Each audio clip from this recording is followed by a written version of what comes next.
Once a revered king of special forces, a soldier has retired following a mission that led to the tragic loss of his beloved family. He embarks on a journey of self-exile, becoming lost amidst the vibrant chaos of Hong Kong.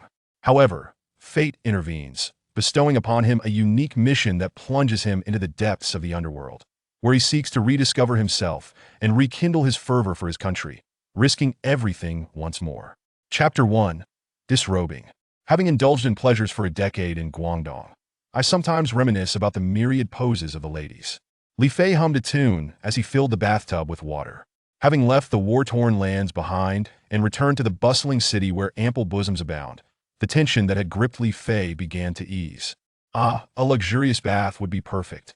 If only a 34C beauty could come and massage my back, knead my legs, and perhaps engage in some delightful activities, it would be nothing short of perfection. A sudden sound disrupted his thoughts, causing Li Fei's ears to twitch slightly, a knowing smile curling at the corners of his lips. Seems like the security here isn't as reassuring as I imagined. The sound of light footsteps approached, and after merely 2 seconds of listening, Li Fei made a swift assessment. A woman entered, her height likely between 5'5" and 5'6", weighing around 110 pounds. The key detail was that she appeared quite youthful, her vitality evident in the vigor of her blood. I wonder if she's beautiful? Does she possess ample curves? A smile of anticipation graced Li Fei's lips after all. This was the first woman to approach him since his return. As the saying goes, 1,000 miles to deliver a token. The gesture is light, but the sentiment is profound. As for concerns, well, there are very few people and matters on this planet that could trouble him anymore, even in his current state, where his injuries had severely diminished his prowess. Approximately 3 breaths later, the bathroom door swung open, revealing a woman clad in leather, her expression grave, with a gun drawn. Freeze! Upon seeing Li Fei, she barked an order in a low, commanding tone. Li Fei feigned ignorance, his expectant gaze immediately drawn to her bosom. Quite flat, isn't it? Disappointment flickered in his eyes as a man of maturity and depth. Li Fei held high standards for women, particularly regarding their figures. Flatness was an unforgivable flaw. Hurry, take off your clothes. The woman's face revealed urgency as she closed the bathroom door behind her. Clearly too preoccupied to indulge in Li Fei's interests, the gun pressed firmly against his chest as she urged him. What's the situation? Is this a robbery for money or for pleasure? Li Fei found it hard to believe, hadn't it been said that in this country, men outnumbered women, with 30 million bachelors? Wasn't this scenario supposed to be reversed? As a man of principles and boundaries, Li Fei would never submit to a criminal's tyranny without a fight. He needed to assess the situation before determining whether it would be a case of her on top or him on top. Swiftly, he redirected his gaze from her less than impressive chest, opting for a comprehensive evaluation instead. Her striking black and white eyes sparkled with a cold glimmer, long eyelashes framing her delicate brows, a refined nose, and a cherry-red mouth that revealed pearly white teeth as she spoke. Her skin, as smooth as a baby's, complemented her oval face perfectly. Li Fei's eyes brightened further. She was indeed attractive. In a club, she would likely command a price of 700 or 800. If she were to be pampered by professionals, she might fetch tens of thousands from a wealthy businessman, oblivious to the true value of such encounters. She was indeed lovely. With long legs, alas, her bust was lacking. He couldn't help but wonder how old she was had her second growth spurt come and gone. The gun pressed against her waist was utterly disregarded by Li Fei. He possessed one too, and it was long and robust. Should he reveal it, it would certainly intimidate her. Take off your clothes already, or he'll shoot you. Suya, vexed by his wandering gaze, pressed the gun harder against his chest, her eyes filled with disdain. If not for the dire circumstances, she would have relished the thought of extracting his eyes for his insolence. Patience is key, my dear. Even in a robbery for pleasure, one must appreciate the importance of foreplay. Li Fei spoke earnestly, believing it necessary to impart wisdom to the woman before him. Whoosh! Before he could finish, Suya felt a blur before her eyes in the blink of an eye. Li Fei had folded his shirt neatly and placed it aside, revealing his scarred but impressively muscular torso. Is he also a killer? Su Ya's gaze dulled momentarily as a novice assassin trained in the arts. She immediately noticed the 5 bullet wounds adorning his body. Having sustained so many injuries, how is he still alive? Beautiful, I'm about to remove my pants. Kindly move the gun, it's hard to bend down. Li Fei flashed a sunny smile, courteously reminding her. Why are you taking off your pants? Suya felt bewildered. Was this man truly peculiar? Aren't you here to rob me of my virtue? Li Fei replied incredulously. How can I comply with you if I don't remove my pants? Have you discovered some new position I'm unaware of? You bastard. Are you courting death? Su Ya's face turned icy, the gun now aimed at his forehead as she gritted her teeth. Shut up. Get in the bathtub. If you utter another word, they'll put a bullet in you. TCH, what's so great about having a gun? You think it's impressive? Believe me, I could pull out my gun and scare you to death. Your piece can only fire one bullet at a time. What's there to be proud of? I can shoot 200 million rounds. Have I ever boasted about it? Li Fei scoffed internally, rolling into the bathtub as if to say he was merely complying with her unusual demands. Otherwise, he could very well shatter the glass with his cries. In that brief moment, Li Fei had already discerned another flaw in this woman. Aside from her lack of curve, she was rather tedious. He couldn't help but reminisce about the explosive days abroad, where voluptuous women were passionate and straightforward. Engaging with them was far more gratifying. It was all about getting straight to the point. 36 positions, 18 techniques. Whoever backed down was merely weak. Li Fei's grievances mounted, while Suya, uninterested in his musings, gritted her teeth and swiftly disarmed herself, leaving only her delicate undergarments, revealing skin as white as jade. Gulp! Li Fei couldn't help but swallow hard. Her long legs, sinuous waist, and, well, her petite bosom. Mind your gaze, be careful or ill. Stop, stop. You're going to shoot me, right? Li Fei replied. Exasperated, was she not tired of repeating herself? The lotus only reveals its budding tip, and the eggs have 2 dates on them. Are we not allowed to look? Flat-chested and even smaller-minded. Li Fei scoffed. Bastard, what did you just say? Su Ya's anger flared. Her cheeks flushed as she retorted, if you keep babbling, I'll shoot that little toothpick of yours off. What are you calling a toothpick? A man's dignity could not be tarnished. Li Fei's fury ignited, and he stood up, preparing to remove his pants, eager to show this little lady what a deep-sea giant eel truly looked like. Just then, a loud bang resounded. The door to the room was kicked open violently, and 5 burly men in black stormed in, exuding an aura of menace. Su Ya's complexion changed dramatically. Panic flashing in her eyes, she immediately straddled Li Fei's waist, resting her head on his shoulder, gun aimed at his temple, threatening, I'm Suya. When they come in, you'll say I'm your girlfriend. No, you're not my girlfriend. Li Fei remained unruffled, responding calmly, we are merely friends with benefits. You shall not be promoted. In Suya's heart, a myriad of frustrations surged forth like a stampede of mythical beasts. Are you truly a fool? At such a critical moment, do you still presume this is merely a casual rendezvous? In that very instant, the bathroom door was violently thrust open, revealing 5 men clad in black, wielding double-edged machetes, exuding an aura of menace as they stormed in. Suya's body trembled uncontrollably, slipping into the bathtub like a mudfish, her head buried behind Li Fei. What the hell? Who are you? Bursting in without so much as a knock. Do you possess no sense of decency? Li Fei, catching a glimpse of the intruders from the corner of his eye, took the initiative and erupted in anger. It would be one thing if a beautiful woman entered, but you 5 ruffians dare invade Brother Fei's sanctuary? Had this occurred abroad, these 5 would have already met their demise beneath the ground. Hiding behind Li Fei, Suya felt as if her teeth might shatter from clenching them so tightly she longed to rise and dismantle him piece by piece. You scoundrel! With 5 gleaming machetes in plain sight. Are you blind? In such a dire situation, who granted you the audacity to speak? Was it the soothing tones of Guangliang or the heartfelt ballads of Liang Jingru? Tears streamed down Suya's face as she lamented, Oh heavens, what sins have I committed to encounter such absurdity? Chapter 2. The Long Knife Society. It is likely that one has never encountered such an extraordinarily formidable man. 5 burly figures wielding knives were momentarily stunned by a single shout from Li Fei. However, they quickly regained their composure, and in an instant, their faces twisted with rage.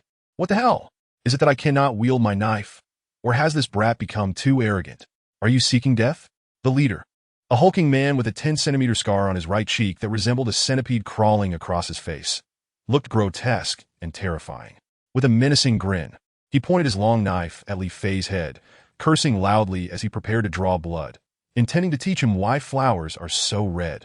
At that moment, he suddenly noticed the shadow of a figure behind Li Fei, and a cruel smile crept across his face. You filthy bitch, you run quite well, don't you? Are you coming out on your own, or do you want your brothers to do it for you? Suya trembled uncontrollably, a glint of despair crossing her face. If she fell into the hands of the Long Knife Society, her fate would likely be far worse than death. Gritting her teeth, she realized she had no choice but to fight with her life on the line. With a sudden leap, she splashed water everywhere, aiming her pistol at the scarred face, and coldly declared, "Get out, or I'll blow your head off." Li Fei's facial muscles twitched in irritation. Damn it, not this line again. What a ridiculous situation. The key point is, you're pretending to be tough with a gun that has no bullets.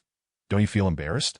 Just moments ago, when Suya had pressed the gun against his chest, Li Fei had pushed forward and immediately realized that the weight of this broken gun was off. There were no bullets inside. When it comes to firearms, Li Fei is practically a master. You think you can shoot me? The scarred man cast a disdainful glance at Suya before bursting into laughter. You filthy bitch. You've been out of bullets for ages. Did you think I wouldn't know? He sneered, grabbing the gun barrel and pressing it against his own head, saying, "Go ahead if you dare, pull the trigger." How do you know? Han Shui's legs went weak, and she stumbled back a step, lost in disbelief. This piece of junk 92-style pistol is a 9mm caliber. The magazine can hold a maximum of 15 rounds, and I'm counting them one by one. The scarred man's scar twitched as he gazed at Suya with a heated, greedy look, lingering over her fair, curvaceous thighs and slender waist, leering. It doesn't matter if you have no gun. My brothers here have 5 guns and billions of bullets. I guarantee you'll have the time of your life today. He licked his lips. Anyway, you're bound to die today. Rather than being cut to pieces, why not let my brothers have a little fun first? And then we'll end you? Ha! Gulp! Behind him, 4 underlings swallowed hard, their eyes fixated on Suya, glimmering with a predatory hunger, as if they were wolves. And Suya was the enticing little lamb. You beasts! A massive wave of fear enveloped Suya. Facing the predatory 5, thoughts of death crossed her mind. Sometimes, death might even be a form of liberation. Yet at this moment, even if she wished to take her own life, she found it impossible. Despair rapidly spread within her heart.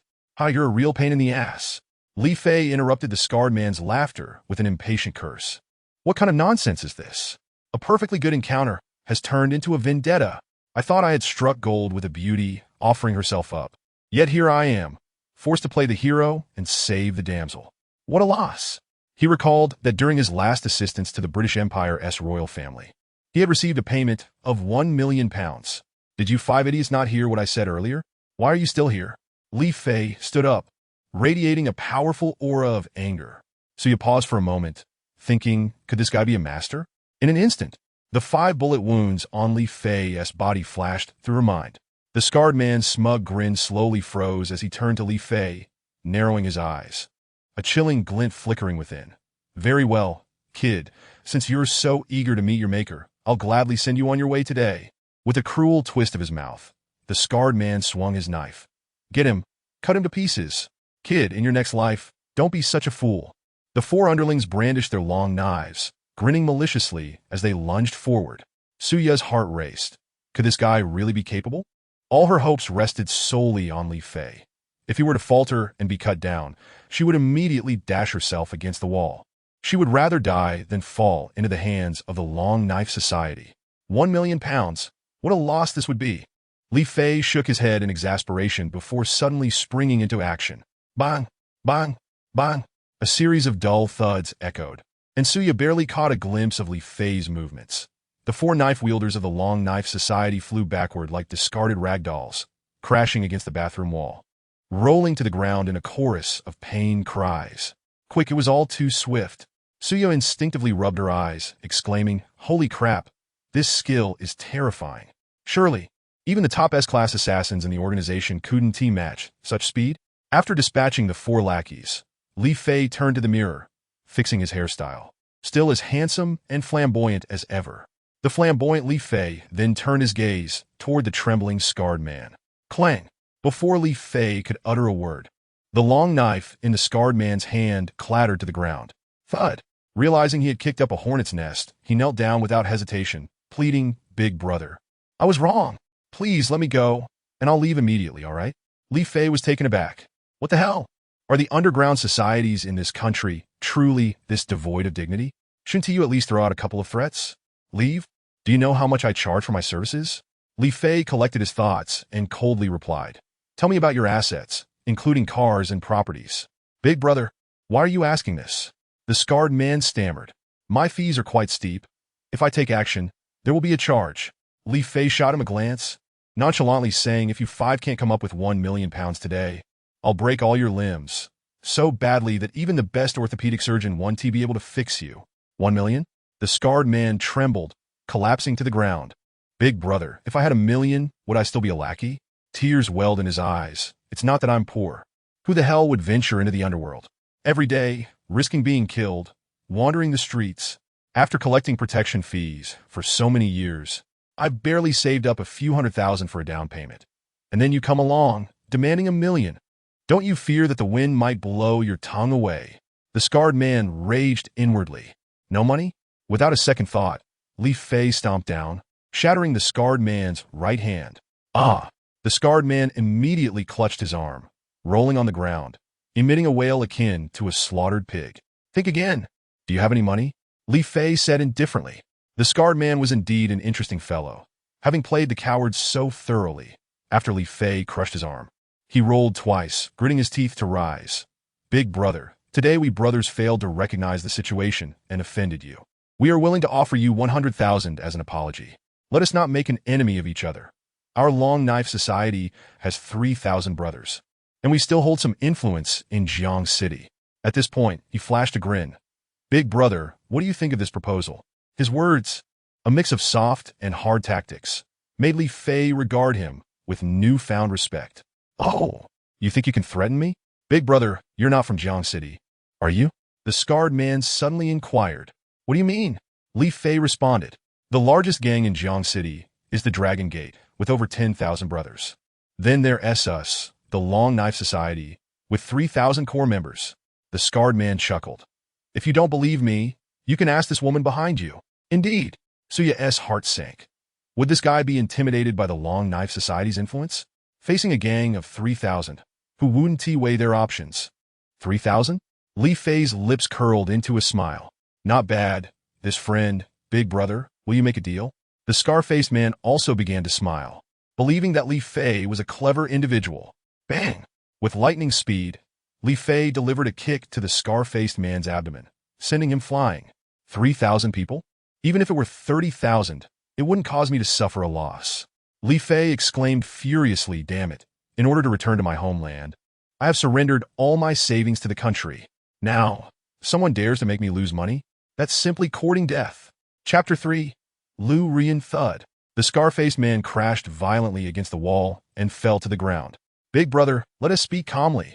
The scar-faced man quickly got up, wiped the blood from the corner of his mouth, and smiled. He was unsure if he had encountered a reckless youth or a true big shot today, so he immediately softened. To be a good thug, one must first understand when to be tough and when to be gentle. Those who only know how to fight and act tough will not last 2 years. They will either be beaten to death or left severely injured. Big brother, your initial demand of 10 million is truly excessive. Even if we sold all 5 of us, you wouldn't be able to fetch that price. If you insist on this amount, how about I give you an IOU, and you can come to our Long Knife Society headquarters to collect? The scar-faced man harbored a deep desire to tear Li Fei apart, but he maintained a flattering smile. Sing, aren't you so impressive?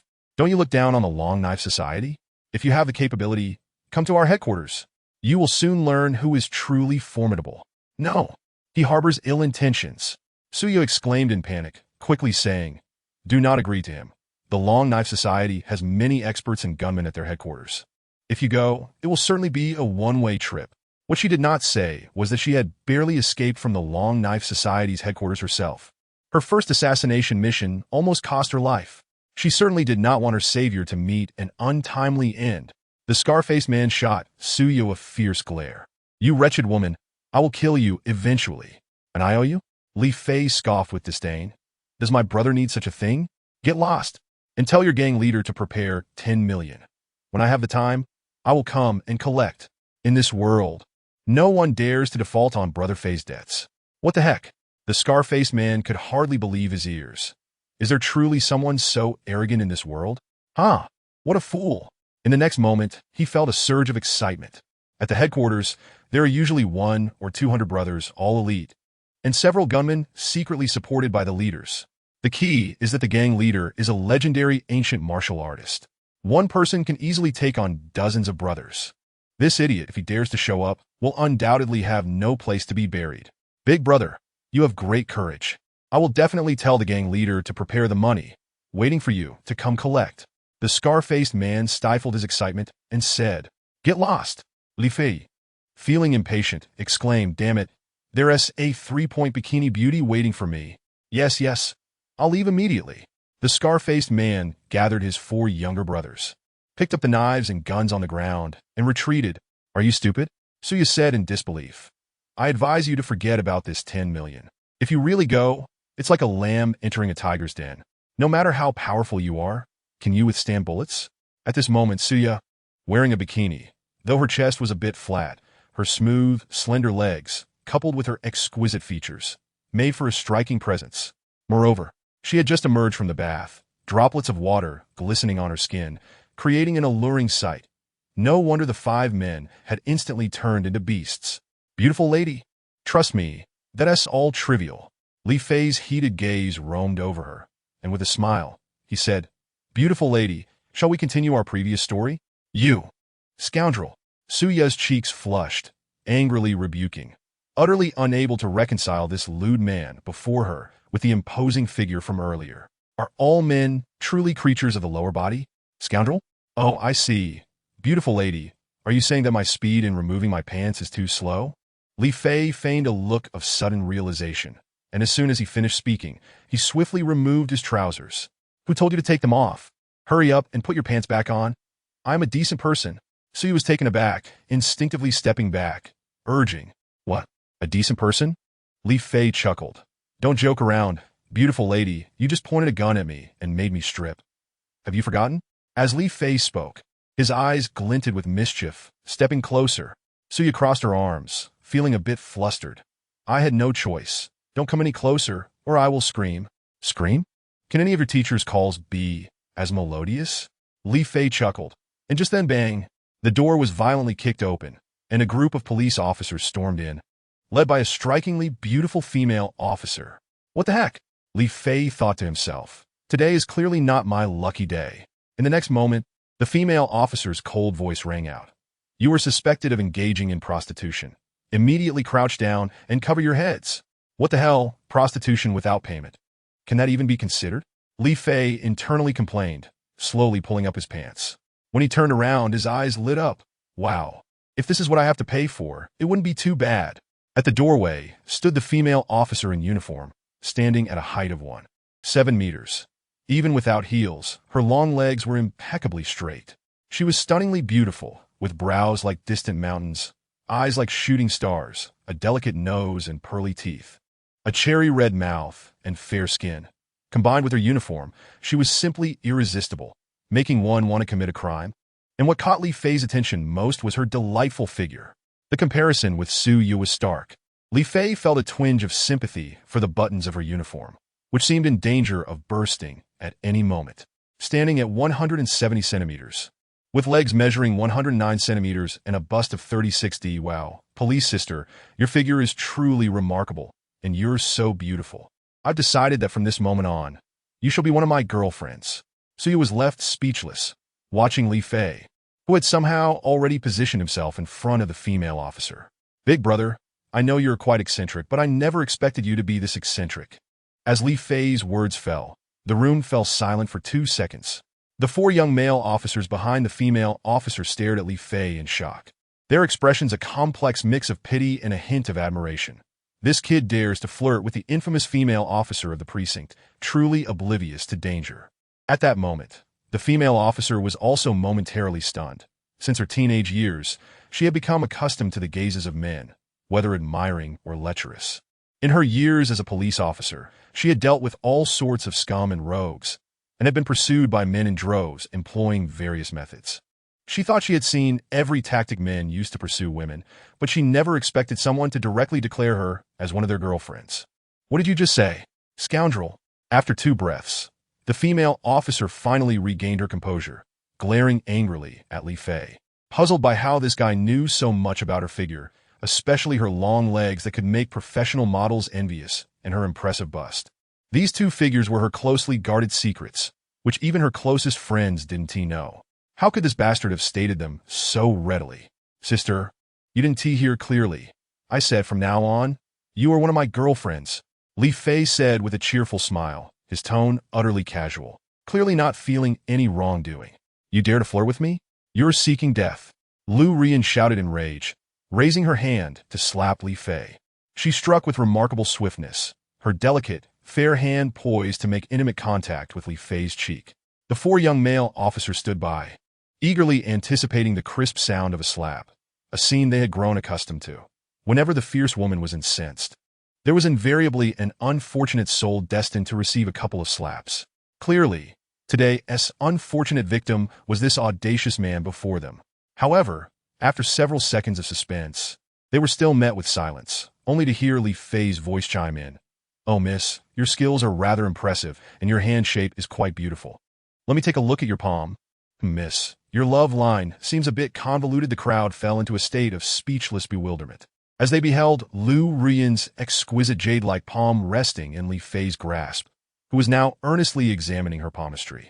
The means by which Li Fei achieved this, they could hardly comprehend. Chapter 4. Impulse is the devil. Everyone was momentarily frozen. Lu Rian, however, was incensed, her pretty face flushed with fury, her beautiful eyes ablaze. She attempted to withdraw her hand forcefully, only to be astonished to find it inexplicably devoid of strength. In a fit of anger, she lifted her right leg and aimed a forceful knee strike towards Li Fei's groin. If it connected, it would likely result in a disastrous outcome. Yet, at that moment, Li Fei merely flashed a carefree grin at Lu Rian. In the next instant, she felt an overwhelming force surge through her wrist, causing her to uncontrollably tumble into Li Fei's embrace. Simultaneously, he swiftly extended his right hand to support her remarkably supple Ri, gently lifting her upward.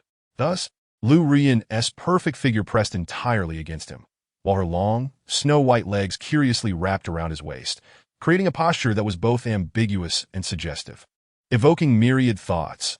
Should their garments be removed, it would surely resemble a scene from a romantic action film. Suya watched in astonishment, daring to openly tease a police officer? What audacity! The four male officers were equally taken aback, nearly having their eyes pop out. This fellow had the audacity to lay hands on the fierce woman? Goodness, talent emerges from every generation. And just how long have they each been in the force? You scoundrel, let me go. Lu Rian seethed with indignation, her fury reaching its peak. Yet, she remained oblivious to the fact that this insufferable rogue had somehow rendered her powerless, unable to move. Dear, don't be angry. I'll release you immediately. Li Fei chuckled, swiftly tapping her waist, then letting her go. Lu Rian retreated a few steps, instinctively reaching for her waist, and in the next moment, Li Fei found a cold gun barrel aimed squarely at him. You scoundrel, hands on your head. Crouched down, Lu Rian was a mix of embarrassment and rage. In over 20 years, no one had dared to treat her this way. This damned rogue not only teased her, but even had the audacity to assault her. He was practically courting death. Miss, please don't be agitated. I merely wish for you to be my girlfriend. Such an opportunity is rare. Suddenly confronted by a gun aimed at his head, Li Fei displayed no fear. Instead, he wore a relaxed smile. In fact, he felt a bit wronged. Wasn't it a good thing for a charming man like him to be someone's boyfriend? I said, crouch down. Lu Rian shouted, her voice filled with fury. Do you believe I'll shoot you? Ah, Director Lu. Impulse is the devil. We must refrain. A male officer finally reacted from behind. We cannot fire. Otherwise, we'll be in big trouble. Engaging in prostitution is merely a minor offense, and even if caught, it usually results in a fine or a brief detention. Moreover, the individual in question was still merely a suspect, not definitively guilty. Even if he were audacious enough to provoke a policewoman, it hardly constituted a capital offense that warranted immediate execution. Indeed, Director Lu, perhaps it would be best to take her back for further processing, a more astute officer suggested with a meaningful glance. Very well. Lu Rian nodded through gritted teeth. Jiang City, South District Bureau, Criminal Investigation Team. In the interrogation room, Lu Rian fixed a cold stare on Li Fei, fighting the urge to annihilate him on the spot. Xiao Zhou, prepare to take notes. Yes, Captain. The young officer seated nearby quickly complied. One must be astute when dealing with a fierce woman. lest she transform into a raging behemoth. Name? Miss, my name is Li Fei. You can call me Feiga from now on. Li Fei grinned, miss. Shouldn't you be sharing your name with me? It feels rather improper not to know it now that we've established a relationship. Ah, I'll kill you. Lu Ruyan exploded, akin to a detonated bomb, her anger causing her to lift the table, ready to smash Li Fei without a second thought. Who the hell established any relationship with you?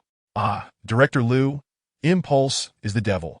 There are cameras here, the officer named Xiao Zhou exclaimed, his face paling as he clutched the table, shooting Li Fei a furious glare. Was this fellow truly unafraid of death? Li Fei shrugged. Today, you treat me with indifference. Tomorrow, I'll have you unable to rise from bed. With a heavy thud, Lu Ruyan slammed the table back down, her beautiful eyes smoldering with ire. Name? Come on, miss. That question seems a bit absurd. Li Fei chuckled, clearly enjoying her furious demeanor. The delightful sight of her anger made his heart race. Silence. I'll tell you this. Answer honestly, or you will regret it. Lu Ruyan barked fiercely. Okay, as you wish. Residential address. Residential address. Are you mute? Lu Ruyan slammed the table, abruptly standing up, her chest heaving, her crimson eyes fixed intently on Li Fei. Well, miss, didn't you just tell me to be quiet? Li Fei feigned innocence, looking rather wronged. Yet his gaze was fixed intently on the policewoman's alluring figure. If only he could experience that sensation. You. Lu Qingmei fumed. You think you can play tricks, don't you? Miss, I never play tricks. I'm a pragmatic man, do you understand? Li Fei raplia earnestly. Very well. It appears I must teach you a lesson before you will behave. Lu Ruyan declared, rising and striding over to Li Fei, seizing his handcuff and dragging him out. With a frigid expression, Lu Ruyan cuffed one of Li Fei's hands to the radiator. At that moment, Jiang City was in the height of summer, with outdoor temperatures soaring to 40 degrees. Even the air-conditioned room felt stifling. Positioned beside the radiator, the discomfort was indescribable. Reflect well. When you realize your mistakes, call for me. I assure you, if I don't speak, no one will dare to release you. Lu Ruyan coldly declared before turning to leave. Next to Li Fei squatted a greasy, middle-aged man, who appeared particularly sleazy, unmistakably a bad sort. Brother, what is the situation? The fierce woman herself is attending to you? The middle-aged man chuckled, his eyes gleaming as he watched Lu Ruyan's departing figure. Little brother, I didn't expect you to be such an experienced player at such a young age. Shut up. Who told you to speak? A police officer approached, reprimanding him. How many times have you been caught this year for stealing electric bicycles or soliciting? At your age, can't you settle down? Why not find a proper job and get married? Working is impossible. It will never happen in my lifetime. I don't know how to run a business. The only way to make a living is by stealing electric bikes. Being in here feels like going home. Everyone inside is talented, and they speak so nicely. I absolutely love it. Damn. The officer couldn't help but roll his eyes, muttering a curse before walking away in disdain. Little brother, how is that for a testimonial? A rather disheveled middle-aged man, brushing his dirt-laden long bangs, cast a flirtatious glance at Li Fei and remarked, not bad. Li Fei smiled in return. Che Guevara is my idol. You know him, right? Not familiar with Che, but I do know about the Jianbing Guozi. Li Fei raplia. What? You don't know Che Guevara? Suddenly, the lecherous man paused mid-sentence, his gaze fixed ahead, nearly drooling. Oh my goodness, what a stunning woman. Who does she belong to? Turning his head, Li Fei saw a tall woman in a floral maxi dress approaching, accompanied by a police officer. If a perfect woman were rated 10, Li Fei would undoubtedly give her a 9, reserving the last point for when they were in bed, sharing intimate moments. She might be looking for me. Li Fei grinned widely, revealing a mouthful of white teeth. The woman was incredibly beautiful, with a flawless figure. But what captivated Li Fei most was her innate air of nobility, igniting a primal urge within men to conquer. What a boastful claim.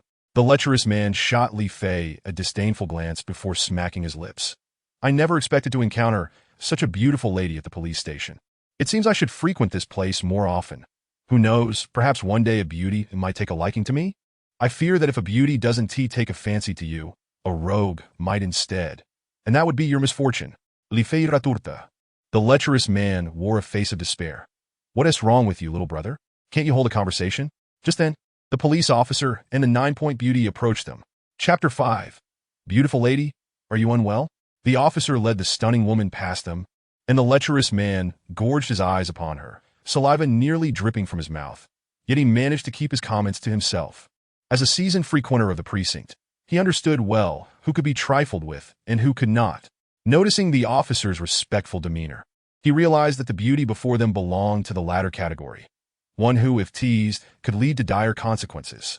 However, at that moment, a voice rang out. "Beautiful lady, are you unwell?" The lecherous man turned in shock. Looking at Li Fei, "Are you trying to get yourself killed? This woman is clearly of high status. To toy with her could lead to you being thrown into a holding cell. And who knows, you might end up being entertained by a dozen burly men. Just like that song says, look at those chrysanthemums blooming all over the mountains." The escorting officer was momentarily taken aback. Then his expression darkened as he glared at Li Fei. "You scoundrel. Mind your words. Say another word, and I'll tear your mouth apart." Yet, Li Fei seemed undeterred, earnestly gazing at the 9-point beauty, stating solemnly, "You are gravely ill. If not treated soon, it could endanger your life." "What the hell?" The officer's nostrils flared in anger. "Do you think my words are mere nonsense?" He reached for the taser at his waist, determined to teach this insolent young man a lesson. He had no idea who he was dealing with. But at that moment, he noticed the 9-point beauty's expression change as she fixed her gaze on Li Fei, slowly asking, "Are you a doctor?" "Huh? What is going on?" The officer was taken aback, realizing this young man might not just be blabbering, but might actually possess genuine skills. Wow, this little brother is impressively discreet. Even the lecherous man gaped in astonishment. "I'm not a doctor." Li Fei shook his head. The beauty's expression turned somewhat sour. No one had ever dared to tease her repeatedly like this. Frowning, she turned to the officer, who felt a pang of anxiety as he hastily drew his taser again. "Miss Lin, please don't be angry. This is just a punk. Let me teach him a lesson for your sake." The officer spoke obsequiously to the 9-point beauty before turning back to Li Fei. "You brat, watch your mouth. Speaking recklessly can lead to dire consequences." With that, he raised his taser, ready to strike Li Fei. "Officer Zhang, that's enough. Let us go." The 9-point beauty took a deep breath, halting the officer. "You're lucky this time." Officer Zhang retracted the taser, issuing a warning to Li Fei. "While I may not be a doctor, I can heal you." Li Fei replied with a smile, his demeanor calm. "Let us go." The 9-point beauty paused for a moment before moving forward. This ailment had plagued her through visits to renowned hospitals nationwide, all of which yielded no results. Not even a clear diagnosis. Could a mere punk from a holding cell provide the cure? "Don't believe me? Li Fei Musa. Your aunt hasn't visited since 3 years ago, has she?" Eh? The lecherous man widened his eyes at Li Fei, struggling to discern whether this young man was genuinely capable or merely courting disaster. "What is this? You glanced at someone, and now you know whether her aunt visits or not. Are you her aunt's husband? Do you even know who she is? Do you really want to die?" Officer Zhang erupted, realizing that the daughter of the number 2 boss in Jiangcheng was being teased by a mere punk. How could he continue his duties as a police officer after this? Damn it. He drew his taser, determined to teach this young man a harsh lesson, even if it meant facing disciplinary action. "Wait!" A delicate hand gripped Officer Zhang's sleeve, freezing him in place, confusion flooding his mind. What the hell was happening? What crime had he committed? "Miss Lin, what is the charge?" "Suspected solicitation, but no charges have been filed yet." Officer Zhang replied honestly. Hearing the term solicitation, a flicker of disgust crossed the 9-point beauty's eyes, and after a moment's hesitation, she said, "Arrange a room. I need to speak with him." "Understood." Officer Zhang complied, quickly turning to make arrangements, while the 9-point beauty cast a deep glance at Li Fei before following suit. "Little brother, are you genuinely impressive, or just pretending to be so?" The lecherous man mused, unable to decipher the true nature of this young man caught in a solicitation sting. "What do you think?" Li Fei grinned, rising to his feet. The lecherous man looked at the handcuffs on the heating radiator, stunned. "Who released your cuffs?" "He, Li Fei Chocolat. A mere pair of handcuffs can't restrain me. I was just having a bit of fun. Did you really take it seriously?" Just then, Officer Zhang returned after arranging the room, momentarily stunned to see Li Fei free from his cuffs. "Who let you go?" Li Fei glanced at him, nonchalantly replying, "The beautiful lady is waiting for me to save her. Do you still have time to fuss over these trivial matters?" Officer Zhang's brow furrowed deeply, speaking sternly. "I warn you, Miss Lin is the daughter of the number 2 boss. You'd best be aware of what you're doing.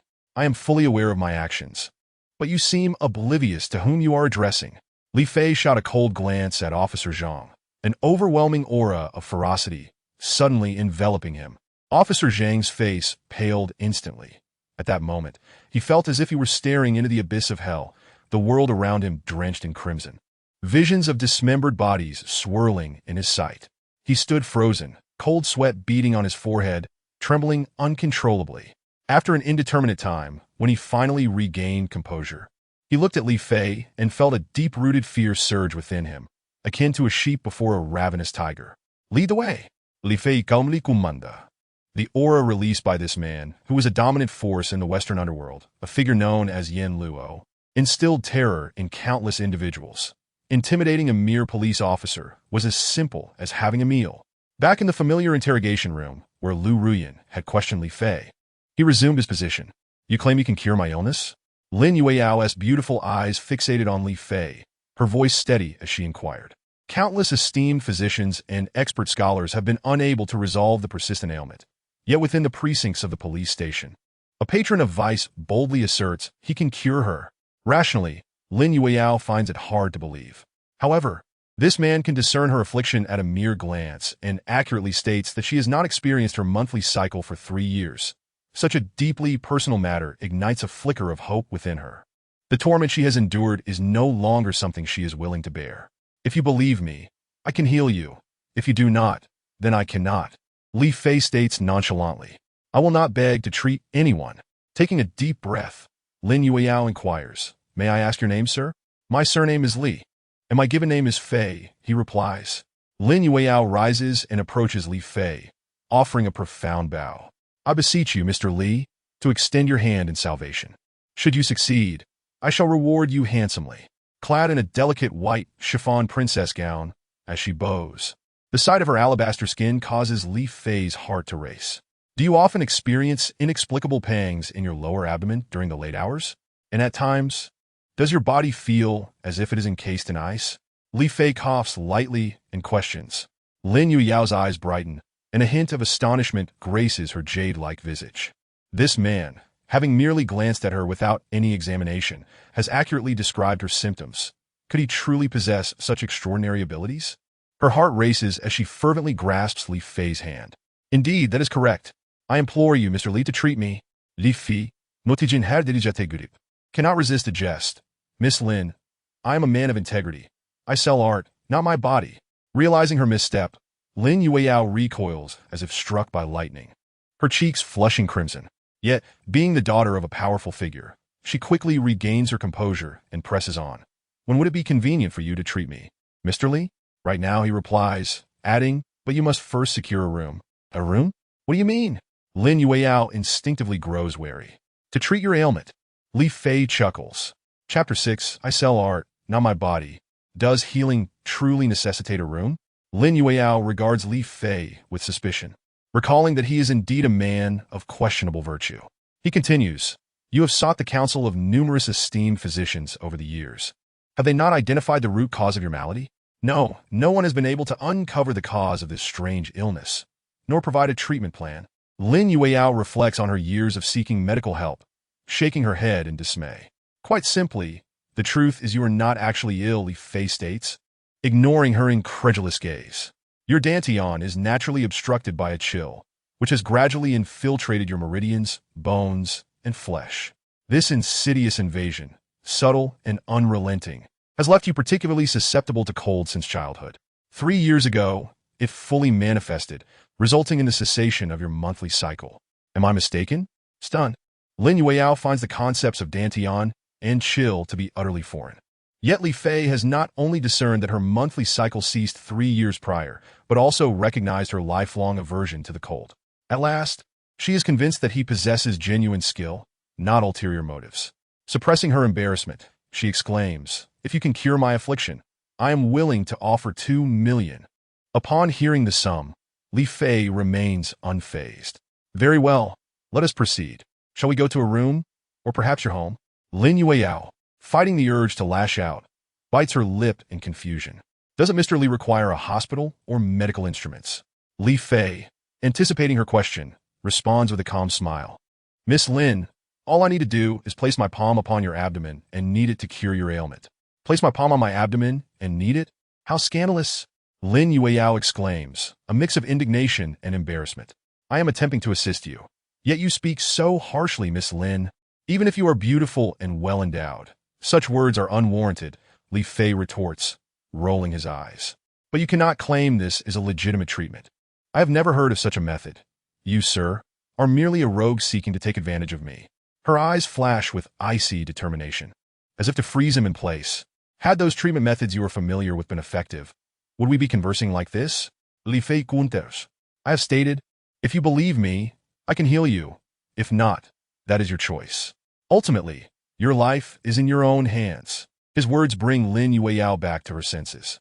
After all, the traditional doctors have failed to provide answers, and Li Fei has accurately identified her condition.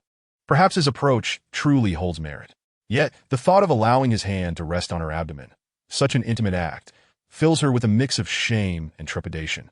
Which is more vital, life or modesty? After grappling with her emotions, Lin Yueyao takes a deep breath and gazes intently at Li Fei, as if attempting to peer into his very soul. At last, she states calmly, let us proceed.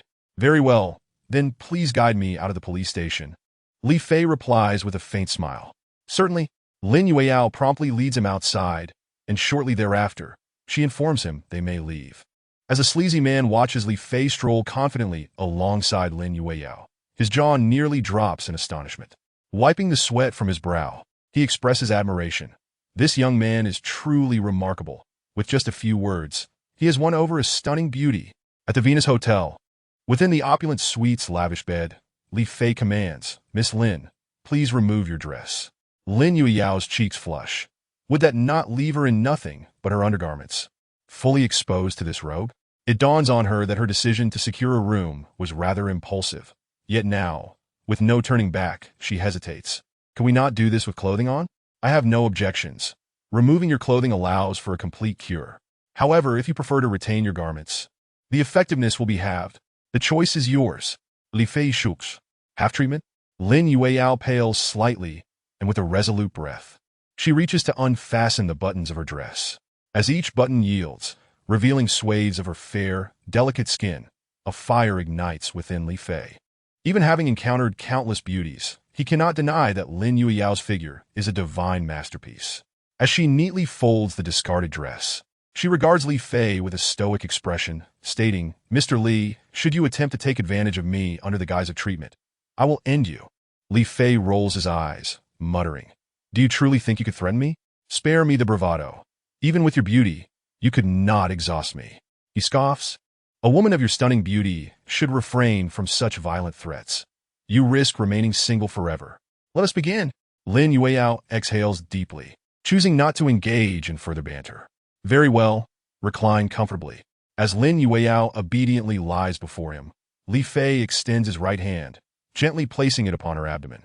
As he feels the smoothness of her skin, he cannot help but be captivated. She is not only beautiful, but her physique is flawless. Does he not leave any opportunities for other women? Lin Yueyao, however, felt a slight tremor in her delicate body as a faint blush crept onto her cheeks. She could hardly believe that she was engaging in such intimate contact with a man she had just met, and a client at that, within the confines of a hotel room. It was utterly insane. One could only hope that this shameless patron would indeed cure her peculiar affliction. With this thought, Lin Yueyao's heart began to race with anxiety. Miss Lin, please relax. Li Fei's voice resonated in her ear, mingling with his robust masculine aura, causing her heart to flutter. At that moment, Li Fei had already quelled his wandering thoughts, adopting a serious expression. The ancient martial arts technique coursed through him, and his formidable energy concentrated in his palm, gradually permeating into Lin Yueyao's dantian. The dantian is the most crucial point for practitioners of ancient martial arts. A moment's inattention could lead to a catastrophic severing of meridians. If it weren't for Li Fei's mastery of the Tianiju, a top-tier technique capable of encompassing all, he would not dare to engage in such a venture. The intense energy he channeled into Lin Yueyao's dantian steadily melted away the coldness within her. She felt the warmth of his palm on her abdomen, as a gentle flow of warmth radiated throughout her body, enveloping her in a cozy embrace. A sensation so pleasurable that she couldn't help but emit a soft sigh. Miss Lin, I have stated that I sell my skills, not my body. Do not foolishly attempt to entice me by mimicking the sounds of esteemed teachers, Li Fei declared, his tones suddenly righteous. Lin Yueyao, feeling both embarrassed and indignant, felt her ears flush red. She had never anticipated that such an embarrassing sound would escape her lips, nor could she fathom that this brazen patron would utter such audacious words. Even if every man in the world perished, I would never look upon you. Lin Yueyao gritted her teeth, forcing out a retort. Ah, I see. So it implies that as long as there are men left in the world, you might consider me, correct? Li Fei responded while gently massaging her lower abdomen. Lin Yueyao, choosing to close her eyes, decided to ignore this insufferable man. Meanwhile, Lu Qingmei, having concluded her duties at the precinct, rushed back to the police station, switched off the surveillance in the interrogation room, and approached the radiator with a whip in hand, a cold smirk adorning her face. For daring to tease me, I shall give you a thorough thrashing today. I shall take your surname, Li. A minute later, Lu Qingmei glared at the lecherous man, her eyes nearly ablaze with fury. Where is that scoundrel? He was flirting with a beauty and got whisked away. The lecherous man stammered in shock. Who let him go? Lu Qingmei's nostrils flared in anger, her beautiful eyes practically spitting fire. Cough, cough, Director Lu. It was Miss Lin Yueyao who took him away. Officer Zhang approached, bracing himself to explain. One Lu Ruyan and one Lin Yueyao. It truly is a celestial battle. Lu Qingmei pondered for a moment before asking, does that scoundrel know Yueyao? He doesn't know her. That fellow seems to be a doctor who recognized some ailment of Miss Lin's and was taken away by her for treatment. Officer Zhang clarified. Him? A doctor? Ha! Lu Qingmei scoffed in disbelief. Her teeth clenched as she seethed. That scoundrel better not cross my path again, or I shall make him pay. The lecherous man bowed his head in silence, fearing that the wrath of the vengeful flower might befall him. In the room of the Venus Hotel, Lin Yueyao, regaining her senses after an indeterminate amount of time, opened her eyes to find Li Fei had withdrawn his hand from her abdomen. What is the matter? She gasped in surprise. It's nothing, just a bit mentally fatigued. A moment's rest will suffice, Li Fei replied. Lin Yueyao donned her dress and stood to pour him a glass of water. After drinking, Li Fei felt significantly more at ease and turned to Lin Yueyao. How do you feel now? Lin Yueyao calmed herself and took a moment to reflect, her face illuminating with surprise. She distinctly sensed that her entire being felt lighter. The usual icy chill that had enveloped her was gone, replaced by a gentle warmth, especially in her lower abdomen. The sensation akin to harboring a block of ice had vanished, leaving her with an unprecedented sense of relief. This man's medical skills were astonishingly miraculous. She gazed at Li Fei, her eyes sparkling with an unusual light. After seeking countless renowned physicians, her uncurable ailment was seemingly remedied by a patron she encountered at the police station. Could there be anything more extraordinary than this? Thank you, Lin Yueyao exclaimed, her eyes glistening with unshed tears, brimming with emotion. Ah, beautiful lady, please do not become overly emotional. Let us maintain our sordid monetary relationship, Li Fei asserted with gravity. Of course, if you wish to impose upon me, I am currently in no condition to resist. Lin Yueyao was taken aback, her cheeks flushing crimson with indignation as she retorted, Go to hell. Women are indeed fickle creatures. Just moments ago, I healed you, and now you turn against me. My heart is cold. Li Fei Siga. Lin Yueyao, feeling overwhelmed by this man's audacity, gritted her teeth and said, Just give me your account number. I shall transfer the payment to you right now. Your words are misplaced. Perhaps our relationship is indeed sordid, but money is innocent. What gives you the right to label it as such? Li Fei countered. Lin Yueyao found this man to be an enigma, clearly possessing great abilities. Yet his mannerisms were utterly inscrutable. With such remarkable medical skills, why had he chosen the path of a patron? And his speech was entirely out of the ordinary. Infuriatingly so. After transferring the funds to Li Fei, Lin Yueyao departed without hesitation, fearing that if she lingered any longer, she might succumb to the madness of this peculiar man. I come from the mountains, bringing along a lady. During the day, we flirt, and at night, we revel. A sultry ringtone echoed, and upon answering, a sweet voice emerged. Is this Mr. Li Fei? Oh, I am Li Fei, but I cannot ascertain which of us is the gentleman. How about you tell me your age, and we shall determine who the gentleman is. The voice on the other end fell in a silence, Only heavy and hurried breaths could be heard. After a lengthy pause, the girl managed to compose herself, forcing a smile. Mr. Li, you truly have a sense of humor. I am Song Xiaoxue, the secretary to the president of Qingqing Company. I am calling to inform you that tomorrow at 9 in the morning, you are expected to attend the company's recruitment fair. What? Do I really need to attend a recruitment fair? Li Fei exclaimed, astonished. He had been specially recruited by the old man during his military service, and now, as a prominent figure, he was being asked to attend a recruitment fair for a mere bodyguard? Yes, Mr. Li. All employees of the company must go through the proper channels to be hired. No backdoor dealings are permitted. However, you only need to make a brief appearance tomorrow. The president will speak to the HR department on your behalf. Song Xiaoxue patiently explained. Very well. I shall be there punctually tomorrow. Li Fei nodded. Feeling somewhat disheartened that a man of his stature, the second in command of national security, was now expected to attend a recruitment fair. If word got out, how many would find it laughable? Good. I wish you a pleasant day.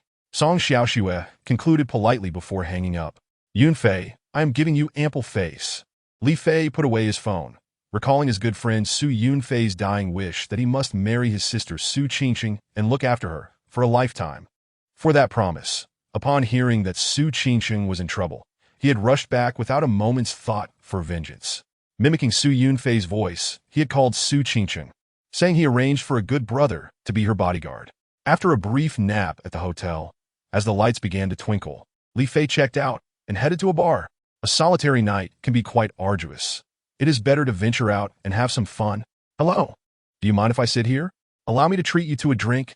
Being handsome has its perks. Just sitting there instantly attracted a girl who approached him to strike up a conversation. Li Fei sighed heavily, his face etched with melancholy as he turned his head, locking eyes with her. Is it really you? How could it be you? Lu Ruyan gazed at Li Fei, both of them exclaiming in astonishment almost in unison. Beauty? I never expected you to be so bold, Li Fei remarked, taken aback as he scrutinized Lu Ruyan. At that moment, she appeared entirely different from the day, clad in a simple short-sleeved t-shirt tied at the waist, revealing her fair and delicate midriff.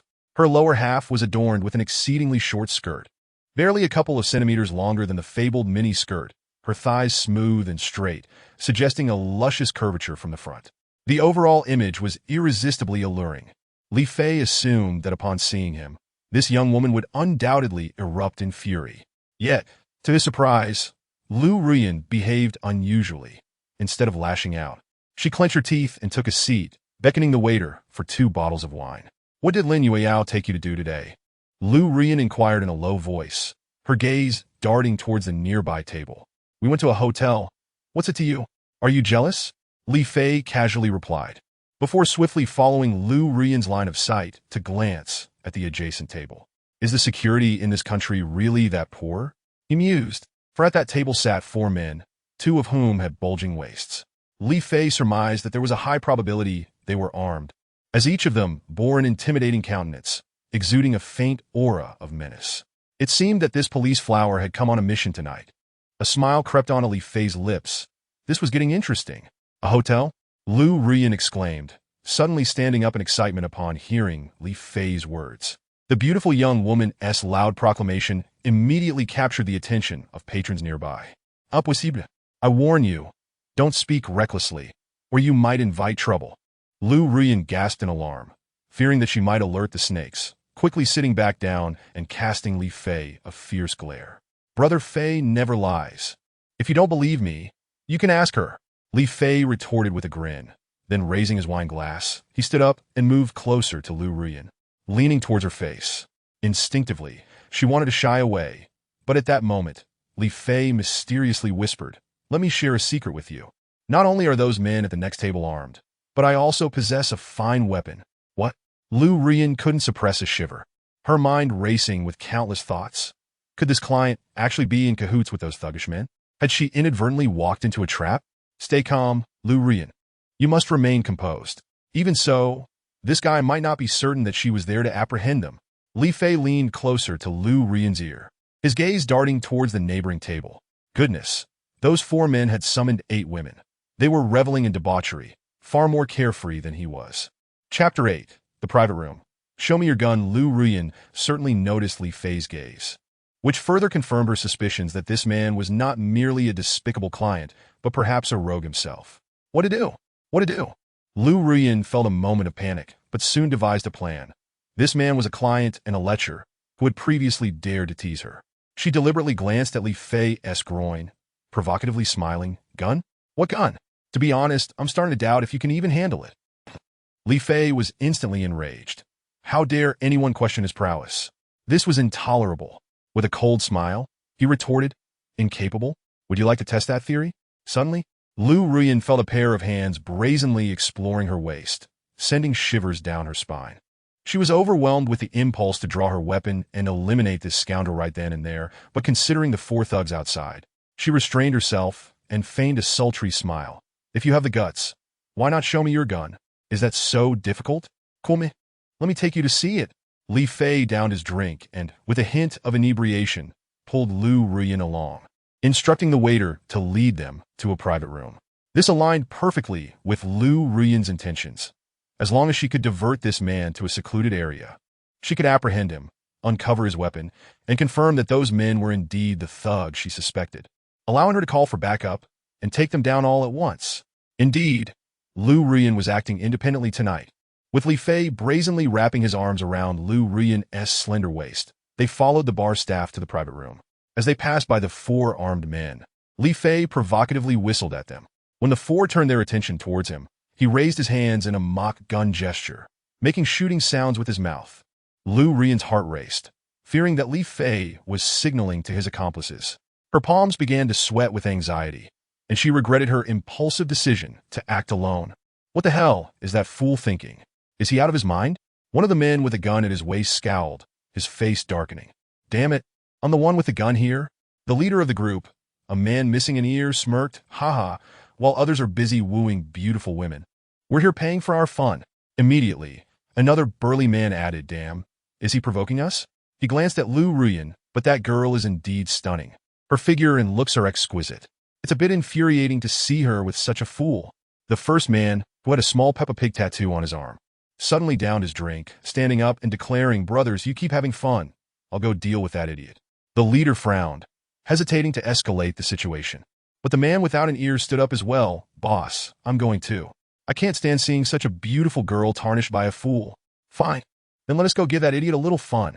The leader gestured for the accompanying women to leave, standing up with his two brothers, ready to join the fray. With a click, as they entered the private room, Lu Ruyin immediately locked the door behind them. Before Li Fei could react, she suddenly embraced him, one hand exploring his waist while the other dove into his pocket. Wait a minute, this rhythm seems off. Could it be that I misjudged her intentions? Is this woman not here to apprehend me, but rather seeking a man to alleviate her loneliness in the bar, and upon seeing my handsome visage, she lost control? Scoundrel, where's your gun? Lu Ruyin fumbled around, but found nothing, her irritation rising. Without evidence, she couldn't just arrest him. Guns? Don't you see it's right here? Li Fei unabashedly wrapped his arms around her, grinning. Didn't you feel it after all that searching? Lu Ruyin felt a wave of revulsion wash over her, shoving Li Fei away in shock. She realized she had misjudged the situation. This man was nothing short of a lecherous client. You shameless scoundrel. Her chest heaving with indignation, she felt like exploding on the spot. How could Lu Ruyin, the proud woman she was, be toyed with by such a shameless client? What if those thugs outside took the opportunity to flee? Shameless? Have you lost your mind? You are the one here to see the gun. You're the one doing the groping. Who is truly shameless here? Li Fei rolled his eyes, his ears subtly catching the sound of approaching footsteps. Just as Lu Ruyin prepared to disregard everything and teach this shameless client a lesson, a series of loud knocks echoed on the door. Li Fei yakta swiftly, opening the door before Lu Ruyin could react. And as expected, the four men from the adjacent table stood there, having taken his earlier provocation as an invitation. As the door swung open, Lu Ruyin's eyes widened in horror. How had these thugs all arrived? Her mind was engulfed in a tumult of confusion. Was it that she had failed to disguise herself adequately, leading this group to see through her ruse? Or was it that Li Fei, this brazen lecher, was indeed their accomplice, deliberately luring her into the private room? At that moment, Lu Ruyin's heart raced uncontrollably. Instinctively, she pressed the emergency alarm in her pocket, her hand diving into her bag to clutch the grip of her gun. Only this could afford her a semblance of security. What on earth was she doing standing foolishly at the door? They should all come in. Suddenly, Li Fei erupted, bellowing in anger. Clad in tattered jeans and worn canvas shoes, he presented an image of utter insignificance. Yet his commanding presence startled the four thugs into submission. The four men, momentarily taken aback, stumbled inside, and as realization dawned, their gazes shifted towards Li Fei, thinking, what a complete fool. Even at death's door, he remains so audacious. What are you staring at? Kneel down and confess. Li Fei slammed the door shut, yelling at the four men, yet his eyes danced with mockery. Having come this far, they should not even dream of escaping. Lu Ruyan stood frozen, utterly bewildered. What was the situation, and who was this man? Big brother. The guy with the small pig tattoo. My hand's already on the gun. I can't hold back from shooting this idiot. Don't shoot. At this critical moment, the leader admonished calmly. Killing this kid and leaving isn't a big deal, but drawing a weapon could jeopardize our plans. At the leader's words, the pig-tattooed thug could no longer restrain himself. He reached for the dagger at his waist and lunged at Li Fei's chest, shouting, "Damn it. You want to die? I'll grant your wish." "No!" Lu Ruyan cried out, almost instinctively reacting. In a flash, she drew her sidearm from her back. By this point, she had determined that Li Fei was not one of this gang, but rather a shameless fool. "What the hell, you brought a gun too? What do you need mine for?" Li Fei snapped, his actions unceasing. The pig-tattooed thug barely registered Li Fei's swift movement before he felt a sharp pain. Li Fei had seized the dagger. In the next instant, the blade was pressed tightly against the thug's neck, and the tables had turned dramatically. Brother, that hurts." The once arrogant thug now sweated profusely, caught between Lu Ruyan's icy gun barrel and his own dagger. The sensation was utterly indescribable. Li Fei Budashmila. He had never regarded these four miscreants as a threat. He winked at Lu Ruyan, suggesting, "Officer Lu, given your ample bosom, you take charge. Don't move, and watch your words." Lu Ruyan, gripping her gun, took a step back, her weapon wavering between the other three thugs. Although the pig-tattooed thug was restrained, three more remained, and the situation was still precarious. "Officer Lu, don't be tense. They only have one gun, and I have one too. With you, it's 2 against 1. We can definitely handle them," Li Fei said cheerfully. Chapter 9. What are your specialties? Do you truly have a gun? Of course. Who exactly are you? Lu Ruyan felt a bit dazed, holding her gun and standing frozen. The complexity of the situation far exceeded her expectations. At that moment, the leader of the thugs spoke up, addressing Li Fei. "Friend, which territory are you from? Speak up. Do you want money or guns? We can negotiate." Li Fei, stay calm. I've called for backup, and the police will arrive shortly. Lu Ruyan was uncertain of Li Fei's intentions, and could only try to maintain his composure, while subtly keeping him in her sights. Yet Li Fei grinned. "I want neither money nor guns. I'm just curious about what you've done to catch the attention of our Officer Lu. Care to enlighten me?" The thug leader, unfazed, replied in a low voice. "Friend, have you heard of the Qingqing group?" "Of course." Li Fei's heart raced, though he maintained a composed exterior. "How are these people connected to Su Qingqing?" Lu Ruyan interjected. "Li Fei, these ruffians are likely the ones who recently caused a stir in Fancheng, robbing the Qingqing group's goods and killing 2 escorts. Indeed, that was our crew's doing." The thug leader laughed nonchalantly. "Friend, that shipment is worth 100 million, and we secured a major contract to kidnap the president of Qingqing Group, Su Qingqing. The boss is offering 500 million, and the payment can be made immediately. Interested in joining us? You could make 100 million, and this beautiful officer is yours to enjoy however you please. What do you say?" Lu Ruyan's expression darkened. "Li Fei, these men are already on the police radar. Joining them is tantamount to suicide. If Li Fei were to be tempted to betray us, she would be facing 5 adversaries alone. A perilous situation indeed." "Heh, cooperate with you? You're not worthy." Li Fei scoffed, shaking his head. "The game is over. I must take my leave. Beautiful lady, next time we meet, I'll show you my gun."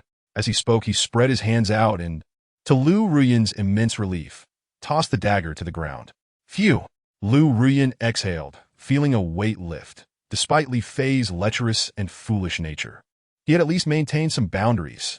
However, just then, with a sharp crack, Li Fei audaciously slapped Lu Ruyan's rear. "Ah, that is the sensation I enjoy.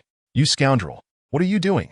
Lu Ruyan's face flushed crimson, yet her hand holding the gun remained poised in the air, reluctant to move. Li Fei leaned closer to her ear, whispering with a mischievous grin, "Honestly, I have a good gun. I don't share that with just anyone." All right, I understand." Lu Ruyan suppressed her fury. She needed to stay focused. One moment of distraction could lead to being outmaneuvered by these three ruthless thugs. For now, she would refrain from confronting this foolish man. Once she had the opportunity, she would teach him a lesson. Thankfully, Li Fei did not continue his antics. "Little lady, farewell. But before I leave, let me assist you." As soon as he finished speaking, his demeanor shifted dramatically. Bang, bang, bang. In an instant, Lu Ruyan could hardly comprehend his movements. The four thugs lay sprawled on the ground, lifeless.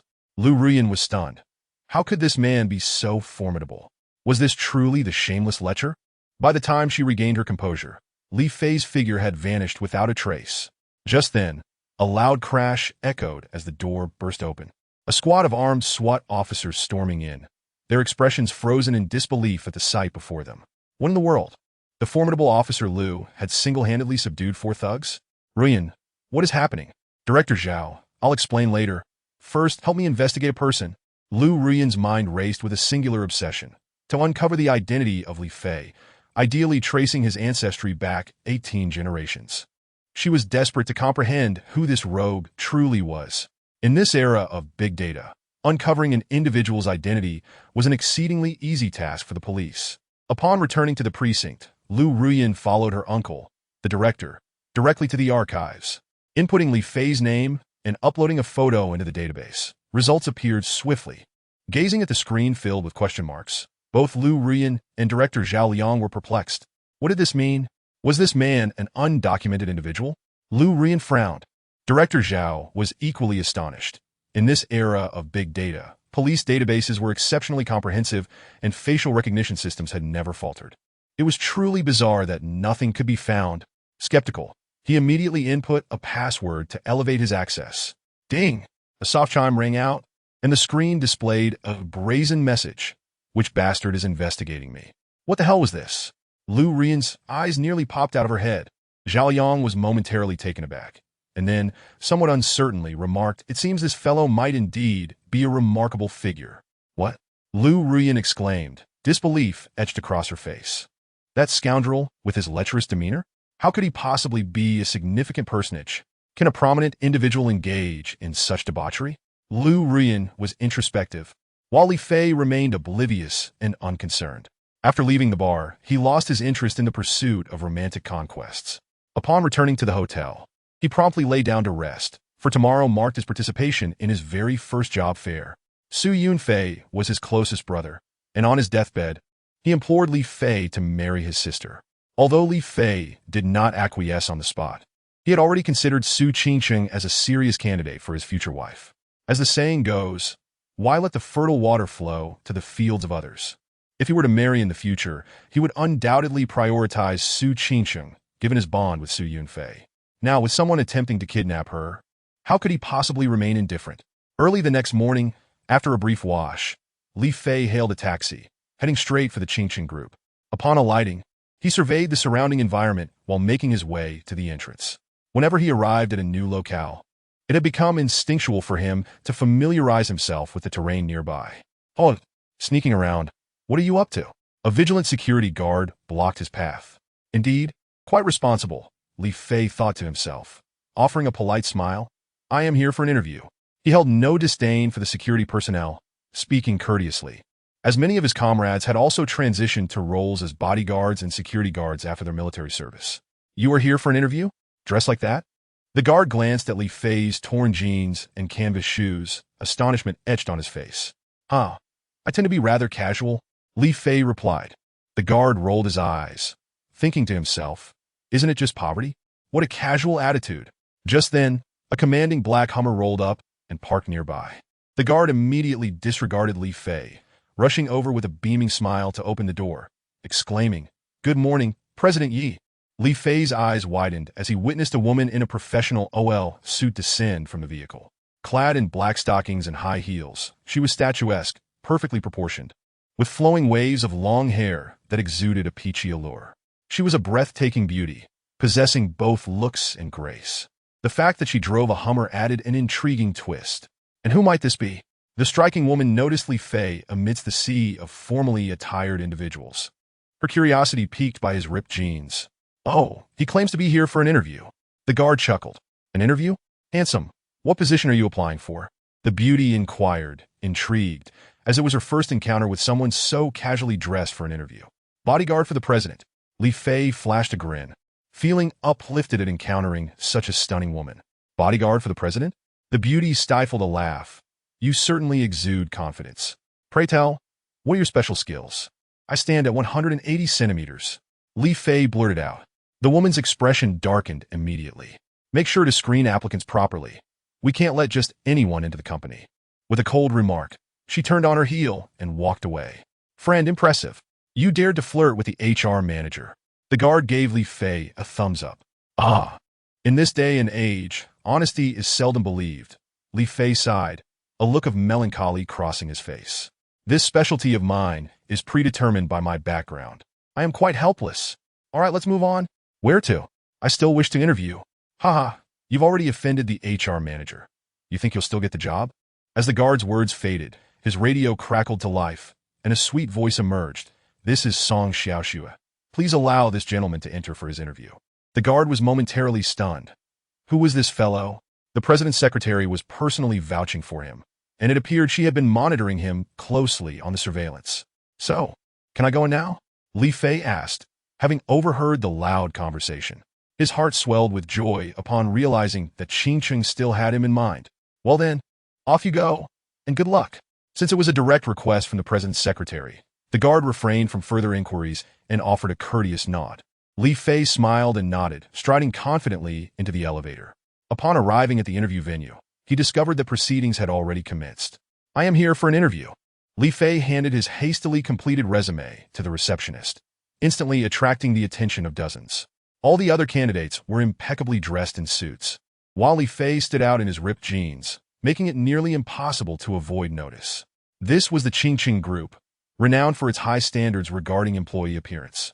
It seemed he hadn't even begun before being dismissed. The two receptionists were taken aback, especially since Li Fei was subtly casting glances at them, further prompting their brows to furrow in disapproval. Clearly, he was not a serious candidate. Nevertheless, the professionalism of a large company shone through. Despite their unfavorable impression of Li Fei, the receptionists maintained their smiles. However, upon reviewing his resume, they were baffled by its content. The resume itself was standard, printed on the company's official template adorned with the company logo. Yet, aside from the name, the rest was utterly nonsensical. The phone number section read Yao Yao Ling.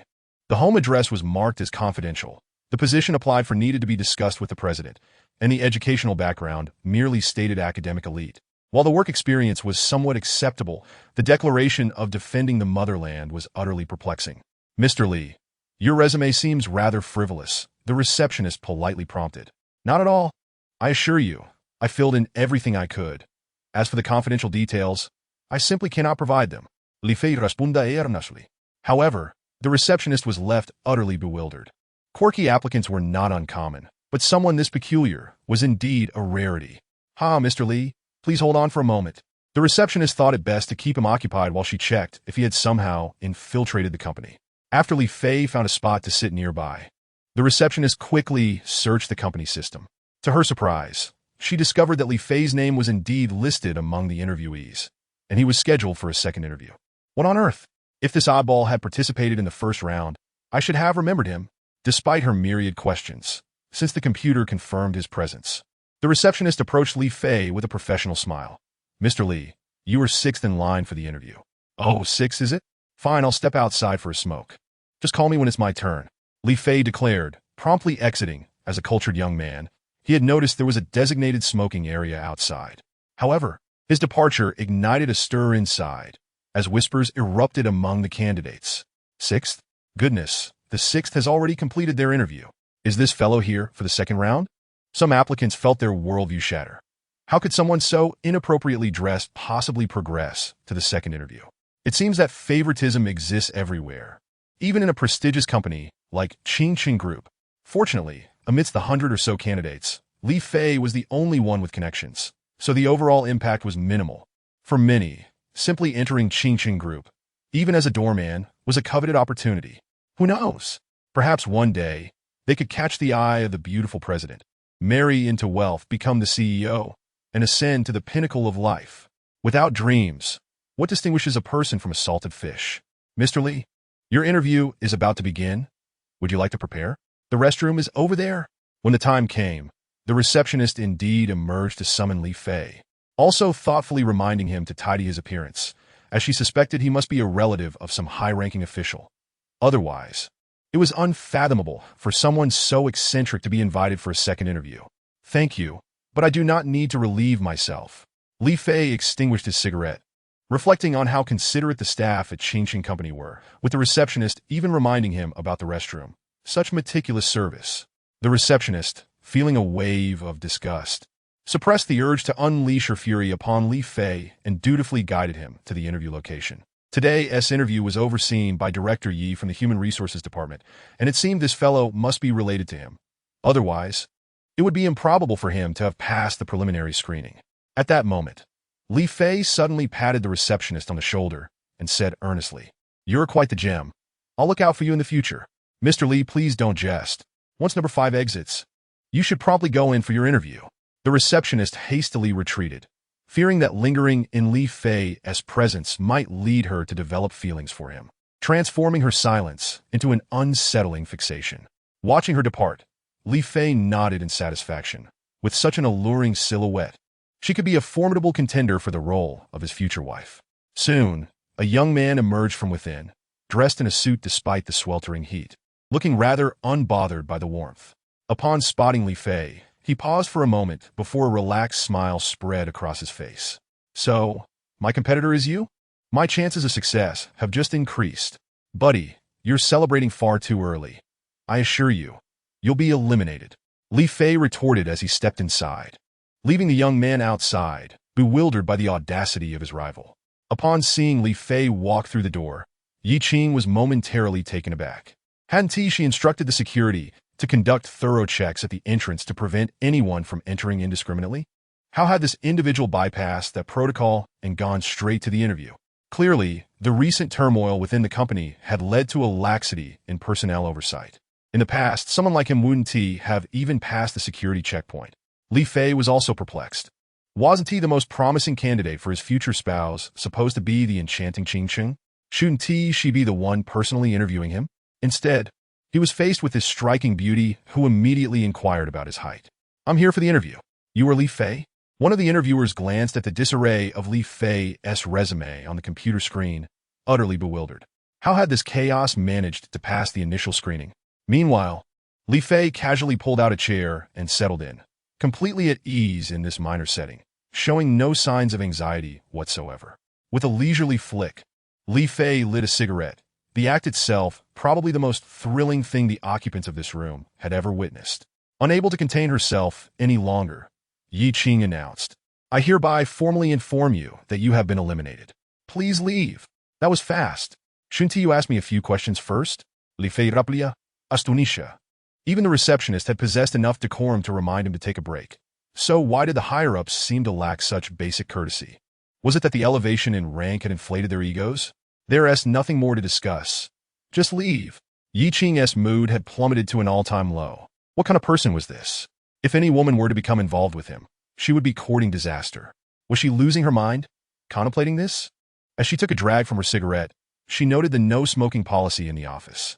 "I understand the company rules." Li Fei exhaled a cloud of smoke, causing several interviewers to stare in disbelief. Who did he think he was, treating the Qingqing Group so flippantly? "Call security quickly." Overwhelmed by the smoke, one of the interviewers hastily reached for the phone to summon security, but it would take a few minutes for them to arrive. What should they do in the meantime? Another interviewer, glancing at Li Fei's bizarre resume and behavior, sensed that things were not as simple as they seemed. There was likely a connection at play here. Perhaps Li Fei was a relative of the director.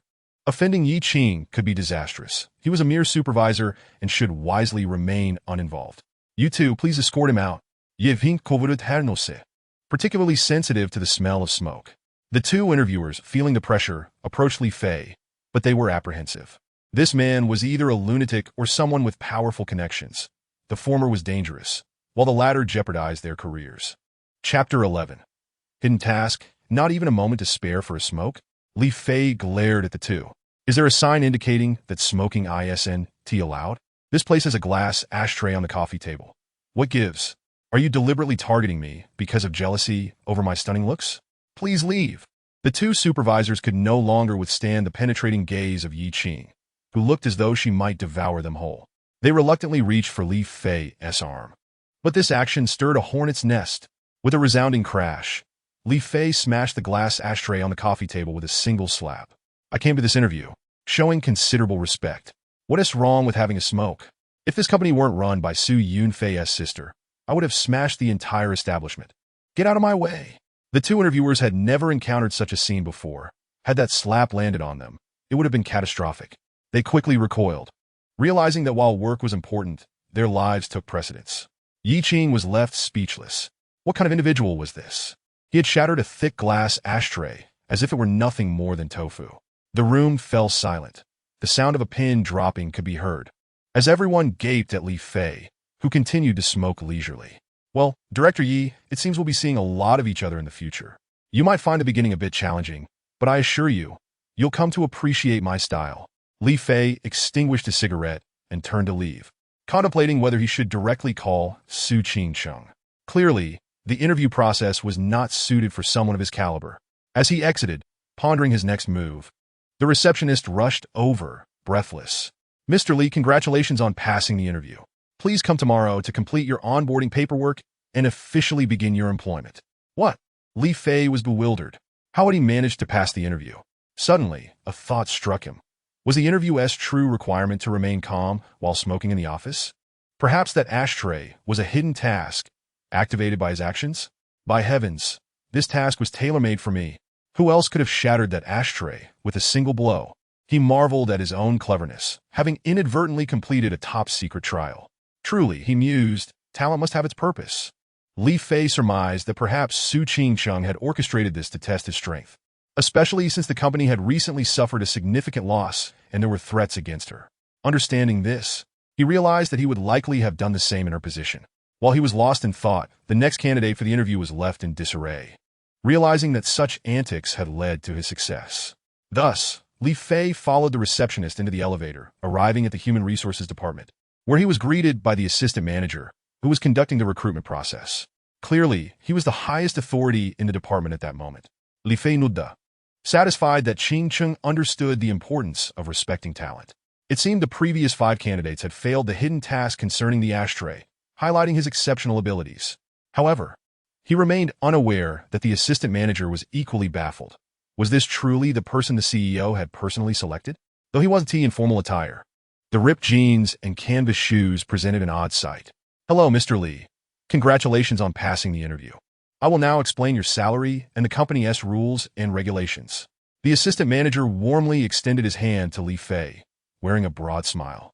Despite any disdain he may have felt internally, he was obliged to fulfill the task assigned directly by the CEO. To his astonishment, Li Fei casually plopped down on the sofa and said, "We can discuss salary, but as for the rules and regulations, let us skip that. I'm not one for too many restrictions." Cough. The vice manager nearly choked on his own saliva. It is no surprise that this distinguished individual was personally selected by the president. Truly remarkable, yet rather unconventional, as someone seasoned by the storms of life. The vice manager quickly composed himself and stated, "Mr. Li, the position you are applying for is that of a reserve cadre, with an annual salary of 300,000. As he uttered these words, even the vice manager found it hard to believe. After all, that salary was almost higher than his own. A mere 300,000? Li Fei appeared somewhat taken aback, but it mattered little. Given his stature as Brother Fei, this small company could hardly afford him. Since it was a favor to a brother, money was of no consequence. Cough. The vice manager was nearly driven to madness by Li Fei's audacity. How brazen could one be? To demand 300,000 for doing nothing, and still find it insufficient?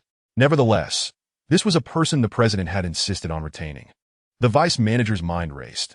This is a provisional salary for the probationary period. Once confirmed, you can discuss your formal remuneration directly with the president. What? A talent like me still has to undergo a probation period?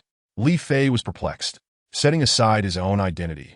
Considering he had just completed a formidable hidden task involving the ashtray, offering him a salary of 10 million would not be excessive. Mr. Li, primarily, as you are new, transitioning directly to a permanent position might cause discontent among the other employees, potentially disrupting internal harmony. The vice manager, quick on his feet, thought to himself, how frustrating it is to work in human resources for so long, and to feel so constrained today. Li Fei found some merit in this argument. After all, Song Xiaoxue had also mentioned that one should not blatantly disrupt the rules. Thus, he acquiesced to the probation period, eager to see who would dare to object. If the president took issue, he would simply have to sleep it off. Very well then, let's proceed with this arrangement. Upon receiving the nod from this esteemed gentleman, the vice manager finally exhaled in relief, quickly adding, Mr. Li, you may meet with General Manager Yi tomorrow. She will assign your specific tasks. Li Fei pausa momentarily. General Manager Yi. Was she the interviewer who had inquired about his duration? So that was it? The ashtray was indeed a test. Speaking of which, Yi, the beauty, was quite the actress. She had overtly dismissed him, while covertly inviting him to discuss matters with her. Alas, it was all due to his striking appearance. Even the head of human resources had to step in to contend with the president for a bodyguard. However, it was futile. Since he had promised brother Yunfei to protect the enchanting sister, nothing would sway him from his commitment. He would not betray her trust. Please direct me to the president's office. I wish to speak with the enchanting sister. Li Fei stated nonchalantly. He could indulge in banter, but not at the expense of serious matters. On the 9th floor, adjacent to the conference room, is the president's office. The vice manager chuckled to himself, realizing that this fellow must be a relative of the president. Quite impressive indeed. Young man, you have my protection in this company. Li Fei patted the vice manager on the shoulder in commendation before departing the office and ascending the elevator to the 9th floor. He needed to have a thorough discussion with the enchanting sister regarding the 4 ruffians. Now that he had arrived, he would take it upon himself to resolve all issues moving forward. The vice manager watched as this esteemed gentleman departed, feeling rather perplexed. The president was indeed inviting a wolf into the fold. How could such a relative be employed at the company? No wonder the company had been plagued with troubles of late. In the conference room of the Qingqing Group, the atmosphere was stifling and tense. At the head of the rectangular table sat a woman with a frosty demeanor. Had Li Fei been present, he would have noticed that her features bore a resemblance to Su Yunfei, yet were more delicate, with brows like distant mountains, eyes sparkling like autumn waters, a perfectly sculpted nose, and lips that were supple and radiant. Her skin resembled frost against snow. To call her breathtaking would not be an exaggeration. She was indeed Su Yunfei's sister, the formidable businesswoman reigning over Jiangcheng, embodying both beauty and intellect. The stunning president of Qingqing Group, Su Qingqing. However, at this moment, the exquisite visage of Su Qingqing was marred by profound anger. Her stark, black and white eyes were fixed coldly on the figures seated at the conference table. Dressed in black suits, these individuals, all in their 40s or 50s, bore grim expressions, their eyes darting furtively. Under Su Qingqing's watchful gaze, they exchanged glances, seemingly plotting something in secret. They were all shareholders of Qingqing Group, and collectively held a significant stake, approximately 40%, forming a force not to be underestimated. Su Yinfeng, ever since your brother entrusted you with the presidency, it has been 3 years, and under your leadership, the company has seen a decline akin to a dismal new year for Wang Xiao, with dwindling revenues and numerous store closures. Recently, we even lost $1 billion in merchandise. The major shareholder, Koji, who held 34% of the shares, suddenly stood to voice his grievances. Currently, our major distributors are inundating us with calls. If the company cannot fulfill orders within 3 days, exorbitant penalties could lead to bankruptcy. You must provide the board with an explanation today. Indeed, the morale within the group is plummeting, with many elite employees resigning from their positions.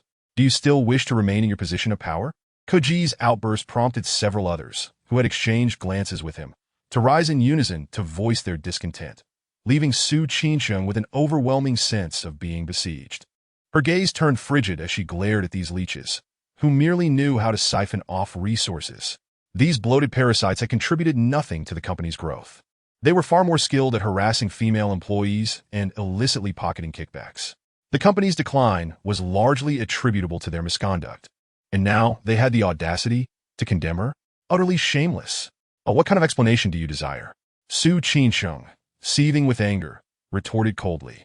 Well, Kuji's eyes flickered before he gritted his teeth and snarled. Qinsheng Group was founded by us and your brother together. Under your erratic leadership, we are now on the brink of collapse. I believe you should voluntarily step down as president and allow someone capable to steer the company back to safety. Yes, you have allowed $1 billion in merchandise to be lost, straining relationships with major distributors, and even facing astronomical compensation fees. You still have the audacity to cling to the presidency? Indeed. I believe the name Qinsheng Group should be changed. Using your name for the company is exceedingly shameless. In an instant, a majority of the board members stood up, voicing their opinions and demanding that Su Qinsheng relinquish her position as president. Those who remained silent stood by, merely observing the unfolding drama, leaving her without a single supporter. Su Qinsheng's heart sank to the depths of despair. At that moment, she felt utterly disheartened. These individuals had received their shares largely because her brother had generously bestowed them, considering their joint efforts in entrepreneurship. Little did she know that merely 3 years after her brother's departure, these ingrates were now coveting her position as president. They even wished to alter the name of the group. How utterly disgraceful. A bunch of ungrateful wretches, insatiable in their greed. Su Qinsheng gritted her teeth, her fair face clouded with frost. In her piercing gaze, a fierce determination flickered, and through clenched teeth, she managed to utter, I would like to inquire, who among you possesses the capability to turn the tide? We unanimously believe that Director Kuji displays exceptional capability and is best suited to lead the company forward. A stocky board member with an eagle-like nose stepped forward. Indeed, Director Ku's abilities are evident to all. We advocate for him to assume the presidency. The Corgi tidied up his attire and stood up, resolutely declaring, I have dedicated 5 years to the Qinsheng Group, from the inception of the first store to our current annual revenue surpassing $1 billion. In terms of both capability and experience, I am the unequivocal choice. A derisive smile graced Su Qinsheng's lips as she retorted, Director Ko, your underhanded dealings with suppliers and your blatant harassment of the new secretary in the office. Are these what you refer to as capability and experience? Nonsense. Struck at his vulnerable point, Kuji slammed his hand on the table, rising in a fury, his face twisted with rage. Su Qinsheng, you better have evidence for your accusations. Careless slander could land you in a defamation suit. How dare you, Kuji, openly insult me? Su Qinsheng trembled with indignation, rising abruptly to admonish. Everyone here is well aware of your sordid deeds. Who among us is unaware? Do you still intend to deny it? Well aware? A smirk crept onto Kuji's face as he ominously challenged. If that's the case, who will stand up and speak? We have never heard of such matters, Ms. Su. You must not make unfounded allegations. Another director interjected. Indeed, Ms. Su. Even as the president, you cannot simply tarnish someone's reputation with baseless accusations. As Su Qinsheng surveyed the room, she was dismayed to find no one willing to speak the truth. The room buzzed with whispers about an incident that even the cleaning staff knew. Yet these individuals dared to lie with their eyes wide open? Defeated, she sank into her seat, realizing that these scoundrels had conspired together. If only her brother were present, these rascals would never dare to behave so brazenly. In that fleeting moment, Su Qinsheng felt a wave of exhaustion wash over her. How she longed for a warm embrace to lean upon. Now, Su Qinsheng, it seems you have no words left. Kuji stood tall, a cold smirk adorning his face. The company has lost over $100 million in goods. And even with overtime, the factory cannot produce replacements for at least half a month. I want to know, Director Ko, how do you propose to resolve this issue? In 3 days, we will breach the contract, facing penalties of up to $1 billion. What will you offer in compensation? Su Qinsheng fixed her gaze on Kuji's eyes, suddenly declaring. A flash of arrogance crossed Kuji's features, and he retorted, you need not concern yourself with this matter. I am certainly not a worthless fool like you. I will find a way to resolve it. Su Qinsheng's heart raced as she discerned the pride in his demeanor. A chilling thought struck her. Could it be that Kuji orchestrated this entire affair to force her hand today? This incident had resulted in the deaths of 2 couriers. A shiver ran down her spine. Was humanity truly capable of such depravity? The products were intercepted. The agents demanded compensation. All of this was orchestrated by him, wasn't it? Su Qinsheng, what significance does this discussion hold now? Kuji dismissed her concerns, You will relinquish the position of president, whether you like it or not. His smug expression, coupled with his tacit acknowledgement, was tantamount to confession. Beast! Su Qinsheng was incensed. After all, 2 lives had been lost. She trembled with rage, gritting her teeth. Let me inform you, I hold 51% of the shares in this company. As long as I oppose it, your aspirations to become president will remain nothing but a dream. Is that so? I am indifferent. In 3 days, if you fail to deliver the products, you will owe 10 billion to the agents. Prepare for the company's financial collapse. Koji sat back, smug and ominous. You choose the position of president or the company's downfall. You? She was unwilling to hand over the company to such a soulless beast. Yet she was even more averse to witnessing the collapse of the enterprise her brother had founded. In that moment, a whirlwind of anger, humiliation, and resentment surged within her. After a prolonged silence, she despairingly closed her eyes. I can concede the position of president to you, but remember, what man does, heaven observes. Should you commit such heinous acts, retribution will surely follow. Ha ha, retribution? Koji sneered dismissively. Then do await it. Now, shall you relinquish your position? That is the president's exclusive seat, and you are no longer worthy to occupy it. Su Qinsheng trembled with fury, and just then, the conference room door was violently kicked open. I find this Qinsheng group quite extraordinary. Koji, is that not a dog? A mere dog daring to aspire to the presidency. Is this some kind of jest? A boisterous and domineering voice resonated from the entrance. The sudden commotion startled everyone in the conference room, and they turned to see the source of the voice. Li Fei, hands in his pockets, wore a broad, mocking grin as he strolled in. What are you staring at? Haven't you seen such a handsome man before? He quipped, eliciting astonished glances from all. Who the hell are you to dare insult Director Ko? Do you wish to die? The boardroom erupted in indignation, each director more agitated than the last. Where are the security guards? Call them immediately to apprehend this fool. Li Fei's arrival had stunned the room. Typically, those seated there held themselves in high esteem, commanding respect from all beneath them. Yet, here was someone brazenly entering and striking out at them without provocation. You all seemed quite vocal just now. Care to repeat your earlier remarks? Let's discuss. Li Fei plopped down on the table, crossing his legs with audacious flair. You dare lay a hand on me? Koji was the first to react, veins bulging on his forehead as he slammed his hand on the table and bellowed. Where are the security guards? Are they all dead? Before his words faded, 2 security guards, panting heavily, rushed in, one of whom was the very guard who had previously confronted Li Fei downstairs. Upon seeing him, the guard froze. It's you? You know him? Koji glared darkly at the security guard. He came to apply for the position of presidential assistant. The guard answered, sneaking a glance at Su Qinsheng. Li Fei, grinning, turned to Su Qinsheng. Hello, Qinsheng. I'm Li Fei, a good friend of Yunfei. You are Li Fei? Su Qinsheng was taken aback. Then a smile broke across her face. The 2 slaps Li Fei had delivered filled her with an indescribable sense of relief. Yes, Li Fei Nuda. A hint of sorrow crossing his features at the mention of Su Yunfei. The news of his sacrifice had been kept under wraps. Su Qinsheng and her family remained oblivious to the tragedy.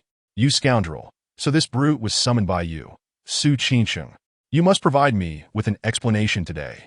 The 2 slapped directors, nursing their stinging faces, glared at Su Qinsheng with fury. I struck you. So why demand an explanation from Ms. Su? Allow me to offer one. Li Fei approached the 2 with a cold smile. I warn you, don't come any closer. The 2 directors, fear flashing in their eyes, hastily pulled out their phones. If you lay a hand on me again, I will call the police. Li Fei, stop.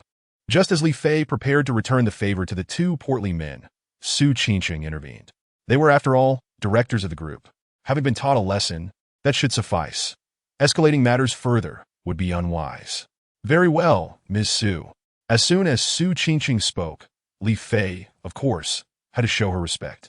After all, he was there to interview for the position of her bodyguard, and it was only fitting to uphold her authority in front of outsiders. Outrageous. Su Qinsheng, your subordinate brazenly assaulted a company director.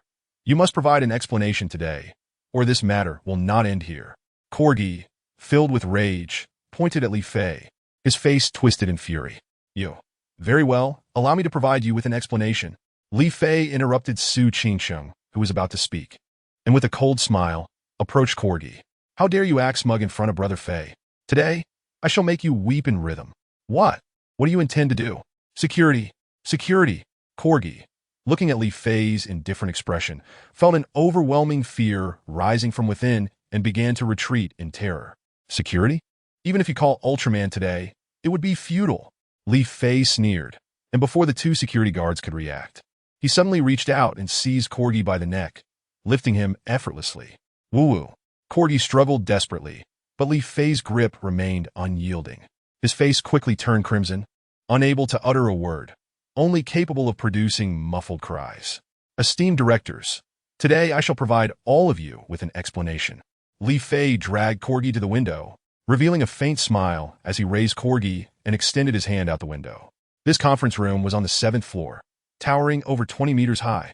Corgi never anticipated that Li Fei would be so ruthless, hanging him in midair without a second thought, causing his eyes to bulge and his heart to race with terror. Woo-woo. His face contorted in fear, he emitted indistinguishable cries. A wave of warmth surged within him as he wet himself. Li Fei's actions left the directors present in a state of shock. Some, with trembling nerves, could no longer maintain their seats and fell to the ground. Is this man a devil? To resort to murder over a mere disagreement? Is this still a civilized society? Is there no law? The two directors who had just been slapped were secretly relieved, thankful they had only received a slap and escaped with their lives. If this bastard had done that to them, even if they survived, they would have died of fright. What do you want? Quickly put Corgi down. I will call the police. The two security guards stood at a distance, waving rubber batons in a trembling manner. Their expressions and actions were comically absurd. What do I want? Li Fei smiled faintly. Doesn't you want to be the president? Do you understand the chill of heights? I am merely allowing him to experience it in advance. Li Fei surveyed the entire room and smiled. Is there anyone else who wishes to become president? No one dared to meet Li Fei's gaze. They all lowered their heads, afraid to speak. Those who are vicious fear those who are reckless. Those who are reckless fear those who are insane. And those who are insane, well, they truly fear those who are deranged. At that moment, Li Fei was undoubtedly perceived as a lunatic by these individuals. Who would dare to confront a raging madman? Observing their fearful expressions, Su Qingcheng felt a sense of relief. Evil must be met with evil. These cold-blooded beasts deserve such treatment. Li Fei, put Corgi down. We should communicate properly. We ought to reason things out. Su Qingcheng spoke slowly. A little disturbance is one thing, but if it leads to loss of life, we will bear legal responsibility. What you say is indeed correct.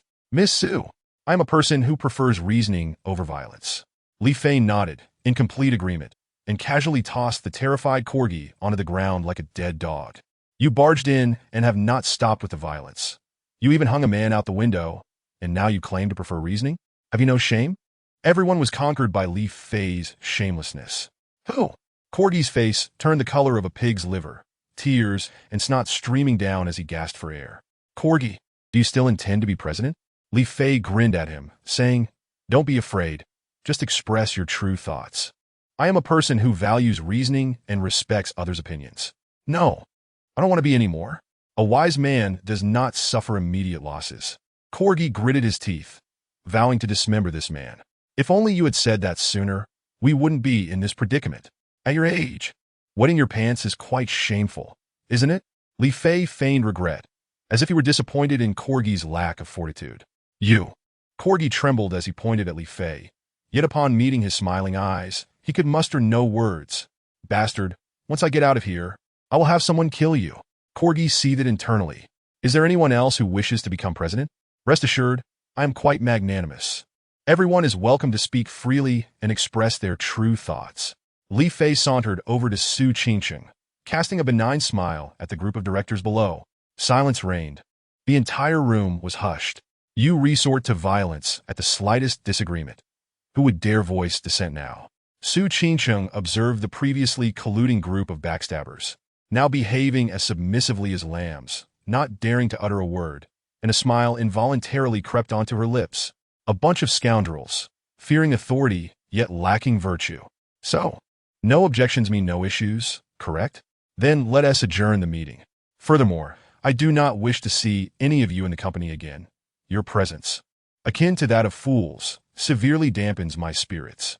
It would be best if you avoid crossing paths with me in the company, for I cannot guarantee that my short temper will not flare up. Li Fei picked his nose, exuding arrogance and dominance. Miss Su, I concede today. You may continue your role as president, but I hope you can manage the compensation issue. Corgi, having calmed himself, stood up and spoke coldly. Su Qingcheng felt a pang of anxiety.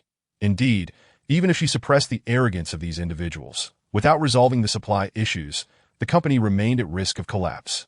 What should be done? Must the company ultimately be handed over to these ruthless beasts? Haha, go away, you fool. The 4 robbers you hired have already been captured. Hurry home and clean your neck, for the police will soon be looking for you. Li Fei shot him a glance, chuckling coldly. What? Corgi's expression changed, quickly realizing and sneering. Do you think you can trick me? We shall see who laughs last. Trick you? Li Fei scoffed, saying, of the 4 individuals, 2 have distinct features. One has a small Peppa Pig tattoo on his arm, and the other is missing an ear. I'm not mistaken, am I? Corgi's expression shifted again. Although he had never met those 4 men, he had seen their photos, and such obvious traits were indeed recognizable. They have been captured?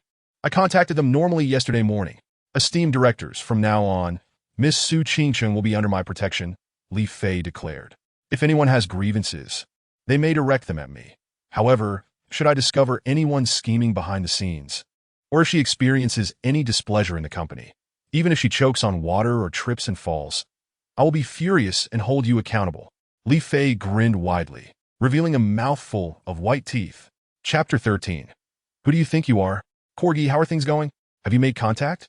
Just as Corgi hung up the phone, the 2 directors, still nursing swollen faces, anxiously inquired. No, it seems that what that brat said is true. Corgi's expression darkened. Ah, Corgi, will those people expose us?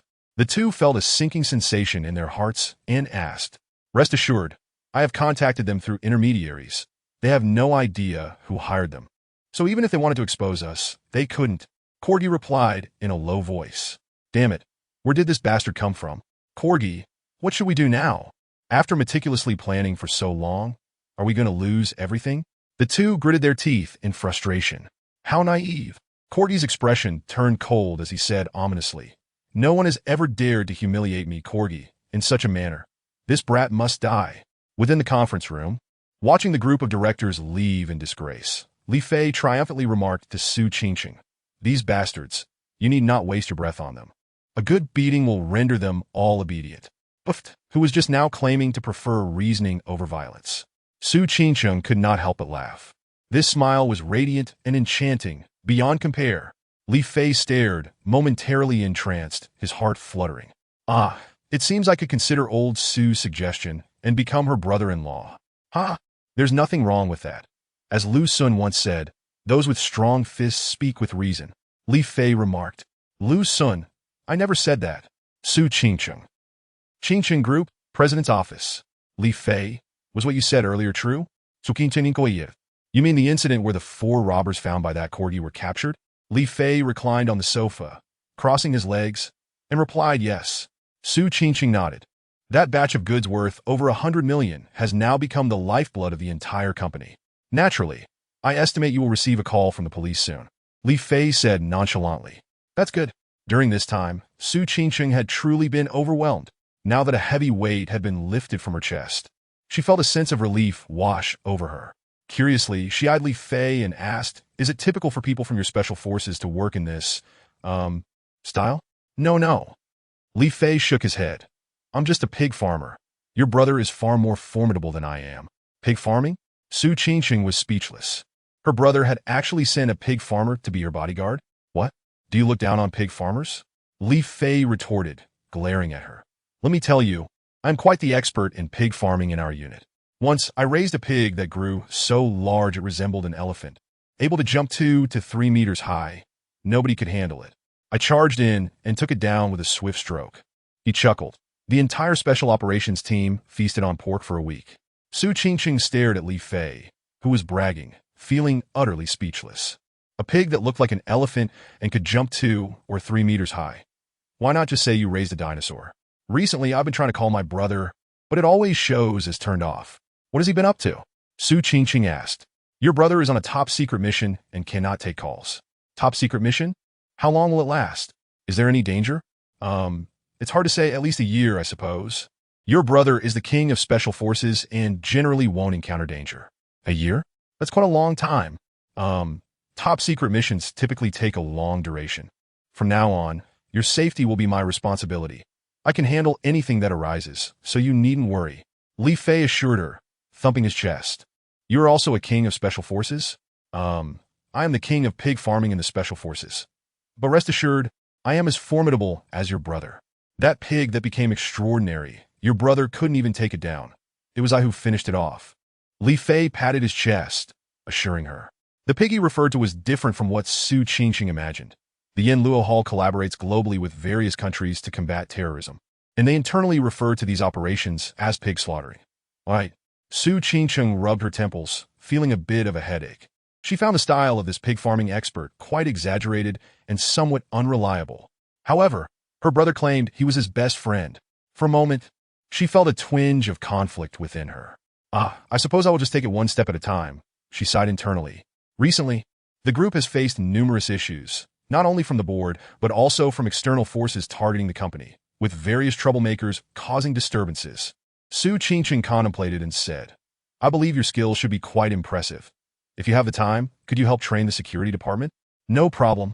When it came to serious matters, Li Fei immediately became earnest. Leave these matters to me in the future. You just need to focus on managing the company. From today onward, I shall be your personal bodyguard, resolving any troubles that arise. Li Fei looked directly at Su Qingqing and earnestly said, Everything is on me. Everything is on me. Su Qingqing's mind echoed these words, and she inexplicably felt a pang of sorrow. A solitary person in Jiangcheng, supporting such a large company while navigating so many ill-intentioned individuals. How many merely see the surface glamour without caring about her struggles, the countless sleepless nights? Today, she finally had someone she could rely on. Knock, knock. At that moment, Song Xiaoxue, a sweet-looking woman dressed in an OL uniform, walked in. President Su, General Wang from Wang Group has arrived. Wang Jie? What is he here for? Su Qingqing exclaimed in surprise. Qingqing, I heard that recently Chen Jichuan has been harassing you frequently? A frivolous voice drifted in from the doorway, and Li Fei turned to see a slick-haired young man entering. Wang Jie's heated gaze swept over Su Qingqing's ample bosom, a fleeting glimmer of greed flashing in his eyes. Qingqing, don't be alarmed. Brother Jie heard about this and specially brought you a bodyguard.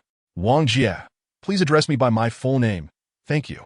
Su Qingqing glanced at him, speaking coolly. A flicker of displeasure crossed Wang Jie's face, but quickly vanished as he shamelessly continued. Qingqing, let me tell you, this person is someone I found from the Wolf Warriors. He is exceptionally skilled. Clap, clap.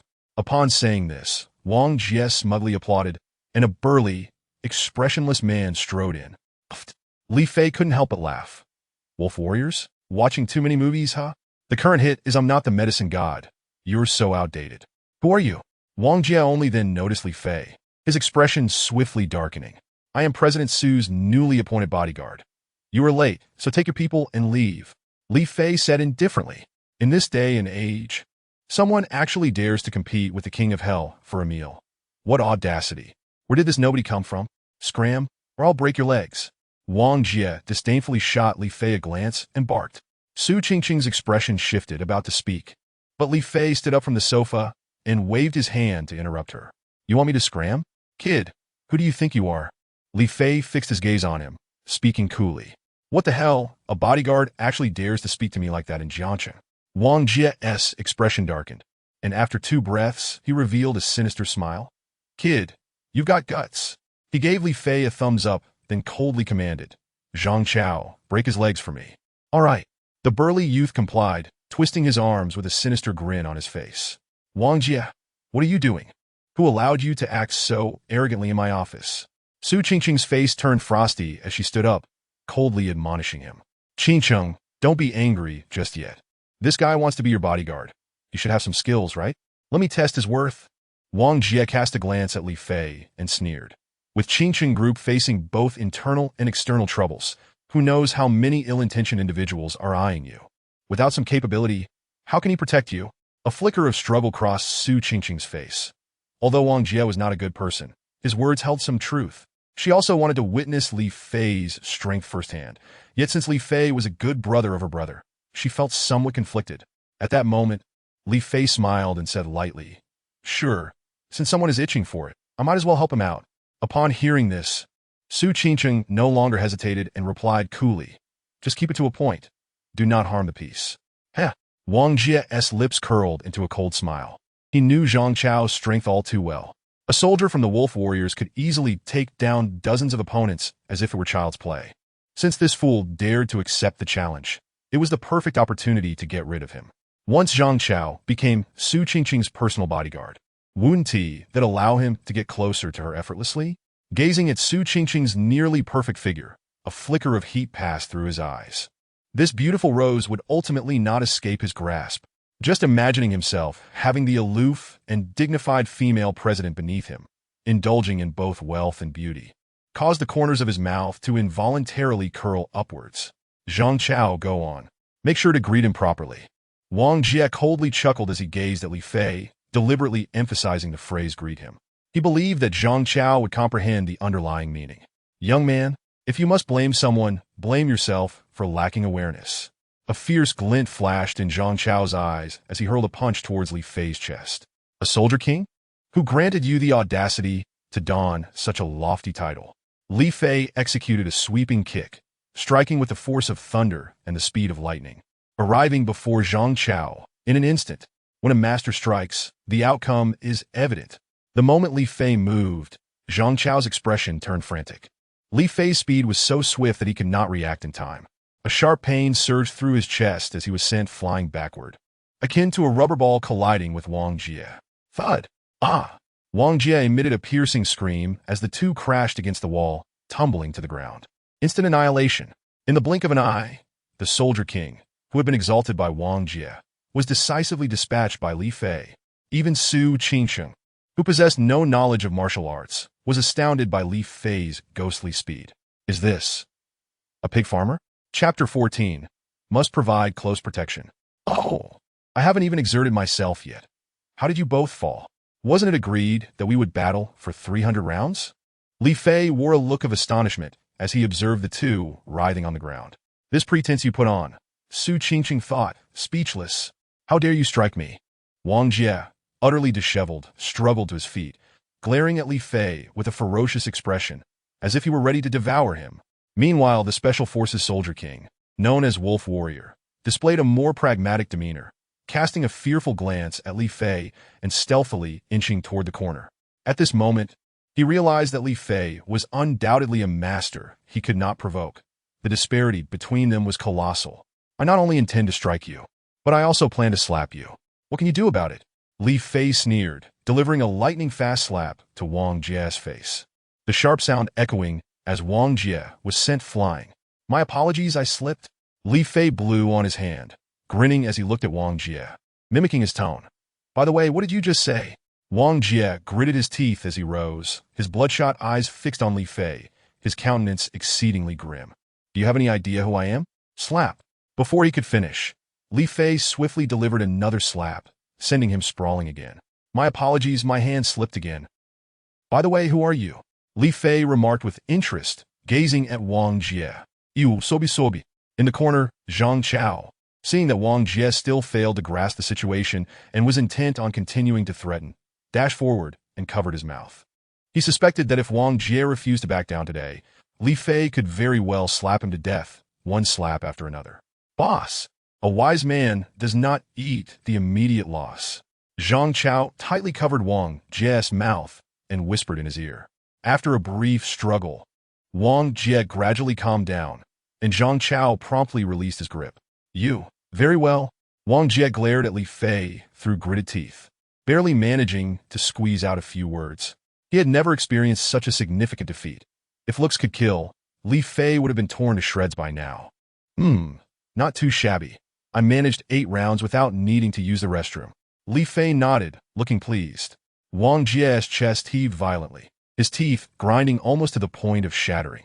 After a long pause, he finally managed to utter a single word, leave. As he walked away, he shot a fierce glare at Li Fei, as if he wanted to etch his image into his memory. Take care, and I welcome your next visit. Pretentious? Li Fei waved cheerfully at their retreating figures, grinning. I promise not to kill you. Damn. Wang Jie stumbled, nearly falling flat on his face. Zhang Chao quickly caught him, not daring to look back as they fled. Once outside, Wang Jie's vicious voice echoed from afar. You better wait for me. I want to let you off. Looking forward to your next visit. Li Fei shouted towards the door, then casually closed it. If howling were effective, donkeys would have unified the world long ago. He shook his head dismissively, and within the office, Su Qingcheng and the beautiful secretary Song Xiaoxue stared at him, wide-eyed. Please refrain from looking at me so lewdly. I am not that kind of person. With all three of us here, I am not quite ready yet. Li Fei covered his chest tightly, eyeing the two women warily. Bah, filet hoodie. Su Qingcheng muttered lightly, while Song Xiaoxue beside her blushed deeply. Rogue? Li Fei tossed his hair flamboyantly and declared, when a stranger encounters me on a dark road, they would wish I were a rogue. Unfortunately, I am not. I am merely a respectable handsome man. Su Qingcheng rolled her eyes, unable to resist asking, are all the pig farmers in your unit this formidable? Well, Li Fei pondered for a moment and replied earnestly, in truth, martial prowess is merely one of my unremarkable attributes. My greatest asset is my good looks. Is it really acceptable for you to be this narcissistic? Despite his self-absorption, Li Fei's display of strength today would suffice for a bodyguard. Su Qingcheng's expression turned serious as she got straight to the point. Li Fei, do you have a place to stay in Jiangqing? If not, I will arrange for you to temporarily stay in the company dormitory.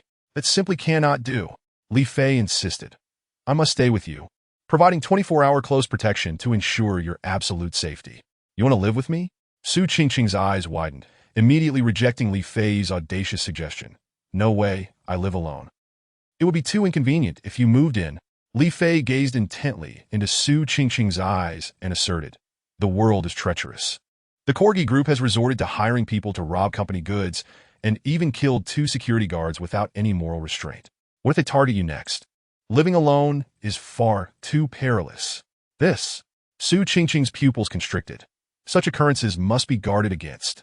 Li Fei continued, even if you do not trust me, can you not trust your brother?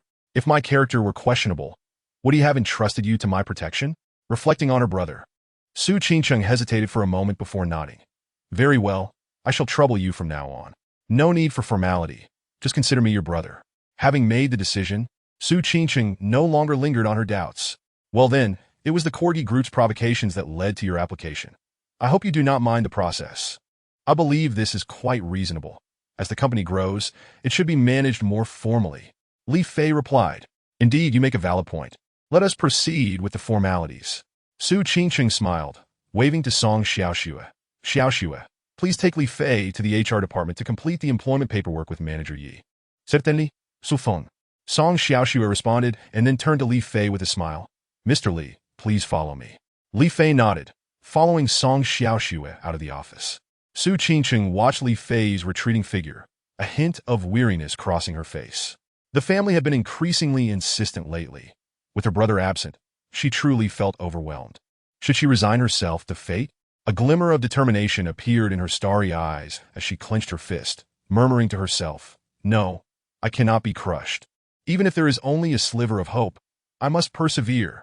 In the long corridor, Li Fei diverted his gaze from Song Xiaoxue's shapely figure. A mysterious smile gracing his lips as he quickened his pace, inquiring, Xiaoxue, do you have a boyfriend? Song Xiaoxue's body tensed instantly. Her eyes filled with wariness as she replied sternly, Mr. Li, that is a personal matter. Oh, calling me Mr. Li feels so distant. Li Fei waved his hand, chuckling. From now on, just call me Brother Fei. It's more endearing. Song Xiaoxue, feeling helpless, reluctantly responded, Fei. Brother Fei. Ah, see, that feels much more familiar. Li Fei, undeterred, continued to press. Now, tell Brother Fei loudly, do you have a boyfriend? Don't be shy. Brother Fei won't mind. Bah! What a loudmouth, you lecherous rogue. Song Xiaoxue's expression shifted dramatically as she hurriedly lowered her head and quickened her pace, ignoring Li Fei. Internally, she couldn't help but scoff. This frivolous fellow, how could President Su possibly have chosen him as her personal bodyguard? I genuinely worry for President Su. Isn't this akin to inviting a wolf into the house? The girls in this country are just too shy. But then again, Fij likes it. Li Fei beamed as he watched Song Xiaoxue's retreating figure. After years of mingling among sirens, he finally thought he could indulge in a more refined taste, feeling quite delighted at the prospect. Moments later, they reached the office door of the HR manager, Yi Qing. Song Xiaoxue mustered a smile. Fij, this is President Ye's office. The president should have already called her, so you can just go in and find her. Having said that, she didn't wait for Li Fei's response and hurriedly fled. She felt that the gaze of the man before her was far too intimidating, as if it could pierce through her clothing, leaving her with a sense of naked embarrassment. Am I really that frightening? Not even a proper introduction, and she just dashed away? Li Fei pondered quietly. Could it be that Xiaoxue doesn't appreciate the lively and cheerful type? No matter, Fij's approach to charming women is ever-changing. If she doesn't fancy the exuberant style, I'll simply switch tactics next time.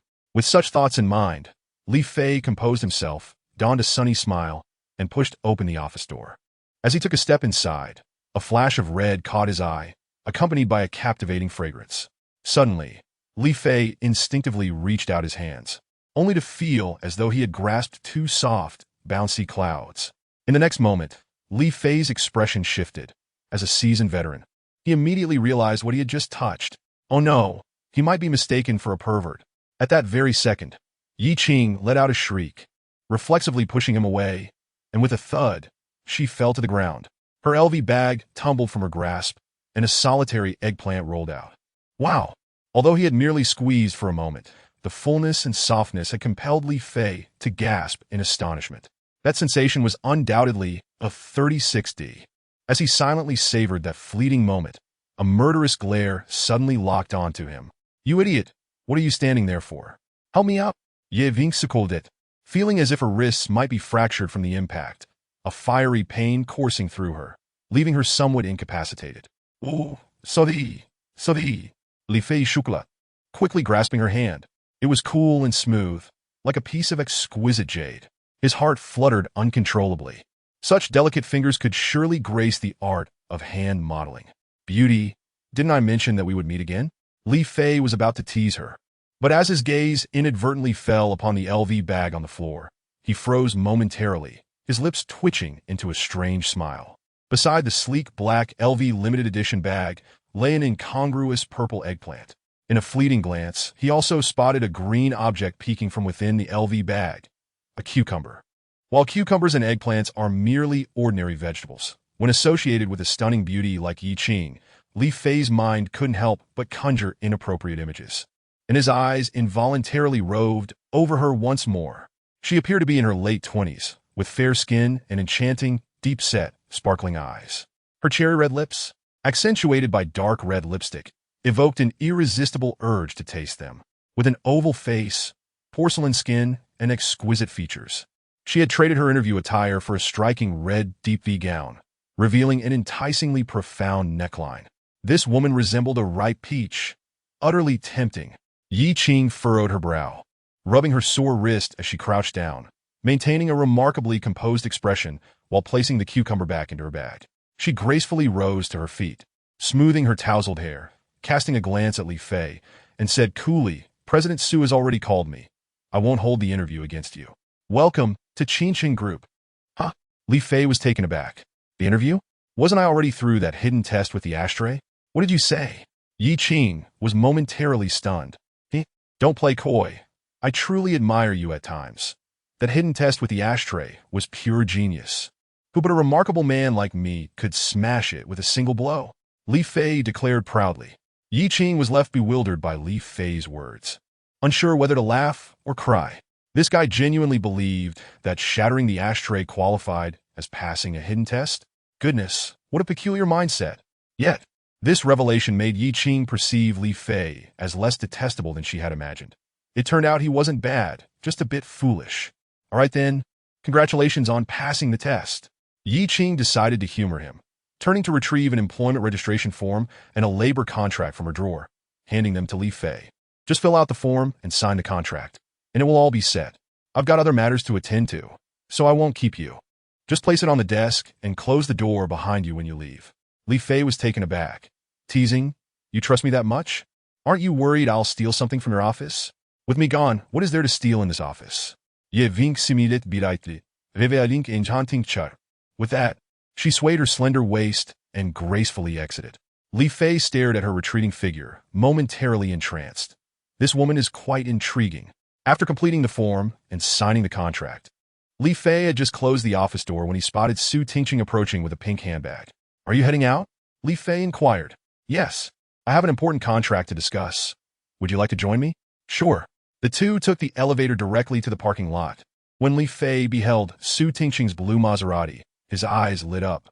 Noticing Li Fei's reaction, Su Tingqing smiled slightly and handed him the car keys. You drive. Li Fei had a Maserati back in France, yet he seldom drove it. During his time abroad, he primarily piloted armed helicopters. To his surprise, upon returning home, he had the chance to drive an Aston Martin, which filled him with excitement. In his exhilaration, Li Fei couldn't resist the urge to sing. As he drove, he animatedly stated, President Su, how about I sing Orchid Grass for you? Orchid Grass? What on earth is that? Su Tingqing was taken aback, not expecting a military man to enjoy such songs. Since he had brought it up, it would be impolite to deny him. She smirked, all right, sing away. All right. Li Fei was elated, feeling as though he had finally encountered a woman who appreciated his vocal talents. What a rarity. I come from the mountains, bringing the sister. During the day, moi moi, at night, bang bang, 3 times a day, bang, and I. Stop, stop, stop. What in the world are you singing? Before even 3 lines could pass, Su Tingqing was unable to contain herself. Not only was his voice reminiscent of a pig being slaughtered, but the lyrics were utterly ridiculous. Li Fei, brimming with enthusiasm, replied, this is my carefully adapted version. What do you think? Isn't it profound? Profound, my foot. Isn't this just a crude joke? Su Tingqing's lips twitched in disbelief, utterly speechless. Noticing her silence, Li Fei assumed she was simply awestruck by his talent and decided to press on, eagerly suggesting, I recently heard a particularly funny joke. Would you like me to tell it to you? Caught off guard, Su Tingqing hesitated for a moment, but couldn't bring herself to refuse. Fine. This joke might have a hint of depth to it. You won't mind, will you? Li Fei cautiously remarked. What depth? Isn't it just vulgar? Su Tingqing cast a disdainful glance at him and said nonchalantly, you can skip the subtext part. All right then. Li Fei's expression betrayed a hint of awkwardness. Well, I'll begin now. Skipping, done? Su Tingqing. Shall I share a more amusing story? Fearing she might not wish to listen, Li Fei quickly added, I promise it won't have any subtext. You should focus on driving. Be careful not to run a red light. Su Tingqing replied coldly. Li Fei sighed helplessly inwardly. I had hoped to share my talents, but it appears that women who appreciate my abilities are rather scarce in this world. They only notice my striking appearance. Sigh. How superficial. So exceedingly superficial. At the Vienna Hotel, Su Tingqing led Li Fei through the opulent lobby towards the private room at the back. In the distance, they spotted 2 burly, stern-faced bodyguards standing at the entrance. Clearly recognizing Yang Yun, they hurriedly opened the door with courteous demeanor. Su Tingqing strode confidently inside. But Li Fei was halted at the threshold. One of the bodyguards stepped forward and coldly stated, I'm sorry, but our boss has only invited Ms. Su. No unauthorized personnel are allowed inside. What? Unauthorized personnel? Li Fei raised an eyebrow, retorting, do I not possess an air of sophistication? Do I resemble an unauthorized person? You do. The bodyguard replied coldly. The commotion naturally drew Su Tingqing's attention, and she paused, her brows knitting together. He is my bodyguard. You may step aside. Before the bodyguards could respond, Li Fei quickly interjected. Oh, it's fine, Miss Su, you go ahead. I'll just have a little chat with them about life's aspirations, and I'll be right in. Su Tingqing looked at him with confusion, and upon seeing him wink, she chose not to say more and entered the room. Once inside, the bodyguards swiftly closed the door, resuming their impassive stance at the entrance. Li Fei glanced around, noting the absence of others, and with an innocent smile, remarked, Hey, brothers, what do you think my fist resembles? The 2 bodyguards exchanged glances, silently contemplating, is this guy for real? One of them, visibly impatient, said, Get lost, or I'll make you regret it. How coincidental. I was thinking the same. Li Fei grinned, suddenly launching into action. With a rapid succession of punches, the bodyguards barely had time to register what happened before they felt a sharp pain at their temples, their vision darkening and collapsing without a sound. How dare you consider me an unauthorized person? You are utterly ignorant of strength, Li Fei silently critiqued. propping the unconscious bodyguards against the wall and retrieving their phones, placing them into their hands. From a distance, one might assume they were merely engrossed in their phones. Sure. Li Fei cheerfully whistled as he pushed open the door to the private room. Upon entering, Su Qingqing's expression shifted dramatically upon seeing the occupants. Chen Jichuan, what are you doing here? Where is Mr. Liu from Dali Group? Ah, Qingqing, you may not know yet, Chen Jichuan replied smugly. Mr. Liu is my uncle by marriage. The miracle project from Dali Group has been entrusted to me for discussions with you. Su Qingqing's expression darkened. She recognized Chen Jichuan as a notorious playboy from Jiangcheng who had previously pursued her, but was rejected. It seemed he had not given up, resorting to such tricks. It appeared that the collaboration with Dali Group was likely doomed. If it's you, I choose to forego this opportunity for collaboration, she declared after a moment of contemplation. Qingqing, that's hardly the conduct of a mature decision-maker. This is a 2 billion project. To walk away without even discussing it seems rather unprofessional, don't you think? Chen Jichuan replied with a nonchalant smile, confident that Su Qingqing would relent. Su Qingqing hesitated, grappling with the dire state of her company's dwindling performance before finally conceding. Fine. We will discuss this collaboration today. Ah, Su Qingqing, you cannot escape my grasp, Chen Jichuan thought to himself. Feeling a surge of triumph as he glanced at the drugged wine prepared nearby, his body ablaze with anticipation. No rush. Let us sit down and enjoy a meal while we talk, he said, pulling out a chair for Su Qingqing with a smile. Hey, why haven't we ordered yet? Are you waiting for me? Just then, Li Fei breezed in like a gust of wind. Before Chen Jichuan could react, Li Fei plopped down onto the chair Chen had pulled out, grinning widely. Chen Jichuan's face darkened instantly, gritting his teeth as he spat.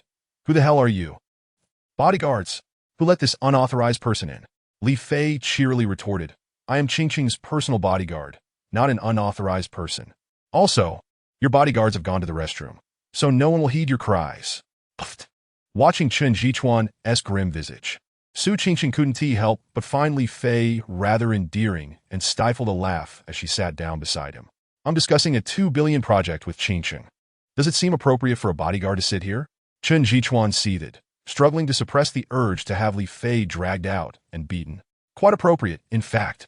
You discuss business, and I'll order food. It's not a hindrance at all, Li Fei declared, picking up the menu and waving his hand. You! Chen Jichuan was fuming, vowing to make sure Li Fei regretted his insolence once his bodyguards returned. Ah, you there. Don't just stand. Take a seat. Make yourself comfortable, as if you were at home, Li Fei encouraged, exuding an air of hospitality. How dare you act like the host when you're merely a bodyguard? Chen Jichuan glared at Li Fei, gritting his teeth as he spat out. Do you even know who I am? Let us eat first. We can introduce ourselves afterward. Li Fei waved dismissively as he called over a waiter in the corner. Bring out that 4-kilogram Australian lobster for 3 ways. And, with remarkable gusto, Li Fei proceeded to order an array of the priciest dishes on the menu. Chen Jichuan felt as if he might overturn the table in frustration.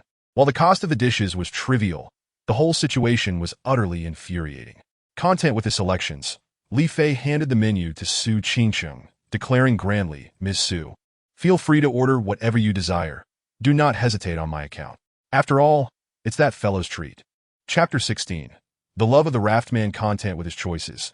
Li Fei passed the menu to Su Qingqing, confidently stating, Ms. Su, order anything you wish. Don't hold back.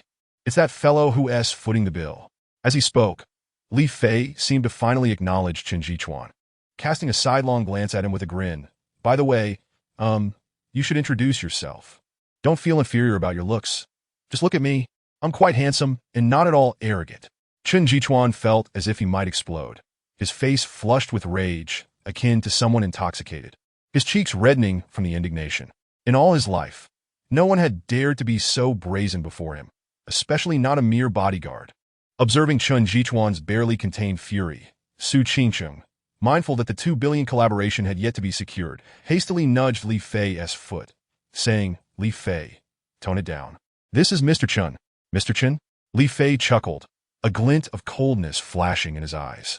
Chen Jichuan gritted his teeth, forcing himself to regain his composure. He discreetly retrieved his phone, sending a covert message from beneath the table, and then turned to Su Qingqing, speaking in a hushed tone. Qingqing, it seems I have lost my appetite for this meal.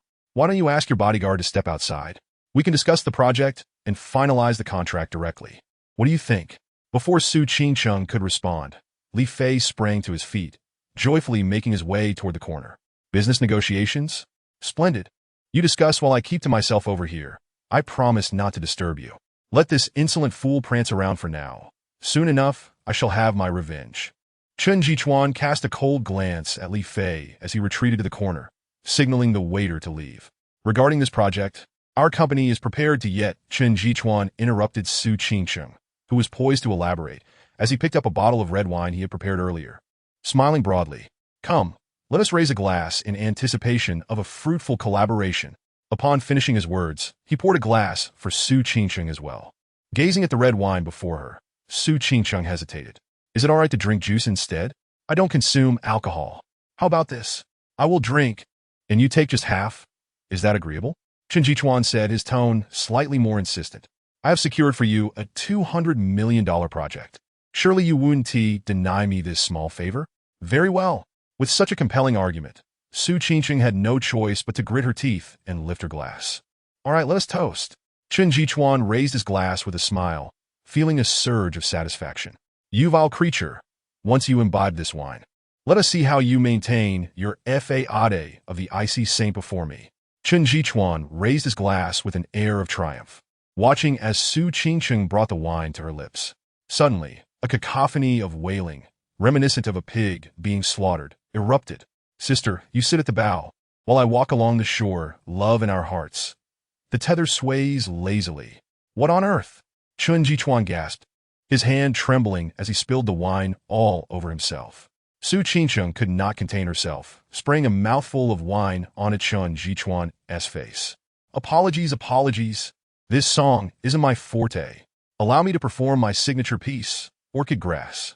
Li Fei swayed with the microphone in hand, looking rather sheepish. "Orchid Grass?" Upon hearing the title, Su Qingcheng recalled Li Fei's absurd lyrics, and dread washed over her. "Stop, stop. Could you not sit quietly for a moment?" Li Fei, slightly embarrassed, replied, I may have gotten a bit carried away earlier, but I assure you this time it will be perfect. Please, no more singing."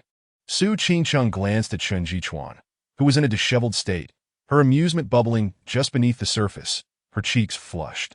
She now found Li Fei somewhat endearing. "Are you a monkey sent to entertain us?" Chen Jichuan was seething with frustration. This foolish bodyguard was driving him mad. With this imbecile around, his meticulously crafted plan was in jeopardy, leaving him without any chance to succeed. Just then, 6 burly bodyguards clad in black suits pushed through the door. Among them the 2 whom Li Fei had previously knocked out. "Young master!" The 6 men rushed to greet Chen Jichuan as they entered. At last, spotting his hired muscle, Chen Jichuan felt a wave of relief wash over him. He wiped the wine from his face, cast a sidelong glance at Li Fei, and a sinister smile crept onto his lips. "Today, if I do not make you regret your existence, I shall change my name to match yours, you wretched fool. How dare a mere bodyguard challenge me?" Chen Jichuan, with these thoughts swirling in his mind, he turned to Su Qingcheng, saying, "Given the current circumstances, it seems inappropriate to continue our discussion. Shall we reschedule for another day?" "Very well." Discussing a $200 million project with someone entirely unrelated was, to begin with, a precarious endeavor. If not for the internal and external pressures on her family, Su Qingcheng would have turned and left the moment she saw Chen Jichuan.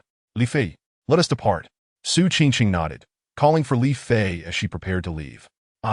Qingcheng, you should go ahead but leave your bodyguard behind." Chen Jichuan pointed at Li Fei, gritting his teeth. "I have a particular interest in that song Orchid Grass and would like to have a private chat with him." Su Qingcheng surveyed the 6 imposing figures before her and immediately sensed Chen Jichuan's ill intentions. The notion of his supposed interest in orchid grass was utterly absurd. Instinctively, she wanted to refuse, but Li Fei, brimming with enthusiasm, exclaimed, "Interested in orchid grass? President Chen is a man of depth. No problem. I feel an instant camaraderie with President Chen. Su, please wait for me in the car. I will join you shortly after our chat." Li Fei handed the car keys to Su Qingcheng. "Yo. Very well then, just make it quick." Su Qingcheng glanced at him, noting his excitement and recalling his impressive skills, opting not to press further as she departed. TSK, TSK, that slender waist, that pert backside. Perhaps I should seriously consider Yun Fei's suggestion and reluctantly add her to my harem. Watching Su Qingcheng sway away, Li Fei mused to himself. A smirk plastered on his face. On the other hand, Chen Jichuan was absolutely furious. This scoundrel dared to covet Su Qingcheng right in front of him? Did he truly believe that his retention was driven by an interest in his singing? Had he not noticed the predatory glint in Chen Jichuan's eyes? You are merely a bodyguard. How dare you aspire to something beyond your station? Chen Jichuan bellowed in rage. What of it? A bodyguard who does not aspire to woo the CEO is not a good driver. Even a toad has dreams. Li Fei retorted, casting a disdainful glance at him. Moreover, if a fool like you dares to pursue women, why shouldn't a bodyguard? You dare call me a fool? Chen Jichuan's eyes widened. No one had ever had the audacity to insult him to his face. This bodyguard was courting death. You are mistaken. I am not calling you a fool. You simply are one. Li Fei replied with a grin. You seek death. Chen Jichuan could no longer contain his rage, pointing a finger at Li Fei as he shouted. Kill this fool. I want him to regret being born. Chen Jichuan's pent-up fury erupted in an instant. The muscular bodyguards closed in with malicious grins, while the two whom Li Fei had previously incapacitated hesitated, slowly lagging behind.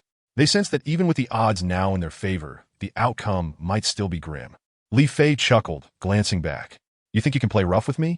When I unleash my fury, even I fear myself.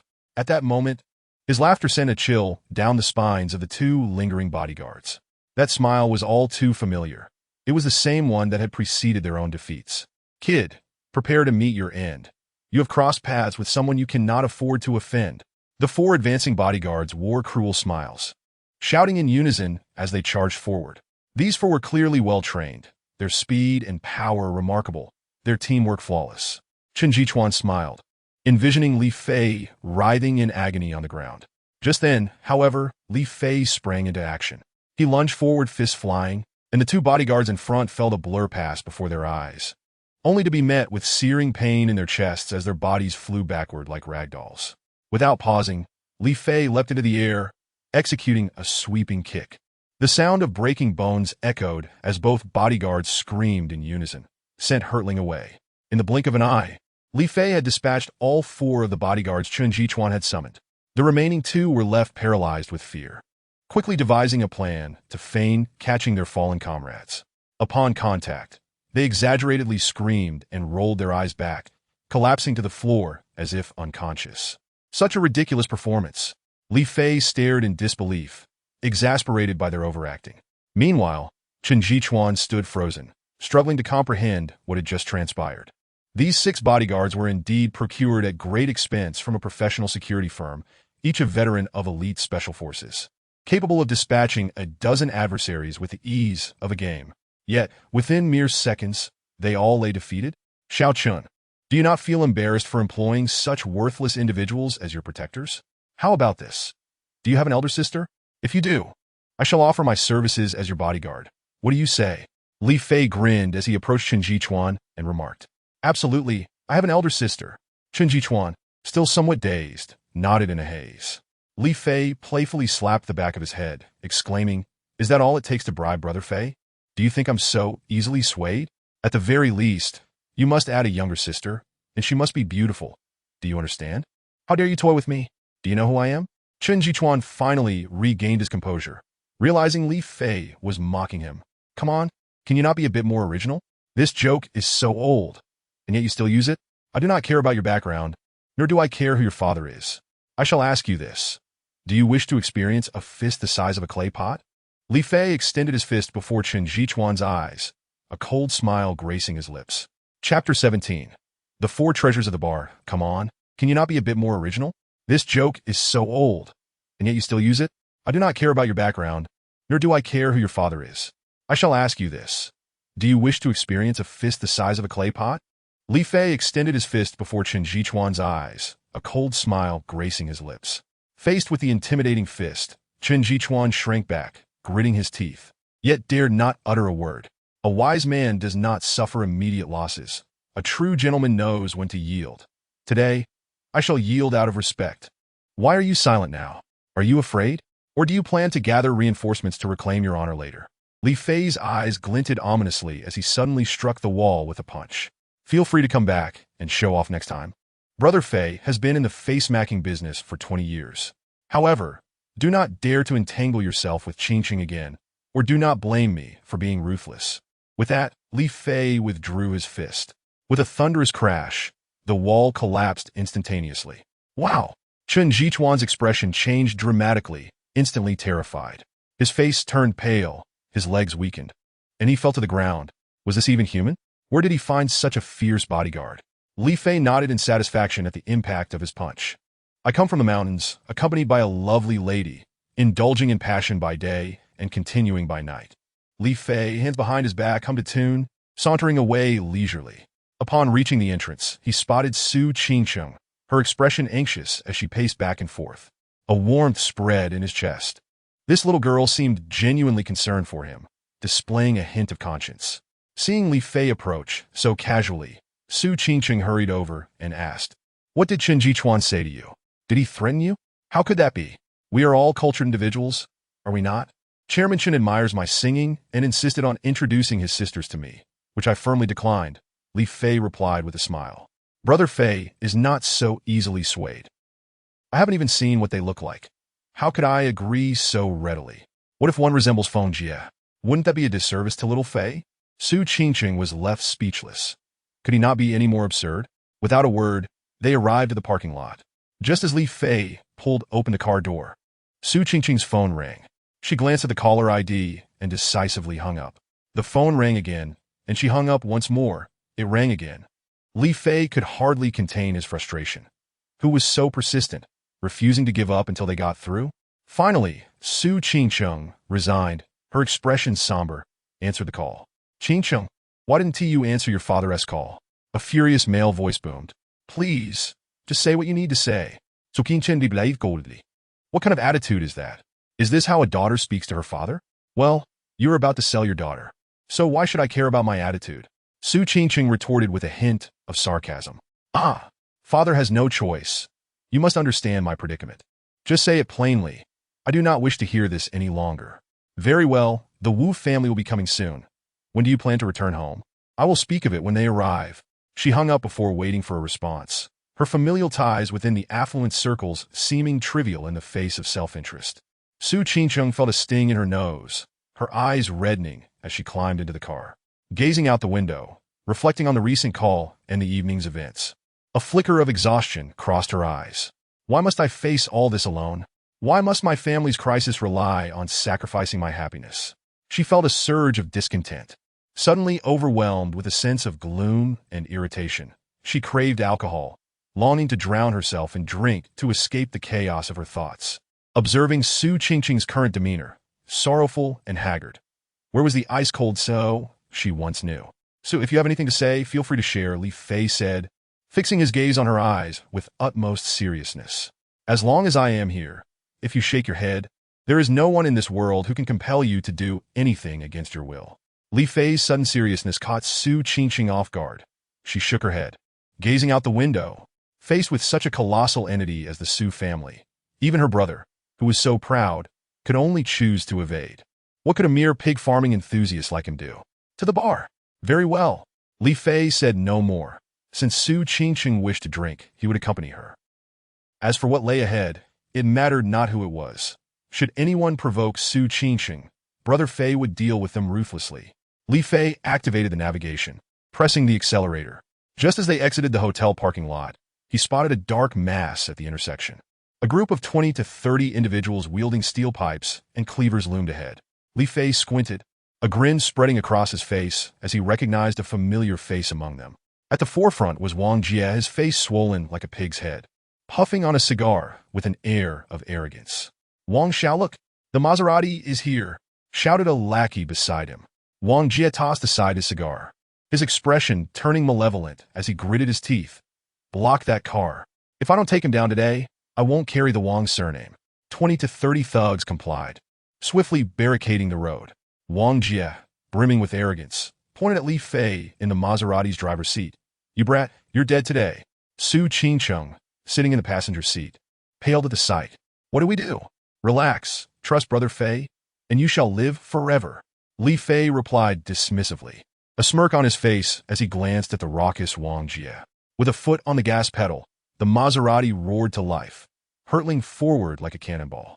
Wang Jie, witnessing the oncoming Maserati, turned pale, shouting as he attempted to dodge aside.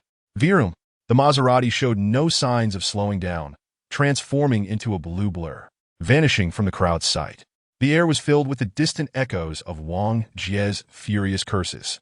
Once on the main road with traffic increasing, Li Fei promptly reduced his speed. Su Qingcheng exhaled deeply, shooting Li Fei an exasperated glare. Do you realize that hitting someone can land you in prison? Prison? For what? Li Fei replied with a smug grin. The car is yours. If someone dies, I'll simply flee to Africa. Where would the police even look for me? You scoundrel. Su Qingcheng gritted her teeth, wishing she could strangle him for his insolence. This bodyguard was utterly infuriating. Li Fei chuckled. Oh, I was just joking. Those pampered rich kids are the ones most afraid of death. They wouldn't dare to block me. Si inhen vesilence. The bar is renowned for its 4 treasures: expensive drinks, an inviting atmosphere, scantily clad, beautiful women, and the freedom to indulge. Midnight Rose, a well-known bar in Jiangcheng, epitomizes this allure. Are you ready for the spark of love?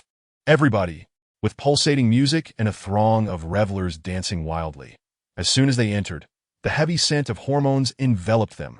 Su Qingcheng seldom frequented such places. The boisterous and fervent atmosphere elicited a flicker of discomfort upon her countenance. In stark contrast, Li Fei, gazing at the dance floor adorned with bare legs and arms, felt his eyes gleam with excitement. He swallowed hard, grinning widely as he exclaimed, "Boss, we must make it a point to visit such places more often." Upon witnessing his lecherous demeanor, Su Qingcheng felt a surge of indignation. How could he behave so shamelessly in the presence of several beautiful women? Can you not exhibit a modicum of dignity? I spend my days in the military dealing with swine, and now that I'm finally amidst so many lovely ladies, what harm is there in stealing a glance? It's not as if I'll get pregnant. Li Fei raturta da fianli. Su Qingcheng scoffed coldly, retreating to a secluded corner to sit down. With a snap of his fingers, Li Fei summoned a strikingly attractive waitress clad in a uniform, her smile professional, yet inviting. Bring me 2 bottles of your priciest wine. Money is no object, he declared, his confidence soaring. The waitress's eyes sparkled with interest, her professional smile transforming into one of genuine warmth as she accentuated her curves. Even her gaze toward Li Fei bore a hint of seduction. At that moment, Su Qingcheng interjected with a soft, yet firm remark. Tonight, you're treating. Li Fei's smile faltered, and he stammered, Miss, let us start with 2 bottles of the cheapest wine. I just need to rinse my mouth. Let's hold off on the expensive stuff for now. Realizing he was merely posturing, the waitress's expression turned frosty as she nodded curtly and departed without a word. Boss, why must you be so stingy? Even when out drinking, you expect me to foot the bill. And could you refrain from undermining my bravado in front of the ladies? Li Fei lamenta. A frown plastered on his face. Men are all the same. Su Qingcheng shot back disdainfully. Li Fei, feeling dejected, lamented his unfulfilled desires. Moments latte. The waitress returned with 2 bottles of wine, her expression decidedly unenthused. Come, let us drink. Li Fei filled 2 glasses, grinning as he proclaimed. A man must never say no, and a woman should never be too easy. Boss, I'll take the plunge, you do as you please. With that, he stood and downed his drink in one go. Su Qingcheng glared at him with fierce disapproval, but steeling herself, she raised her glass, clenched her teeth, and downed her drink as well. Coughing, she could not suppress the 2 fits that followed, a rosy hue blossoming across her flawless complexion, spreading to her earlobes. The proud and elegant woman now exuded an added touch of allure. Hey boss, if you can't handle your drink, you could always take it slow, Li Fei remarked with a smirk. Su Qingcheng nearly choked, glaring daggers at him as she seethed you. Scoundrel. Class. Mind your image as a CEO. Suddenly, an alluring scent of perfume wafted from behind them, prompting Li Fei to glance over eagerly. However, upon seeing a man in a white suit with long hair and an effeminate appearance approach them with a bottle of wine, his expression soured. In a bar, wearing a suit and dousing oneself in women's perfume? Truly bizarre. Li Fei grimaced and took a swig from his bottle. The man approached Su Qingcheng, smiling as he asked, Beautiful lady, may I offer you a drink? The man's voice and demeanor were so effeminate that Li Fei felt a wave of nausea rise. The red wine he had just sipped spewed forth onto the man's attire. Patting his chest as if recovering from a shock, Li Fei exclaimed. I nearly mistook this for a Thai bar. What a fright. Wine splattered across the man's face, and Su Jiao stood frozen for a moment before unleashing a piercing scream. Ah! How dare you spit on me? I will kill you. Such an extravagant wine for a face wash, and you're making a scene? Were it not for Brother Fei, would you even have this opportunity? Li Fei scoffed disdainfully. Su Qingcheng was at a loss for words. You shameless braggart. Your audacity knows no bounds. Fuming, Su Jiao's face contorted with rage, her hands poised to strike as she charged at Li Fei. Oh my, how terrifying! Security! Where are you? Someone is trying to kill me. Li Fei hastily ducked behind a table, shouting in panic. What is going on? Does someone dare to cause a ruckus in Li Guo's domain? Have you a death wish? Two security guards, muscles rippling beneath their uniforms, rushed over, their expressions dark. Li Fei, seizing the moment, pointed at Su Jiao and declared, It's him. He is causing a disturbance and threatening violence. The guards cast a wary glance at the agitated figure of the man and replied coolly, Miss, if you're here to enjoy yourself, we welcome you. But if you're here to create trouble, don't blame us for being unkind. Unable to contain his amusement, Li Fei chuckled as the guards referred to the man as Mississippi. Are you too blind? How could you mistake me for a woman? Her face turning a shade of green, her eyes aflame with fury. What? PSA man? The guards appeared bewildered. With hair long and a scent so feminine, in the dim light, who could tell? Get lost, or you'll regret it. Having confirmed the man's identity, the guards lost all patience and issued an ultimatum. You dare tell me to leave? Do you know who I am? Su Jiao's fury was palpable, her nostrils flaring. Have you no shame? Strutting in here under Li Guo's roof. Do you think you have the right? The guards flexed their muscles, ready to teach this androgynous figure a lesson. Wait, I'm leaving. Su Jiao relented immediately, her bravado dissipating. Casting one last venomous glare at Li Fei and the guards, she stormed toward the exit. As soon as she departed, Li Fei pulled out 2 cigarettes, grinning as he offered them. To both of you, mighty brothers, feel free to have a smoke. You're a good lad. If anything else arises, just holler for us. The guards accepted the cigarettes with gratitude, patting Li Fei's shoulder before returning to their duties. Take care, big brother. Li Fei waved cheerfully. You. Su Qingcheng observed Li Fei's sycophantic demeanor with disbelief, struggling to reconcile it with the commanding presence he had displayed earlier when he had collided with Wang Jie. What is wrong with me? Li Fei touched his face, puzzled. Have I suddenly become more handsome? Su Qingcheng had grown accustomed to Li Fei's self-adoration.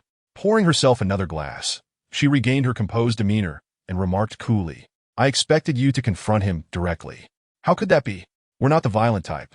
Besides, it's not in our nature to strike women. Li Fei raplia. The commotion had lightened Su Qingcheng's mood, momentarily distracting her from the burdens of her 3-year pact and family responsibilities. With her spirits lifted and no longer interested in drinking, she tilted her head back and drained her glass with flair. Waiter, the bill. Are we leaving already? Li Fei lamented. I haven't even had the chance to flirt with a single girl. With a sly smile, Su Qingcheng teased. What's the matter? Don't you want to leave? Is it the wine you'll miss, or the sight of those bare legs on the dance floor? Coughing awkwardly, Li Fei cleared his throat, retorting, Let us go. Who would miss such things? Not me. After settling the bill, Li Fei followed Su Qingcheng reluctantly to the parking lot. As they wandered into a quieter alley, a group of thugs wielding machetes suddenly emerged from the shadows. You're dead today, kid? Su Jiao emerged ominously from the darkness. Su Qingcheng's expression shifted, and without a moment's hesitation, she reached for her phone to call the police. Boss, step back. Leave this little matter to Brother Fei. Li Fei, with a pained expression, stepped forward, shielding Su Qingcheng behind him. What is the purpose of summoning a dozen thugs? It hardly serves as a warm-up for me. Fei, if you had called forth a dozen voluptuous and innocent-looking bikini-clad maidens, I would surely meet a heroic demise tonight. Li Fei glared at the cross-dressing man, his disappointment palpable. How can you be so utterly dense? Come on, unleash your fury upon me. I will bear all consequences. Su Jiao glared fiercely at Li Fei and shouted. The thugs, their faces contorted with rage, brandished their machetes and charged forward. Here, take this from me. I wouldn't want to tarnish my attire with blood splatter. Li Fei removed his wristwatch and thrust it into Su Qingcheng's hands. What? Su Qingcheng was momentarily taken aback, utterly unprepared for the watch that appeared in her grasp. Huff! Li Fei exhaled softly, his figure suddenly transforming into a blur as he lunged into the crowd. Su Qingcheng could barely register the motion before Li Fei vanished from sight. Chaos erupted among the throng, with screams and the sound of bones breaking echoing around. One by one, the black-clad thugs were sent flying, howling in agony. Within a minute, only Li Fei and Su Jiao remained standing amidst the wreckage, the thugs writhing on the ground in despair. Su Qingcheng was stunned. This was astonishingly formidable, was it not? If a mere pig farmer possesses such prowess, her brother must be even more extraordinary, she mused. Su Jiao was bewildered. This was not how the script was supposed to unfold. Wasn't he this fellow meant to be the one lying on the ground in agony? Li Fei, flexing his fists, approached the cross-dressing man. Is there anyone else? Bring them forth. I need to warm up. Stay away from me. I have powerful connections. Su Jiao, clutching her chest in terror, retreated. Ugh! The sight of Su Jiao, as if anticipating violation, nauseated Li Fei to the point of nearly regurgitating his dinner. Disgusting. Li Fei lost all interest in engaging. This was truly beneath him. Su Jiao screamed, her legs awkwardly fleeing into the night. Let us go, let us go. This is utterly revolting. Li Fei retrieved his watch from the dazed Su Qingcheng, his face contorted in frustration. After running a distance, Su Jiao realized Li Fei was not pursuing her and sighed in relief. Looking around, she slipped into a bar and ascended to the rooftop. Shunyi, did you see clearly? Su Jiao inquired, glaring at the two dark figures by the railing. Chuango, also known as Chenji Chuan, nodded expressionlessly. Ah Jiao, you should head downstairs for a drink. I need to discuss matters with Uncle Wu. I'll find you shortly. Ajiao. If Li Fei were to discover that the cross-dressing man had such an extraordinary name, he might very well regurgitate his dinner on the spot. Su Jiao reluctantly nodded. Oh, fine. Chen Jichuan watched as Su Jiao's figure vanished from the rooftop, a flicker of respect appearing on his otherwise grim face. He turned to Uncle Wu and said, What do you think of this young man's skills? To what level do you believe he has attained? Uncle Wu, a man in his 50s clad in a silver-gray tang suit, with his hands clasped behind his back, possessed piercing eyes and a chiseled jawline, exuding an undeniable aura of strength. Upon hearing Chen Jichuan's question, a faint smile appeared on Uncle Wu's face as he observed Li Fei and Su Qingcheng's silhouettes slowly fading into the night. He replied, Based on the speed and strength this young man displayed earlier, he is likely a practitioner of ancient martial arts. Ancient martial arts practitioner? Chen Jichuan was taken aback, clearly unfamiliar with the term. Indeed, in this world, there exist ancient sects that have preserved their teachings for hundreds, even thousands of years. Uncle Wu explained with a gentle smile. Among these sects, there are martial arts that wield immense power and can generate internal energy. The strength of those who practice these techniques is beyond your imagination. Ancient martial arts practitioner? Su Xiao was equally taken aback, evidently unfamiliar with the term. Correct? In this world, there are ancient sects with teachings that have endured for centuries. Uncle Wu elaborated. Within these sects lie formidable martial arts that can generate internal energy. The might of those who master these techniques is unfathomable to you. Chen Jichuan's eyes widened, filled with disbelief. So that kid is a bodyguard of such caliber? Then, am I not in deep trouble? Not necessarily.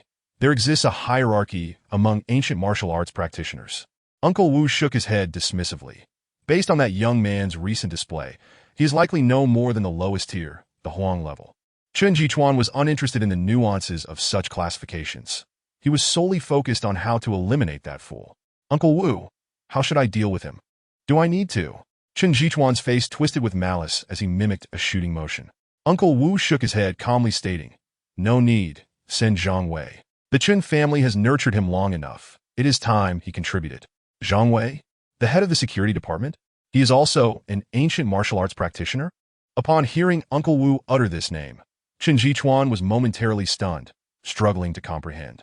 Why are ancient martial arts practitioners suddenly everywhere? Zhang Wei? The head of the security department? He is also an ancient martial arts practitioner? Chen Jichuan was astonished, unable to believe it. First, Su Qingcheng's bodyguard was an ancient martial arts practitioner, and now even his family as head of security is... What on earth is happening? People he had previously dismissed as insignificant were turning out to be remarkably formidable. Indeed, that young man is at the late Huang level. making him a top-tier expert in jiangcheng. Chun Zong had spent a considerable sum to recruit him, more than sufficient to handle Li Fei. Uncle Wu noted, "Very well. Let Zhang Wei infiltrate the Long Dao Society, and once the deed is done, we shall place the blame squarely on them." A cruel smile crept across Chun Jichuan's face. "Young man, dare to thwart my plans? Regardless of your ancient martial arts prowess, you shall still meet your end." Having ascertained Su Qingqing's villa location, Li Fei adjusted the navigation and pressed the accelerator. The Maserati Quattroport transformed into a blue streak, vanishing into the night. The Tulip Villa Complex is one of the largest villa communities in Jiangxing. Following Su Qingqing's directions, Li Fei navigated through winding paths until he parked in front of a grand, detached villa. After securing the vehicle, he followed Su Qingqing eagerly, filled with anticipation for their impending cohabitation with the cool and elegant CEO. "I'll be on the second floor. You can take any room on the first floor," Su Qingqing stated casually, shedding her outer garment to reveal her delicate arms. "No way," Li Fei firmly rejected. "I must sleep in the room next to yours. It is vital for me to address any issues promptly." "You!" Su Qingqing's piercing gaze locked onto Li Fei, who stood his ground defiantly. After a prolonged standoff, Su Qingqing relented, her tone indifferent. "Suit yourself. Humph. You think you can outstare me? In the past, with a mere glare, I could make anyone pregnant." Li Fei felt a surge of satisfaction, only to realize another pressing issue. "Boss, why are you so reluctant to hire a maid? Isn't that a bit stingy?" Su Qingqing shot him a glance. "What do I need a maid for? I'm accustomed to solitude.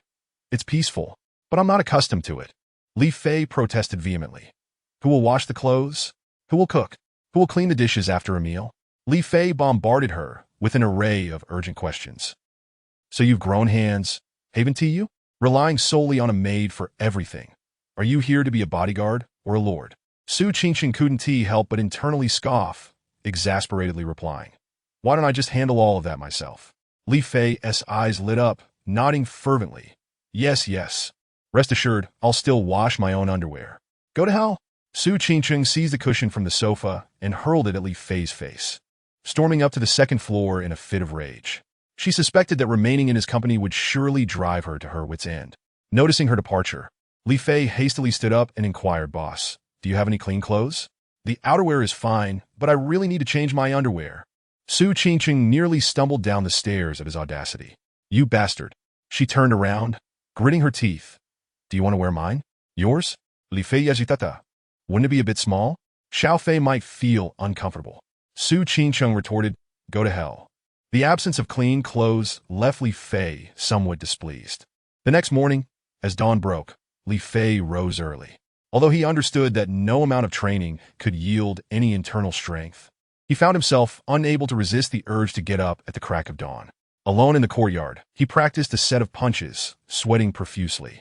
After finishing his routine and taking a hot shower, he found Su Qingqing waiting quietly in the living room, clad in a standard OL office outfit, complete with nude stockings that accentuated her alluring legs and 5-centimeter heels that enhanced her stature and grace. Her shoulder-length hair and stunning features made Li Fei's heart flutter. "Wow. Boss, I find you increasingly beautiful. Less flattery and more driving. It's time for work," Su Qingqing replied with a stern expression. "Work? Boss, aren't we having breakfast?" Li Fei exclaimed, his eyes wide. "We can eat in the cafeteria." "Boss, a woman who can't cook isn't a good woman, you know? Go die." Upon arriving at the company, Li Fei trailed behind Su Qingqing, greeted by numerous bows of respect along the way. Occasionally, when a beautiful woman bent down, the sight of her ample curves made Li Fei's heart race, nearly causing him to bleed from his nose. Observing the scenery, he thought, being a boss has its perks. It seems essential for him to become one in the future. In the CEO's office, Li Fei lounged back in his chair, reflecting on his circumstances. Su Qingqing, seeing his carefree demeanor, felt her irritation rise. With a disdainful wave of her hand, she instructed, "Go report to Manager Yi. I've already informed her to take you shopping for 2 suits." "Suits? Are those wear clothes?" Before Su Qingqing could respond, he added, "And don't forget to buy underwear. Get out of here." Su Qingqing's chest heaved in frustration, her teeth clenched. Not buying them and still throwing a tantrum, her stinginess was astonishing. As Li Fei stood up, he couldn't help but voice his thoughts. "You come back, and I guarantee I won't let you off easily," Su Qingqing threatened. Li Fei, undatarat. Responded seriously, boss. I believe it's essential for you to accompany me. It would allow you to familiarize yourself with my devilishly handsome physique. Even if you can't sleep beside me, you can at least imagine it. Skrem, Godi. Su Qingqing's chest rose and fell violently. Hey, I'm just joking. Boss, you have no sense of humor. Li Fei chuckled, stubbornly refusing to leave. Taking a deep breath, Su Qingqing realized that unless she extinguished his hopes, he would not depart. I've received a call from the police station. I must go immediately. The 4 robbers that Corgi was looking for have already confessed, so I don't have time to shop with you. Do you understand? Oh, it's not that I don't want to, it's that I can't. I understand. Li Fei winked at Su Qingqing. Su Qingqing was utterly speechless. She had never encountered someone so unabashedly shameless. Knock, knock. At Yi Qing's office, Li Fei, having learned his lesson, politely knocked before entering to avoid witnessing anything inappropriate. Come in. Upon entering, he found Yi Qing engrossed in paperwork. The top button of her white shirt was undone. Li Fei gulped, unable to resist standing before her like a student punished by a teacher, his gaze unwavering. When Yi Qing looked up and saw Li Fei, a charming smile graced her lips. Little brother, wait a moment. Once I finish my work, I'll take you to buy clothes. No rush, Sister Qing, please continue. You look lovely just now. Li Fei grinat. Little rascal, quite the smooth talker. Yi Qing shot him a glance but dismissed it, returning to her tasks. A short while later, as she completed her paperwork, a satisfied smile spread across her face as she stretched, inadvertently loosening a second button. The sight, combined with her captivating expression, sent a surge of warmth coursing through Li Fei. Is it beautiful? Yi Qing, noticing his captivated gaze, inquired, her tone teasing. It certainly looks appealing, but I wonder what it feels like. Li Fei replied, his audacity surprising even himself. Oh, do you wish to touch? Yi Qing countered with a cold smile. Ah, I'm not that forward. Li Fei hesitated, unsure if she was teasing him. Humph, you have the heart of a thief, but lack the courage. Yi Qing scoffed. Fastening her buttons and standing up, step outside while I change. Change? Li Fei's eyes lit up as he surveyed her, his mind racing with tantalizing images. Still not leaving? What? Do you want to stay and watch me change? Yi Qing's expression became inscrutable. All right, I think I'll wait outside. Li Fei coughed awkwardly and quickly exited. This woman was too tempting, and he feared that if he lingered, he might lose control and act on his impulses. Such an opportunity would be a tremendous loss. Any woman he desired should compete for his affections. Men truly are driven by their baser instincts. Yi Qing huffed, locking the office door behind her. Outside, Li Fei found himself unable to shake the image of Yi Qing's mature and alluring form from his mind, especially as he imagined her current activities. At that moment, a sudden scream pierced the air from within the office. Help! Help! Followed by Yi Qing's frantic voice. Li Fei paused, perplexed. He was standing guard outside, yet not a single fly had entered. What could be the cause of such a commotion? His thoughts raced, but his body reacted swiftly as he pushed open the office door and burst inside. Gasp! The sight that met his eyes made Li Fei's breath hitch. His blood surged, and his lower self responded eagerly. There stood Yi Qing, completely disrobed except for scanty lingerie, her arms crossing to shield her modesty as she stood atop the desk. Her long, slender legs and the smoothness of her skin, coupled with her panicked expression, detonated like an atomic bomb in Li Fei's mind. Seeing him enter, Yi Qing, like a drowning person spotting a lifeline, leaped from the desk into his arms. The soft warmth enveloped him, and Li Fei felt blood rush to his face, especially as she grasped him in a panic. Chapter 20. This is too thrilling. Li Fei froze, his body stiffening as if electrocuted. If this were at home, and she dared to initiate such an advance, he would have had no qualms about taking full advantage of the situation. Ah, there's a cockroach. A cockroach. Li Fei, get rid of it. Yi Qing shouted in alarm, her little hands flailing wildly. Having grown up in the land of the stars and stripes, one would be accustomed to the lifestyle of manicured lawns and gardens. Yet upon arriving in Huaxia, the most challenging aspect of their living conditions was the absence of such greenery. As the words fell, the arms tightened once more, the chin resting contentedly upon Jinxi's forehead, and eyes closed in serene satisfaction. All accolades were thus directed towards the blood gun, positioning the two individuals in stark contrast. Employing this method to elevate one character while diminishing another allowing for a cleansing of reputation alongside enhancing popularity through the vilification of gluttony. In this manner, Miley emerged from the bathroom, wrapped in a towel, her hands caressing her body, savoring the smooth sensation as she approached the basket designated for clothing. The necessity of reviving someone was inescapable. However, if one were to administer a drug before throwing in a lightning bolt, the opponent would undoubtedly ascend to an unforeseen position, making it challenging to revive directly.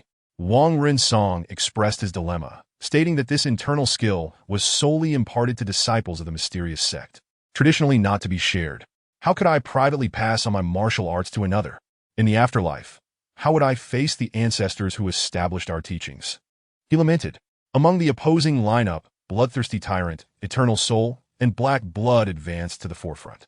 As the second half commenced, the players from the University of Texas did not abandon hope. Barnes, a coach even more seasoned than Travis, had managed to resolve the substantial discord between two of his players in the first half, and the Longhorns were prepared to make a fierce effort in the latter half. Oh, how intriguing. Who are the interlopers? You might as well clarify your words, queried the displeased God Yu Lei. On the way. Upon learning that Li Tianliang was of Huaxia descent, Clyde inquired about his Huaxia name, to which Li Tianliang had nothing to conceal and promptly revealed it. Before Yun Qinluo lay a pristine sheet of rice paper, now marred with ink stains. Do you wish to claim Pei Ting Yuan's 300 million, albeit at the cost of your reputation, or would you prefer to collaborate with me? Lu Yang proposed. This individual was not jesting. She was indeed 28 years old. Zhou Hao reflected on the events from when he first encountered Yu Shatong, his mind blank, realizing she had not deceived him. Yang Jie assumed a Buddha's hand gesture, exerting all his strength, unleashing a powerful palm strike towards the elder, accompanied by a radiant golden light. It appeared that this self-destructive chip was designed to prevent individuals privy to core secrets from leaking information implanted within their minds. My lord, why do you gaze at me in such a manner? Is there something unseemly upon my visage? Lin Mayer feigned ignorance, casually touching her cheek while deliberately asking. Deng Juling had a foreboding, sensing that the exhaustive machinations at Dazzling Temple's 72 halls were inciting conflicts among the various tribes of the western regions. Lu Wuhan held his sword against Bing Xin's neck, his other hand pointing at Lu Hao. Should the latter dare to act recklessly, he would immediately unleash the spirit's finger. Luo Bing took her leave. Li Luo Bing still paid her respects to Shui Guifei to avoid future repercussions, then slowly exited the Yongla Hall, disregarding Chu Jiaying entirely. Under normal circumstances, Chu Linghan would have felt a pang of discomfort. Yet now, he was utterly vexed, especially since Lin Mayer fortuitously collided with him. Chapter 21. Nonsense. That is my wife. Do you dare to deceive me? The manager's gaze brimmed with menace as he stared directly at Li Fei. Do you believe I will call the police immediately, accusing you of provoking a disturbance and detaining you? Thus, he declared you, my friend, are rather superficial. Li Fei smiled nonchalantly and replied, we are all impoverished. Why must we make things difficult for one another? If I refuse to pay, there will naturally be a beautiful lady to cover the bill. This was a performance that had participated in the 5th rehearsal but was ultimately removed, only to be showcased during the Lantern Festival Gala. Don't! Lu Yaoting feared she would truly inquire about Xiao Jian, who, out of guilt, would divulge everything. Hastily restraining her hand, flames surged and danced within the furnace, intensifying, while a faint yet clear sound of a sword echoed subtly. At SM Entertainment, Su Xing, having attended music classes, possessed basic knowledge of arrangement and, coupled with her ability to produce sound on the piano, had also preemptively recorded a simple demo, facilitating effortless communication. The more she called out, the more excited Lu Tao became, his hands reaching towards her waist, preparing to strip her of her trousers. Lost in the moment, he remained oblivious even as the iron door swung open, continuing his indulgent pursuits atop GNC. Shen Chongqing greeted familiar faces on the road with nods and greetings. At that moment, over 30 martial artists were slain by members of the 100 Soldiers sect, their blood staining the grass. The CCTV news account posted on Weibo, delivering a sharp critique of the chaos within the fandom, even directly naming 2 top influencers. After a prolonged mental blank, I focused and borrowed a wheelchair from a nurse, taking the elevator to the 16th floor. Wu Kei's gaze swept over the map gifted to him by Zhong Yoxia, discovering that this flawless map of the land was larger and more comprehensive, with 2 locations shimmering faintly, evidently marked intentionally by Zhong Yoxia for Wu Kei's benefit. In Madrid, Spain, a meeting was underway in the editorial office of AS, discussing the recent developments within La Liga, with particular attention on the rising prominence of the Chinese town. The 54 bolts of tribulation thunderstruck increasingly powerfully, until the last 9 bolts compelled Yuan Ji to reluctantly activate the asking immortal drum for defense. Upon parting, Su Deng provided Yuan Ji with a communication talisman, previously used for contact with his son, enabling Yuan Ji to easily locate Su Jin as long as they weren't too far apart. Qi Juyo, you have reclaimed my possession of divine talent. This original divine body still belongs to me. The will of the colossal embryo was fraught with resentment and fury. In truth, Beilong had indeed arrived too late to save Jialu. However, Jialu's lack of organization and discipline had led to his downfall. Had he adhered to the organization, at the very least, the pillar of treasures and the agent would not have perished untimely. The cave's entrance was narrow, allowing passage for only 2 or 3 individuals. Shrouded in darkness, yet faintly illuminated by a soft glow, exuding an air of mysterious tranquility. Several silver beams sliced through the air, and with a series of thuds, the soldiers stationed at the city tower fell one after another. A strange and unsettling sensation suddenly surged within him, akin to the feeling of being scrutinized by an unintentional gaze, entrapping him in a quagmire, rendering his thoughts stagnant. Thus, as a democratic nation, the Federation could never manifest true nobility. As they grew older, maturing and becoming aware of this reality, Anser and Eugene independently conceived a bold idea. They resolved to join forces to alter the situation and usher in a new era. With a playful wink at Xinglan, she mused, "Is it truly so?" She gazed at the child in Arthur's arms, inexplicably sensing a profound ache in her heart. Just as Ni Lingwei entered the restroom, she suddenly caught Lin, she casting a fleeting glance. Taken aback by this, Ni Lingwei instinctively rushed into the restroom, closing the door behind her and leaning against it, gasping for breath. Chapter 22. Collecting Protection Fees. Yi Qing's alluring voice wafted from outside the door. "General Su, is Li Fei present? Yi Qing is looking for me?" Li Fei was momentarily taken aback. Hadn't she just exited her office? "Komin." Su Inken glanced at Li Fei, stating lustily, "General Su, I hope I am not interrupting.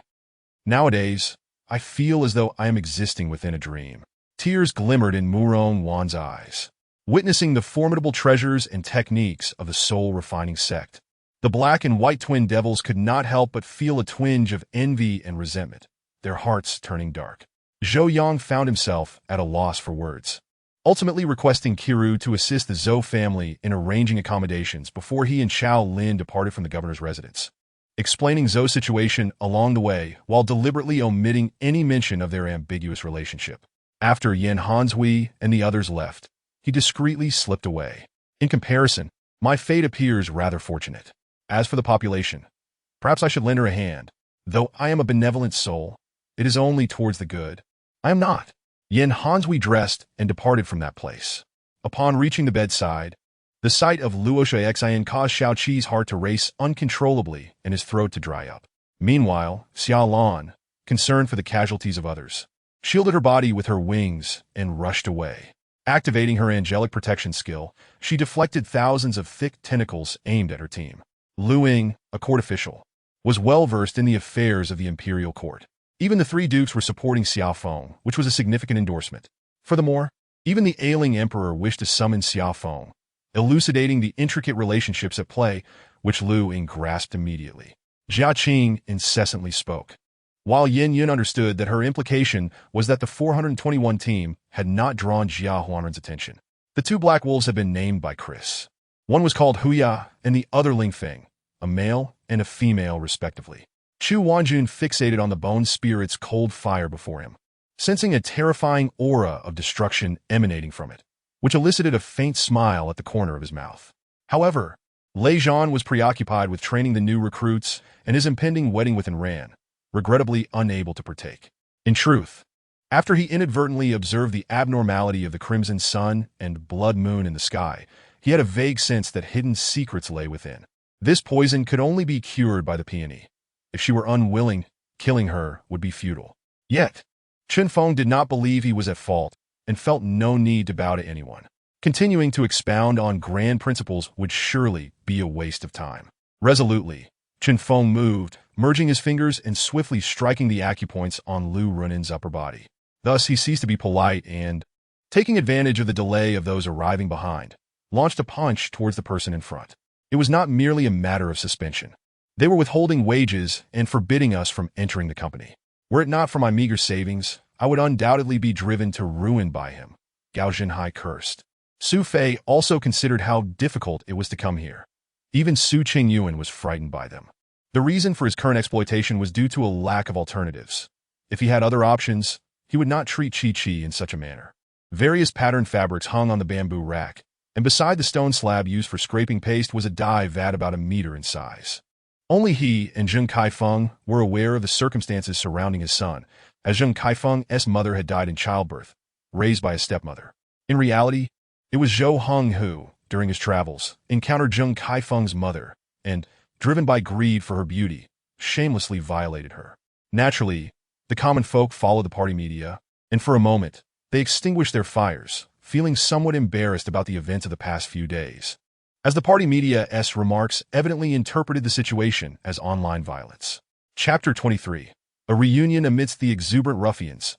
Zhang Wei's expression darkened. He pulled out his phone to check. The person Chen Xiao sought was simply not present. Was this trip to be in vain? The members of the Long Knife Society entered first, followed by Li Fei, who emerged with 4 or 5 security guards, led by Jin Xiao. Each security guard wielded steel rods and hammers, and one carried a bucket of red paint. Fei, Brother Fei Wei. Those were 2 sets of evening gowns that appeared to be exceedingly precious. Sun Wei and Zhou Lin had never seen such high-end attire in their lives. How could they bear to let someone else return them? Ladies and gentlemen, please do not rush. Allow me to explain. Recently, due to severe drought, young Master Chao Yu invented the car water dragon, Guijia stated. Finally, after 13 days, they reached the border and conversed with the general station there. Chenze learned of the situation at that time. Mao Chang noticed that after Zhu Gaoxi returned, he did not follow along, claiming he was going to inspect the training conditions of each class. Especially after hearing by Qi say that this fellow was even more formidable than the old Chao's guard Su Chu. Given the state of his parents, who frequently traveled and rarely stayed in South City, how could he expect them to take care of children? Rolling his eyes in exasperation, Chu Yun pressed his forehead. Old Mi's response was no different from silence. On the carriage, Zhu Gaoxiu lounged with his legs crossed, enjoying the breakfast prepared by Su Miaoyun, appearing utterly unconcerned. Such is humanity, originally solitary. One can endure the lonely existence within the opulent and grandiose prison of Gongquan Palace. Observing this, Chen Chao was aware and quickly gestured for those around him to come forward, collectively beginning to intervene. In the 44th minute, the 4th official at the sidelines indicated 3 minutes of stoppage time for the first half. Just as the 4th official lowered his sign and walked back, Arsenal's attack commenced. With the heart-wrenching cry of Lady Ping Yuan, the ruler of Zhao for decades, who had weathered countless storms, suddenly passed away, marking the end of the Ping Yuan Jun era for Zhao, plunging the Zhao court into chaos. Thus, it is only natural for people to yearn for clarity regarding the unfolding events, and at this moment, Wu Dewei was indeed eager to answer the reporter's inquiries. Unfortunately, although Han Chun's intentions were commendable, when confronted with reality, he could only helplessly gaze at the intelligence in his hands, as matters were not as simple as he had imagined. Without hesitation, Chen Kefu immediately ordered a turn southward. At this moment, the entire heavy cavalry had plunged into the vast sea of enemy troops, unable to discern the paths of life and death. Lin Feng's speculation had not yet concluded when he sensed 4 familiar soul auras swiftly emerging from the wormhole. Simultaneously, Xiaowen quietly rose from behind the bushes, preparing to leap downward. These distances felt too far for now. Lin Feng merely contemplated before skipping over the issue, for the primary focus was to complete the super evolution task.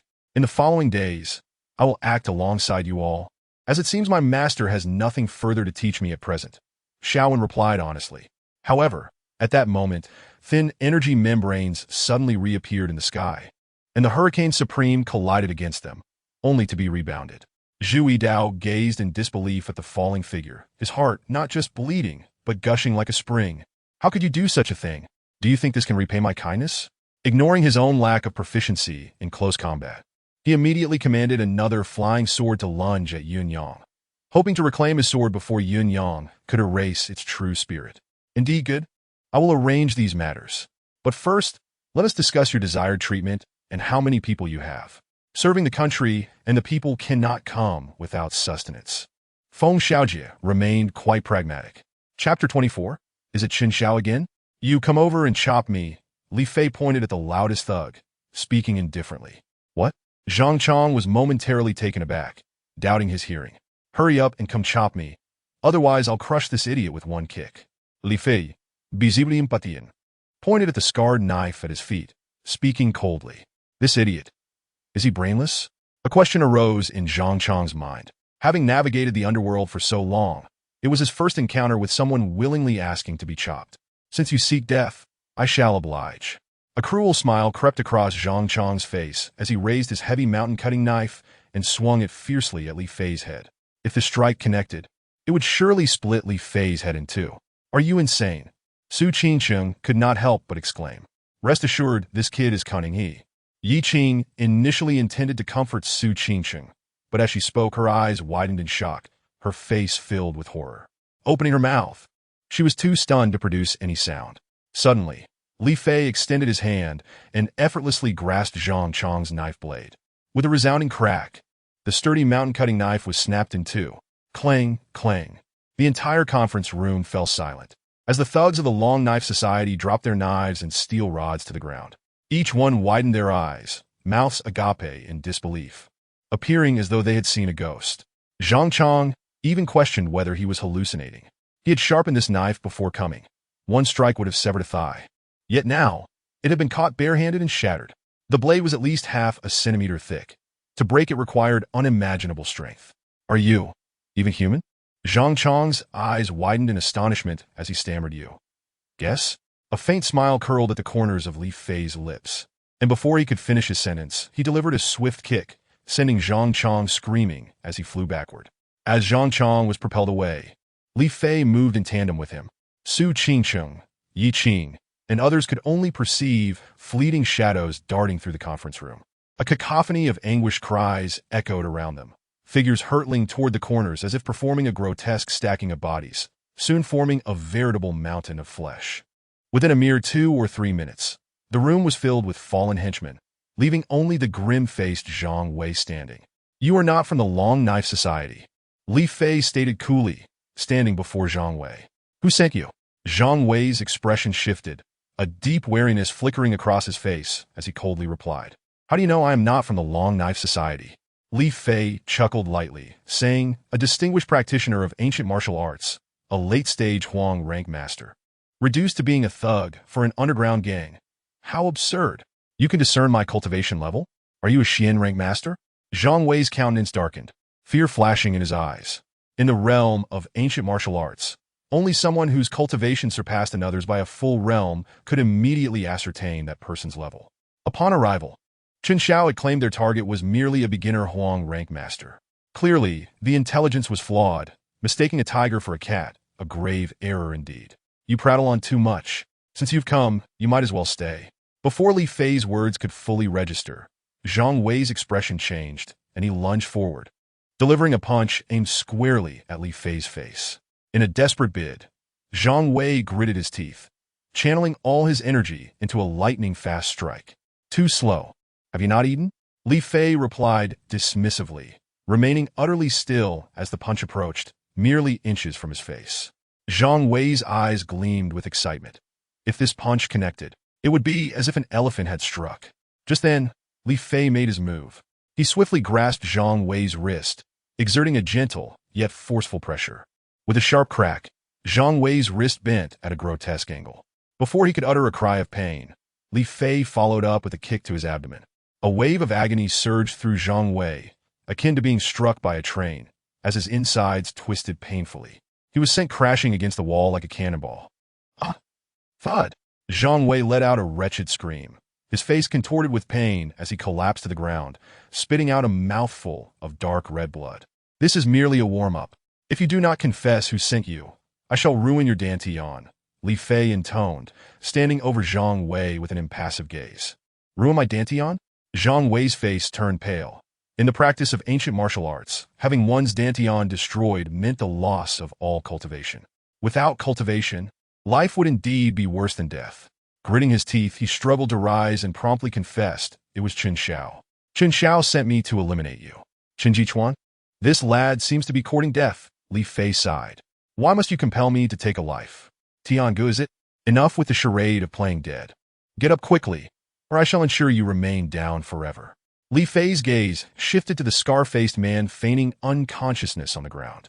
Koging, Tianyi, eyes wide with terror, had been so frightened by Li Fei's display of power that he had nearly soiled himself and had resorted to playing dead.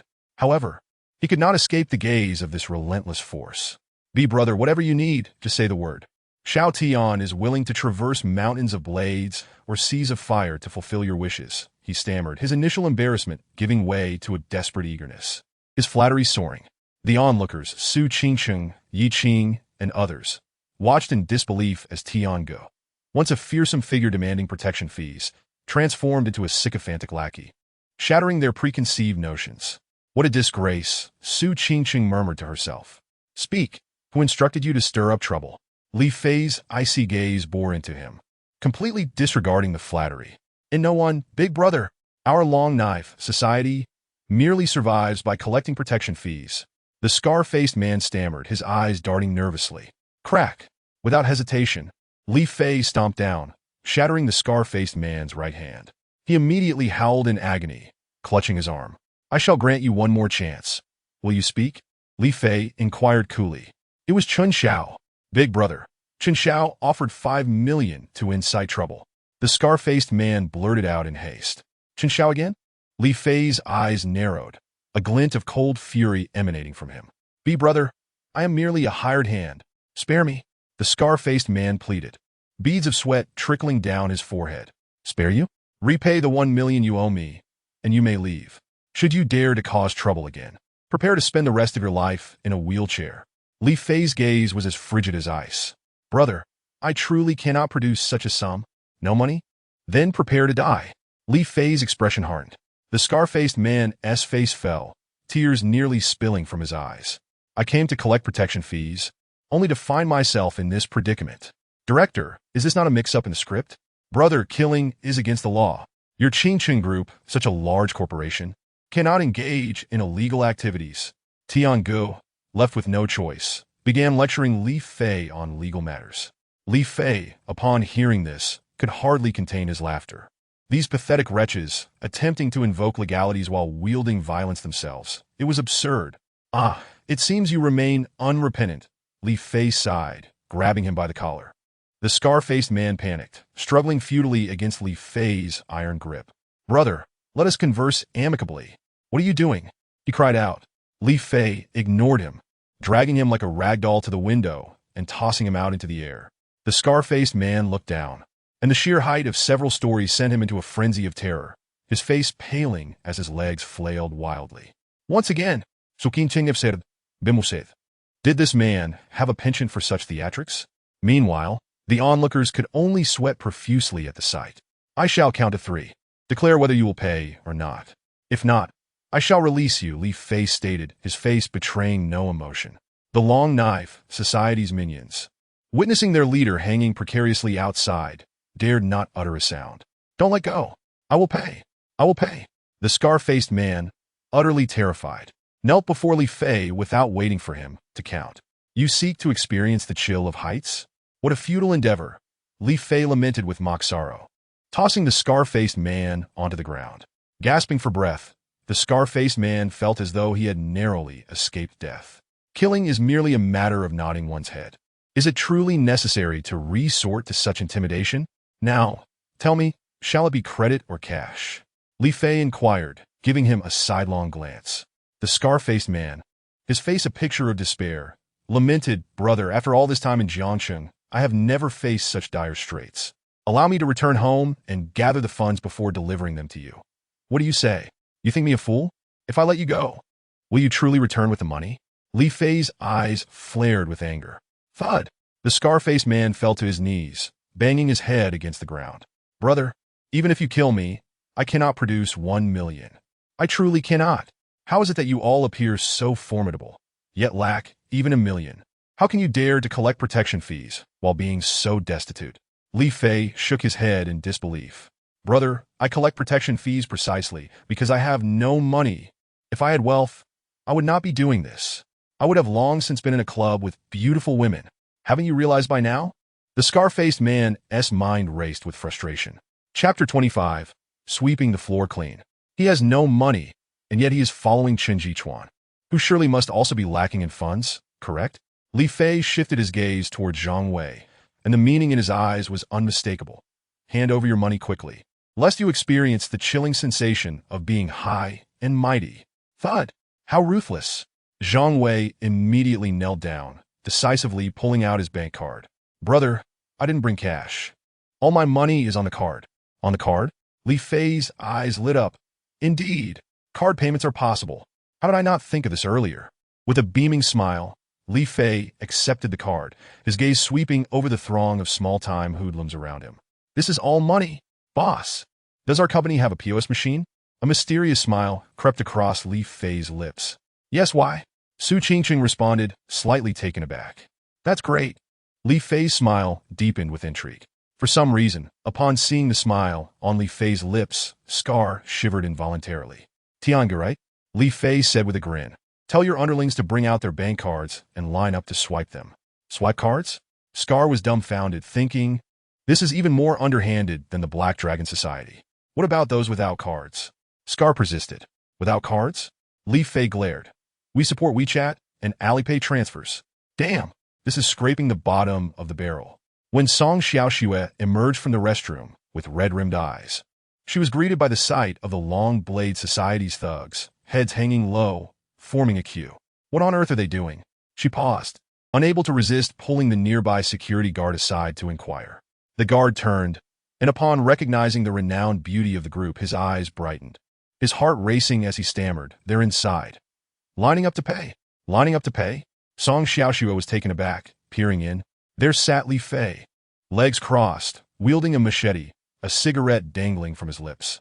With a sharp slap, Li Fei slammed the blade onto the conference table, impatience etched on his face. Everyone, behave yourselves and bring out your bank cards. Line up to pay. Not a single one of you can escape. After you pay, anyone with a balance exceeding 3 digits will have their limbs broken and be thrown into the river. Across from him, the thugs of the Long Blade Society wore forlorn expressions, reluctantly extracting their bank cards and lining up to swipe them, making it seem as if they had stumbled into a supermarket checkout. Sister Qing, how much have we collected? Li Fei asked with a contented puff of smoke. Well, that depends on whether this money is to be shared or if you intend to keep it all for yourself. Yi Qing replied with a playful smile. Sister Qing, this is my dowry. Sharing is fine, but I need you to introduce me to a wife. Li Fei insisted. Ye ving bilinket, suggesting. What about Sister Qing herself? Slim waist, ample backside. She looks like she would bear children well. Li Fei's face broke into a lewd grin, his eyes gleaming with desire. Just then, he felt an intense aura of danger looming behind him. Come now, what other virtues does CEO Yi possess? Do share. Su Qingqing narrowed her eyes at Li Fei, a smile dancing on her lips. Ah! Li Fei stuttered, caught off guard, and managed a sheepish grin. Boss, you're also quite lovely. Although your backside isn't as ample as Sister Qing's, your bosom is certainly impressive for future nourishment. Even Su Qingqing, with her strong mental fortitude, felt a blush creeping onto her fair cheeks. Angrily glaring at Li Fei, she wished she could sew his mouth shut. You rogue, did I ask you to say that? Oh dear, little brother, you've only just arrived, yet your observations are quite astute. Yi Qing chuckled, delivering a light jab. If this topic continued, that close bodyguard might not last long. Clearing his throat, Li Fei raised an eyebrow and pointed at the line of Long Blade Society thugs, bellowing. Hurry up. What are you dawdling for? Scar. Under Li Fei's vigorous urging, the payment process concluded successfully. Li Fei, undeterred, approached Yi Qing and was taken aback. Goodness. He nearly exploded with frustration. 40 thugs plus Scar and that Zhang Wei sent by Chen Jichuan, a total of 42 men, had collectively managed to swipe barely over 1 million. That averages out to only 2,000 to 3,000 each. If he hadn't already verified the balances on their cards, ensuring none of them had hidden assets, Li Fei would have been tempted to drag them all to a slaughterhouse. Damn it, the ostentatious Long Blade Society turned out to be nothing but a bunch of broke fools. Get lost. Hurry up, if you dare come to cause trouble again. I'll break all your legs. Li Fei waved his hand disdainfully, annoyed at their audacity to impersonate gangsters without any funds. Scar, feeling as if a weight had been lifted, scrambled away with his underlings, leaving behind a heap of machetes, fruit knives, and steel rods. Tianyi, are we just going to let this slide? Outside Ching Ching Company, one of the thugs asked, looking distressed. What is this? We came to collect protection fees, and not only did we get nothing, but we also lost all our goods. What else can we do? Go kill him? Scar shot him a glare, huffing angrily. No matter how skilled you are, you still fear kitchen knives. We can ask Haigo for some real weapons. One thug gritted his teeth, making a gun gesture with his hand. Right? How did I not think of that? Scar's eyes brightened. With a couple of guns, no matter how tough he is, he would be taken down in an instant. Let's go back to the hall and see Kaigo. Scar turned back, casting a fierce glance at the conference room, gritting his teeth and waving his hand. But if he really is a master, even a handgun might not be able to harm him. Zhang Wei glanced sympathetically at Scar, sighing inwardly. This guy has no idea what formidable enemy he has provoked. In the Northern District, only Uncle Wu could possibly contend with him, right? Remembering Uncle Wu, the ruthless man who wiped out the entire Zhu family in Jiangbei overnight. A glimmer of hope returned to his face. Uncle Wu is at the pinnacle of the Xian level.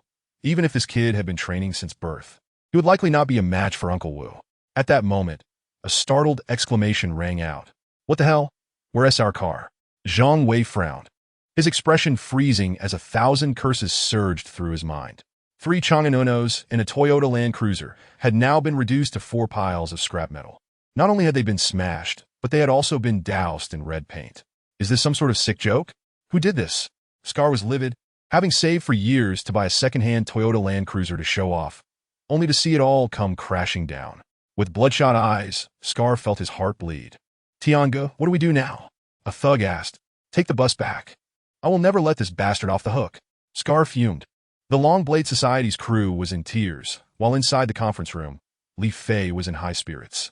Even though over $1 million was paltry, a mosquito's leg, no matter how small, is still meat, isn't it? All right, everyone disperse. Return to your respective posts, Su Qingqing said, casting a glance at Li Fei and waving her hand to disperse the onlookers outside. This guy is so skilled, yet his expression always seems so cocky and impertinent. Su Qingqing shook her head and returned to her office. Little brother, now that the dowry is in hand, isn't it time to start looking for a wife? Yi Qing teased as she leaned closer. Sister Qing, aren't you already right here? Where else could I go? Li Fei leered at Yi Qing, nearly drooling. Yi Qing shot him an alluring glance, leaning down to whisper in his ear, Sister prefers cucumbers, you know. No need for contraception. Li Fei instantly felt tears streaming down his face. What use is this iron rod? It's worse than a loach. Now I can't even compare to a cucumber. Giggle. With that, Yi Qing sashayed away, leaving Li Fei with a tantalizing view that stirred his heart. He swallowed hard, feeling a rush of heat. This enchanting temptress, one day, Brother Fei, will surely make you pay. On the other side of the conference room, Song Xiaoxue's eyes were red, misty, and tears were welling in her eyes. Suddenly, the ringtone of her phone pierced the air.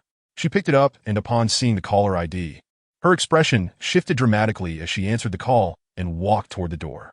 What is wrong with this girl? Today feels rather peculiar. Li Fei gazed at her silhouette in confusion, muttering to himself.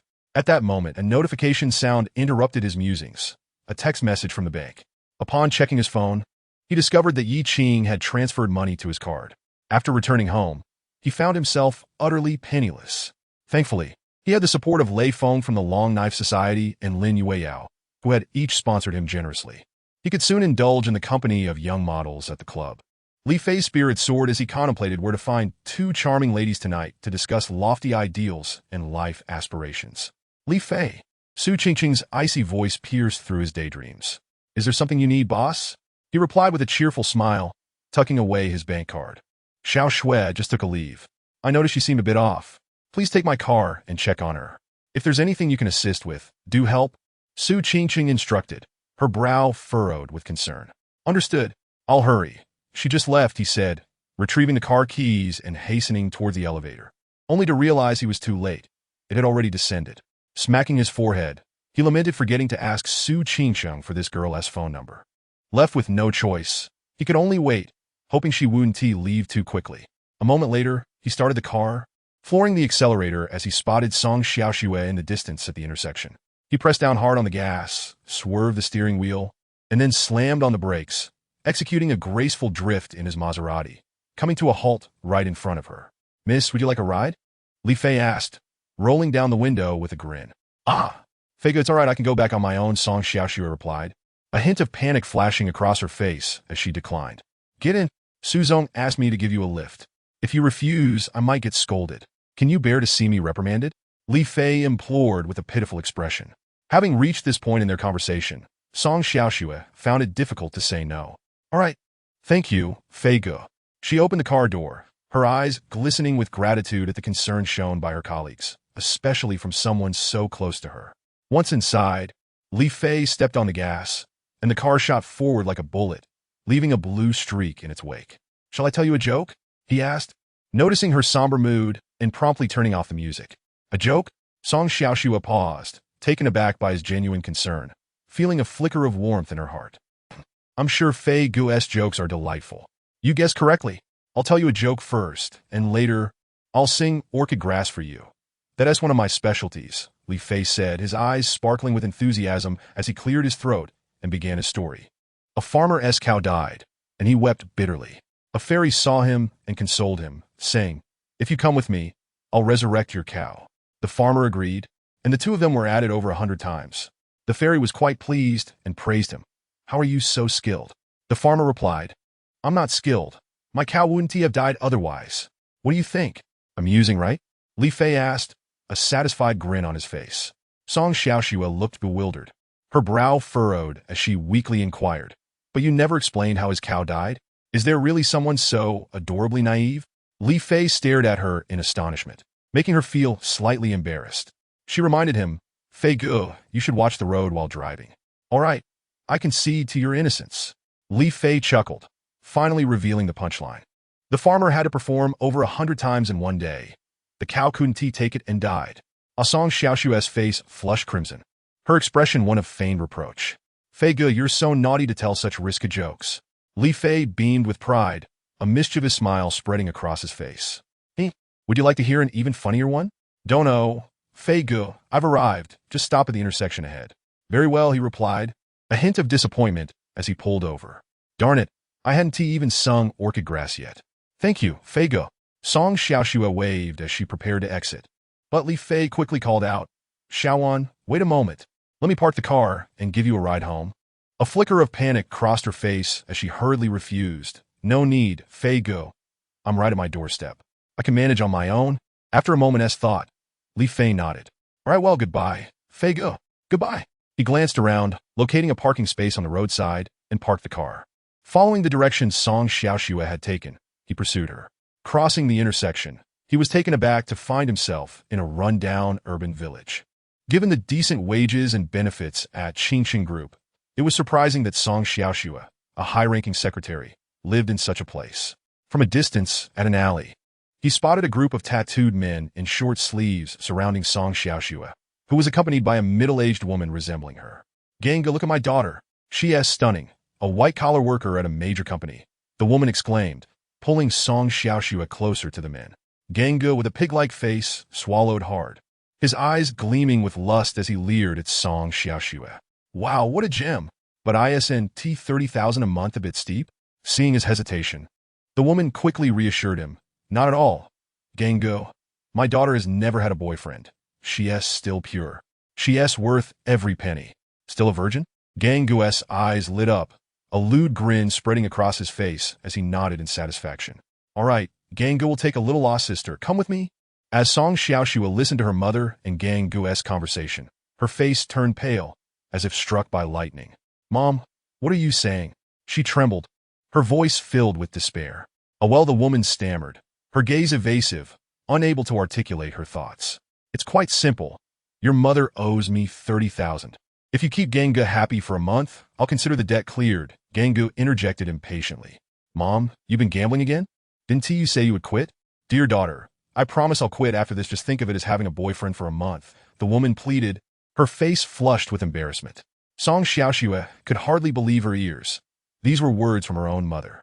You'd sell your own daughter for 30,000? She murmured, her expression vacant and bewildered. Selling?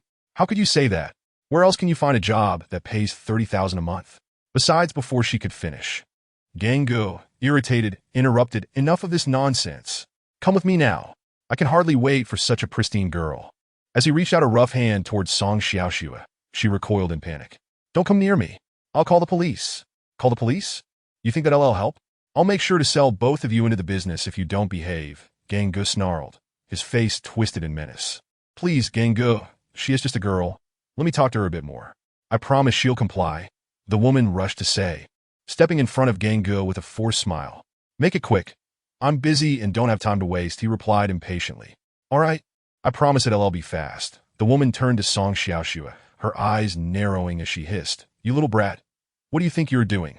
Do you want to see your mother working the streets at her age? Mom tears streamed down Song Xiaoxue's cheeks as she shut her eyes tightly, feeling a chilling emptiness within her. Perhaps this was the debt she owed in this life, and now it was time to pay it back. What's wrong with working the streets at this age? Perhaps some people actually prefer older cabbage? Just then, a mocking voice rang out from behind. Fei Gu, didn't he leave? Song Xiaoxue turned her head and saw Li Fei approaching with his hands in his pockets, wearing a cold smirk. In an instant, her heart raced with panic. Instinctively, she did not want Li Fei to witness her current disheveled and vulnerable state. Brother Gang glared, his voice menacing. Who the hell are you? Get lost, or I'll break your legs. Brother Gang, right? I'm here to take her away, Li Fei said, pointing at Song Xiaoxue, his tone indifferent. As for your affair with that old woman, I have no intention of getting involved. Who do you think you are? Speaking so arrogantly? Get rid of him, damn it, acting tough in front of Brother Gang.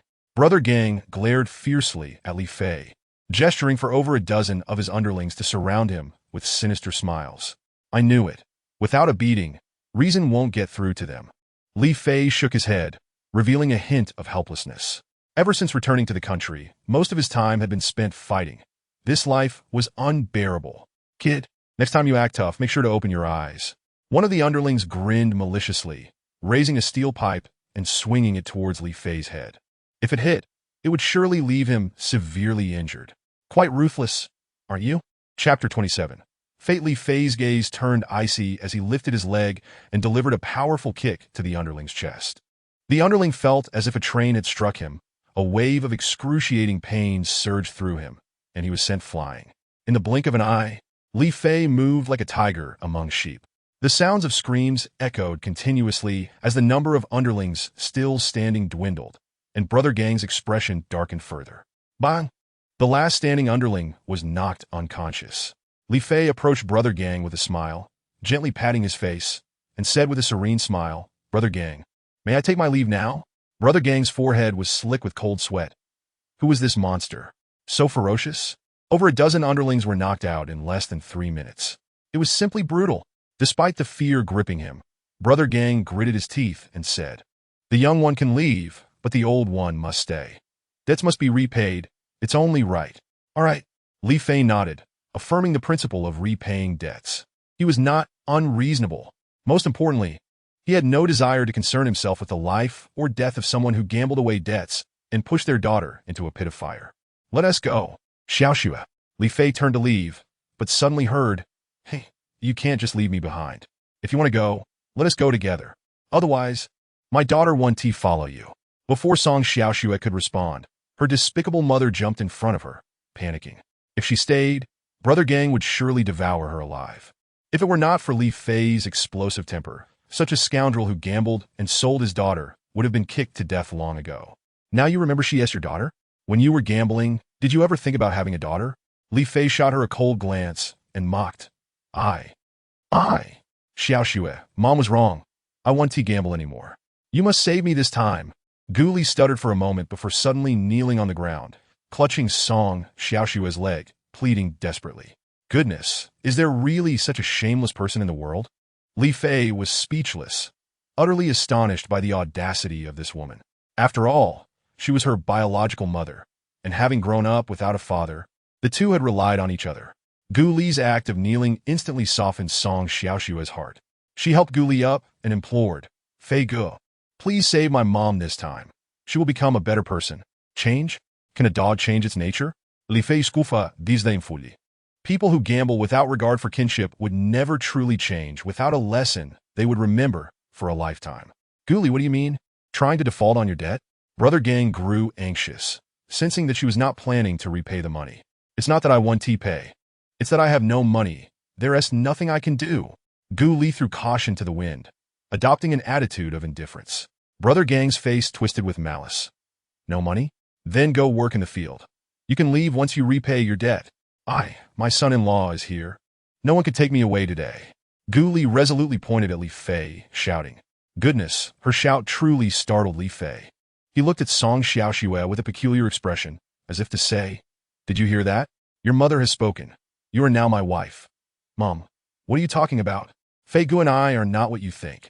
Song Xiaoshue exclaimed, her face flushed with embarrassment. Ahem.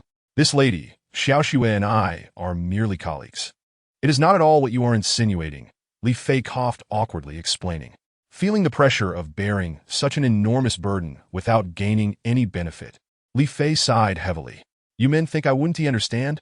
Gu Li scoffed disdainfully, proclaiming loudly, regardless. I don't care. You slept with my daughter, and you must settle this matter. You cannot have your way without paying. What the hell? Who slept with your daughter? Li Fei was exasperated. He would have liked to, but he hadn't even gotten the chance to act. Song Xiaoshue was both embarrassed and furious, her pretty face blushing. Mom, what nonsense are you talking about? Fei Gu and I are just ordinary colleagues. It's nothing like what you think. Pfft, ordinary colleagues? Gu Li crossed her arms. Snickering, ordinary colleagues wouldn't be so eager to stand up for you. You little brat, trying to fool even your mother? Turning to Li Fei, Gu Li arrogantly declared, Kid, if you want to be with my daughter, you must resolve this matter today. Otherwise, don't blame me for coming between you two. What the hell? Is this woman a fool sent by a monkey? Li Fei's face revealed a hint of impatience. This woman was utterly unreasonable. As a mother, have you ever considered your daughter's feelings? 300,000, and you sold your daughter? Li Fei's tone turned icy, and his expression darkened. At that moment, he truly felt sympathy for Song Xiaoshue. Having such a selfish and cold-blooded mother was truly unfortunate.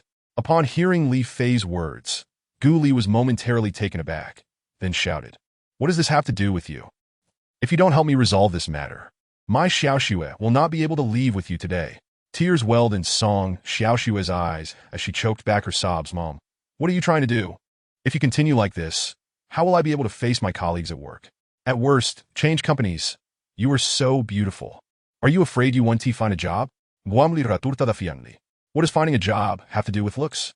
Li Fei was completely astonished by this shameless woman's logic. Do you think this is about selling your body? Tears streamed down the corners of Song Xiaoshue's eyes. Her body trembled slightly, exuding an aura of desolation and helplessness. Mom, have you ever thought about my feelings? Song Xiaoshue's tearful gaze, filled with despair, pierced Li Fei's heart like a knife. Mom, I have no choice. Gu Li could not bear to meet her daughter's eyes, instinctively lowering her head and muttering dryly. Sigh. Li Fei sighed deeply, most unwilling to see a beautiful woman in tears. That person, Brother Gang, right? Please do me a favor. Let this matter go today. Li Fei looked at Gang Gu with a calm demeanor. Let it go? You think your words are worth 30,000? Who do you think you are, Jack Ma or Li Ka-shing? Brother Gang stared wide-eyed, his expression menacing. Kid, don't push your luck. The Long Blade Society is not something you can afford to offend. You are part of the Long Blade Society? Li Fei frowned. This gang was indeed a thorn in his side, a clash of fate. However, this was also quite convenient, as Scar still owed him 9 million. Li Fei frowned, while Brother Gang mistakenly thought he was intimidated by the Long Blade Society, instantly puffing up with pride, his voice growing louder. That's right, I'm under Brother Tion, the boss of the War Hall, responsible for high-interest loans in this area. High-interest loans? Brother Tion? How interesting. A familiar face makes things easier. How much did you borrow from him? Li Fei inquired, looking at Gu Li. I borrowed 50,000. In a month, it turned into 300,000. Gu Li earnestly stated. 50,000 a month has turned into 300,000. Why don't you just rob him? Li Fei replied coldly, Kid, what do you mean? Who gives you the audacity to question the principles of our long knife society? Do you believe that with just one phone call, I can summon hundreds of brothers to turn you into minced meat? Brother Gang brandished his phone menacingly. Disappear from my sight within a minute or else you'll be confined to a wheelchair for the rest of your life. Li Fei, uninterested in conversing with such a shameless character, issued an ultimatum. All right, if you have the guts, don't run. I'll bring hundreds of my underlings to carve you up. Brother Gang, caught off guard by the murderous glare from Li Fei, felt a twinge of panic and retorted weakly, "Get lost." Li Fei spat out a frosty word through clenched teeth. "Kid, the Long Knife Society won't let you off easily." Brother Gang glanced at his unconscious subordinate, threw down a harsh remark, and fled in disarray. "Fei Go, thank you so much today. I really don't know what I would have done without you." Song Xiaoxue expressed her gratitude, relieved that the trouble was resolved. "It was merely a trivial matter. No need for such formality," Li Fei replied. "What is your name? Young man? Where do you work? What is your family's annual income? What crew did you come here in?" Guli appraised Li Fei from head to toe, satisfied with his distinguished appearance, and boldly asked, "This girl has finally found someone with discernment. This lad looks like a wealthy man." She smiled, quickly shifting into the mode of a mother-in-law assessing a prospective son-in-law, bombarding him with questions. Chapter 28. A strong will to survive. Li Fei felt a headache coming on upon seeing this woman. Truly, she was quite shameless. "Mom, why are you asking all this?" "I beg you, can you please stop talking?" Song Xiaoxue pleaded, grasping her mother's arm in exasperation. "My daughter is dating. Shouldn't I, as her mother, care a bit?" Gully glared, insisting, "I told you it's not that kind of relationship. What more do you want me to say for you to believe me?" "Well, I don't care what kind of relationship you have." Gully placed her hands on her hips, pointing at Li Fei. "Kid, if you want to continue with my daughter, be prepared to bring 10,000. No, 100,000. If you don't have the money, then scram. My son-in-law must be a millionaire." Li Fei was speechless, astonished by this woman's audacity. Meeting someone so eager to sell her daughter at first sight was indeed rare. She must be out of her mind for money. "Well then, if you need something, just give me a call," he sighed, leaving his number with Song Xiaoxue before turning to leave. He doubted staying any longer would prevent him from physically retaliating against this shameless woman. "Ah," Song Xiaoxue nodded, her face a picture of helplessness. Seeing Li Fei turn to leave, Gully panicked. She hadn't even gotten a dime from him yet, and this kid was already planning to escape? She grabbed Li Fei's sleeve and shouted, "Hey, you're just leaving like that? Not giving a single cent? Did my daughter just sleep with you for free? Mom, are you crazy? I've told you, Fei Gu and I are just ordinary friends, not what you think." Song Xiaoxue felt her heart sink. Did her mother have nothing in her heart but money? "You shut up. If he doesn't pay today, I want let this go." Gully glared at Song Xiaoxue, her voice sharp. Li Fei took a deep breath, suppressing the urge to kick her. He turned, his gaze as sharp as a blade, coldly fixing it on Gully. "Get lost," he gritted out through clenched teeth. Gully, who was about to continue her relentless harassment, felt a chill run down her spine under Li Fei's murderous glare. All the words she had prepared were swallowed back. His eyes were clouded with a bloodthirsty mist, as if she had been transported to a battlefield drenched in blood. Hundreds of swords hung in the air, poised to strike down at any moment. An uncontrollable fear spread within her. She released her grip on Li Fei's sleeve, as if electrocuted, her body trembling uncontrollably. After what felt like an eternity, a cold voice echoed from afar. "Take care of yourself." Gully finally regained her senses, but Li Fei's figure had already vanished around the corner. "Xiaoxue, where did you meet this guy?" His eyes were terrifying. Gully trembled, still shaken. "Fei Gu is our president's bodyguard." Song Xiaoxue glanced in the direction where Li Fei had disappeared, a hint of melancholy crossing her face. "I wonder how he sees me?" "What? A bodyguard?" Gully screeched, her fear evaporating in an instant. Her eyes widened, her expression harsh. "So he's just a poor loser. You must not get close to him anymore. You need to marry a rich man. I'm counting on you for my later years." Song Xiaoxue cast her mother a deadpan look, silently turning to head home, no longer wanting to say anything. As Li Fei exited the urban village, he encountered Brother Gang approaching with an air of arrogance. "What's the matter? Feeling bold?" Li Fei frowned abruptly, nonchalantly. "Kid, you're finished, I tell you." Chen Gang wore a smug expression, his demeanor exuding confidence as he proclaimed, "Tiangu is on his way. You're doomed." "Tianye." Li Fei smirka. amusement dancing in his eyes.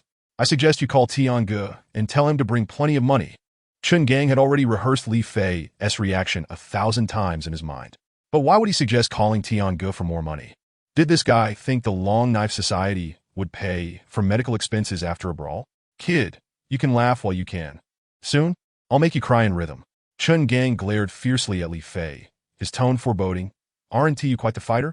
When Tiange arrives, I'll shatter your limbs and see if you dare act tough again. You're so cocky. Do you believe I want to make you incapable of taking care of yourself right now? Li Fei shot him a glance, replying coolly. Chun Gang's expression changed as he recalled Li Fei's terrifying skills, and he quickly took a few steps back. At that moment, two piercing honks sounded. Chun Gang turned to see a tour bus parked by the roadside. As he watched the Long Knife Society's henchmen disembark from the bus, he let out a sigh of relief. "Huh, kid, Tiange has arrived. Your time is up. If you kneel and beg for mercy now, and bring out 50,000, Brother Gang might consider letting you off." Chun Gang glared at Li Fei with a sinister expression. 50,000? Huh? Li Fei turned his gaze toward the leader, grinning. That was your offer, but if you bring even 1 penny less, I'll break a bone. From a distance, Scar observed Li Fei's figure, feeling an unsettling familiarity.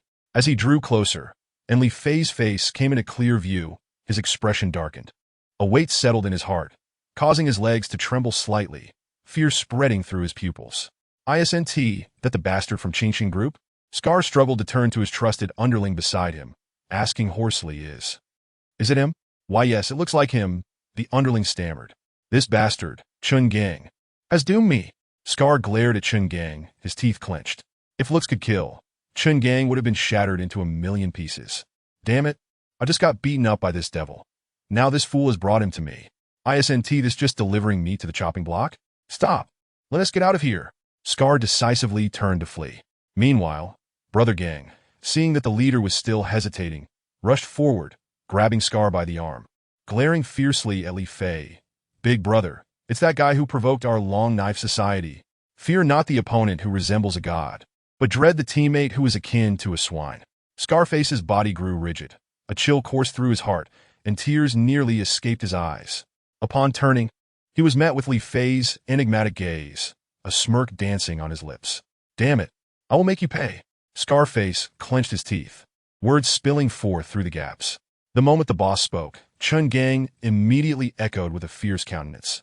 Yes, Brother Tian, let us finish him off. How dare he oppose the Long Knife Society? Just then, a resounding slap landed on Chun Gang's face, causing him to tremble. Brother Tian, why are you hitting me? Chun Gang's expression was one of utter confusion.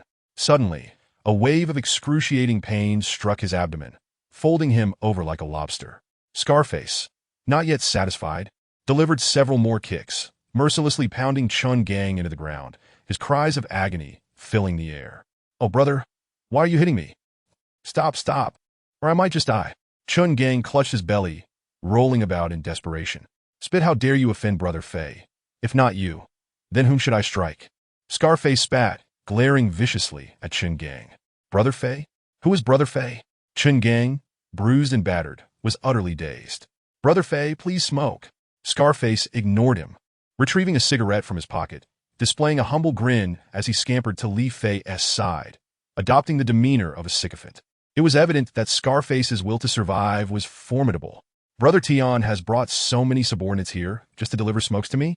Li Fei accepted the cigarette, replying nonchalantly. As Scarface lit the cigarette for Li Fei, he nodded and bowed, saying, I've heard there are some unruly brothers around here, causing trouble for you, Brother Fei, and I hurried over to discipline them. A loan shark, extorting protection fees, and committing all manner of nefarious deeds, Scarface now presented himself as a perfect lackey, leaving Chun Gang utterly astounded. He was dumbfounded, gripped by fear. A chill shot up his spine, rapidly spreading throughout his body. Chapter 29. Winning hearts with virtue, he was bewildered and terrified. A wave of cold sweat coated his brow. Who is this man? Why does even Brother Tian respect him so? In Brother Tian's gaze and tone, he perceived a hint of trepidation. Who is Brother Tian? He is the formidable leader of the battle hall, Bloodhand Shirkai, the foremost general under Kai Ge. With hundreds of subordinates at his command, a mere stomp could shake half of North City. Such a figure, fearful of a young man? Could it be that this individual is the heir of a prominent family? Even some of the subordinates brought by Brother Tian, who had not accompanied him to collect protection fees that morning, wore expressions of astonishment, unable to suppress their curiosity. Upon hearing that this was a person capable of taking on dozens without breaking a sweat, they were taken aback. One can only imagine. A person who can take on dozens? Is he even human? Let me tell you, he has entered a realm of mastery far beyond yours. Some who had heard rumors of the existence of rogues in the ancient martial arts world could not help but boast. Another realm? What does that mean? The crowd of subordinates looked on in confusion, each asking questions. Have you all heard of the ancient martial arts world? One person spoke mysteriously. As they debated, Scarface suddenly turned around, bellowing, "Chingang, come here this instant." Scarface's furious voice silenced the crowd in an instant. Silence, an eerie stillness. All eyes turned to Chingang. Sympathy, pity, how could he have provoked this great demon? This time he was doomed, even if he were a fool. Chingang realized he had entangled himself with a formidable figure. His complexion drained of color. "What are you dawdling for? Hurry up!" Scarface's impatient voice rang out. Chingang forced a smile, even uglier than a cry, dragging his feet step by step toward Scarface. "Brother Fei, I was blind and didn't recognize your greatness. Please forgive my transgressions." Upon reaching the two, Chingang fell to his knees with a thud. As he slapped his own face, he begged for mercy. Seeing Chingang so compliant, Scarface inwardly heaved a sigh of relief, a smile creeping onto his face as he cautiously said, "Brother Fei, this lad has wronged you. Whether you choose to kill or maim him, I shall not flinch." As Chingang knelt there, he felt an impending sense of dread. To be killed or maimed, what a predicament. Is this a joke? Brother Fei is not one to resort to violence, is he? Li Fei chuckled softly, inwardly adding, "Brother Fei typically wins hearts with virtue. Those who refuse shall meet their end." To come in and single-handedly take on dozens while claiming to abhor violence. What a farce. Scarface felt like he might vomit blood, continuously lamenting. Yet he maintained a facade of humility. "Not at all. You clearly embody the essence of a cultured individual." Scarface swallowed his retch, a sycophantic compliment spilling forth. Yes, what Brother Tian says is true. You are indeed a refined new youth. Not violent at all. Beside them, Chingang quickly suppressed his discomfort and shamelessly joined in the flattery. "Enough idle chatter." Li Fei looked down at Chingang, stating coolly, "You haven't forgotten what I said earlier, have you?" A lump formed in Chingang's throat as he nervously replied, "Brother Fei, I truly do not have 500,000. 500,000? Scarface was taken aback, then gasped in shock. Good heavens, this fellow is indeed a bloodsucker, seizing every opportunity to demand money. Why not become a loan shark? What a waste of talent. Li Fei glanced at him, leisurely stating, "It matters not if you lack the funds. I made myself clear. For every penny short, I shall break one of your bones." Li Fei's voice was soft, yet exuded a murderous intent. Chingang had no doubt that this man would follow through. Brother Fei, aren't you one to win hearts with virtue?" Chingang stammered, "I do win hearts with virtue. But those who refuse are all dead." Li Fei repliakuli. As for these loan sharks, he had no intention of letting them off easily. Chingang was at a loss for words, casting a pleading glance at Scarface. Scarface shot him a venomous glare. Why provoke this bloodsucker? Coughing twice, Scarface forced a laugh. "Brother Fei, why not give him a beating? He might genuinely lack the 500,000. Lack it?" Li Fei's tone turned icy. These scoundrels evidently needed a harsh lesson. Bang! Li Fei suddenly kicked Scarface in the gut, the impact resounding. Scarface was sent flying, crashing into the wall and collapsing to the ground. Pain racked Scarface's abdomen as if his insides were shattering, and he spat out a mouthful of blood. "You!" Scarface lay on the ground, fists clenched, his eyes filled with venom. After years of dominating the underground world of Jiang City, he had never felt as humiliated as he did today. Chingang, witnessing Li Fei's sudden kick that sent Scarface bleeding, was instantly paralyzed with fear. He quickly dropped to the ground, panic-stricken. "You have 3 days to prepare the funds and deliver them to the Qingqing group." Li Fei's cold gaze swept over Scarface and Chingang, his voice sharp as a blade. "When the time comes, if I do not see the money, count how many bones you have left." Brother Fei speaks with authority. With that, Li Fei shoved his hands into his pockets and strolled toward the parking area. as Li Fei's figure faded into the distance. Chun Gang hastily rose to his feet, quickly helping Scarface up. Gritting his teeth, Chun Gang glowered. Brother Tian, who is this guy? So formidable? When has our long-knife society ever been subjected to such humiliation? Bang! Scarface, gritting his teeth, slammed his fist into the wall. In a single day, he had been publicly humiliated by Li Fei twice. At that moment, Scarface yearned to tear Li Fei apart. Return. This fellow possesses such remarkable skills. He must surely be a figure from the legendary realm of ancient martial arts. Everything awaits Kai Ji's decision. The scar-faced man wore a stern expression, his demeanor grave. Regardless of one's martial prowess, one must still fear a kitchen knife. Chun Gang mimicked the action of shooting, his face twisted with malice as he declared, "Tell Kai Gu to send a few firearms. No matter how skilled this lad may be, we'll turn him into a sieve." Meanwhile, within the office of the security department of the Chun Group, Uncle Wu gazed at the despondent Zhang Wei before him, his face dark with concern. "Are you certain he is a Xian-level master?" Zhang Wei lowered his head and replied, "Indeed, his skills surpass mine by a great margin. In less than 10 moves, he defeated me. He is undoubtedly a Xian-level master." In reality, he had been swiftly eliminated by Li Fei, having not lasted even a single move. However, in a bid to save face and retain his position, Zhang Wei employed a clever ruse, claiming it was less than 10 moves. A normal person would assume it meant 8 or 9 moves, unaware that his less than 10 moves actually referred to a single instant defeat. You were at the late stage of the Huang level, and that lad managed to engage you for 10 moves. Uncle Wu furrowed his brow. After a moment of contemplation, he analyzed, it appears his true strength lies at the initial stage of the Xian level. If he were any stronger, you wouldn't have lasted even a single move against him. Zhang Wei nodded, dryly agreeing, "Yes, it should be so. That lad is indeed a Xian-level master."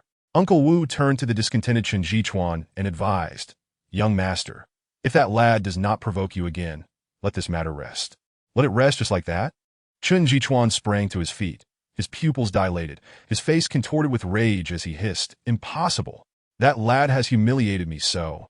If I do not retaliate, how can I continue to exist in Jiangqing?" With a sharp motion, Chen Jichuan seized the teacup from the table and smashed it against the floor. "Let us find a hitman. What does it matter if he is a Xian-level master? I refuse to believe he can dodge bullets." Chen Jichuan gritted his teeth, speaking with venom. Uncle Wu sighed, a hint of resignation crossing his face as he shook his head and spoke softly. "Since you are determined to seek revenge, I shall take care of this matter. Dealing with a Xian-level master requires more than just ordinary gunmen."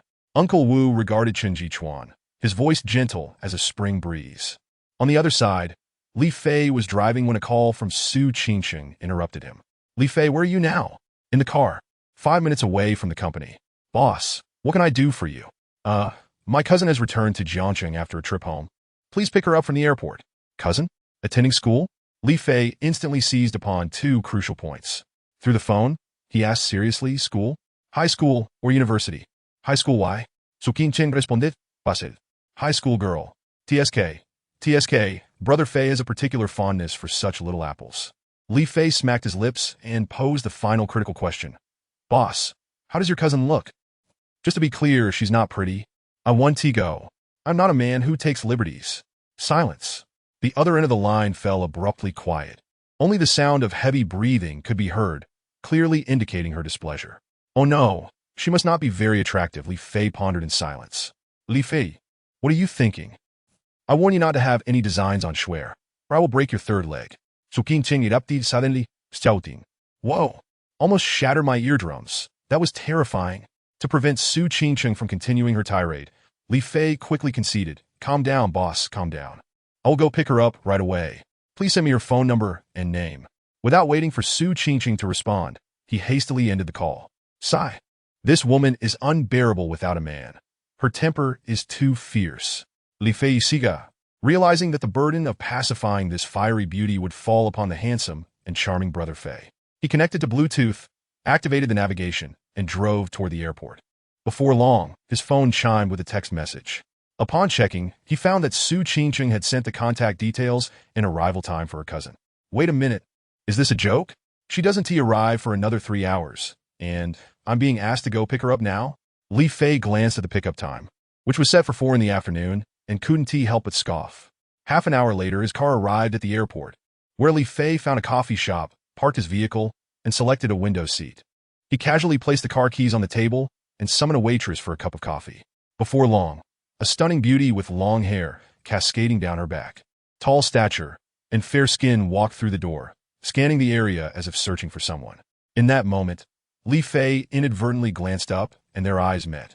The beauty's gaze brightened instantly as she approached his table with grace. "Excuse me, are you Mr. Li?" she asked, her bright eyes blinking, her alluring lips parting to speak. Li Fei was taken aback, pondering carefully to confirm he did not recognize this enchanting woman. However, for someone like him, this was hardly a setback. After all, where there is a beautiful woman, one must seize the opportunity. Thus, Li Fei beamed a sunny smile and replied effortlessly, "Yes, that's me." The beauty scrutinized Li Fei, her excitement growing. "If I am not mistaken, that suit you are wearing is by Armani, correct?" Li Fei's lips curled into a subtle smirk as he replied, slightly reserved. "Your eye for fashion is commendable. This is the Armani New Year limited edition, priced at 88. Upon hearing the number 88, the beauty's smile radiated even more, reminiscent of a blossoming peach flower in spring, captivating and refreshing. "I saw Mr. Li's profile on your Destiny online. You work in management at a well-known enterprise. May I inquire about your salary?" Realizing this was an online matchmaking scenario and that she had mistaken him for someone else, Li Fei felt a twinge of disappointment. It seemed the beauty was not drawn to him solely for his handsome looks. Stirring his coffee absent-mindedly, he replied nonchalantly, "I'm afraid my monthly salary is currently less than 1 million. Su Qingqing had mentioned 3,000, which was indeed far from 1 million. This statement held no falsehood. As soon as Li Fei finished speaking, the beauty's breath quickened. "Then Mr. Li must have a house and a car, correct?" she asked, struggling to contain her excitement. "Currently, I reside in a small 3-story villa. As for the car..." Li Fei smiled, reaching for the car keys on the table and pressing a button. The Maserati Quattroporte outside flashed its lights twice, accompanied by a couple of honks. Li Fei feigned a look of disdain, casually remarking, "It's a Maserati Quattroporte. Just over 4 million, so I suppose it will suffice for now." Then, with a grin, he added, "And please, no need to call me Mr. Li. That feels too formal. Simply call me Brother Fei." Upon spotting the azure Maserati Quattroporte outside, the beauty's eyes sparkled with admiration.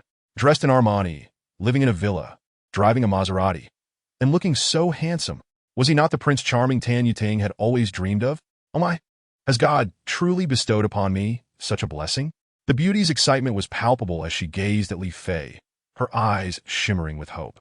"Brother Fei, could you take me for a ride? I've never had the chance to sit in a Maserati before.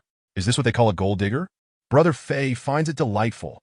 In his youth, while gallivanting through Europe and America, Li Fei had been quite the seasoned player. Better to err 1,000 times than miss out on one opportunity. With a subtle smile, he pulled out a $100 bill from his wallet and placed it on the table. "Come on, beautiful. Let Brother Fei take you to experience true speed and passion." "Stop it. Where are you looking?" "Just call me Yuting. No need for all this beauty talk. It's too formal." Tanya cast a bewitching glance at Li Fei, rising gracefully to her feet and naturally entwining her delicate arms around his. Tanya, what a lovely name," Li Fei remarked, a ripple of delight spreading across his face as his eyes mischievously wandered towards the neckline of Tanya's attire. Pretending to be nonchalant, he withdrew his arm, gently encircling her slender waist. Tanya leaned against Li Fei's chest, nestling against him like a little bird seeking comfort. A shy smile graced her beautiful visage, a faint blush blossoming quietly upon her cheeks. "Brother Fei has been abroad for years. I never expected the girls back home to be this ardent and spirited," Li Fei thought to himself, feeling a surge of joy as his hands began to wander inappropriately across Tanya's form. "Brother Fei, you're quite the rogue," Tanya teased, playfully pinching his side. "Your hands are everywhere, leaving me feeling all tingly inside." Li Fei flasha, his hand giving a gentle squeeze as he quipped, "Brother Fei is merely conducting a thorough examination to ascertain if you are indeed pure and natural." "Oh, how dare you? I am absolutely pure and natural," Tanya proclaimed proudly, her sultry eyes shimmering. "Ahem. Such matters necessitate a detailed inspection by Brother Fei before any conclusions can be drawn," Li Fei stated solemnly with a cough. "Ah, Brother Fei, you truly are a scoundrel. How do you intend to conduct this inspection?" Tanya replied coyly, her voice sweet and soft, evoking a poetic resonance in Li Fei's mind. The flowers have withered, yet no guest has swept them away. The humble door now opens wide for you alone. This enchanting beauty was undeniably a siren, luring him into temptation. What kind of inspection? Li Fei's eyes sparkled with mischief as his hand slid down to her rounded dairy re, giving it a gentle squeeze, his smile oozing charm. Why? A comprehensive and thorough examination, of course. As they exchanged playful banter, they had already reached the car. Li Fei opened the door, exclaiming, "Ladies first. The seasoned driver is ready to embark." He playfully patted Tanya's rear before gracefully slipping into the driver's seat. Tanya gazed at the sleek, aerodynamic lines of the Maserati, her eyes sparkling with excitement. With a delightful laugh, she settled into the passenger seat, her delicate hands caressing the luxurious upholstery, her face alight with rapture. If I could ride in a Maserati every day, those envious colleagues of mine wouldn't know what hit them. Imagining her friend's expressions upon discovering she had snagged a golden catch, Tanya felt a thrill of ambition. A true high flyer like Brother Fei is someone I must secure tightly. With that thought, she lowered her seat, reclining slightly, her long, fair legs intentionally elevated. A teasing smile danced on her lips, her large, watery eyes fixed on Li Fei as she purred, "Brother Fei, where shall you take me for our adventure?" Chapter 32. Mistaken identity, are you Li Fei? A furious beauty glared at the young man, her eyes ablaze with indignation. "Yes, what of it? What do you want from me?" The young man replied, utterly perplexed. "What do I want? You scoundrel. No one has dared to keep me, Han Shui, waiting for so long. You've landed yourself in serious trouble." Her face flushed with rage. She continued, "I waited an entire hour at the station. I couldn't reach you by phone. If I don't hit you, who else should I hit?" With a swift motion, she slapped him hard across the face. "What the hell? Why are you hitting me? Are you crazy?" The young man protested, holding his face in shock. "Why did you hit me? You think you're special? I'm here to meet my sister, Su Qingcheng.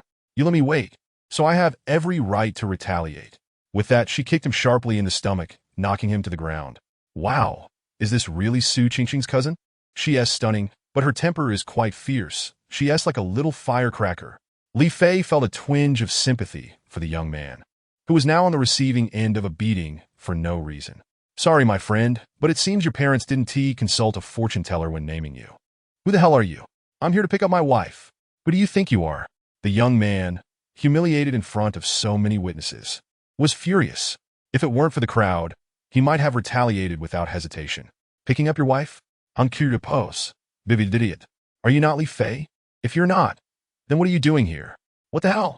The young man laughed angrily. "So just because my name is Li Fei, I have to get slapped around for no reason? There are at least tens of thousands of us with that name in Huaxia. You can't just start hitting people." "Ah, did I mistake you for someone else?" Han Shui realized, her hands on her hips. "So, you're a fake Li Fei. Where's the real one?" "Today, I have truly encountered a bizarre situation." The young man's exasperation was palpable. He had been unjustly attacked and was still without a resolution. "So the real Li Fei is the only one who matters? What about the rest of us with the same name? Are we all just fakes? Are you trying to be funny? Just tell me how we resolve this," he demanded angrily. "Resolve what? En cure tout. Bividriad. What are you talking about?" "You." The young man sputtered, exasperated. "You slapped me and kicked me, and you act like nothing happened? So, my beating was for nothing? I meant to hit the real Li Fei, but you, the fake Li Fei, stepped forward. How can I be blamed?" Han Shui argued, her hands on her waist, clearly holding her ground. "Are you out of your mind? You're the one who's crazy. Your whole family is crazy." As their argument escalated, it seemed a physical confrontation was imminent, drawing a crowd eager to witness the spectacle. Among them was a particularly striking young man who couldn't sit idly by. Clearing his throat, he stepped forward, exuding calm as he addressed the young man. "Friend, as the saying goes, a wise man does not engage in quarrels with women. This matter would be better left in the past. Let it go. You think I'd just sit back after being hit?" The young man's face turned crimson. "If you truly believe you'd let it slide, then I might consider it." With a serious demeanor, the handsome man placed his hand over his heart, solemnly declaring, "I say this with all sincerity. If I were in your shoes, I would allow it to pass." Feeling the weight of his words, he added, "A real man should always yield to a woman." "Well said." The crowd cheered, swayed by the handsome man's words. Why argue with a girl? Just let it go. Are you kidding me? You're all ganging up on me. The young man was taken aback to find that not a single person supported him, nearly choking with indignation. His face flushed crimson as he uttered a terse remark before turning on his heel and fleeing. What a futile endeavor this was. With the young man's departure, the once lively crowd dissipated, each individual returning to their respective homes and mothers. Alas, my friend, in this day and age, looks are indeed justice. Had it been Feng Jie, I assure you, she would rally support for a counterattack. The handsome man shrugged, expressing his helplessness. Beside him, Han Shui stood regally, her head held high like a noble swan. Heh, little sister, do refrain from such brazen and willful behavior next time. Not every occasion will present you with someone as kind-hearted and earnest as me. The handsome man leaned closer to Han Shui, grinning broadly. Humph. I hold a black belt in Taekwondo. Why would I fear a mere weakling? Han Shui retorted, lifting her chin in haughty defiance. Oh, a black belt in Taekwondo, you say? I stand corrected. The handsome man exclaimed, feigning exaggerated reverence. Humph. Good that you know. Han Shui, akin to a proud peacock, considered that this man had, albeit reluctantly, resolved a minor inconvenience for her. She turned to scrutinize him closely. Dressed well in Armani, tall and possessing decent looks and charm, he could be deemed a tolerable acquaintance. Come, my friend, let us exchange WeChat contacts.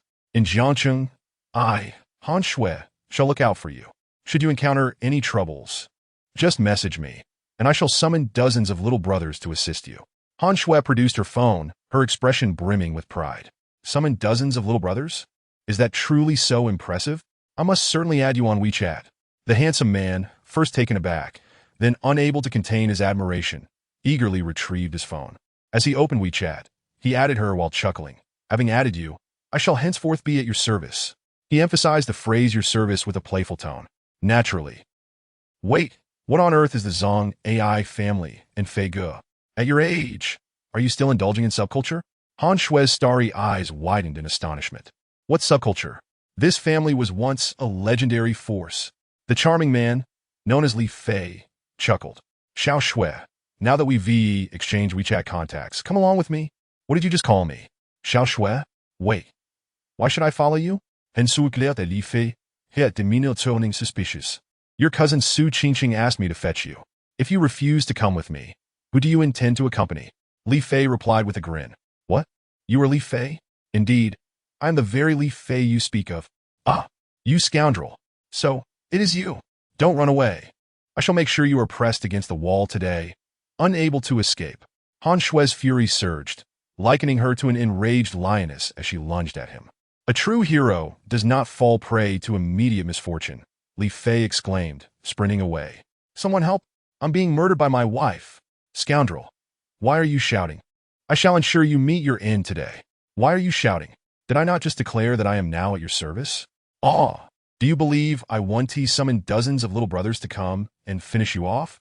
Han Shui was utterly incensed, pursuing him relentlessly. Chapter 33. Do you think I am unaware? Ah, do you believe I once summoned dozens of little brothers to come and finish you off? Han Shui was completely beside herself, appearing as if she might devour him whole, chasing after Li Fei. Li Fei led Han Shui all the way to the parking lot, halting abruptly beside a Maserati. Han Shui, unable to stop due to her speed, collided directly into his embrace. Fearing she might fall, Li Fei instinctively caught her, his hands landing, rather fortunately, on her two delicate assets. Though not large, they were delightfully bouncy, he mused silently. Ah, scoundrel, how dare you? Where are your hands wandering? Han Shui snapped back to reality, feeling the unusual sensation on her chest, her face aflame with embarrassment and rage.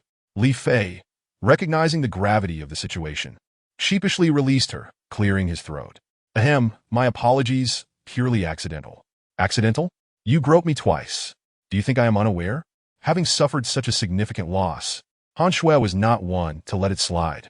She retaliated with a swift kick aimed at Li Fei's groin. What the? Is she really kicking that hard? This could be a life-altering blow, Li Fei exclaimed, startled, as he swiftly clamped his legs together, effectively trapping her slender thigh. Her cheeks flushed with indignation.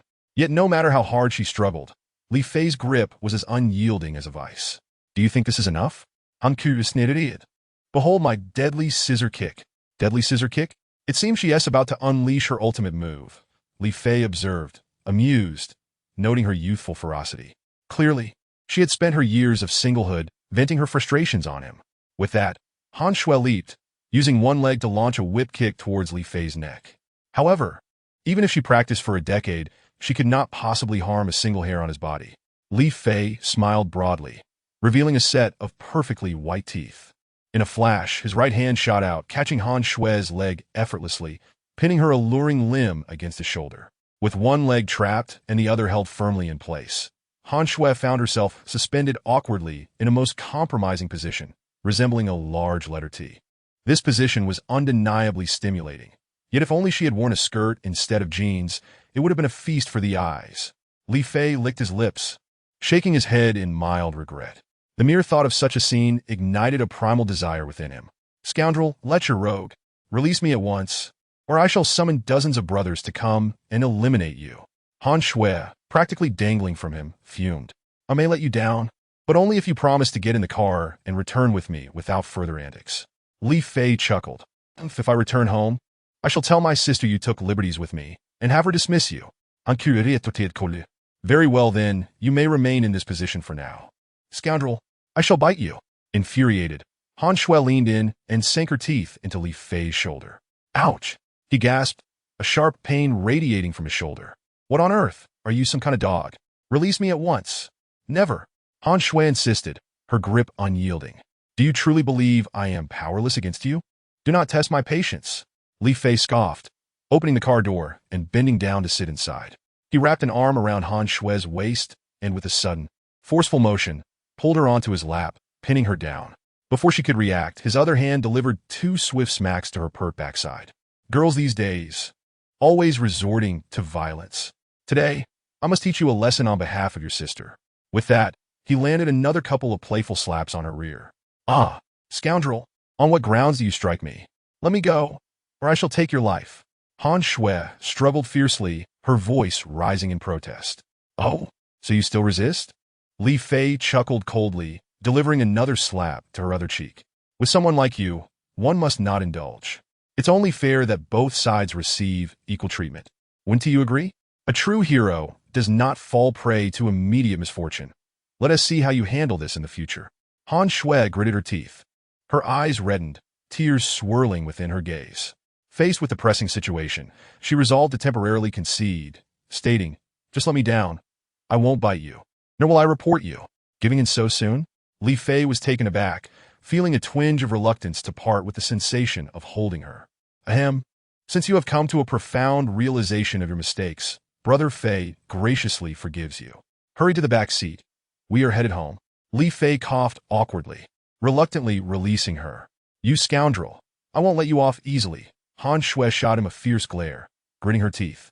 Get in the car quickly. With your pathetic taekwondo skills, even after another decade of practice, you wouldn't be able to harm a single hair on Brother Fei. Li Fei waved his hand dismissively. Bang! Frustrated, Han Shui slammed the car door shut with a thud, causing the entire vehicle to shudder. Why such force? It's a 40,000 yuan car. Can you afford to pay for a damaged door? Li Fei glared, baring his teeth. It's not even your car. You scoundrel. Han Shui was so furious that her chest ached. She silently vowed that once they returned, she would have her sister take care of him.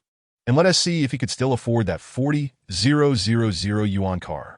Li Fei glanced in the rearview mirror, noting the girl's evident anger and feeling a pang of sympathy, deciding not to press further. Buckle up, the seasoned driver is about to hit the road.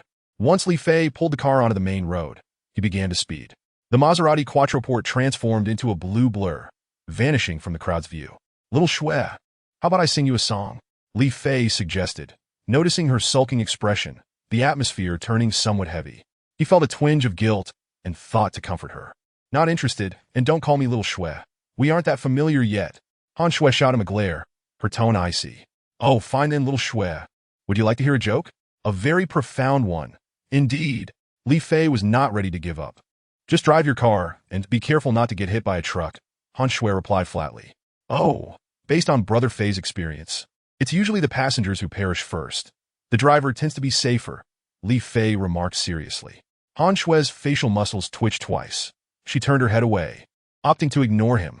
She now realized that whether through action or words, she was no match for this insufferable bodyguard. The only option was to disregard him, treating him as if he were air, lest she drive herself mad. As silence enveloped them, Li Fei found the atmosphere rather dull and focused intently on driving. As they continued, Li Fei's expression grew increasingly grave. From a distance, he spotted a red truck barreling down the opposite lane, accelerating rapidly. A sense of foreboding rose within him. His hair stood on end. This was an instinctive warning from his body, a special ability he possessed. This skill had saved his life countless times amid the chaos of battle. This girl. Has she been cursed with a loose tongue? Observing the approaching truck, Li Fei frowned, realizing the situation was far from simple. In a low voice, he warned, "There's danger ahead. Fasten your seatbelt." Han Shui was taken aback by his cold and serious tone. What danger?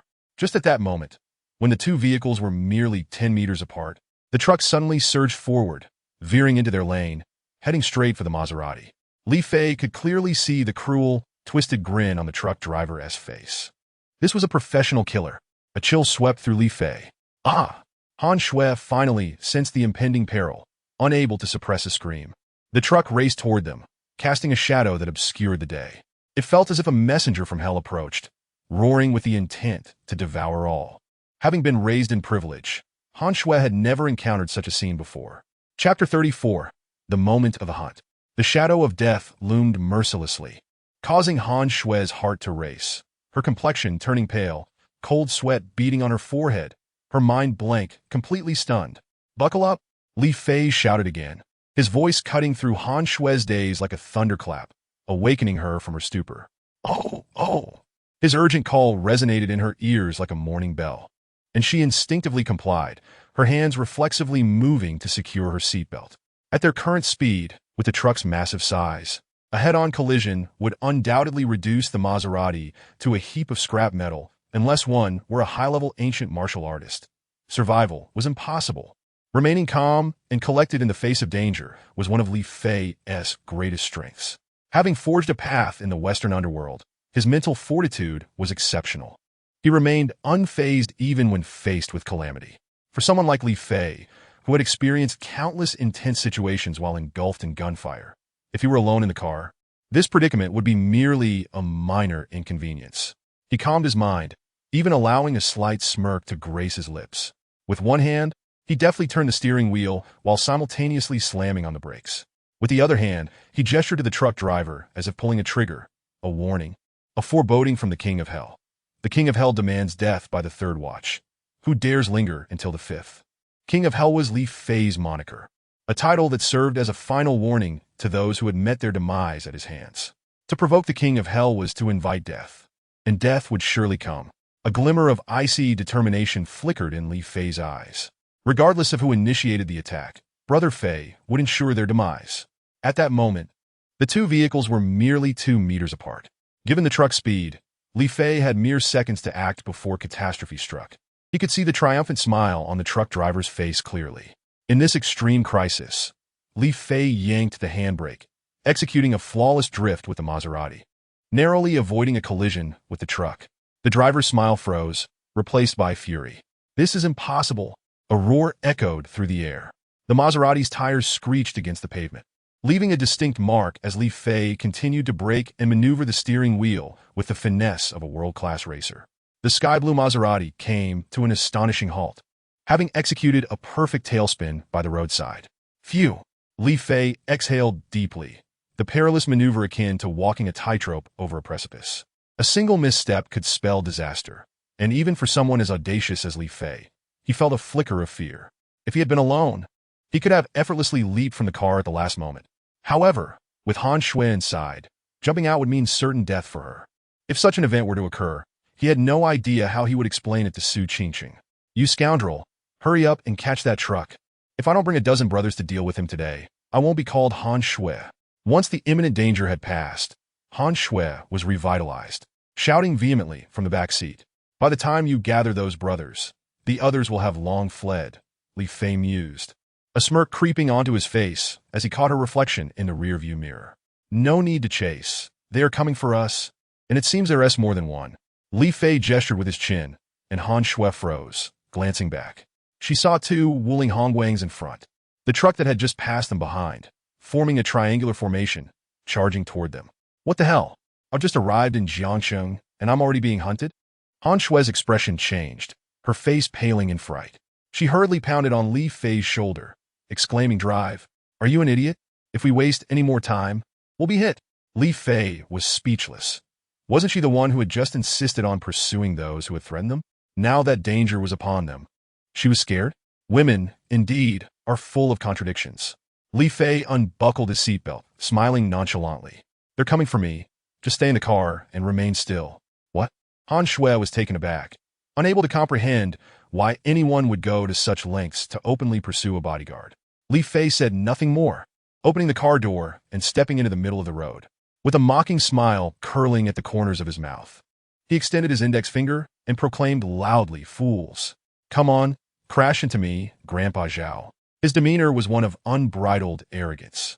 The drivers of two Wuling Hongguang vehicles, taken aback by Li Fei's brazen attitude, were instantly filled with rage. "Damn it, how audacious! I'll run you over, you son of a dog!" With curses flying, the two drivers slammed the accelerator, their speed surging to 100 miles per hour as they hurtled towards Li Fei. 100 meters, 80 meters, 50 meters. The distance closed rapidly, almost in the blink of an eye. As the impending collision loomed just 2 seconds away, Li Fei showed no intention of evading. The occupants of the Wuling Hongguang wore sinister smiles. "Ah, so he's just a lunatic," one driver spat contemptuously. Meanwhile, Han Shui, seated in the Maserati, watched in horror as Li Fei stood foolishly in the middle of the road, awaiting the impact. Although she found this shameless man exceedingly detestable and longed to physically confront him to relieve her pent-up frustration, she absolutely did not wish for him to be struck down like an imbecile. "What are you doing? Get out of the way! Are you an idiot?" Han Shui shouted, rolling down her window in a fit of urgency. "Don't worry, Brother Fei won't die. I haven't even spanked your little bottom enough." In this life-and-death moment, Li Fei still found time to tease Han Shui.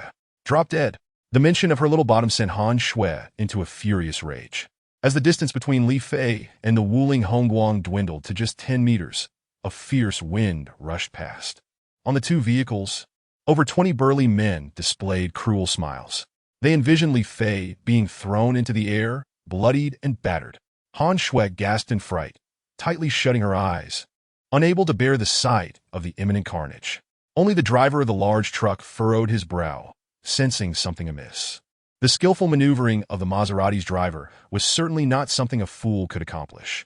At that moment, Li Fei even closed his eyes, the roar of the engine and the howling wind reverberating in his ears. A slight smirk crept onto his lips.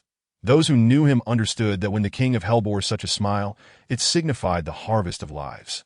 This was a smile from the depths of hell, an invitation from the underworld. The hour of the hunt had arrived.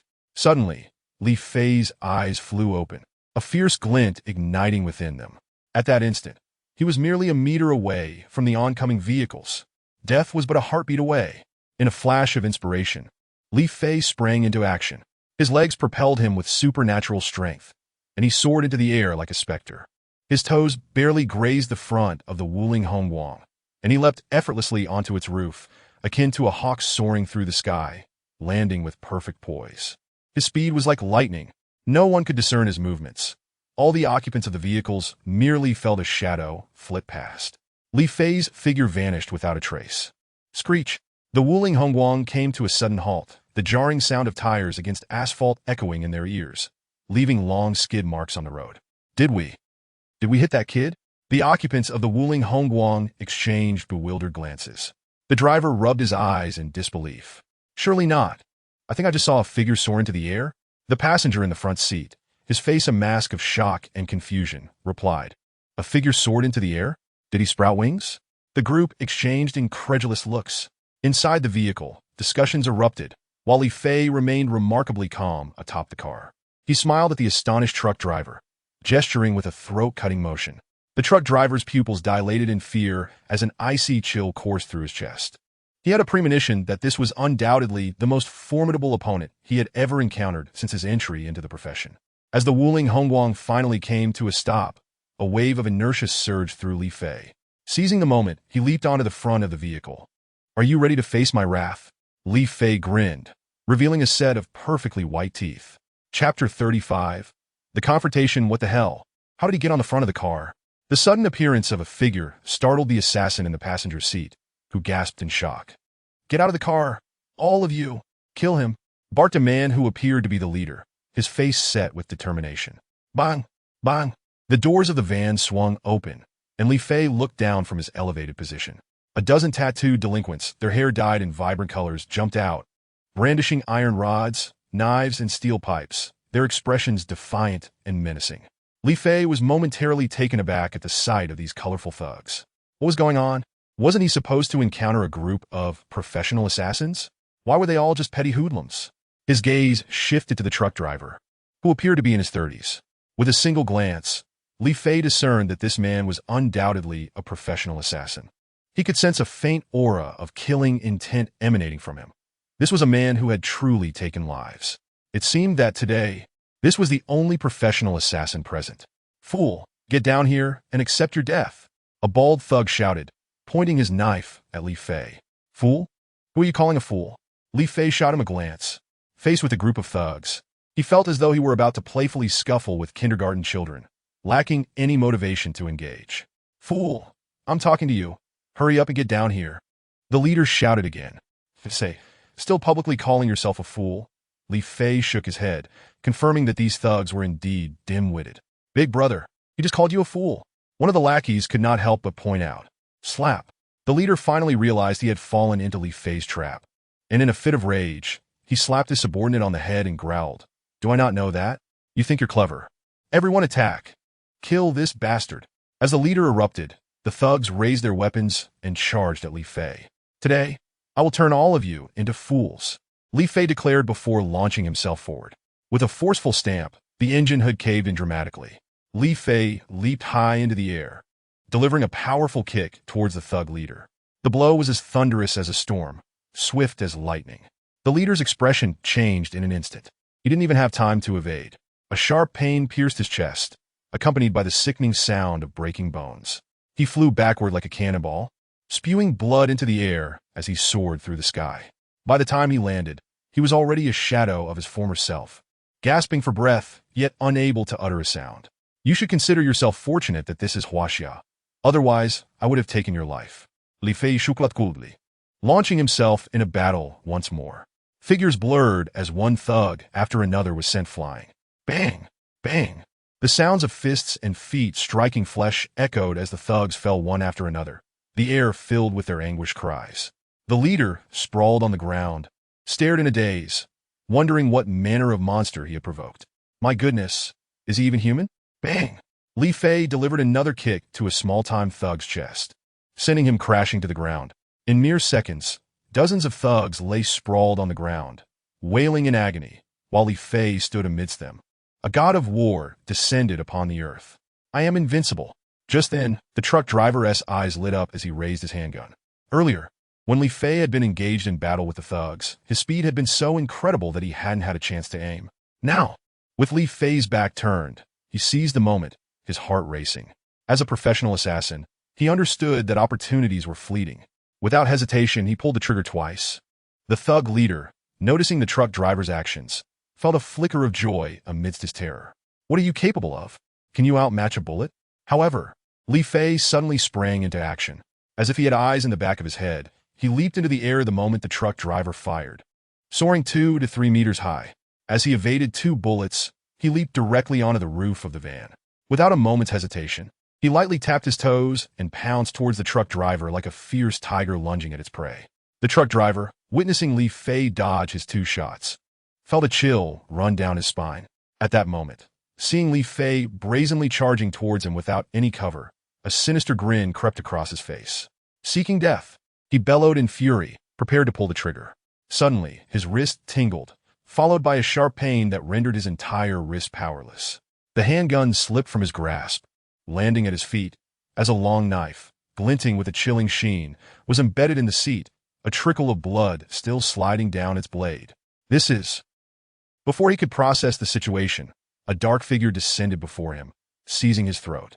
He opened his mouth to scream, yet no sound escaped. Playing with guns in front of me? Do you even deserve it?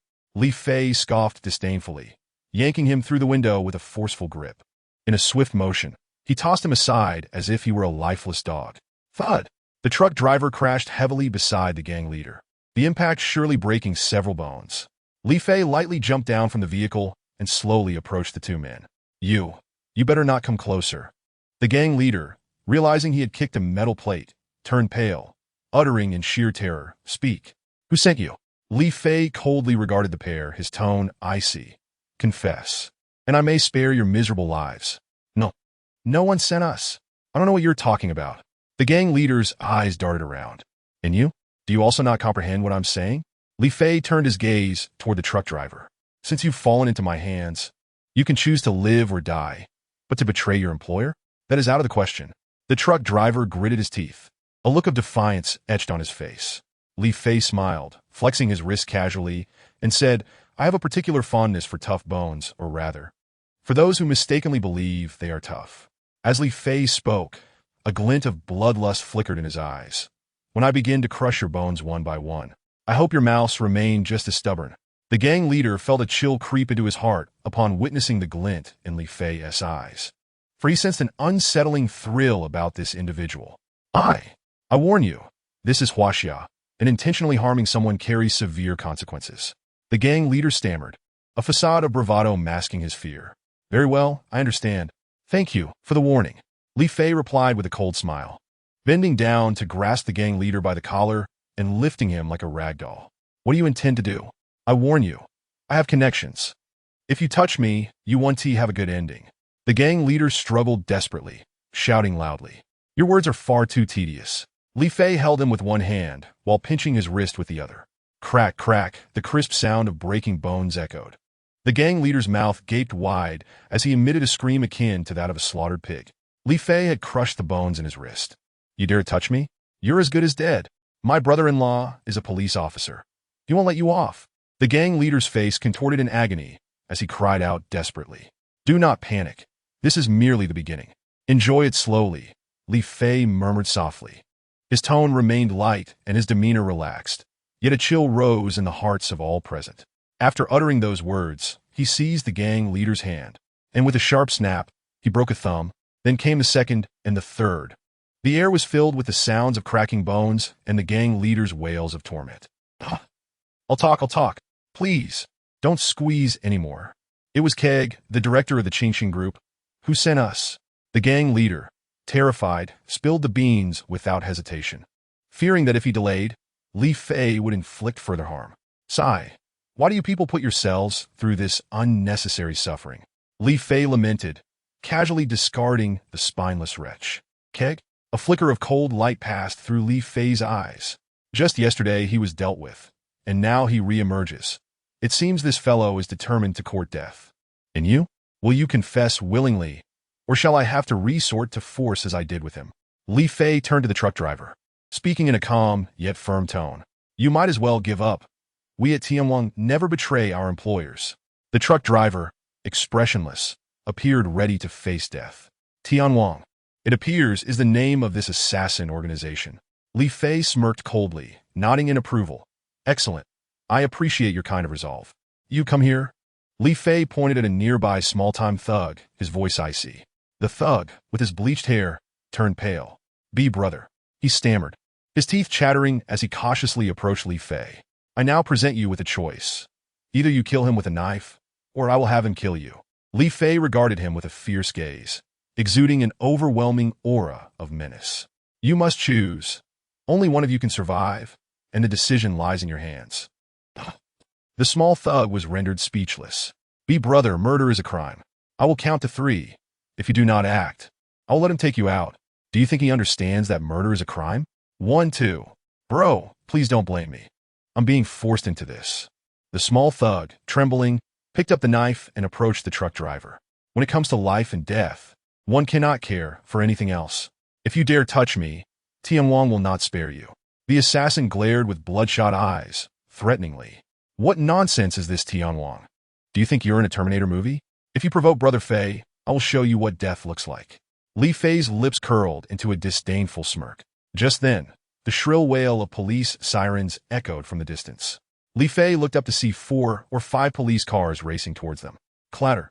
Upon hearing the sirens, the small thug quickly discarded the knife, exuberantly shouting, "Brother, the police are coming. We're saved." A group of thugs reacted with unexpected excitement to the sound of sirens, as if saviors had arrived. The scene was utterly ridiculous. "Ha, the police are here. You can't kill me now." The Tianwang assassin's face lit up with elation as he mockingly gazed at Li Fei. "No one wishes to die, not even professional killers. You are celebrating far too soon." Li Fei glanced at him indifferently, his expression unchanged. "Do you dare to kill in front of the police? No one in this country dares to defy the government." The Tianwang assassin sneered, his expression filled with contempt, "Unless you no longer wish to operate in Huaxia and choose to live in exile abroad. Otherwise, you wouldn't dare to kill me. Who said I intended to kill you?" Li Fei scoffed dismissively. Then he made his move. His hand shot out, seizing the assassin's wrist with a sudden force, crushing the bones with a swift motion. Crack, crack. The assassin barely had time to react before he was engulfed in agonizing pain. Ah! The assassin's expression twisted in horror, his mouth emitting a heart-wrenching wail. "A killer with disabled hands. I suspect your organization will soon abandon you. An injured wolf, cast out from the pack, will inevitably fall prey to other beasts." Li Fei looked at him with eyes filled with pity. "Await the arrival of death in silence." It may seem lengthy to recount, but all of this transpired in the blink of an eye. The sirens grew louder, and Li Fei turned expressionless, swiftly getting into the car. He was not yet ready to confront the police.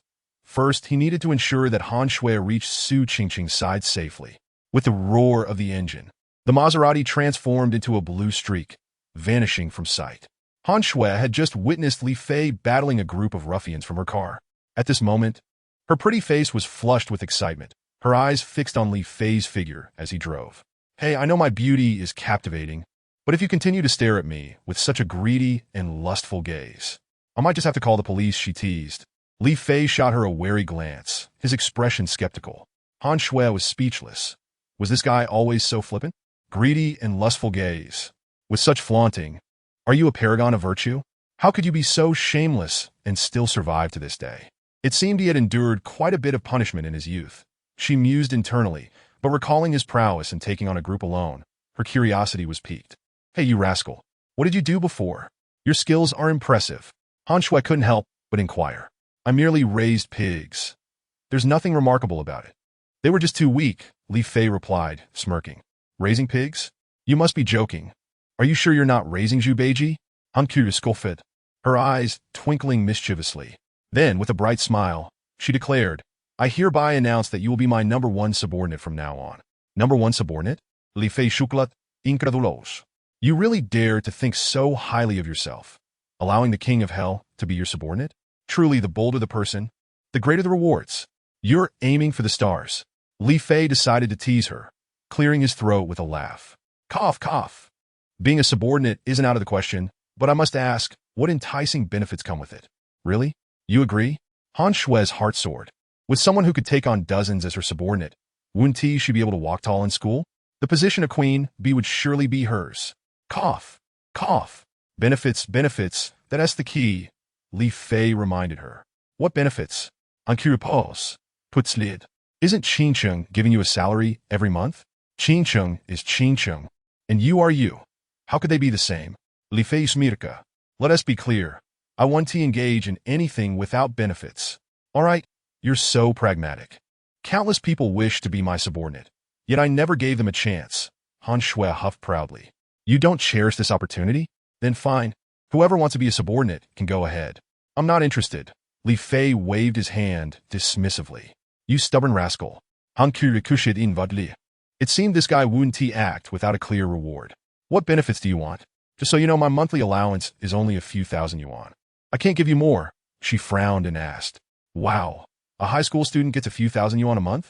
Here I am, working tirelessly for just 3,000. Li Fei silently lamented, feeling the unfairness of society. "Looks like I need to ask for a raise when I get back," he mused, a playful smile creeping onto his lips. "As your #1 subordinate, will I have the chance to share a bed with you?" "What? You pervert, dream on." Han Shui glared at him, gritting her teeth as she spat out a single word. "Scram. Scram? Do you mean at your place or mine?" Li Fei replied with a grin. I meant for you to go away, you rascal. Furious. If only those ruffians had managed to knock you out earlier. Suddenly, Li Fei slammed the brakes, bringing the car to a halt in the middle of the road, unbuckling his seatbelt, and silently stepping out. Hey, what are you doing? Han Shui was bewildered. Wasn't it you who told me to scram? I'm following your orders. Li Fei wore a wronged expression. Wow, you're so obedient. When I told you to die earlier, why didn't you follow through? Han Shui felt a headache coming on. The two of them, one inside the car and the other outside, exchanged incredulous stares. Frustrated, Han Shui finally relented, saying, get back in and drive. You expect me to just hop in when you tell me to? Do I have no pride? Li Fei looked up at the sky, acting aloof. You. Han Shui felt like she was about to explode from anger. What will it take for you to get back in? She asked, forcing down her fury. Well, let me think. From now on, you must not call me a pervert or a rascal. You must address me as Brother Fei and show me some respect. Respect you? You wish. Han Shui nearly jumped out of her skin, ready to pummel him. Brother Fei, please get in, she said, pinching her nose, her expression comically exasperated. That's too quiet. I didn't catch that, Li Fei teased, unmoved. You rascal. You're going too far. I'll call my sister and tell her you're harassing me, and she'll make sure you're fired. Han Shui exploded, her voice echoing. In an instant, all the passing cars turned to look, and pedestrians glanced curiously, their attention drawn by the commotion. Such an outburst contained an alarming amount of information. Harassment? Molestation? And such a beautiful girl. It was hard not to attract attention. Wow, you. That is a bit much, isn't it? Li Fei was bewildered. Are you getting in or not? If not, I'm leaving. Han Shui pulled out her phone, threatening him. All right, you win this time. Li Fei ralanta. He couldn't afford to let this escalate further. It felt like stepping into a pit of quicksand. Complying, he got back into the car, and Han Shui felt a surge of triumph, like a victorious hen. You dare challenge me? I want to let you off that easily. I don't care. If there are no benefits, I want to be your subordinate, Li Fei said wistfully. You, Han Shui smila froza. Suddenly, her eyes sparkled with mischief as she concocted a plan in her mind. How you perform will determine everything. If you do well, I might just consider giving you this opportunity. With a sly wink, she added really. Li Fei's eyes lit up as visions of delightful possibilities danced in his mind. Of course, I keep my promises. Han Shui silently added in her thoughts. Whether you perform well or not, it all comes down to my word. With a smirk, she thought, you can be as cunning as you like, but this time, you'll have to drink from my cup.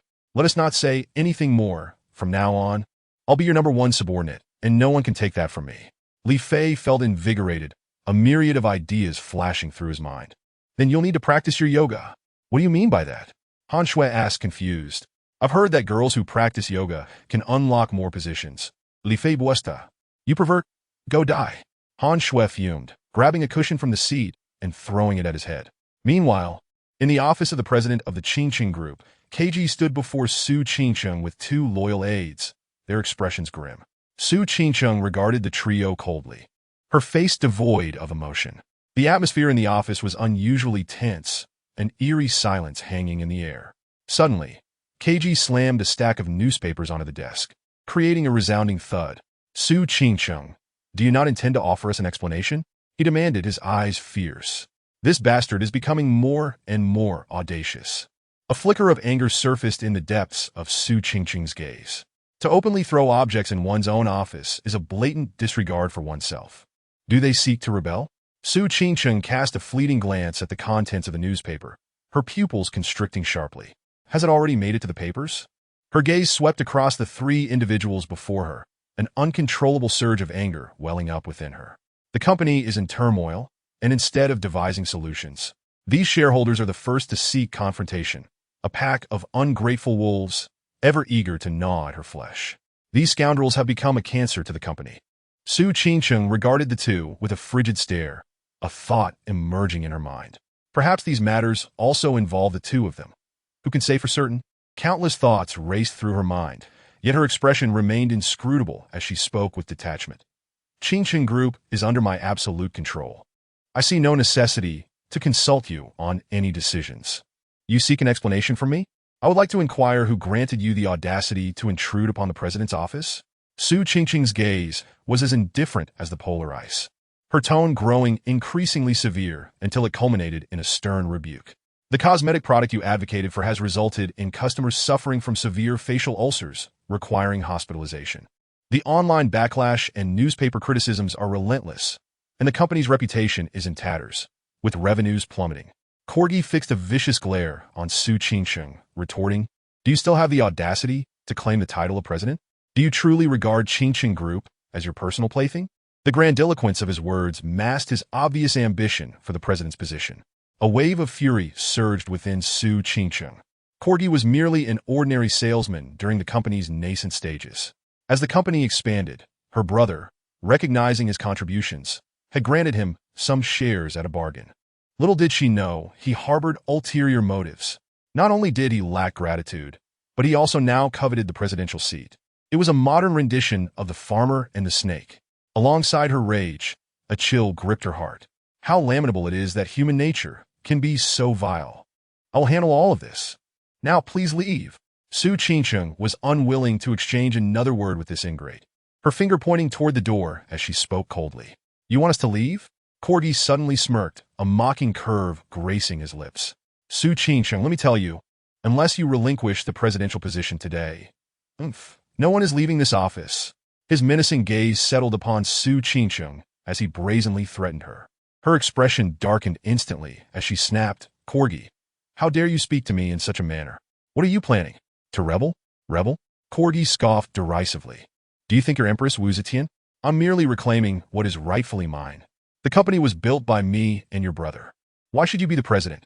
Such reasoning was utterly absurd, akin to the logic of a thief. Who would have thought that I, Su Qingsheng, would encounter a modern-day version of the malicious slave oppressing their master? Her expression soured, rage boiling within her. In that moment, she resolved to expel these ruffians from the company at all costs. Grabbing her phone, she dialed a number, deciding not to waste further breath on these individuals, but to employ forceful measures instead. "Hello, Security Department? This is Su Qingsheng. Please send 6 personnel to the president's office immediately." Hanging up, Su Qingsheng's face remained taut, her icy gaze fixed on the 3 before her. "This is your last appearance at Qingsheng Group," she thought to herself. "Calling security? Huh." Corgi laughed, a derisive and contemptuous sound. His laughter echoed, reminiscent of the most ludicrous joke, his conspicuous beard belly shaking with mirth. "What are you laughing at?" Instinctively, Su Qingsheng sensed something amiss, a shadow of unease creeping into her heart. His reaction was far too abnormal. Could it be? A realization struck her, and her expression shifted drastically. Do you really need to call security? Let me summon the security manager for you." Corgi grinned maliciously as he opened the door to the president's office. A robust man clad in a security uniform had been waiting behind the door. Upon its opening, the man entered with a sinister smile. This was none other than Li Gang, the security department manager.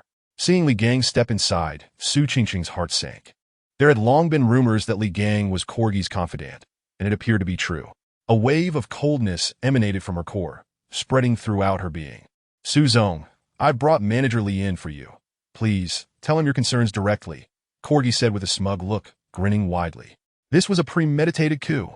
Su Qingsheng maintained a stoic expression as she locked eyes with Li Gang, her voice steady. "Are you planning to collude with Corgi and betray the company?"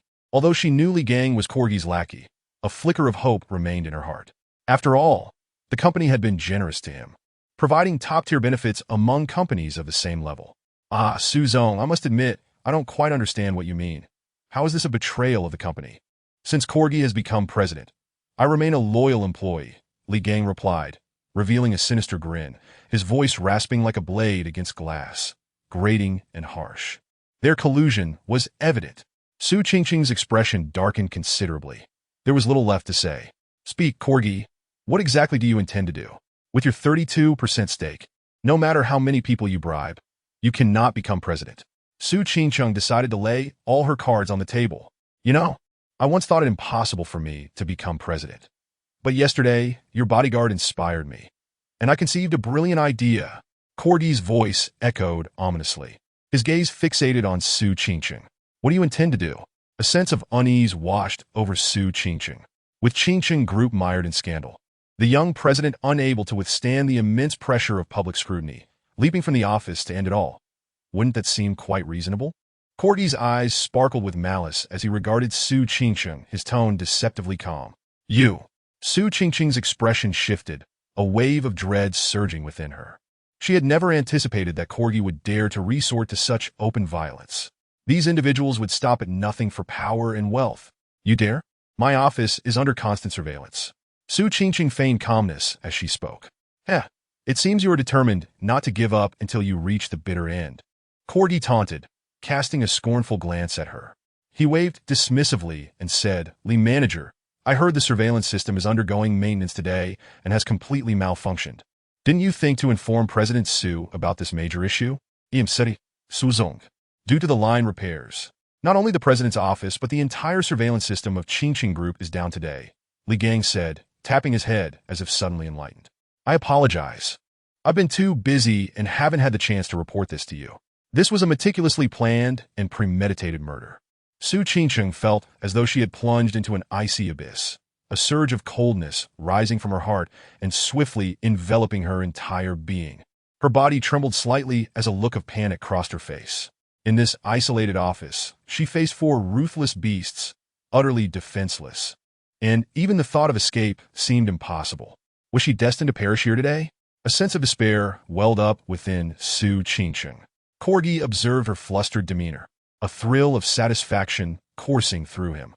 This woman had always held herself above others, exuding an air of superiority. Who would have thought that today he could so easily dictate her fate? Life truly is a marvel. Su Qingcheng, I trust you can now rest easy on your final journey? Corgi sneered, his face alight with triumph. You beasts, you will not escape the clutches of justice. Su Qingcheng involuntarily took 2 steps back, her delicate face as pale as death.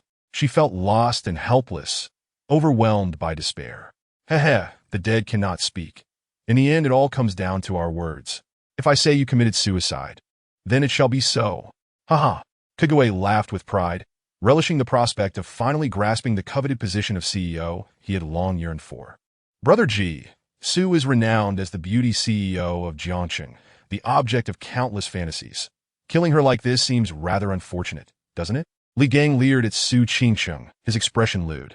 Since she is bound to die anyway, and given her beauty, I've heard she is still a virgin. Why not let us brothers take advantage of her before she departs? What do you think, Brother Ji? Old Li, you seem quite informed. You even know she's a virgin? Kague's eyes sparkled with excitement, a fervent glint reflecting his desire as he gazed at Su Qingcheng. To have the cold and noble Su beneath me. Just thinking about it makes me shudder with anticipation. Li Gang greedily licked his lips, his gaze at Su Qingcheng brimming with aggression, his breath quickening. The 2 henchmen beside Kague also looked on with heated eyes, their throats bobbing as they swallowed in excitement. Their glances rife with lewd intent. You are nothing but a pack of beasts. Su Qingcheng trembled, never having imagined that the people before her could be so beastly, lower than swine or dogs. A flicker of fear crossed her gaze. To be defiled by these brutes would be a fate worse than death. Curse us all you want. Soon enough, I guarantee you'll be begging for mercy. Kague licked his lips, his eyes fixed hungrily on Su Qingcheng. Just the thought of dominating this aloof CEO and unleashing his desires upon her sent shivers of excitement through him. Old Li, you 3 hold her down while I have my fill. Then you can enjoy yourselves. Kague's voice grew hoarse with eagerness. Brothers, seize this once-in-a-lifetime chance. Li Gang, grinning lewdly, waved his hand, and the 3 men advanced eagerly towards Su Qingcheng. What to do? Su Qingcheng kept retreating, panic etched on her face, until she collided with the wall behind her, with nowhere left to run. At this moment, she was truly cornered. Suddenly, her eyes caught sight of a golden pen on the desk, her signature pen. In that instant, a spark of resolve ignited within her. Even in death, she could not allow these beasts to triumph. She dashed forward, seizing the pen and pressing it against her carotid artery. Don't come any closer. If you do, I'll take my own life. Su Qingcheng's gaze was unwavering. What the hell? Li Gang cursed, his frustration boiling over as he turned to Kage, a clear question in his eyes. What now? Kague's face twisted into a sinister grin. Do you think dying will end it all? If you kill yourself now, I'll still take advantage of your lifeless body. Beast. Su Qingcheng gritted her teeth, glaring at Kague. If only yesterday, Li Fei had thrown this beast off the 88th floor, Li Fei. The thought of him reignited a flicker of hope within her. He had gone to pick up Schwer. He should be back soon. If Li Fei were here, these brutes wouldn't dare act so brazenly. A fleeting chance. Seeing Su Qingqing's eyes flicker, Li Gang's gaze sharpened. In that moment of distraction, he lunged forward, his hand lightning fast, seizing Su Qingqing's arm that held the pen. With a vicious twist, Su Qingqing screamed as pain shot through her wrist. Her arm forcibly bent behind her back. Then, a powerful force slammed her against the desk. "Good job, old Li!" Kague exclaimed, excitement radiating from him. Do you want to take off her clothes, or shall I?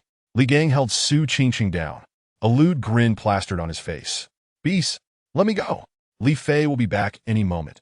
He won't let you get away with this." Despair consumed Su Qingqing as she struggled, shouting, "Li Fei? Ha!" Kague's eyes darkened with resentment, recalling the public humiliation he had suffered. Being hung out the window. This was a shame he could not shake off. Moreover, those 4 robbers he had hired might have also fallen victim to this scoundrel. He approached Su Qingqing, a fierce look in his eyes. "You dare to ruin my plans and humiliate me in public? Do you think I'll let him go? Listen, no one is coming to save you today. Your bodyguard has already gone to hell before you. Once we're done, we'll send you down to keep him company." "Ha!" Kague laughed maniacally, tearing at Su Qingqing's coat with a swift motion, the fabric ripping apart. "No, it can't be." Despair washed over Su Qingqing as she fought desperately, refusing to believe she would die like this. Yet Li Gang's grip was like iron, holding her fast regardless of how fiercely she struggled. Who would have thought I'd have a chance to bed the CEO? "Thank you, Brother G." Kage's 2 henchmen joined in, leering as they closed in. "Beasts, let me go. You're nothing but beasts." Su Qingqing's cries of despair echoed. "Scream all you want. The louder you scream, the more excited Brother G becomes." Kague began to strip off his own clothing eagerly. "No, no." Su Qingqing's voice was hoarse, her struggles feeble. Just then, a loud crash resounded. The office door was violently kicked open. "Very good." Li Fei's face was as cold as ice, his eyes blazing with fury as he surveyed the scene before him. Kague and his 3 companions. And Su Qingqing pinned against the desk. The chilling aura emanating from him seemed capable of freezing everything in its path.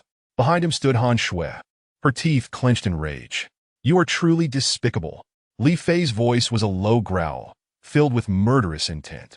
It was as if his words carried the weight of hell itself, brimming with cold fury. Instantly, the temperature in the CEO's office plummeted, as if summer had given way to a frigid winter. "Li Fei, you're alive?" Su Qingqing and Kage exclaimed in shock simultaneously. "Beast, what are you doing? Let Sister Qingqing go!" Han Shui shouted, her voice seething with anger at the sight of Su Qingqing being held down. "I'm sorry for being late." Meanwhile, Li Fei cast an apologetic glance at Su Qingqing, his tone somber. Then his sharp gaze swept over the 4 men in the office. "You 4 and your lives." He spoke with clenched teeth, each word deliberate.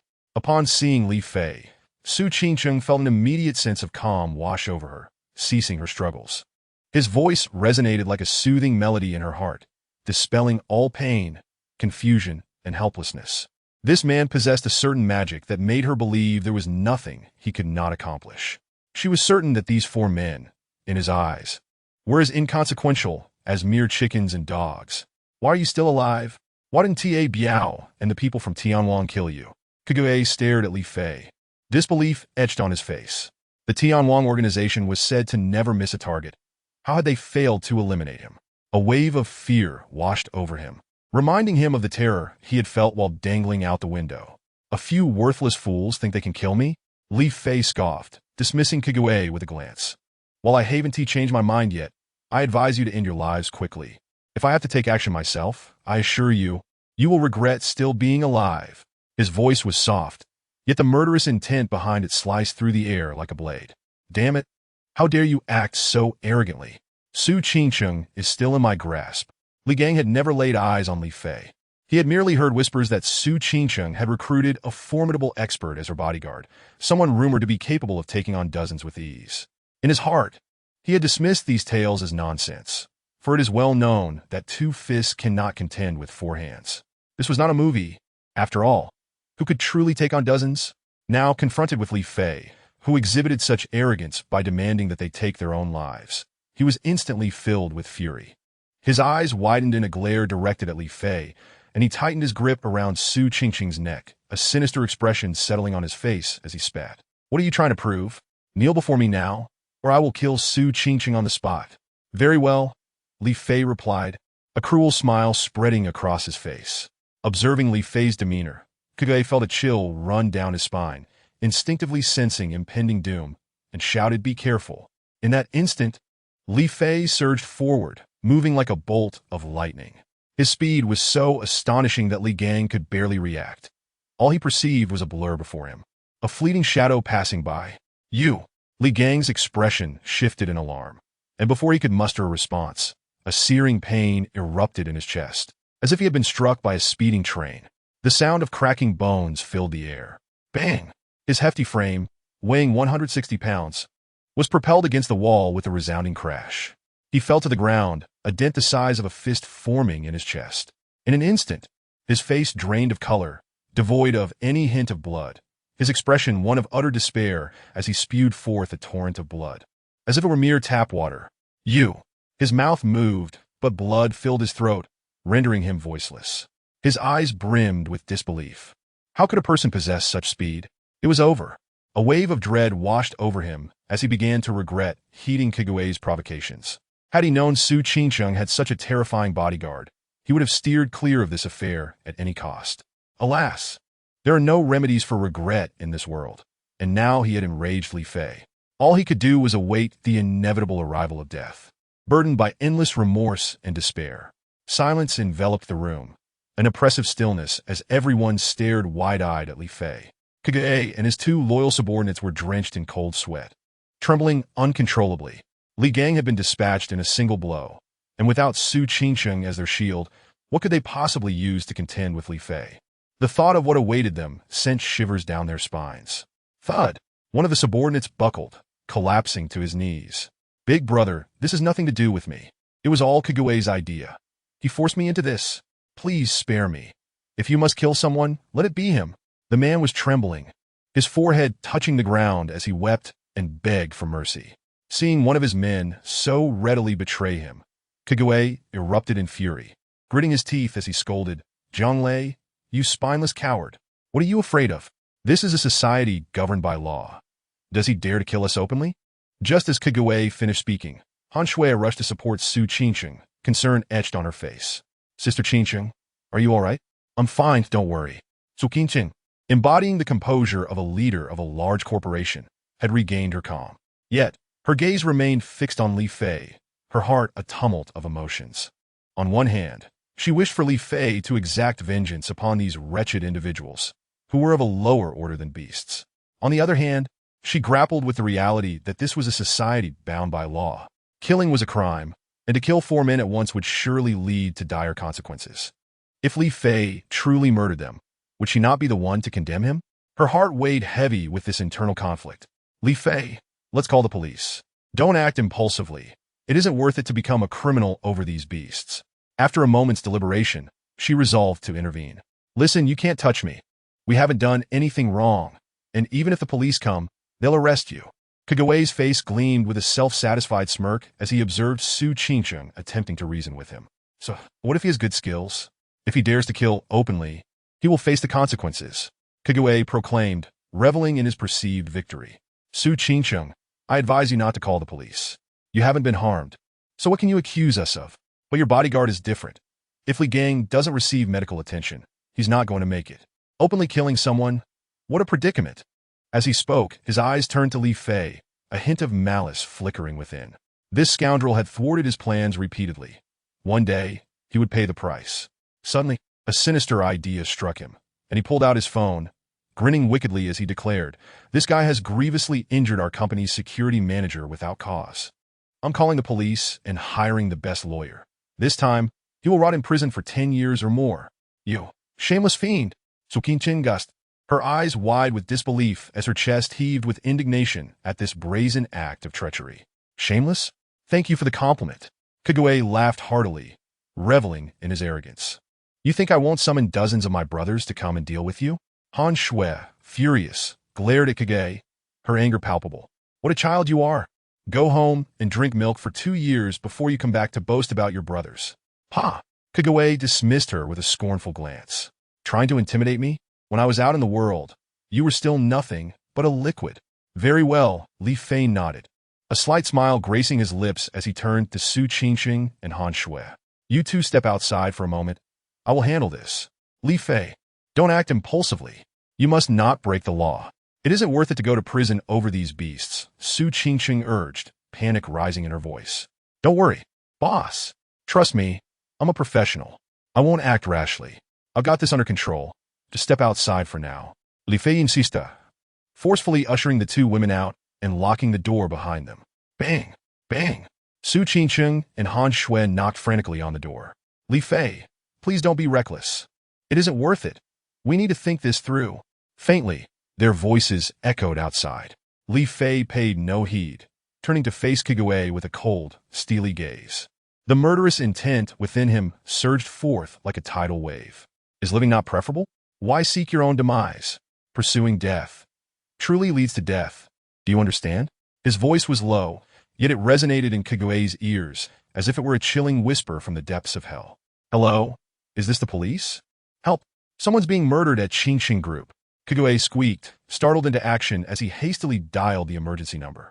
Slap! Li Fei mocked him as he waited for Kagome to finish his call, snatching the phone from his hand. With a swift motion, he crushed it into a useless heap of metal.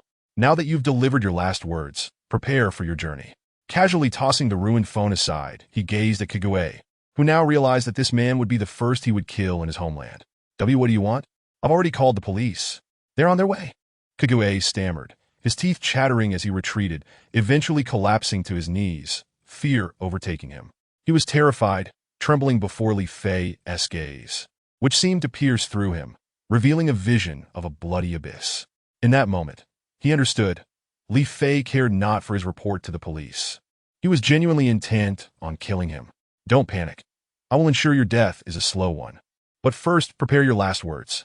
A cruel smile crept across Li Fei's lips, and as his words fell, he lunged forward. Don't come any closer, don't come any closer. On the ground, Li Gang's eyes were bloodshot with terror, his gaze a vivid crimson. In the blink of an eye, Li Fei descended from the heavens. Instantly, Li Gang felt a chill grip his very soul, wildly flailing his arms while his legs kicked frantically against the ground, shouting and screaming as if he had lost his mind. In the next moment, thud!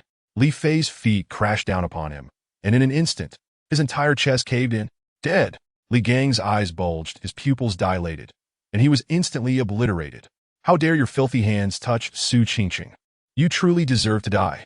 Li Fei gazed coldly at the lifeless Li Gang, his voice as frigid as ice, capable of freezing lakes.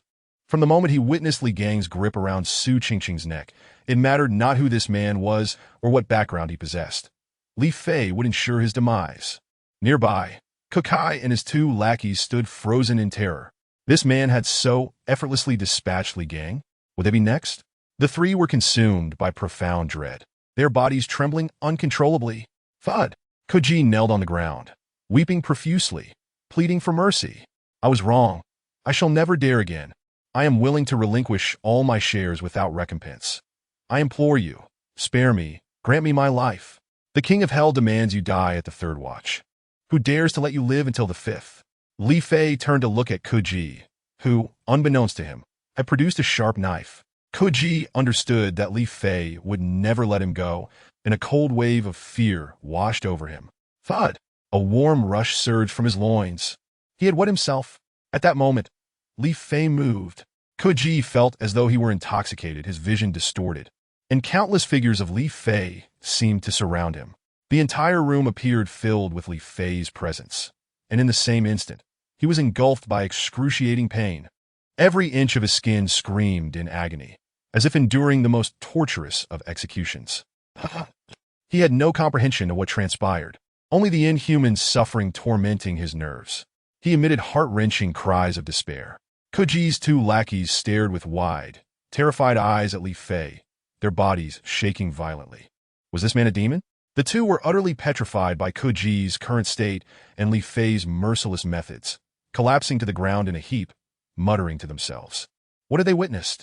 Just a moment ago, In the blink of an eye, Li Fei had appeared before Kuji with a ghostly speed. Then, a razor-sharp blade materialized in his hand. He wielded the blade with such blinding speed, incessantly slicing through Kuji's clothing, and then his skin. Inch by inch, crimson blood coated the entire office. 1,000 cuts. This was the true meaning of 1,000 cuts. Initially, Kuji could still muster a wail, but soon his cries dwindled to mere whispers. In a matter of mere seconds, a once vibrant man had been reduced to a feeble, blood-soaked figure. A foul, rancid odor permeated the office. Kuji had soiled himself. His 2 loyal lackeys had also lost control. How could a person be so cruel? In this moment, the 2 were wholly consumed by fear, trembling in terror. They regretted their actions. Had they provoked a devil? No. This man was more terrifying than the devil himself. After several breaths, Li Fei's figure returned to its original position. Drops of blood slowly dripped from the blade. Li Fei gazed quietly at Kuji, his expression devoid of emotion. He was enraged, truly enraged since returning home. Once, he had been besieged by the world's largest assassin organization, the Dark Council, with 12 elite assassins attacking him. Although he had emerged victorious, having slain 7 of the top 10 assassins in the global rankings, he had sustained severe injuries. His cultivation plummeting from the pinnacle of Earth level to the peak of Mystic level, an entire realm lost. Subsequently, he had been besieged by Europe's largest underground force, the Holy Council. In that perilous moment, Su Yunfei had sacrificed himself to save him. Li Fei would never forget the sight of Su Yunfei lying in his arms. Drenched in blood, one could say that this life was given by Su Yunfei. Su Yunfei had entrusted his sister to him. Yet today, she had nearly met her end at the hands of this beast. The fury within him was such that not even the waters of the 5 lakes and 3 rivers could extinguish it. Even if he were to carve this scoundrel into 1,000 pieces, it would not quell his wrath. Bang! Suddenly, the office door was flung open with a resounding crash. Li Fei, stop! 3 voices rang out simultaneously. Li Fei turned to see Su Qingcheng, Han Shui, and Yi Qing rushing in, their faces filled with panic. Li Fei furrowed his brow. How had Yi Qing also arrived? Moments earlier, Su Qingcheng and Han Shui had heard Kuji's anguished screams and, fearing that Li Fei might commit an irreversible act, had repeatedly slammed against the door. This commotion caught the attention of the passing Yi Qing, who approached in shock. Su Qingcheng quickly explained the situation in a few hurried words. Upon hearing that Li Fei was inside killing someone, Yi Qing's face turned pale. She hurriedly began to pound on the door. The 3 of them, united in effort, managed to burst the door open. I told you not to come in. I would handle this. Li Fei frowned, genuinely wishing to shield Su Qingcheng and the others from the gruesome scene within the office. It was simply too bloody. Su Qingcheng exclaimed anxiously, just as Han Shui, pale-faced, tugged at her sleeve, her voice trembling as she whispered, Sister, look over there at that person. Han Shui pointed with her delicate hand towards a corner, where Kuji lay, barely alive, gasping for breath. Su Qingcheng froze momentarily, her gaze following Han Shui's finger, terror swirling in her eyes like a tempest. The next second, a high-pitched scream erupted from her alluring lips. Ugh! At that moment, Yi Qing felt a wave of nausea, covering her mouth and rushing to the restroom to vomit. Li Fei's brow furrowed even deeper. The moment these 3 girls burst in, he knew it would be disastrous. Kuji's current state was indeed too horrifying. In that moment, blood and flesh were mangled together. The floor stained crimson, a sight so ghastly it was beyond comprehension. Even Kuji's 2 lackeys had soiled themselves. What more could be expected of Su Qingcheng and the others? To say they had never witnessed a murder was an understatement. They had likely never even seen a chicken killed. Their reaction was entirely understandable. Li Fei, have you killed someone? Su Qingcheng struggled to contain her fear, her voice trembling as she asked. The thought of Li Fei facing a murder charge because of her, potentially losing his life, made her eyes red, tears welling up within. She felt an overwhelming sense of guilt. She had put Li Fei in danger. Nonsense, what murder? I've only taken care of 2 beasts. Li Fei glanced at the still twitching Kuji and replied, You, how could you be so foolish? Murdering someone comes with a price. Su Qingcheng's voice was choked. She wholeheartedly wished for these scoundrels to descend into hell. Yet, she absolutely did not want Li Fei to serve time or pay with his life. Su Zong, please save us. We know we were wrong. Please. We don't want to die. At that very moment, Kuji's two lackeys crawled rapidly to Su Qingqing's feet, tears and snot flowing freely, repeatedly banging their heads against the ground, desperately pleading. I. Su Qingqing looked at the two, their expressions filled with horror and fear, and felt a surge of conflicting emotions, momentarily at a loss for how to respond. With a sense of urgency, Li Fei noticed the change in Su Qingqing's complexion and inwardly cursed the situation. If these two scoundrels continued their antics, this kind-hearted girl might very well succumb to her compassion. He bellowed loudly, delivering two swift kicks that shattered the kneecaps of both men in an instant. Their anguished screams filled the air as they clutched their knees, rolling about in agony. You may escape the death penalty, but you shall not evade the consequences of your actions. You will spend the remainder of your days in a wheelchair, reflecting on your misdeeds, Li Fei declared coldly, indifferent to the presence of Su Qingqing and her companions, finding no need to resort to lethal force. At that very moment, Yi Qing emerged, leaning against the wall, her expression pleading as she gazed at Li Fei. Her lips parted delicately. Li Fei, heed my advice. Let this matter rest. Quickly take the corgi to the hospital for treatment. Though these four beasts are despicable, they have already faced their punishment. There is no need for you to jeopardize your life for them. Indeed, you scoundrel, listen to Sister Qing's words. At worst, I shall offer you some benefits. Han Shui chimed in, biting her lip in persuasion. Li Fei was left speechless. It seemed that women were inherently soft-hearted. However, the corgi was surely doomed. There was no point in prolonging the inevitable. Consider yourselves fortunate today. Be gone at once. He coldly instructed the two men, who were still writhing on the ground. Ah! Understood. The two subordinates, momentarily stunned, soon wore expressions of sheer relief. Witnessing Li Fei's formidable skills and brutal demeanor, they had initially felt despondent, but now, hope flickered anew. Life's tumultuous ups and downs were indeed exhilarating. They nodded in agreement, assisting one another as they hastily crawled away, eager to escape, as though wishing for additional legs to hasten their flight. You need not worry about me. I am fine. You should leave. It is inappropriate for you to linger in such a bloody scene. Li Fei called out, watching the two scoundrels flee. Turning to Su Qingqing and her companions, he regarded them with earnestness. What shall we do now? The corgi has already called the police. They will surely arrive. Su Qingqing's voice trembled with urgency as she clenched her teeth. Li Fei, you must leave at once. Take my car to the airport. I will arrange for your departure abroad immediately. Depart abroad? Li Fei rolled his eyes. I have only just returned to the country.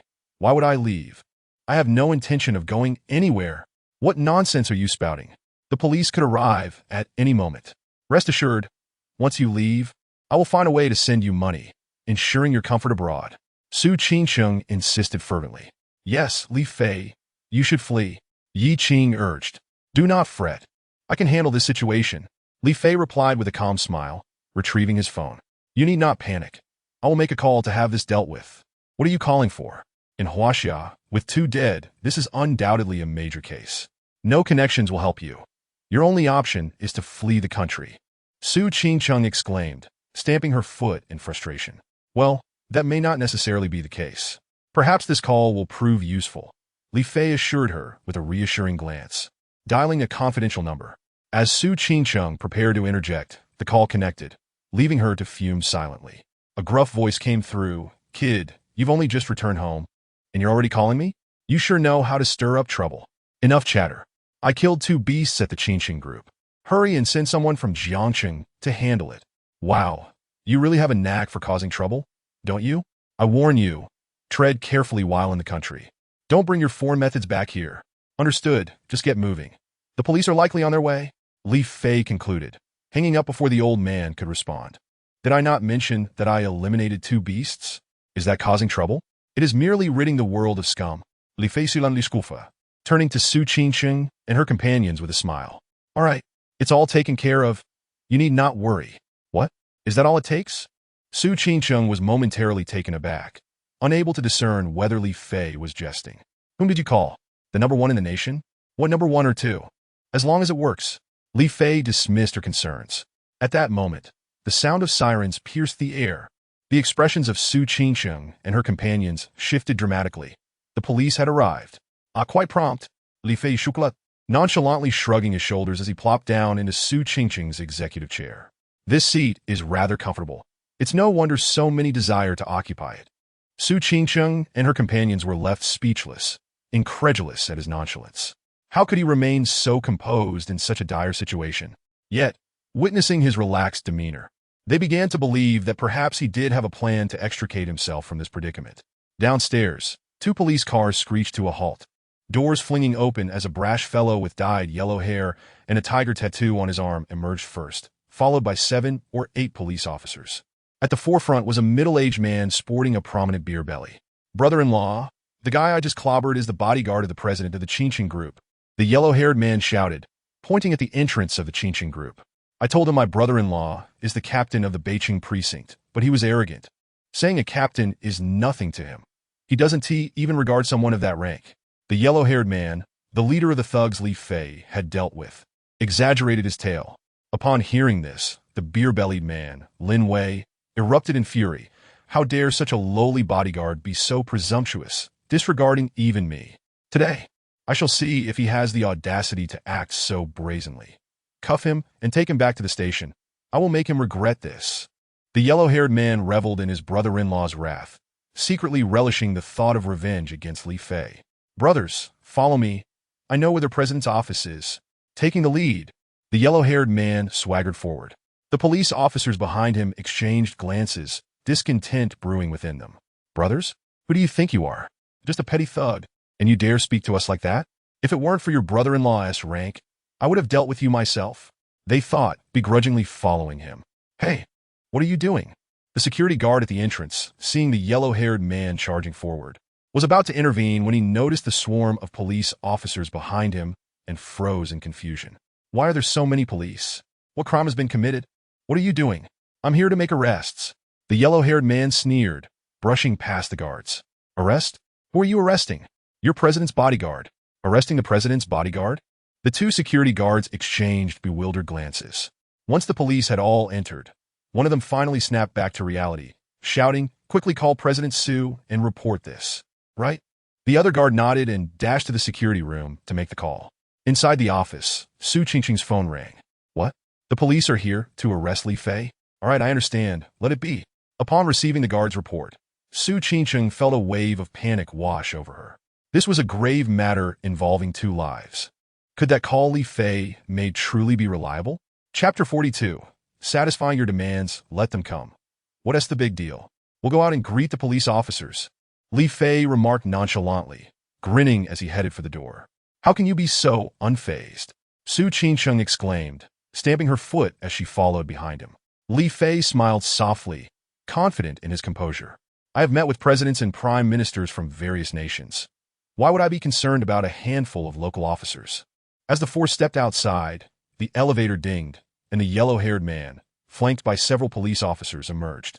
What? A thug leading the charge? Su Qingqing paused, taken aback by the absurdity of the situation. Is it really him? Han Shui instantly recognized the yellow-haired thug as the ruffian leader who had just been thoroughly dealt with by Li Fei. Hey, you lot. Wow, what stunning beauties. Han Shui had been in the car the entire time. She knew the yellow-haired man, but he did not recognize her. As he beheld the 3 breathtakingly beautiful women approaching, his inherent thuggish nature reared its head. A glimmer of heat ignited in his eyes as he unconsciously swallowed, completely disregarding Li Fei. Beautiful and curvaceous. Encountering 3 exquisite women today truly felt like a stroke of good fortune for someone like me. The yellow-haired thug greedily scanned the trio, his throat constricting with desire as he felt a surge of warmth in his chest. His lascivious gaze seemed to wish to adhere itself to the 3 women. Who are you? Who permitted your entry? Su Qingqing furrowed her brows, her expression darkening at the sight of this loathsome figure, his eyes repulsive to her. Without hesitation, she chastised him in a cold, stern voice. Oh, this sister's got quite the spice. The yellow-haired thug leered at Su Qingqing, saliva nearly dripping from his mouth as he reached out a hand towards her face.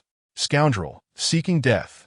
Upon witnessing this audacious act towards her cousin, Han Shui fui ignita. With a fierce shout, she lifted her leg and aimed a kick at his groin. The yellow-haired thug had not anticipated that Han Shui would dare to retaliate against him, especially with Li Fei present. Before he could react, A sharp pain shot through his groin, and he faintly heard the sound of something shattering. Ah! It's broken, it's broken! His face contorted in agony as he let out a wail akin to that of a slaughtered pig, instinctively clutching his groin and rolling on the ground in pain. You filthy pervert! If this were in the capital, I could summon dozens of my underlings to have you killed. No one had expected her to strike so suddenly, and only when the yellow-haired thug's cries pierced the air did they begin to comprehend the situation. Li Fei's lips curled into a smile. He had intended to kick him, but Han Shui had acted first. This little vixen was indeed fiery. The yellow-haired thug's brother-in-law, Lin Wei, stormed forward with a group of police officers. Upon witnessing the thug's pitiful state, his expression darkened as he barked. Hey, what do you think you're doing? How dare you assault someone in front of the police? Who gave you the audacity? Su Qingcheng's expression soured, and she retorted coldly. Where were you when this man was reaching for me? We were merely defending ourselves, and now you jump in? I see you are in cahoots with him. Did you just insult me? Lin Wei felt his pride wounded, and a flicker of malice appeared in his eyes. Without thinking, he began to frame Su Qingcheng as an accomplice, ordering his subordinates to arrest her. At that moment, the yellow-haired thug cried out in agony, Brother-in-law, my manhood is shattered. Hurry up and seize this vile woman to avenge me. What a useless ally. Lin Wei shot a furious glare at the yellow-haired thug. Revealing such a connection at this moment would only make him appear as if he were seeking personal revenge. Did he just call you brother-in-law? Han Shui looked at Lin Wei with disgust, exclaiming, You're a police officer, and it seems you hold a position of authority, yet your brother-in-law is a scoundrel. How despicable! Lin Wei, having risen to the rank of captain, was not without some cunning. He understood that the more he spoke, the worse the situation would become. With a grim expression and a sinister gleam in his eyes, he decisively commanded, assaulting others and defaming a superior. Take all three of them into custody and bring them back. Lin Wei's gaze lingered on the three women, a flicker of lewdness passing through his eyes. He mused that once they were in the station, he would relish the opportunity to manipulate them. As soon as he finished speaking, three of his subordinates swiftly produced handcuffs, grinning wickedly as they approached Su Qingcheng and her companions. What are you doing? Who gives you the right to arrest us arbitrarily? Han Shui was taken aback by the brutishness of this corpulent officer, a hint of panic flashing through her mind. Arresting arbitrarily? So many witnesses saw you assault someone. Do you wish to openly defy the law? Lin Wei's wolfish gaze fixated on Han Shui as he sneered you. Scoundrel! Han Shui was incensed. Openly defying the law? What a grand accusation. What a show of authority. Li Fei smirked disdainfully, remarking, a bunch of grown men bullying three women. Is this all you're capable of? Brother-in-law, it was him. He is the one who hit me. Quickly arrest him too. As Li Fei spoke, the yellow-haired thug finally remembered his original intent and yelled, You're Li Fei, aren't he you? Indeed, I am your elder brother Fei. Li Fei nodded nonchalantly. Very well. You're as arrogant as I expected. Arrest him too. Take all four of them back. Lin Wei waved his hand ominously. Understood, Captain Lin. As soon as he finished speaking, several officers exchanged glances and brandished their handcuffs as they lunged towards Li Fei. You lot are suspected of intentional assault. Now come quietly with us to the station for questioning. Two officers flanked Li Fei, brandishing handcuffs. Kid, aren't you quite the fighter? Why don't you dare to make a move now? Go on. Hit your grandfather again. The yellow-haired thug taunted gleefully. Fine, I'll grant your request. Li Fei nodded expressionlessly. No sooner had he spoken than he sprang into action. The two officers only saw a blur before Li Fei vanished from their sight, followed by the sharp sound of two resounding slaps. Ah, ah. The wails of the yellow-haired thug echoed, reminiscent of a slaughtered pig. Grandson, your grandfather just hit you again. How does it feel? Li Fei withdrew his hand, observing the thug's face swell visibly as he said coolly. Li Fei's speed was so swift that no one had time to react. The yellow-haired thug had already received 2 slaps. Lin Wei was momentarily taken aback. As he regained his composure, his face turned a deep shade of anger. Faced with so many police officers, Li Fei still dared to strike, showing utter disregard for him. A mere bodyguard, emboldened by his prowess, dared to act so arrogantly? Enraged, he bellowed, Ah, you have some nerve! Dare to strike someone in front of me? Are you courting death? Do you understand? If howling could solve problems, donkeys would have unified the world. Do not howl before me, for I might just be compelled to silence you. Li Fei's eyes glinted with murderous intent as he cast a cold gaze at Lin Wei. A captain, a mere small-time official, dared to act so brazenly in his presence? He was simply asking for death. In foreign lands, even heads of state would treat Li Fei with utmost respect. Were it not for Su Qingcheng, individuals like him wouldn't even be worthy of Li Fei's attention. Under Li Fei's icy gaze, Lin Wei felt an involuntary shiver run down his spine. At that moment, it was as though he were being watched by a bloodthirsty beast, and he feared that something terrifying would pounce on him in the next instant. An overwhelming sense of dread surged within him, causing cold sweat to drip from his forehead. After a few breaths, he regained his composure, yet his expression morphed into one of furious humiliation. In front of so many subordinates, he had been intimidated by the mere gaze of a bodyguard. His blood boiled, anger flooding his mind as his face contorted into a snarl. He suddenly drew his sidearm, pointing it at Li Fei, and snarled, "You think just because you're skilled, you can act tough? Do you believe I want to put a bullet in you? Now, kneel before me." Lin Wei's eyes bulged with rage, veins popping on his forehead, the ominous barrel of the gun aimed squarely at Li Fei's head. Though this tale may seem lengthy, it all transpired in mere seconds. Chapter 43. The blonde-haired one met his demise upon witnessing the captain suddenly draw his pistol and aim it at Li Fei. Su Qingcheng, Yi Qing, and Han Shui were instantly thrown into a frenzy, exclaiming in unison, "You bastard! What are you doing? Put down the gun immediately! Can the police act recklessly? Recklessly? This brat is violently resisting arrest. I'm lawfully apprehending him," Lin Wei retorted, casting a fierce glare at the three women before turning to the dazed henchmen and bellowing, "What the hell are you standing there for? Hurry up and apprehend these three wretched bitches as well. Neil? Do you really think you're invincible just because you wield a gun?" Li Fei squinted at Lin Wei, a trace of coldness curling at the corners of his mouth. This man had successfully provoked Li Fei's ire, and since he had already dispatched two, Li Fei had no qualms about eliminating another. In the same instant, the blonde-haired henchman, seeing Li Fei at gunpoint and paralyzed with fear, revealed a hint of malice on his face. After receiving a beating, and with his manhood now in jeopardy, he was filled with a ferocious resolve. "I'll ruin you," he hissed through gritted teeth, drawing a short dagger from behind, and, seizing the moment when Li Fei was unaware, lunged at his back. In a flash, Han Shui noticed the blonde's movement and instinctively screamed, "Be careful." The distance between the blonde and Li Fei was scarcely a meter. In the blink of an eye, the dagger's sharp tip was merely an inch from Li Fei's body. With a face twisted in savagery, the blonde seemed poised to plunge the dagger into Li Fei, a cruel smirk playing on his lips.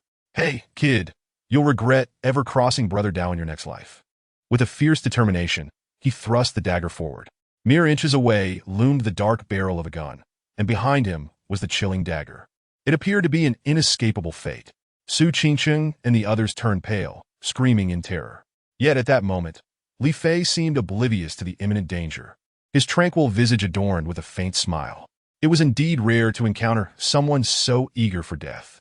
It seemed he was destined to escort this fool on his final journey. In that fleeting instant, Li Fei suddenly moved, as if he had eyes on the back of his head. Just as the blade was about to pierce his clothing, he shifted his stance, his figure gliding like a butterfly, disappearing from in front of the blonde in the blink of an eye. The blonde felt a blur pass before his eyes. The very person he had been hell-bent on killing had vanished. In his place stood the ominous barrel of a gun and the grotesque face of his brother-in-law, Lin Wei. Why is this happening? The blonde was momentarily stunned, unable to grasp the situation, as he was propelled by inertia toward his brother-in-law. Lin Wei, momentarily taken aback by Li Fei's sudden disappearance, found himself confronted by the gleaming dagger that was now aimed at him. "Damn it, what are you doing?" Lin Wei shouted in panic, instinctively pulling the trigger. "Bah!" A gunshot echoed through the air. "Ah!" The blonde's eyes widened in disbelief. A look of horror etched across his face as he clutched his chest, slowly collapsing to the ground. How could this be? Lin Wei stared blankly at the convulsing form of the blonde, murmuring to himself. Silence descended upon the scene, an eerie stillness enveloping everyone, save for the blonde's unconscious writhing on the floor. Lin Wei dreaded the sudden quiet. His mind was a blank slate, his jaw agape, eyes wide with shock and terror. Did I just kill someone? Did I kill my own brother-in-law? He couldn't comprehend why, in the blink of an eye, that arrogant bodyguard had vanished. Why had the blonde suddenly lunged at him with a dagger? Why had he in an instant shot the blonde dead? Too many questions flooded his mind, leaving him utterly dazed. The officers present were equally bewildered, staring in shock. Su Qingqing stood frozen, as did Han Shui and Yi Qing. The abrupt twist was akin to a whirlwind, catching them entirely off guard. The blonde's attempt to ambush and kill Li Fei had unexpectedly cost him his life. And in a twist of irony, he had perished at the hands of the very brother-in-law who had always been his source of support. "Hey, Captain Lin, you've just committed murder, you know? Everyone here witnessed it." A light-hearted voice shattered the silence. Li Fei's eyes glinted with amusement, a smile gracing his lips as he remarked nonchalantly, "Shut up.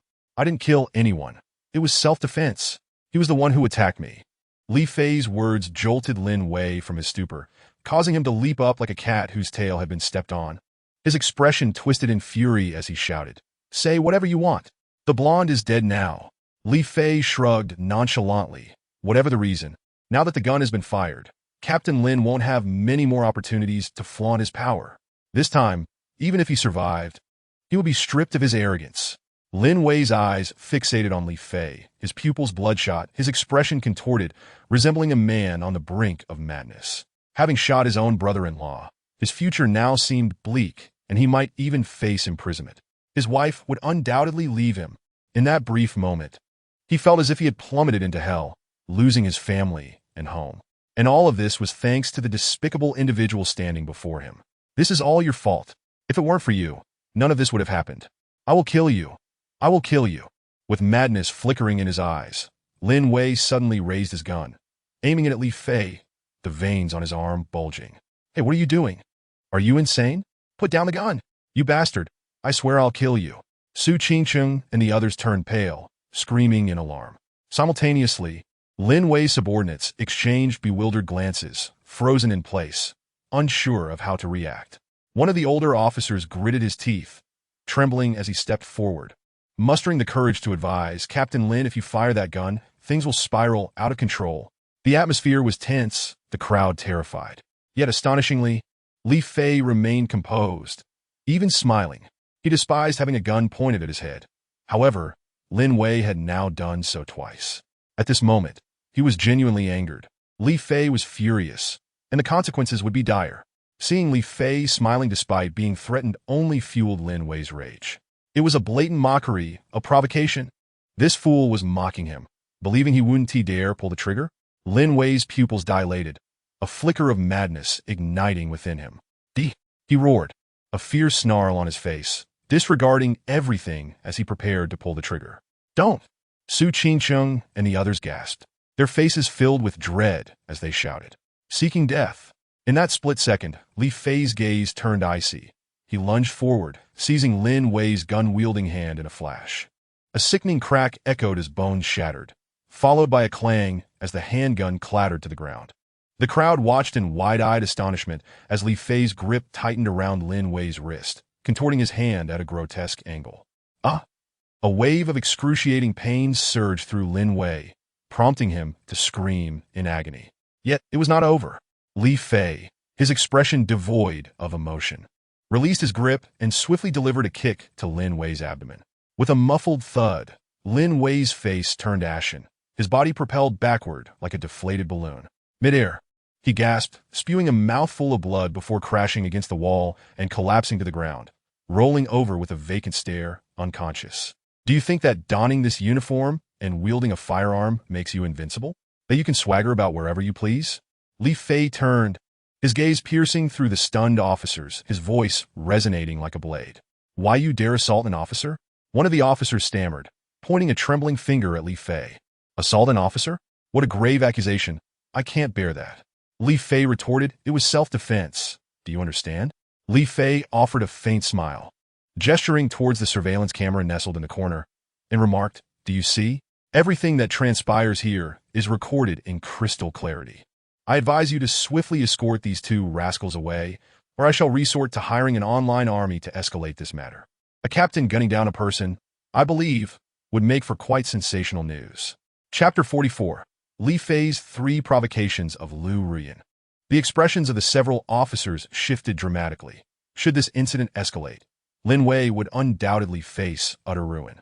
However, they too, having accompanied him on this operation, could not escape the repercussions. Enough of this back and forth. Make haste and leave. Li Fei barked, his eyes narrowing. Fine, you win this round. The officers resigned, prepared to haul away Huang Mao and Lin Wei. Suddenly, the elevator doors chimed open, revealing another contingent of officers. Leading them was Zhao Liang, the chief of the North City branch, accompanied by none other than Li Fei's old acquaintance, Lu Rian. As the officers began to lift Lin Wei, the arrival of the chief startled them, causing their grip to falter. Thud! Lin Wei crashed to the floor, landing painfully on his already shattered hand, letting out a harrowing cry. The sound immediately drew the attention of Zhao Liang and his team. Upon surveying the scene, Zhao Liang's gaze sharpened. On the ground lay Huang Mao, lifeless from a gunshot wound, alongside Lin Wei, whose lips still bore traces of blood, and the visibly anxious officers, fearful of losing their positions. The tableau was undeniably bizarre. Lu Rian, spotting Li Fei amidst the crowd, initially froze before a wave of jubilance washed over her. Finally, she had found him, that scoundrel. She recalled the night at the bar, when he had audaciously slapped her posterior before departing, inciting her ire. At that moment, Zhao Liang's voice cut through the tension. What is going on here? Chief, this. The officer stuttered, exchanging anxious glances, too rattled to articulate. The gravity of the situation weighed heavily upon them. They had acted unlawfully by apprehending Lin Wei and, in the process, had taken a life. If this went awry, their very uniforms would be at stake. Stop stammering. Lin Wei, explain the situation. Zhao Liang demanded, his eyes narrowing in frustration. Chief, it was him. Lin Wei trembled as he struggled to his feet, cold sweat soaking his attire, fear and anxiety intertwining within him. Compared to his earlier bravado, he now resembled a cornered animal. Why are you shaking? If you're so frightened, go watch the restroom. Zhao Liang's patience wore thin. It was him. Lin Wei pointed a trembling finger at Li Fei, his eyes ablaze with fury. Chief Zhao, this man assaulted an officer and has left me in this state, all while cunningly tricking me into mistakenly killing my brother-in-law. Nonsense. You slanderer. Hankura erupted in indinahun. Li Fei ramainatum faza. Gaumli intercepting Hanshua. It matters not how this buffoon flails about. His game is over. You? Zhao Liang, following Lin Wei's accusatory finger, recognized Li Fei, though the name eluded him. Chief Zhao, that is Li Fei, the scoundrel from the bar. Lu Rian interjected. Ah, so it is him? The one whose file I couldn't locate. Zhao Liang felt a headache coming on. He had rushed here upon receiving reports of a grave criminal incident involving the Qingqing group, only to be met with this chaotic scene. What scoundrel from the bar? Li Fei retorted, irked. Officer Lu, I solved a major case for you, and instead of gratitude, you resort to insults. That seems rather unjust, does it not? Gratitude? Huh. Lu Rian shot back, her anger palpable. You manhandled me and slapped my backside, thinking you could simply flee without consequence? What? Manhandled and slapped your backside? The officer's expressions shifted dramatically, the implications of such allegations weighing heavily in the air. Unbeknownst to them, the trio of Su Qingqing, Yi Qing, and Han Shui widened their eyes in disbelief. What a scoundrel. We didn't realize you were this kind of person. Hey, hold on. One can eat recklessly, but one cannot speak recklessly. Li Fei exclaimed, growing agitated. It was you who molested me. The officers exchanged glances, both Li Fei and Lu Rian's expressions radiating fury. Did the fierce officer lay her hands on him? Could it be that they share a tumultuous love-hate relationship? Nonsense. I was merely searching for your gun. Lu Rian retorted vehemently. Admit it. You, a lady, were looking for my gun? Let me clarify. My firearm is not something just any woman can wield. Li Fei shot back. What?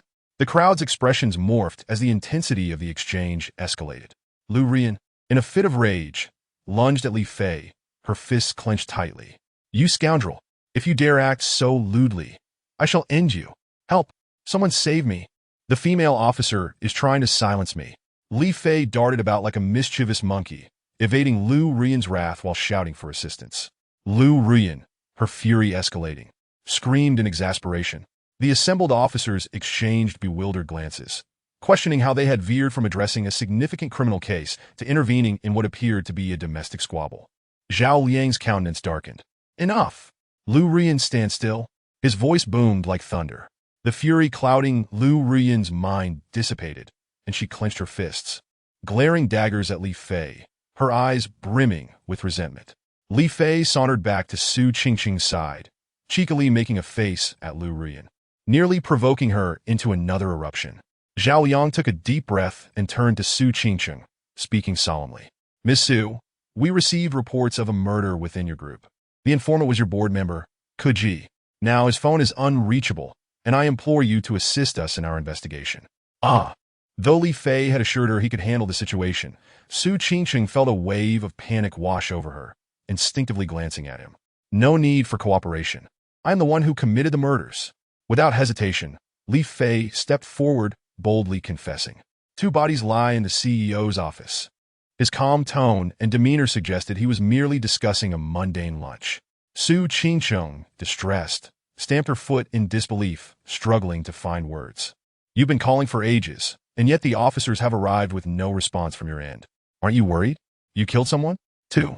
Lu Ruyan stood momentarily stunned, a surge of anger welling within her. Have you lost your mind? What compelled you to take lives? Do you not realize you are endangering yourself? Having shouted her frustration, Lu Ruyan suddenly found herself in a daze. This man had repeatedly harassed her and taken advantage of her. His confession of murder would undoubtedly spell his doom. Why was she so incensed? Shouldn't she be reveling in joy? Li Fei shot a curious glance at Lu Ruyan. Are you showing concern for me? Is this love born of hatred? Nonsense. I have no feelings for you. I wish for your swift demise. Lu Ruyan barked, her irritation palpable. At that moment, Lin Wei was the most exhilarated of all. This man was a murderer? He bore the weight of 2 lives lost? He was doomed, utterly doomed. Chief Zhao, apprehend him. We cannot allow such a vicious criminal to escape. Lin Wei, suppressing his pain, exclaimed with excitement, You bastard, it's your turn now? Heaven has finally opened its eyes. Given that Mr. Li had voluntarily confessed, I shall consider this a self-surrender. Zhao Yang gazed intently at Li Fei, feeling a sense of unease, for he could detect not a trace of panic or fear emanating from him. He remained calm and composed, which was quite peculiar. Various thoughts flashed through Zhao Yang's mind as he maintained a stern expression and waved his hand. Cuff him and take the 2 of you to the office for a look. Understood. Several officers responded and stepped forward. Wait, Li Fei interjected. Do you have anything else to say? Zhao Yang inquired. I will handle this matter myself, so there is no need to trouble you, Li Fei replied, his gaze fixed on the ascending elevator, speaking with a hint of indifference. Handle it yourself. Lin Wei immediately burst into derisive laughter. You're a murderer. What can you possibly handle? Just wait for the bullets, you fool. Chapter 45. His identity Lin Wei was beside himself with excitement. The thought that the scoundrel Li Fei, who had caused him so much suffering, was about to face his reckoning filled him with a thrill greater than that of his first time with a girlfriend. Li Fei paid him no mind. This man was merely in the throes of his last desperate acts. In truth, those who scream and curse hysterically are often the pitiful souls with no way out. A truly formidable individual would not engage in such a ruckus. They would calmly produce their phone, commanding their subordinates with an air of nonchalance, leaving you questioning your very existence. There are countless ways to make you understand the meaning of regret. Mr. Li, I'm aware you may have some connections, but I fear it will be quite difficult for anyone to extricate you from this situation. Zhao Yang spoke politely, though in reality, a leader of his caliber was exceedingly shrewd, well aware that Li Fei's confidence stemmed from some hidden support. As soon as Zhao Yang finished speaking, the elevator chimed and arrived. Extricate? Not necessary. Li Fei replied with a calm smile as the elevator doors gradually opened. Zhao Yang, Lu Ruyan, and even some officers turned their heads in curiosity, wondering if a significant figure had come to rescue Li Fei. With a clap, 3 seemingly ordinary men stepped out. What is this? Lin Wei sneered, recognizing the high-ranking officials of Jiangqing. These 3 appeared to be no older than 30. What could such young individuals possibly achieve? Among them, the leader had a square face. Upon seeing him, Zhao Yang's expression shifted dramatically, and he turned to Li Fei with a dawning realization. No wonder he could not find Li Fei's file. It turned out he was with the system, which explained everything, having already speculated Li Fei's identity. Zhao Yang's face broke into a warm smile as he strode forward, extending his hand to the square-faced man. Captain Qin, what brings you here? Director Zhao, we have taken over this case. Please hold on for a moment. Captain Chen shook Zhao Liang's hand, his gaze locking onto Li Fei, and his demeanor grew instantly animated as he broke away and approached Li Fei. With a salute, he and the two men behind him stood at attention, their expressions grave. Good day, sir. Captain Chen when reporting for duty. Please give your orders. In an instant, all eyes in the room turned to this scene, shock, astonishment, and confusion swirling in their gazes as they lingered on Li Fei. How could someone who warranted such respect from Zhao Liang be treated with such reverence by Captain Chen? What was his true identity? Su Qingqing was bewildered. Wasn't this supposed to be her brother's comrade? Wasn't he just a small-time, pig-raising specialist from the Special Forces? Yi Qing looked at Li Fei, a flicker of intrigue passing through her beautiful eyes. This younger brother of hers was quite the hidden gem. Han Shui was utterly baffled. How could this rogue bodyguard suddenly be elevated to a position of authority? How could someone like him hold a government position? What chaos would he wreak among female subordinates? Lu Rian's gaze was complex, vaguely sensing a sigh of relief. It seemed this fellow's life was spared. If this was good, it would make it easier for her to seek revenge next time. Among all, Lin Wei felt the most acute discomfort. First, he was in disbelief. Then his expression twisted into one of agony. This scoundrel was a high-ranking figure? Was he masquerading as a bodyguard? What was this? A parody of Kangxi's secret visits. Even Zhao Liang was slightly taken aback, although he suspected Li Fei was with the National Security. He had not anticipated that the head of National Security in Jiangqing would address him as sir. How could someone who appeared to be merely 24 or 25 years old hold a higher rank than Captain Chindawen? Unaware of the tumultuous thoughts swirling in the minds of those present, Li Fei returned a standard military salute after Chunda Wen's men had saluted. There are two bodies in the president's office. Please take care of them. Please wait a moment, sir. Captain Chen replied respectfully, turning to present his credentials to Zhao Liang. Director Zhao, this case involves national secrets and is officially under our jurisdiction. We ask for your cooperation. Captain Chen, why go through all this formality with me? Zhao Liang chuckled, pushing back the credentials Chinda when offered. Very well, I will take my people and leave. This is standard procedure. Thank you for your cooperation. Director Zhao. Captain Chen smiled. Zhao Liang exchanged pleasantries with Chundawen before turning and saying, "Let us go. This case is now under national security. Is it just going to be let go like this?" Lin Wei protested, incredulous. What national secrets could a company like Qingqing Group possibly hold? The thought of facing an investigation for the accidental murder of his brother-in-law, potentially leading to his ruin, drove him to despair. This scoundrel, who had killed two people, was now walking free. He shot a venomous glare at Li Fei, his eyes filled with malice. The mountains are high and the waters long. Just wait. I will exact my revenge. Director Zhao, wait. Just as everyone at the police station was about to leave, Li Fei spoke up. Mr. Li, is there something else? Zhao Liang turned back, his tone courteous. There is, Li Fei replied with a faint smile, pointing at Lin Wei. Captain Chen, this man just threatened me with a gun. What? Captain Chen's expression shifted dramatically, his voice filled with fury. Seize him. Without hesitation, the two national security officers advanced with the speed of leopards. Before anyone could react, Lin Wei was pinned to the ground, screaming in agony. What are you doing? What are you doing? Director Zhao, help me. Help me. Lin Wei was utterly shocked. He had not anticipated that before he could retaliate against Li Fei would strike first. If he fell into Li Fei's hands, would he survive? He began to struggle frantically, shouting in desperation. Captain, what does this mean? Zhao Liang felt a twinge of discomfort. After all, Lin Wei was still a captain under his command. Using firearms against a superior officer is tantamount to treason. Indeed, Captain Chen replied coldly. What? Zhao Liang gasped, then inhaled sharply, horrified. Is his rank really that high? Correct, Captain Chen affirmed with a nod. Very well, since Lin Wei has committed such a grave error, I have no further objections. Zhao Liang suppressed his astonishment, turning to Li Fei with a smile. Mr. Li, I apologize for my lack of control. Justice is justice. Li Fei responda coolly. All right, I shall visit you another day. Zhao Liang cast a deep glance at Li Fei before turning to leave. Lu Ruyan, dazed, followed behind him, completely bewildered. How could this lecherous rogue, this scoundrel, be a high-ranking official in national security? She found it impossible to believe. He seemed ill-suited to leadership. He would fit in better with a gang of thugs. On the ground, as Lin Wei realized that Zhao Liang had abandoned him, panic set in. This incident of his brother-in-law's death, if handled poorly, could cost him his captaincy, and at worst, he could face a few years in prison. But if it fell into Li Fei's hands, his life would surely be at stake. Zhao Ju, you cannot leave. Save me, save me. He struggled desperately, pleading fervently. Lin Wei, according to regulations, this is not a serious case. You are not authorized to carry a firearm while on duty. Zhao Liang paused momentarily, refraining from turning back, and replied coolly, everyone must take responsibility for their own erroneous actions. After uttering this, he entered the elevator without a backward glance. That statement signified his complete abandonment of hope. Lin Wei was momentarily stunned. Then despair overtook him as he began to scream frantically. I refuse to accept this.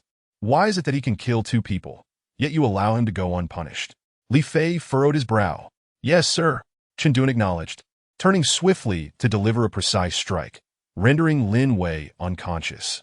Take that Lin Wei away for disposal, and ensure the other 2 are dealt with as well. Furthermore, I have suspended my duties. From now on, you may address me as Fei Ge.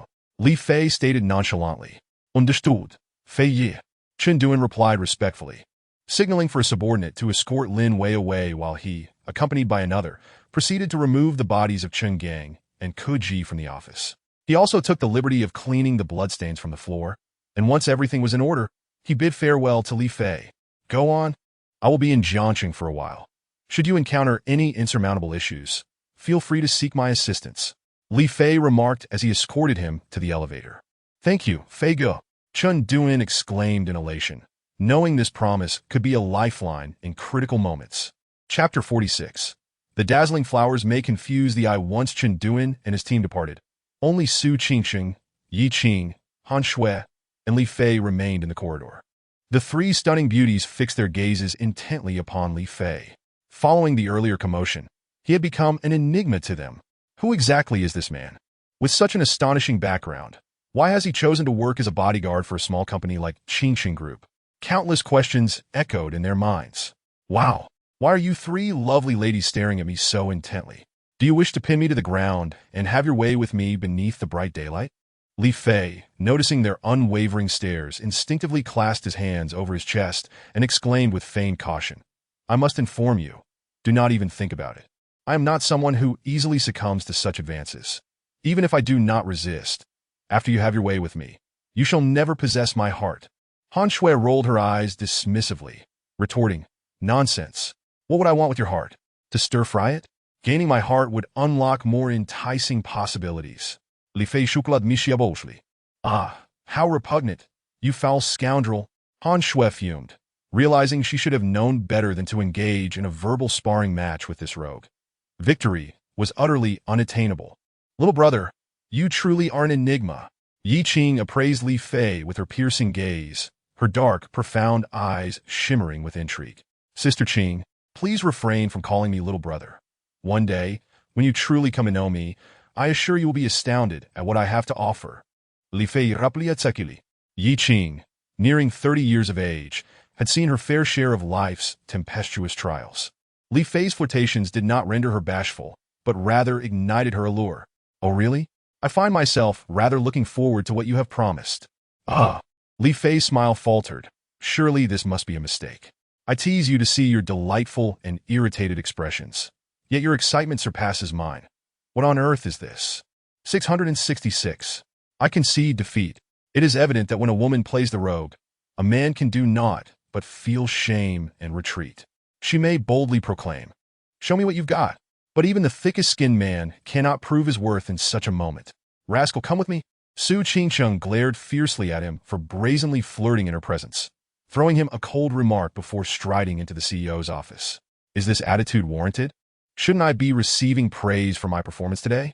Why the long face? Li Fei exclaimed, wide-eyed with astonishment. Praise you? You must be dreaming. Anku Skolfit, shrugging her shoulders. Perhaps there will be a surprise inside. I shall refrain from participating in this. Farewell, little brother. Ye ving shot li fi afiditaishiskulats, swaying her enchanting figure as she sauntered away. Hey, big sister, I recall someone mentioning they would bestow benefits upon me. Once everyone had departed, Li Fei leaned closer to Han Shui's ear, his expression brimming with anticipation. Who said anything about benefits? You must have misheard. I cannot continue this conversation.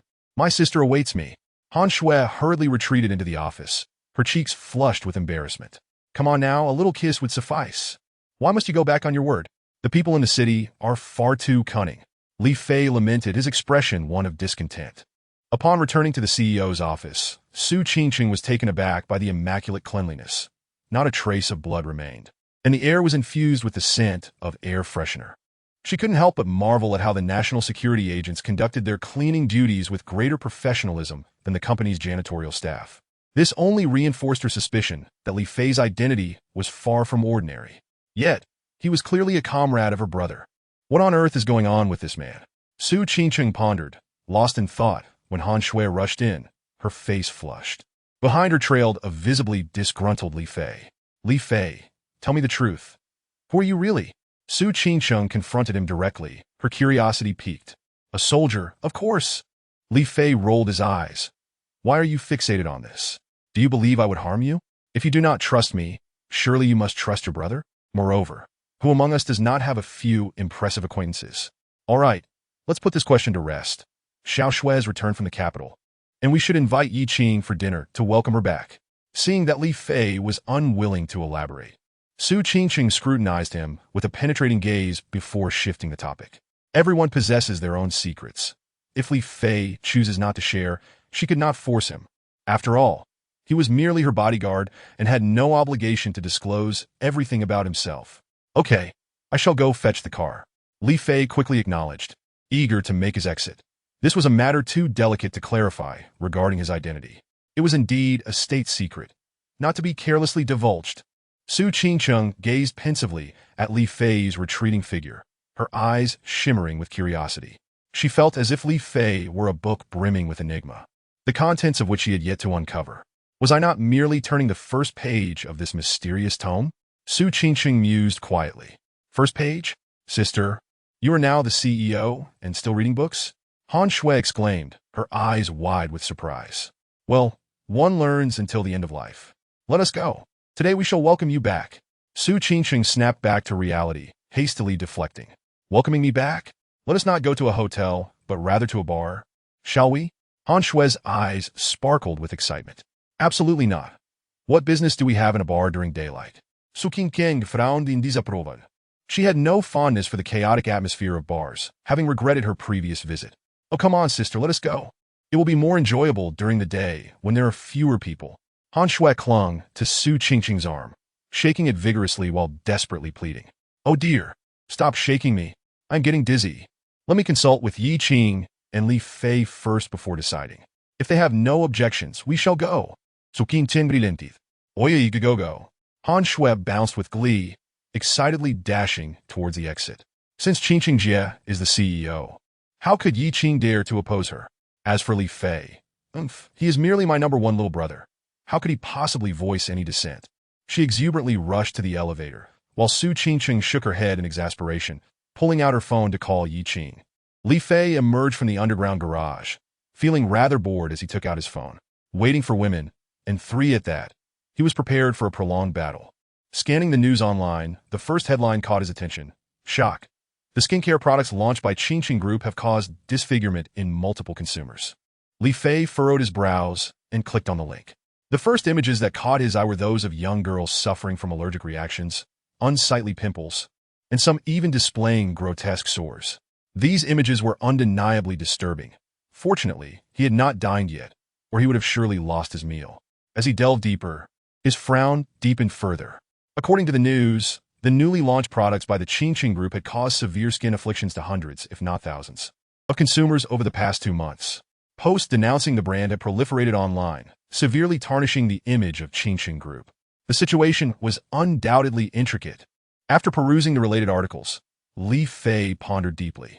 It was evident that someone had invested in hiring online trolls to undermine Tianyun Group. If the news were as exaggerated as reported, Qingqing Group would likely face closure, and Su Qingqing might even find herself summoned for questioning. Could it be that the Qin fellow was behind this? Li Fei immediately thought of Chen Jichuan. This wave of trolls was formidable and not something an ordinary person could contend with. It seemed prudent to have a serious conversation with him. Li Fei squinted, a cold glint flashing in his eyes. If this fellow proved obstinate, Brother Fei would not hesitate to make him vanish without a trace. Qing Jie, shall we head to the bar later? That's fine with me. Just persuade Su Zong, came the reply. Oh yeah, my sister has already agreed. At that moment, the voices of Han Shui and Yi Qing arrived. Li Fei looked up, and his eyes brightened, unable to look away. Yi Qing, with her mature allure, boasted a tall figure that exuded the irresistible charm of a sophisticated woman. Su Qingcheng was elegant and poised, her beauty captivating, with a noble demeanor, and notably, a figure that was perfectly balanced. Han Shui, youthful and radiant, had a sweet appearance embodying the brightness of sunshine. The trio of stunning beauties walked together, truly a sight to behold, leaving Li Fei mesmerized. Goodness, if he could manage to woo all three at once, the scene would be. Chapter 47. Get Brother Fei a new beauty. The three beauties, each with their unique charms, complemented by Brother Fei's legendary 36 poses, would undoubtedly lead to a scenario where the emperor neglects his court duties. Li Fei's gaze grew dreamy, his thoughts wandering, his smile becoming more indulgent. Suddenly, he felt warmth at the tip of his nose, and two streams of bright red blood trickled from his nostrils.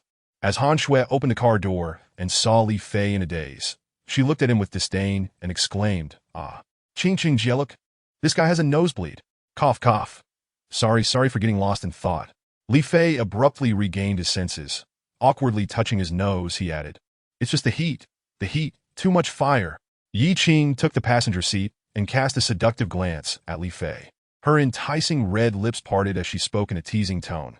Too much fire is no good. Little brother, would you like me to help you relieve it?"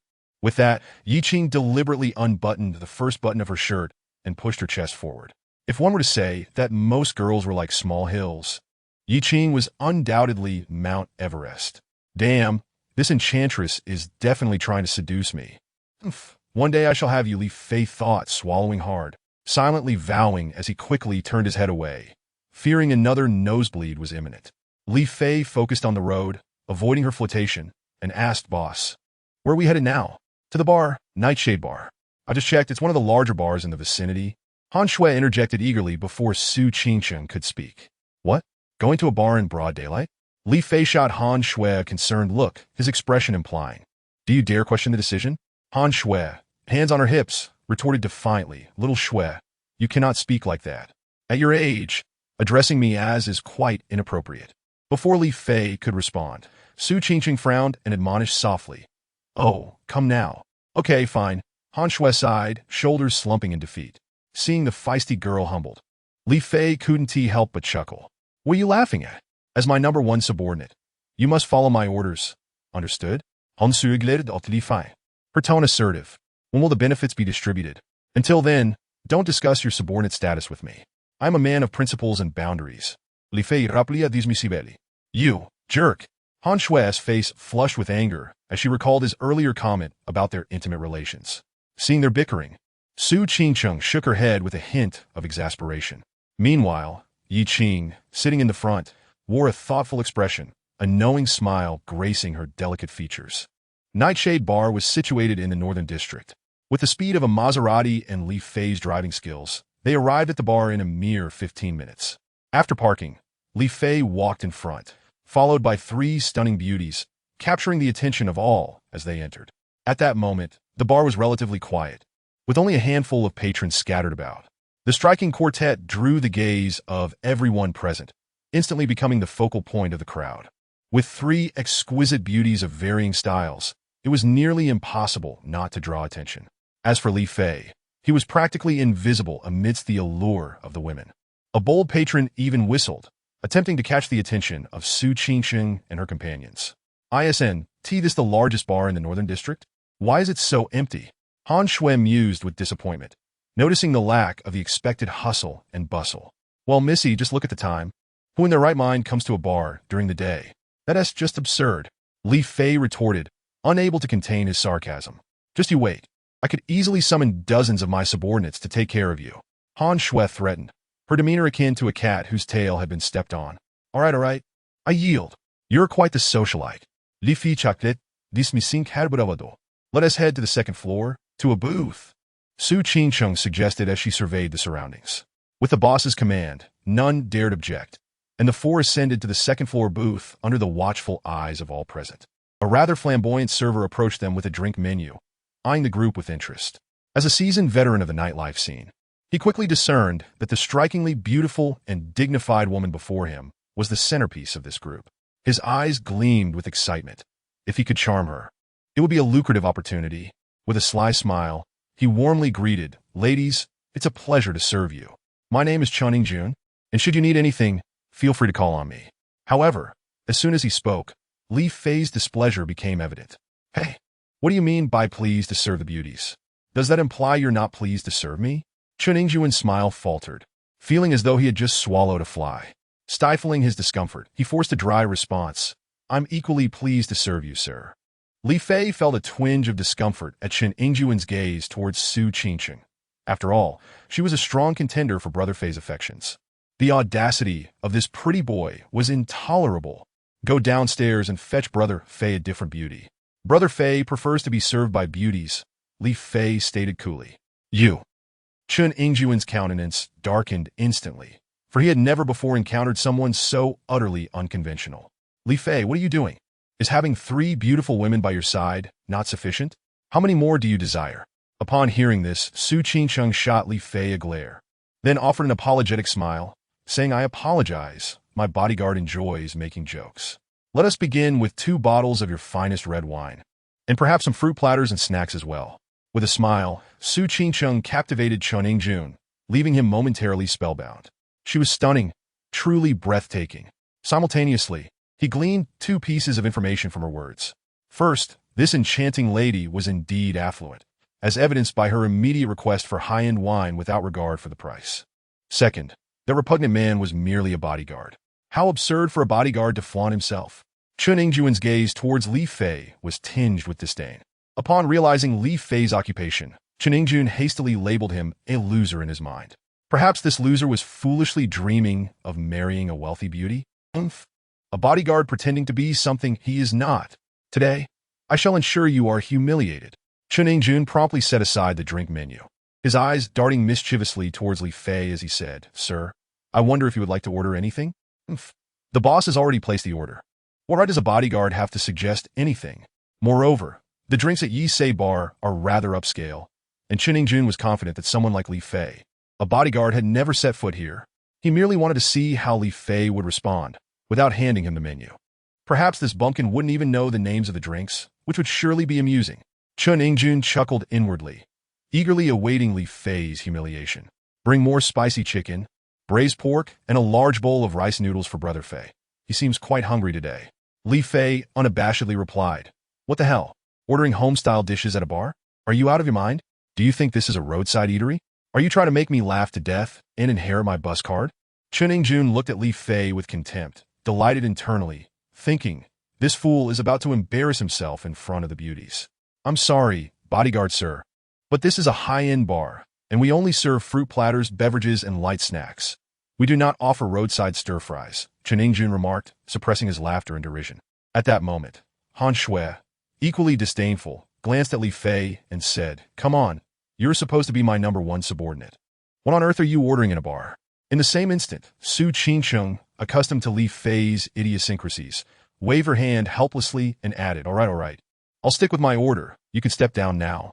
Seeing the 2 beauties sporting expressions of disdain, Chuningjuan felt as if he had just sipped a refreshing Sprite. His expression was that of a proud rooster, and he glanced at Li Fei with a sense of triumph before turning to leave. Li Fei, oblivious to Chuningjuan's presence, wore a disgruntled expression as he looked at Su Qingcheng and Han Shui, saying, "What do you both mean by this? What is wrong with the bar? Who says one can't order braised pork in a bar?" As if not finished, he added, "I suggest that the Qingcheng group should open a bar that serves braised pork." Just then, a mocking voice interjected, "Oh, come on. Why don't you open your own bar dedicated to braised pork?" Li Fei looked up to see Wang Jie approaching, flanked by 2 bodyguards. A cold smirk plastered across his face, exuding disdain. "What is the matter? Did I not teach you a lesson last time? Is your skin itching again today?" Li Fei shot him a sidelong glance and retorted, "I don't know if you can teach me a lesson, but I do know that if you keep babbling like that, I will strike you and I will hit you in the face." Wang Jie's face darkened, his voice dripping with menace. "Do you really think you can handle me?" I'm not sure if you can handle me, but I do know that if you keep pestering me like this, I will strike you, Li Fei replied nonchalantly. Wang Jie was infuriated, glancing at the two bodyguards he had brought along, realizing they would likely just be a liability. He thought to himself, a wise man does not seek trouble. Let us hope I don't fall into your hands again. Taking a deep breath, he forced a smile and turned to Su Qingcheng, saying, Qingcheng, would you mind if I joined you? As soon as he finished speaking, Li Fei interjected, I would mind. Wang Jie was seething, wishing for Li Fei to be struck by a vehicle upon leaving. Frustrated, Wang Jie could do nothing but harbor silent curses against Li Fei. Li Fei, stop talking nonsense. Mr. Wang, since we've crossed paths, let us share a drink, Su Qingqing said, gently kicking Li Fei under the table. She then turned to Wang Jie with a smile, for while she did not particularly like him, as the president of a corporate group, she could not let her personal feelings dictate her professional conduct. The Wang group and the Qingqing group had numerous business interactions, and some courtesy was necessary. Wang Jie's expression brightened as he cast a smug glance at Li Fei before quickly taking a seat. Xiao Xue, this is Wang Jie, the heir of the Wang group. Wang Jie, this is my cousin Han Shui, Su Qingqing introduced. As Wang Jie sat down, he exclaimed, Xiao Xue, you are so beautiful. If anything arises in Jiangcheng, just find Brother Jie, and I will ensure it is handled perfectly. Wang Jie's eyes lit up upon seeing Han Shui, and he eagerly fawned over her, while secretly thinking, my cousin is a goddess, and my cousin is equally enchanting. Since Su Qingqing is difficult to please, perhaps I should shift my focus to Han Shui? Han Shui's eyes sparkled. She perceived a certain influence in Jiangcheng and thought that with his support, her chances of becoming the queen bee at school had significantly increased. She glanced at Li Fei, silently conveying, look, there are plenty of people wanting to be my subordinate. If you don't start performing better, you might lose that title. Li Fei disdainfully replied with his eyes. Let me tell you, this guy is all talk and no substance. I could take him down with one hand. So don't count on him. It would be better to grant me some benefits early on to ensure your dominance in Jiangcheng's high school scene. Godi, you filthy rogue. Han Shui shot Li Fei an angry glare, her cheeks puffed in indignation. The two exchanged glances, oblivious to their surroundings. Wang Jie, sensing her skepticism, quickly patted his chest in assurance, saying, of course, in Jiangcheng, as long as you mention Brother Jie's name, no one would dare disrespect you. Li Fei, unable to contain himself any longer, interjected, oh, come on. If you're so impressive, why don't you just ascend to the heavens? Wang Jie's expression soured, his anger boiling as he exclaimed, I just don't understand. You're merely a bodyguard, yet you're so mouthy. I'm genuinely curious. Who gave you the audacity? Li Fei pondered for a moment, then asked a rather perplexing question. Mr. Wang, from your appearance, I'd wager you were born after midnight, correct? How do you know? Wang Jie was taken aback, his expression one of astonishment. Indeed, it seems so, Li Fei replied with a nonchalant demeanor. Did you know that being born after midnight is referred to as the ugly hour? Wang Jie looked utterly bewildered, perceiving Li Fei as not only insolent, but also rather dim-witted. His statements nonsensical. What does that have to do with you? At that moment, one of the more astute bodyguards accompanying Wang Jie hesitated and interjected. The ugly hour refers to those born after midnight. His implication is that you are unattractive. Wang Jie's face turned beet red, and in a fit of rage, he slapped the bodyguard across the face, seething, damn it, only you are clever, only you are exceptional. The bodyguard, covering his face, appeared utterly bewildered and aggrieved. Wang Jie turned around, glaring fiercely at Li Fei, harboring deep resentment within. Had he known this scoundrel would be present, he would have brought dozens of bodyguards to deal with him. Not only was he ugly, but also foolish. This obvious fact required the bodyguard's reminder for him to grasp it. At that moment, Li Fei languidly remarked, damn it, I'm ready to fight you. Wang Jie, infuriated, had his nose crooked and his eyes bulging as if he were about to devour someone. With a resounding bang, he slammed the table and stood up. After being ridiculed repeatedly by a bodyguard, Wang Jie was on the verge of madness. His pupils turned blood red as he contemplated recklessly confronting Li Fei. The two bodyguards behind him, dutiful as ever, stepped forward at the sight of Wang Jie's fury, ready to take action. Li Fei, with a faint smile gracing his lips, nonchalantly cast a glance at Wang Jie, as if to say, come on, I could take on 100 men like you. His smile felt like a bucket of ice-cold water poured over Wang Jie, instantly calming him. If even his most formidable bodyguard, Xiao Dao, couldn't withstand the scoundrel, How could he expect the two casual ones he had brought today to fare any better? Engaging now would only lead to humiliation. He found himself in a predicament, unable to advance or retreat. He glared at Li Fei, his mouth opening and closing without sound, creating an awkward silence. The tension in the air was palpable as Wang Jie and Li Fei engaged in an unyielding stare-down, neither willing to back down. The two bodyguards accompanying Wang Jie exchanged glances, uncertain of how to proceed. Clearly, their boss was itching for a confrontation, yet without a command, they were at a loss. Just then, Han Shui could no longer contain herself and burst into laughter at the absurdity of it all. You two big men gazing at each other with such intensity. What are you up to? With three beautiful women present, are you two openly flirting? That's rather inappropriate. With looks like that, he wouldn't even be wanted if he were a prostitute. Flirting? He can only buy those 5 yuan a pound little hens to take home. Li Fei scoffed, disdain dripping from his words. This bastard is taking things too far. Wang Jie's face twisted in anger, turning a shade of purple. Consumed by a desire to abandon his previous intentions and return to his crew to deal with Li Fei. Li Fei, you've gone too far with your jokes. Keep this up, and I'll dock your wages. Su Qingcheng, fearing that if Li Fei continued to provoke Wang Jie, he might suffer internal injuries from rage, quickly stood up and admonished him. Fine, you're the boss when you speak, but if you don't, then why bother? Upon hearing the mention of wage deductions, Li Fei immediately cowered. I would never sacrifice my precious Mao Zedong for a worthless person. What did you say? Su Qingcheng, taken aback by Li Fei's audacity to openly tease her, furrowed her brows in anger. What did I say? I said nothing at all. Li Fei responded, feigning confusion. Chapter 49. Wang Jie, infuriated to the point of blood. Su Qingcheng coldly snorted, uninterested in squabbling with Li Fei. She turned back to Wang Jie, her face adorned with a hint of an apologetic smile. Mr. Wang, I apologize. My bodyguard has a rather humorous disposition and tends to joke without restraint. Please do not take offense. On the surface, her words seemed like an apology, but it was clear she was defending Li Fei, framing his behavior as humor and jest, implying that if Wang Jie were to remain angry, it would only reflect poorly on his sense of humor. Wang Jie was nearly driven to the brink of fury. Almost spitting blood, could this truly be humor, when he was nearly insulted to his face? Yet, since Su Qingcheng had spoken, he could only endure silently, swallowing his anger. One day, I shall make you kneel and beg for mercy. Then let us see how humorous you find it. Wang Jie silently vowed. Moreover, he was incensed that Su Qingcheng would defend a bodyguard. Once I catch up to you, I'll discard you as soon as I tire of you, he thought bitterly. The two bodyguards behind him sensed something was amiss with their boss today. Normally, if faced with such insolence, he would have waved them forward to teach the offender a lesson. Yet today, he bore the insults with unusual patience. Was it an attempt to maintain his composure in front of the beautiful women? They exchanged glances, pondering silently.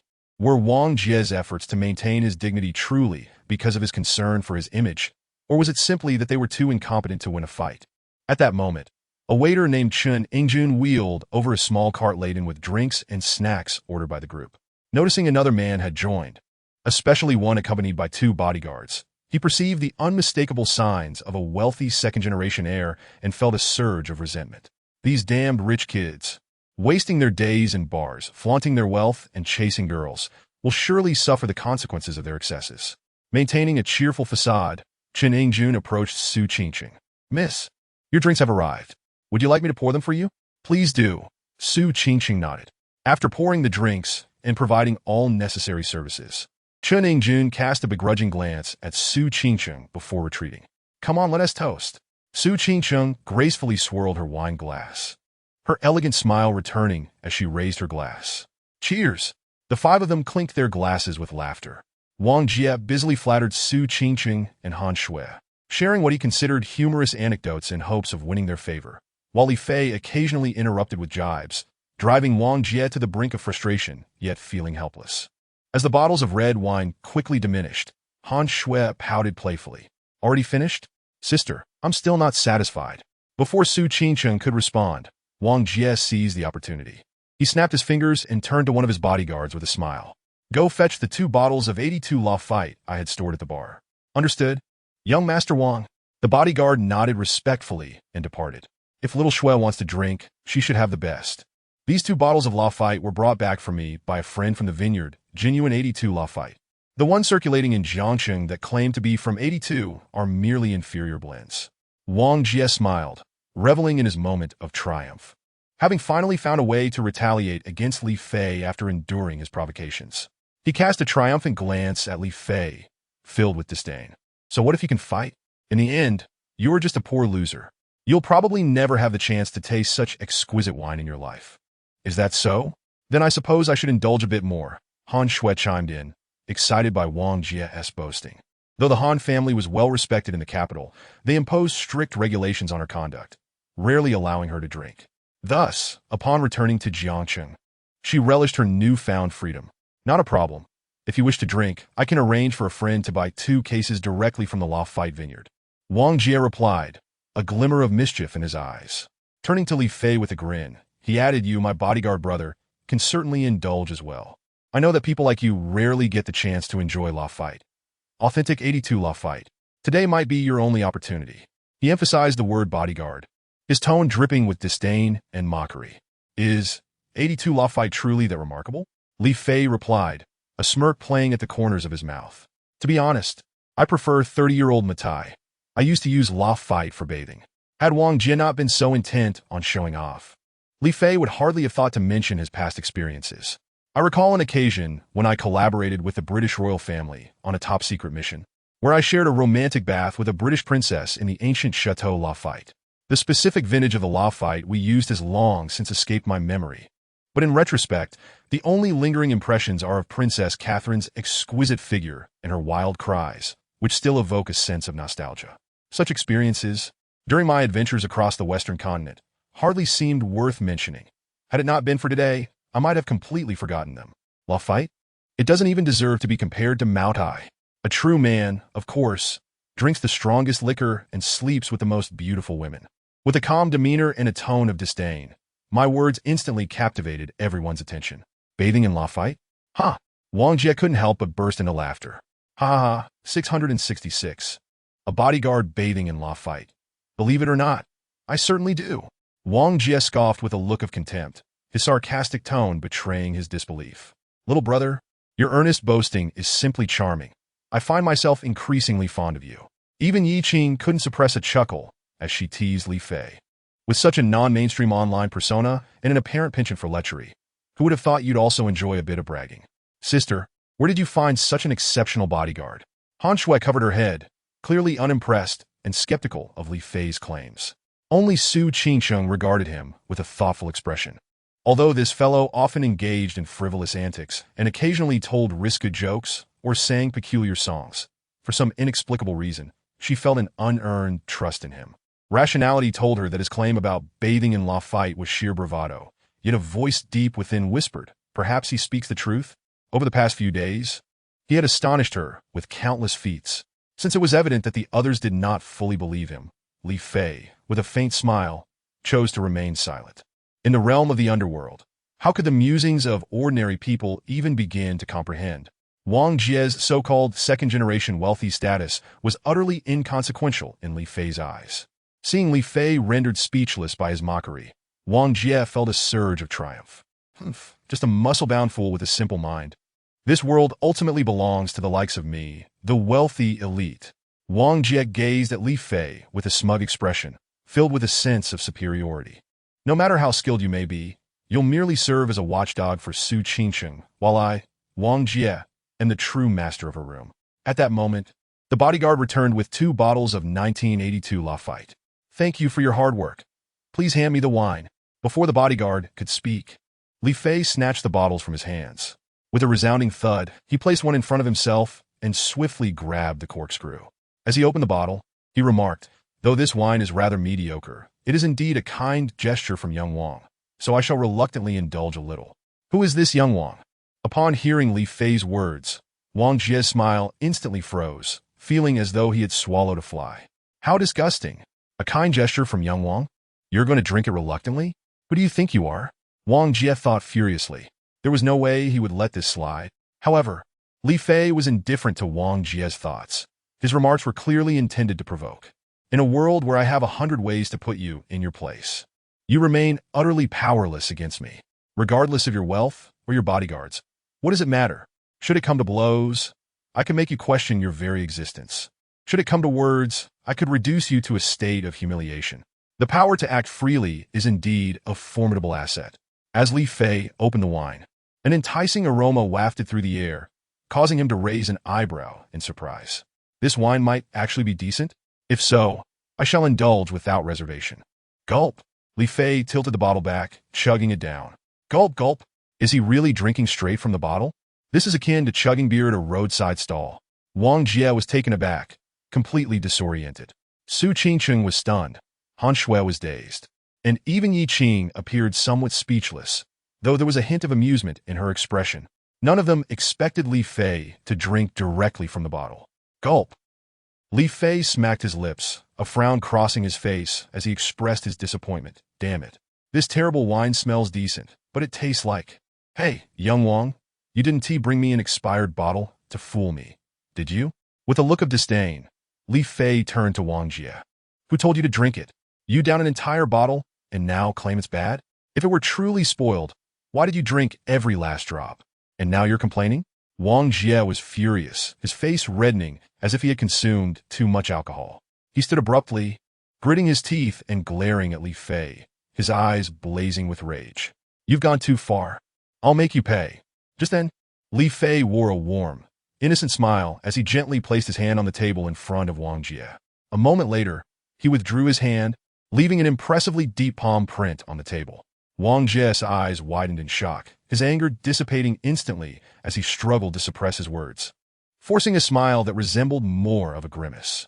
The sheer force of his palm left a deep impression on the thick, tempered glass. Was this even human? If this palm print were to land on him, it would surely leave a bloody crater. Any thoughts of revenge he had harbored were now extinguished. With such terrifying skills, even the most petty of thugs would be rendered insignificant, wouldn't they? He was no match for this man. He had no desire to provoke such a creature. The onlookers collectively gasped in astonishment, their breaths hitching in their throats. The two bodyguards accompanying Wang Jie exchanged glances, their expressions transformed in an instant. This fellow, with such capabilities, if a confrontation were to arise, what would become of them? They shivered at the thought, silently resolving to resign if their employer insisted on clashing with this formidable individual. After all, one must have a life to earn money and a life to spend it. Han Shui's mouth fell open in disbelief, her eyes wide with astonishment. Suddenly snapping back to reality, she sprang to her feet, slamming her palm on the table, exclaiming in excitement, I've made my decision. I want to be your disciple. Teach me that move you just did, leaving a palm print on the table. Her heart raced with exhilaration at the prospect of mastering such a skill. Upon learning it, she would surely reign supreme upon returning to Beijing for university. Before we discuss learning martial arts, let us first address the issue of benefits, Li Fei said, looking at Han Shui, who was lost in her daydreams. Go to hell? You lecher. Han Shui retorted, her face contorted in anger. You scoundrel, always thinking of benefits. One day, you'll regret it. Meanwhile, Su Qingcheng remained composed, having witnessed Li Fei's extraordinary abilities on several occasions. She believed that his martial prowess had reached an unimaginable level. At this point, it wouldn't surprise her if he could fly. He always exuded an air of invincibility. Even the seasoned beauty Yi Qing was taken aback by Li Fei's display of strength, her eyes reflecting a mix of admiration and intrigue. If this little brother is so capable, perhaps he could assist me with that matter? A thought sparked in her mind, as the flames of desire that had long been extinguished within her began to flicker back to life. The scorching gaze of Yi Qing instilled in Li Fei an unsettling sensation, as though he were to be forcefully overwhelmed. This look was exceedingly raw, truly fearsome. Sister Qing, ahem, if there is anything you require, please feel free to express it. Brother Fei will undoubtedly satisfy your needs. Li Fei could not resist probing. Giggling, little brother, you said it yourself. Do not come crying later about your body not being able to endure. Yi Qing replied with a smile that exuded charm and allure. The myriad of emotions subtly conveyed in her expression left Wang Jie and Chen Jun, who stood nearby, utterly entranced. A quintessential mature woman. The two gaped, nearly drooling. Heh, as long as Sister Qing has a desire, let alone the body not being able to cope, Even if it means turning iron into needles, Brother Fei would not furrow a brow. Ahem. Su Qingcheng could no longer bear it. Covering her mouth with one hand and clearing her throat twice, signaling the two to cease their flirtation. How had their conversation drifted towards such a suggestive direction? Meanwhile, at the entrance of the night color bar, the manager stood outside with a respectful demeanor, seemingly awaiting the arrival of a significant figure. After a few breaths, a silver-white Ferrari supercar came into view, instantly bringing a humble smile to his face. Creak. Moments later, the Ferrari executed a graceful drift into the parking space before the manager. As the scissor doors rose, a young man donned in sunglasses stepped out, followed closely by a woman clad in a black leather jacket from the passenger seat.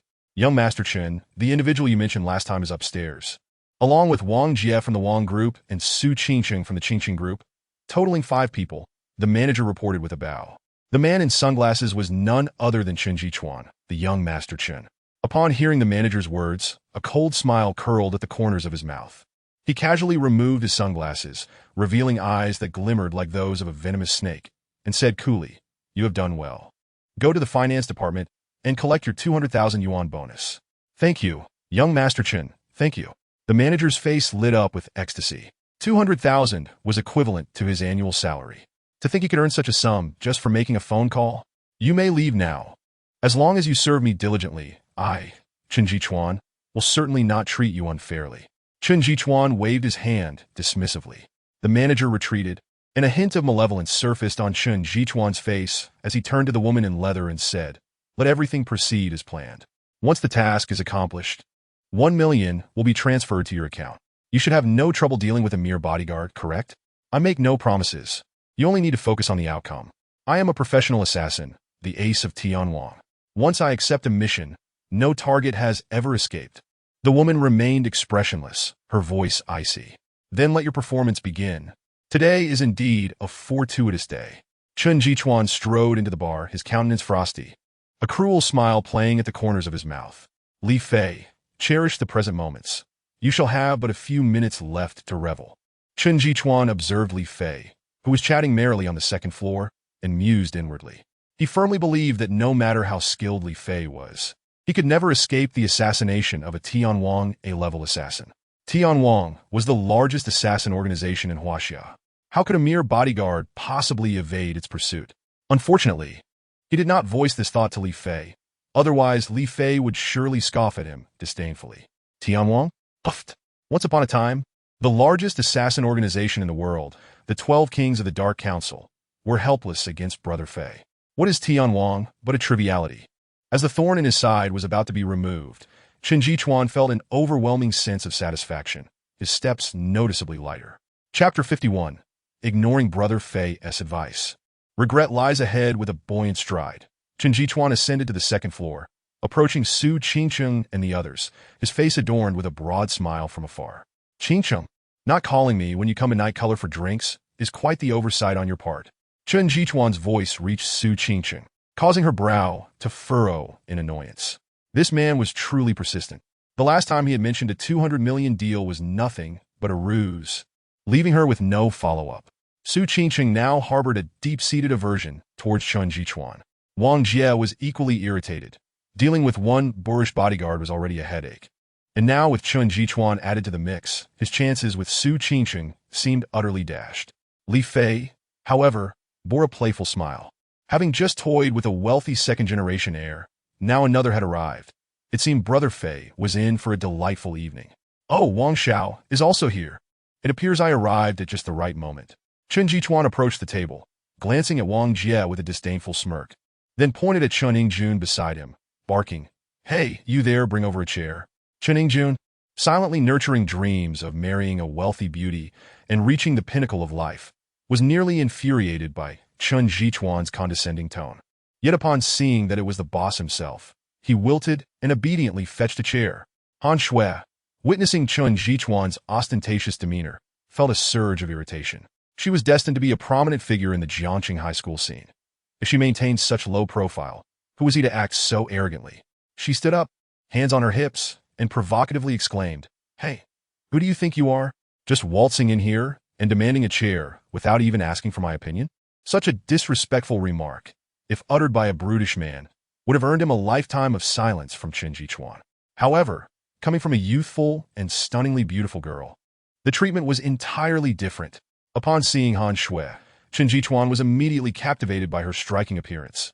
Brows like distant mountains, eyes like shooting stars, a petite nose, and cherry-like lips, all radiating an aura of youthfulness.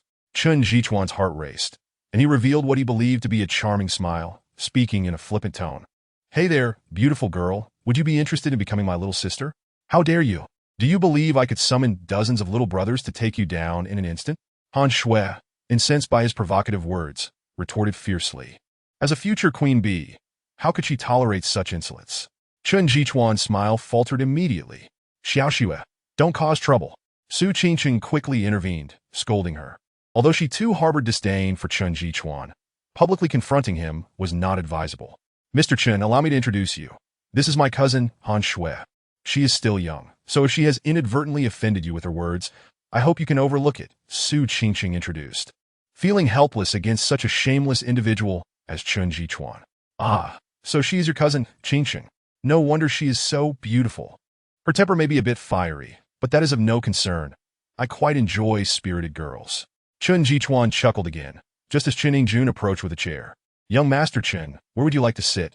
Chen Yingjun inquired, cradling the chair in his arms. I'll sit beside Qingqing. Move the chair over there." Chen Jichuan replied, gesturing towards Su Qingqing. "Understood, young Master Chen." Chen Yingjun nodded eagerly, swiftly moving the chair next to Su Qingqing. "Young Master Chen, I notice a dark aura surrounding you. It seems your fortune may not be favorable today. It might be wise to return home and lay low, lest you encounter some misfortune." At that moment, Li Fei interjected softly. "Oh, is that so? How coincidental. I noticed a similar dark aura around you. Perhaps you too may face some unfortunate events today." Chen Jichuan shot a glance at Li Fei, his eyes flashing with a cold glint.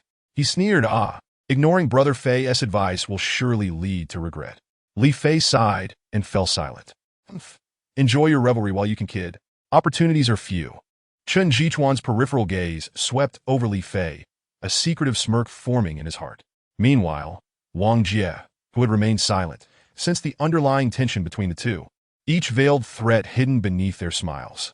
A sense of secret delight surged within him. Today, two individuals he loathed, a top-tier rich heir and a brutish bodyguard, were set to confront each other. When two tigers clash, one is bound to be injured. Regardless of who fell, he found immense satisfaction in the spectacle. The thought of watching this duel was exhilarating. Wang Jie leisurely lifted the wine glass before him, squinting as he savored a sip. On the surface, Li Fei appeared indifferent. Yet the moment Chen Jichuan took a seat, he subtly moved his foot, striking the leg of the chair with a swift tap before casually retracting it. He lifted his glass, gazing at Chen Jichuan with nonchalance. The instant Chen settled down, a loud crack resonated as the chair leg broke, causing him to lose his balance and crash to the floor with a thud. In that fleeting moment, all eyes instinctively turned toward Chen Jichuan. What just happened? Everyone was bewildered. He wasn't even overweight. How could he break a chair so easily? At that moment, Chen Jichuan felt as though his backside was on fire, a searing pain coursing through him. He was utterly dazed by the fall. The proud smile on his face vanished, replaced by a grimace. Humiliated in front of so many, would he not become the subject of gossip henceforth? In the same breath, a voice he despised echoed in his ears. "I told you, your fortune is clouded today. There's a high likelihood of trouble. I warned you to return home early and hide. Why do you refuse to heed advice?" Li Fei took a leisurely sip of his drink, feigning sorrow as he lamented. "Didn't he listen to Brother Fei's words? Now you see the cost of your folly." At that moment, Chen Yingjun, standing nearby, turned pale, his body trembling as he rushed to assist Chen Jichuan. "Young Master Chen, are you all right?" With a sharp motion, Chen Jichuan stood up, shoving his hand away before delivering a stinging slap to his face. His expression twisted with rage as he bellowed, "Damn it, useless fool. What kind of chair is this?" "Why, yes." Chen Yingjun covered his face, feeling wronged.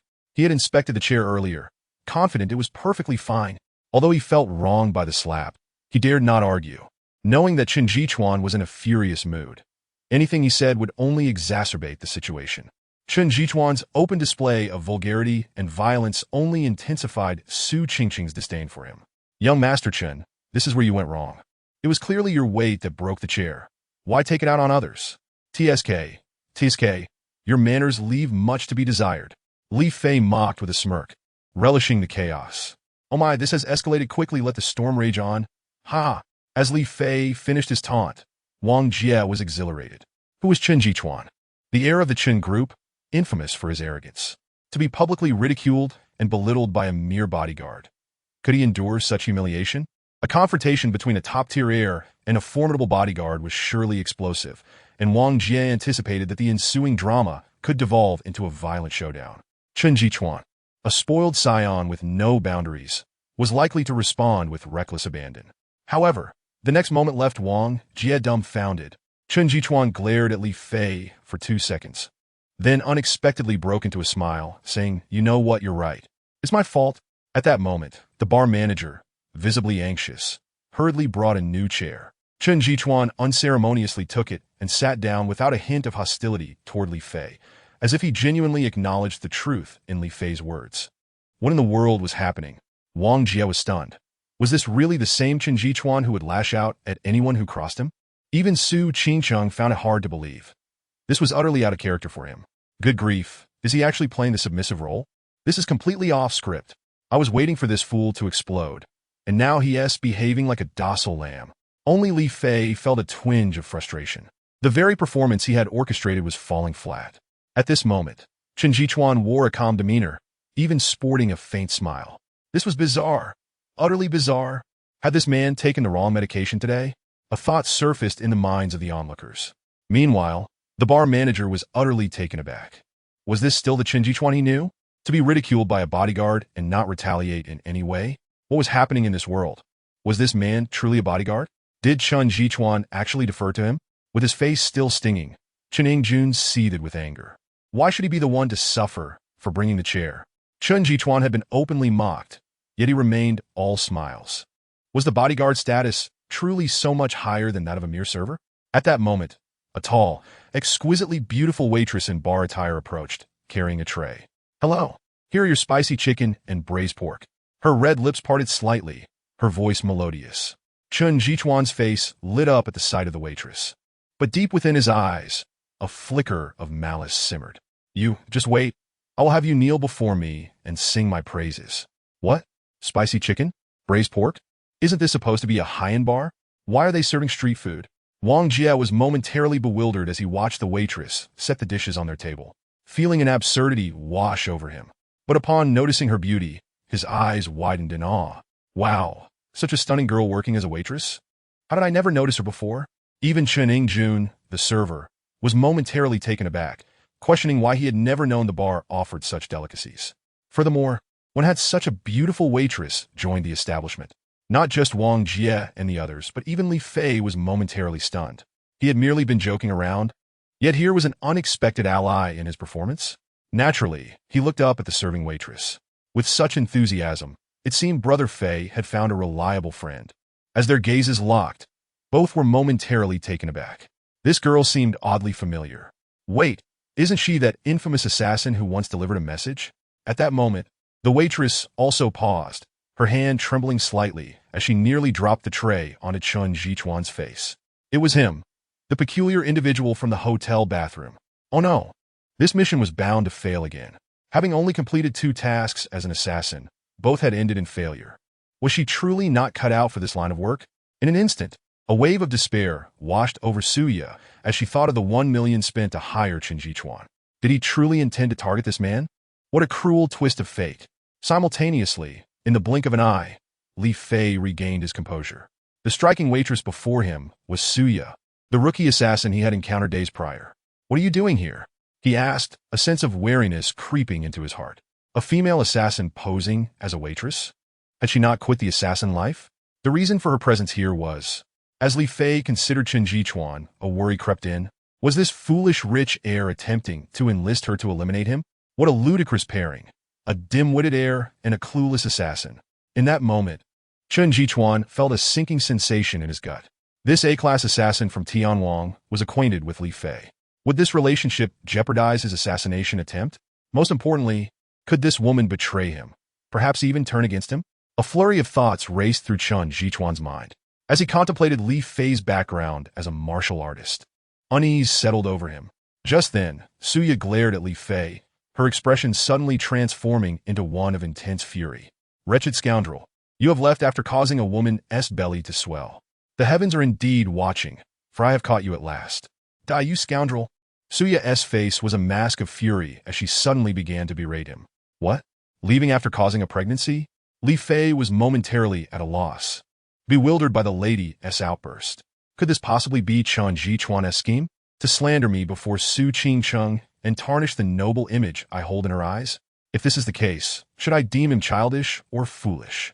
Silence enveloped the room, a deathly stillness that stunned everyone. Goodness, this fellow has actually abandoned a woman after taking advantage of her, and now she has come seeking him. Wang Jie was instantly exhilarated, his gaze fixed on Li Fei, the embers of excitement rekindling within him.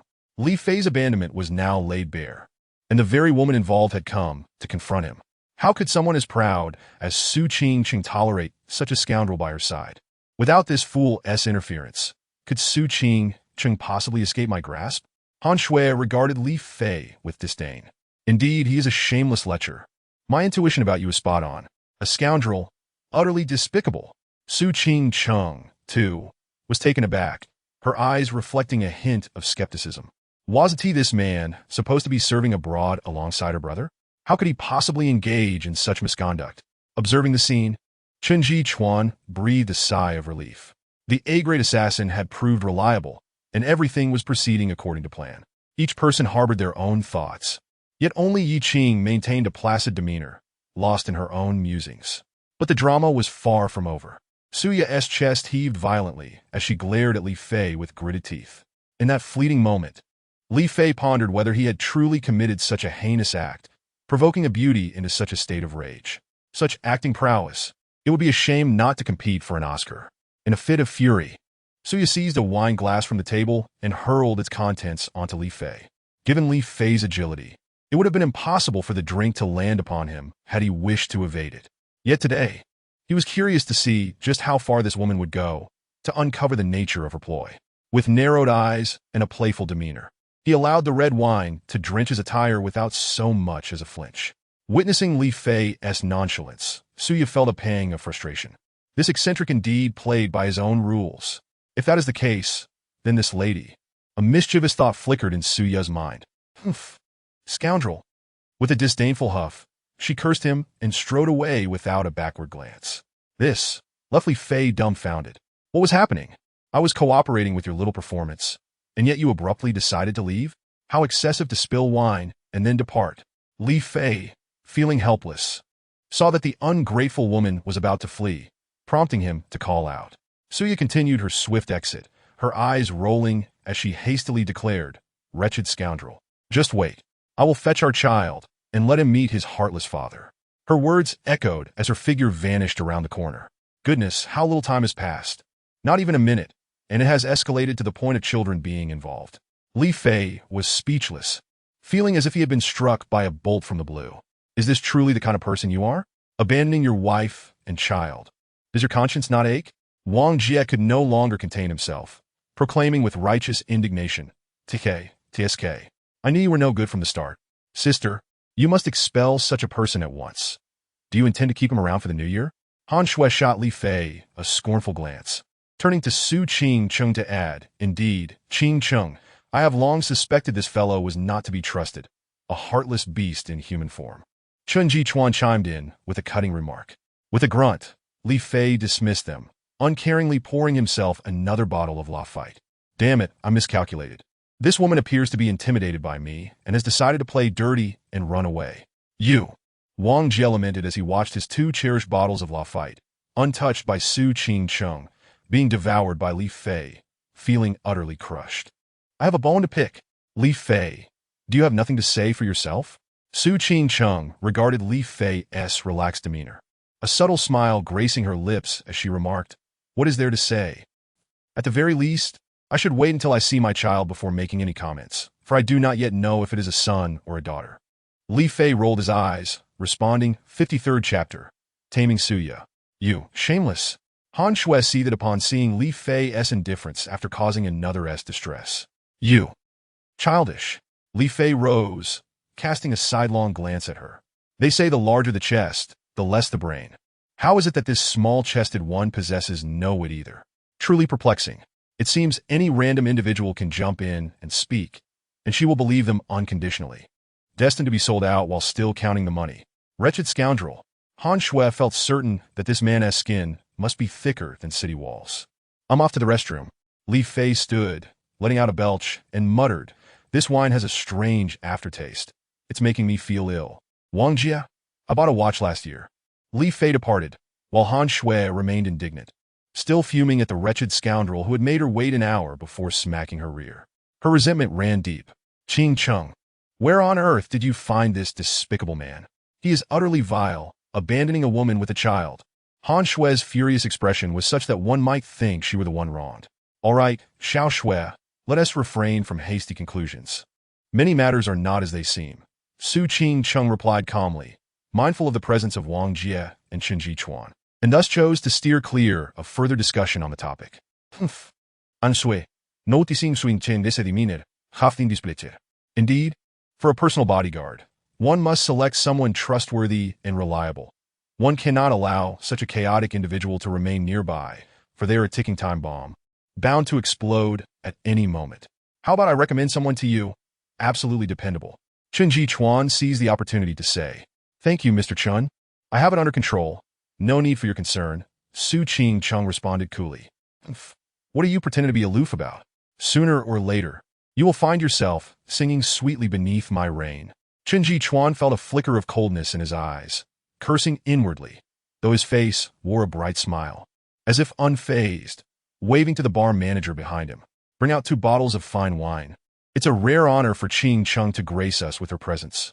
As the host, I must show my hospitality. Upon hearing Chen Jichuan's words, Wang Jie was taken aback. This bar belongs to the Chen family? He thought to himself, realizing he had stepped into a den of wolves. No, Nightshade is not a property of the Chen group. It is merely a small investment of mine. Chen Jichuan feigned modesty, but the pride in his tone was detectable even to a child. Meanwhile, Li Fei strolled leisurely to the restroom, glancing around to ensure no one was present. What? You're still not coming out? Waiting for me to drag you down? He gazed out the window, addressing the empty restroom coldly. If anyone were nearby, they would surely think him mad for conversing with the air. As moments passed, the restroom remained silent, the sound of his rhythmic breathing the only noise. Li Fei furrowed his brow, his expression growing colder. It seems you are determined to remain obstinate until you see the consequences. Li Fei slowly moved forward, his tone somber. Very well, I shall emerge. Consider this your victory.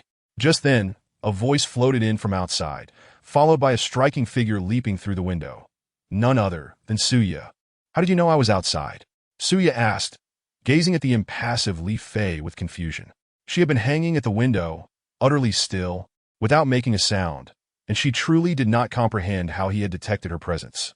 Your breath resounds in my ears, louder than the roar of thunder. Li Fei remarked indifferently. If even a seemingly ordinary assassin like this could not be detected, it is likely that Li Fei would have perished 1,000 times over in Europe, compared to those top assassins adept in ancient martial arts. Suyu appeared as innocuous as an infant just learning to walk, posing no threat in Li Fei's eyes whatsoever. Very well. You practitioners of ancient martial arts are indeed peculiar, Suya said with a hint of frustration. It's not that the nationalist army isn't trying. It's just that the communist forces possess advanced technology. Is being an assassin truly this difficult? Now, tell me, how do you intend to resolve this matter? Li Fei fixed his gaze upon her, his tone chillingly composed. What matter? Suya widened her doe-like eyes, feigning innocence. Oh, are you trying to play coy with me? Li Fei smiled faintly, leaning in closer, and before Suya could react, he wrapped his arm firmly around her waist. Applying a slight pressure, he pulled her tightly against him, and with a gentle breath upon her ear, he mischievously whispered, Mother of the child, what shall it be, daughter or son? It was merely a jest, just a casual quip. Suya's body stiffened, and as she attempted to struggle, she found Li Fei's grip to be like a vice, unyielding and firm. Instantly, she felt a wave of panic wash over her. The warmth at her ears sent shivers down her spine, causing her to tremble as if struck by an electric current. A flush of crimson crept across her cheeks, rendering her as radiant as a peach blossom. I was just speaking thoughtlessly, Suya stammered, all the while internally scoffing. This guy is undoubtedly a lecher. Just a thoughtless remark, yet I took it to heart. Li Fei bit her earlobe, his voice low and menacing. No one dares to mock Feigo. How bold of you to cast aspersions upon me. What? What do you intend to do? Suya replied, her voice soft and pitiful, her expression one that suggested she was ripe for the picking. It was impossible not to entertain fantasies. Oh dear, is she attempting to employ the wiles of a seductress on Feigo? Feeling the softness in his embrace, Li Fei felt a surge of delight. He had a penchant for such ploys. However, this was not the time for such indulgences. He suppressed his impulse to take her right then and there and sternly commanded. Speak, did Chen Jichuan send you? Reveal your plans to me. If you don't cooperate, I shall end you on the spot. End me on the spot? Do you have a heart to do that? Suya replied, her voice laced with feigned sorrow. It seems you have forgotten the depths of Fei Ji's methods. Li Fei's lips curled slightly, forming a mysterious arc. Just as he finished speaking, his right hand swiftly tapped twice on Suya's body, causing her to be released. Ugh! Suya felt a sudden numbness envelop her, rendering her incapable of standing, and she collapsed to the ground.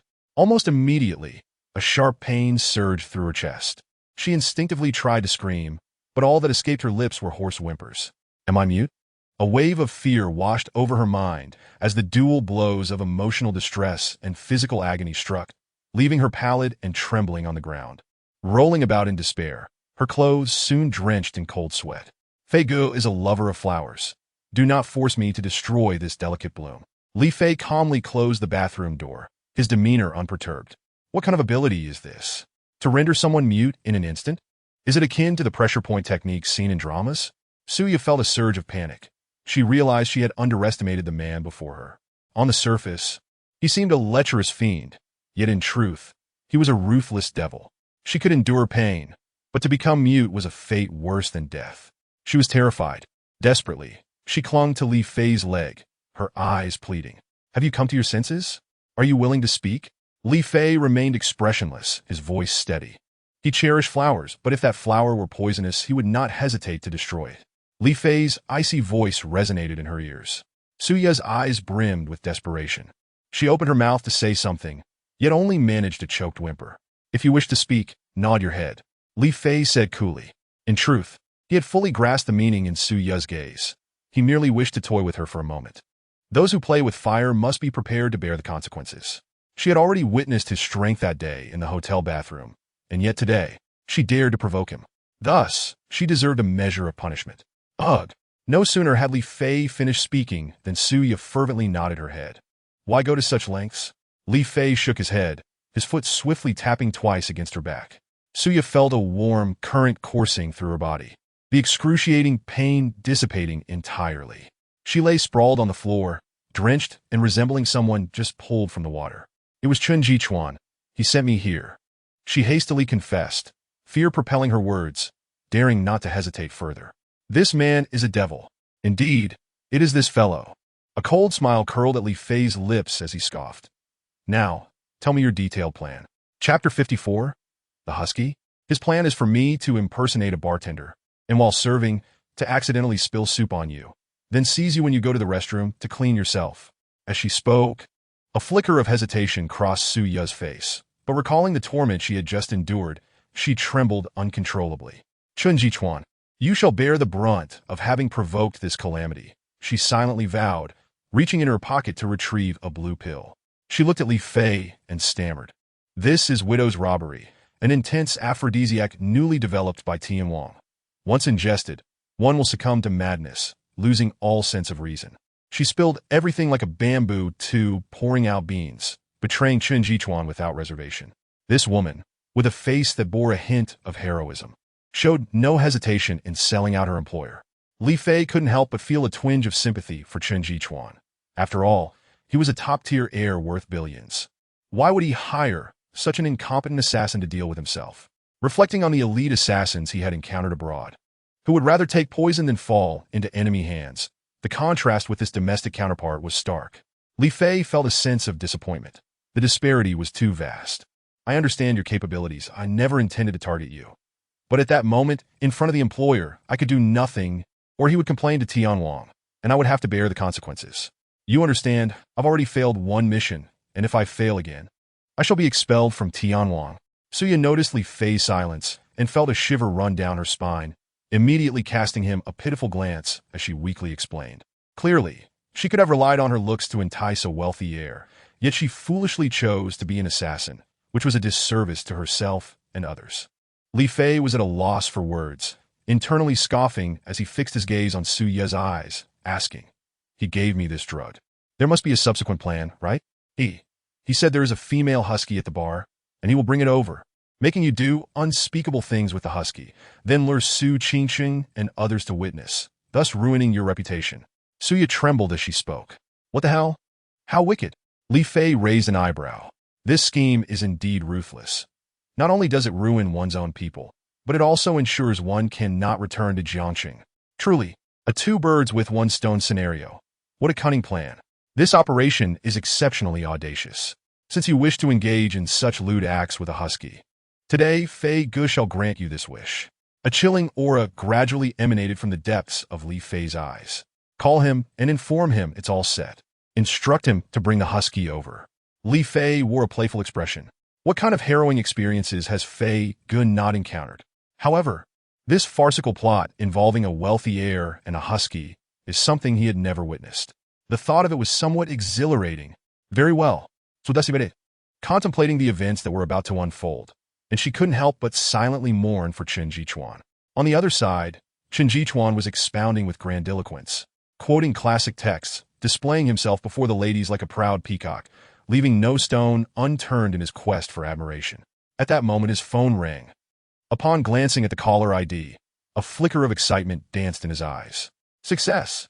Young man, no matter how skilled you are, you shall still fall into my hands. As the call connected, Suya's cold voice resonated. Chun Xiao, the target has been secured. The Widow's Bane has been administered, and the effects will take hold in 3 minutes. Hurry, bring the husky over. Good. Chun Jichuan's fists clenched in exhilaration. Indeed, it was worth $1 million to hire a top-tier assassin. All those ancient martial artists were mere nonsense. Qingcheng, I apologize, but I must attend to an urgent matter. Please enjoy your meal. I will cover all expenses. Chun Jichuan rose, his face betraying an unmistakable thrill. All right, take your time, Chen Zong. Su Qingcheng could hardly wait for him to leave and promptly replied. Chun Jichuan strode out, and as he reached the corner, the bar manager was already waiting. Behind him, a silly husky sat vacantly on the ground. Take the husky and follow me. Chen Jichuan smirked, beckoning quietly. The manager, with an ingratiating expression, leashed the husky and followed closely behind, inwardly reflecting. Indeed, wealth allows one to act with impunity. He had no idea he had offended the young master. Had he known he was about to be involved with that husky, he would surely feel a pang of regret. Creak! Chun Jichuan grinned as he pushed open the restroom door, his entire being trembling with excitement at the thought of what was to come. You dare to play with Chen Jichuan? Today, I shall thoroughly toy with you. Welcome. As the door swung open, Li Fei wore a broad smile. What brings you here? Chun Jichuan's smile instantly froze, astonishment flooding his face, followed by a sinking feeling as he turned to leave. You wish to depart before the meticulously prepared show has even begun? Li Fei's grin widened, his footwork shifting. With a sudden burst of energy, he surged forward. Bang! Just as Chen Jichuan turned, it felt as though he had collided with a wall. Before he could register what happened, a sharp pain coursed through his chest. He was flung into the restroom, crashing to the floor, and with a splutter, he spat out a mouthful of blood, his countenance instantly waning. At that moment, the bar manager, who had followed him, stared at the blade at his neck and the smiling face before him, his expression stiffening as he asked, What do you want from me? Li Fei preferred conversing with intelligent individuals, and the manager before him was evidently one of them. It's quite simple. Whatever he requires, I require of you. You should be well aware of the consequences of refusal. Li Fei retracted the blade and smiled. Though Li Fei was smiling, the manager was drenched in cold sweat. In the blink of an eye, this individual had not only kicked Chen Xiao, but also subdued him. What terrifying speed and skill! Chen Xiao had indeed encountered a formidable opponent. His heart raced, and he felt as though he had plunged into an icy abyss as he trembled and stepped forward. Slap! Li Fei closed the door, gazing cheerfully at the fallen Chen Jichuan, saying, "I hear you wish to have your way with a husky? I don't know what you're talking about." Chen Jichuan feigned calmness. "That's fine. You'll understand shortly." Li Fei knelt down, petting the husky's head. Such an adorably naive dog, soon to be subjected to Chen Jichuan's cruelty. Alas, how cruel fate is. Why must a dog's life be so arduous? As Chen Jichuan observed Li Fei's demeanor, a shudder ran through him. This fellow even knew his plans? Had that female assassin betrayed him? Li Fei, what do you intend to do? Chen Jichuan's heart raced, panic creeping in as he warned. "I advise you not to act recklessly. My father is Chen Lai, someone you cannot afford to provoke." "Huh, I thought your father was Li Gang." Li Fei scoffed, saying, "Heaven's wrath can be forgiven, but self-inflicted calamity cannot be endured. The notion of having your way with a husky was your own idea, so don't blame me." Chen Jichuan's heart sank. It was true someone had betrayed him. "You bastard, who sold me out? Was it Suya?" "Suya, someone is looking for you," Li Fei remarked casually. "I'm sorry, Chen Xiao."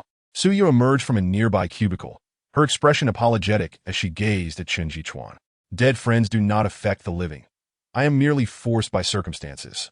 Blame yourself for being blind and attempting to deal with this demon. You dare to betray me? Do you know who I am?"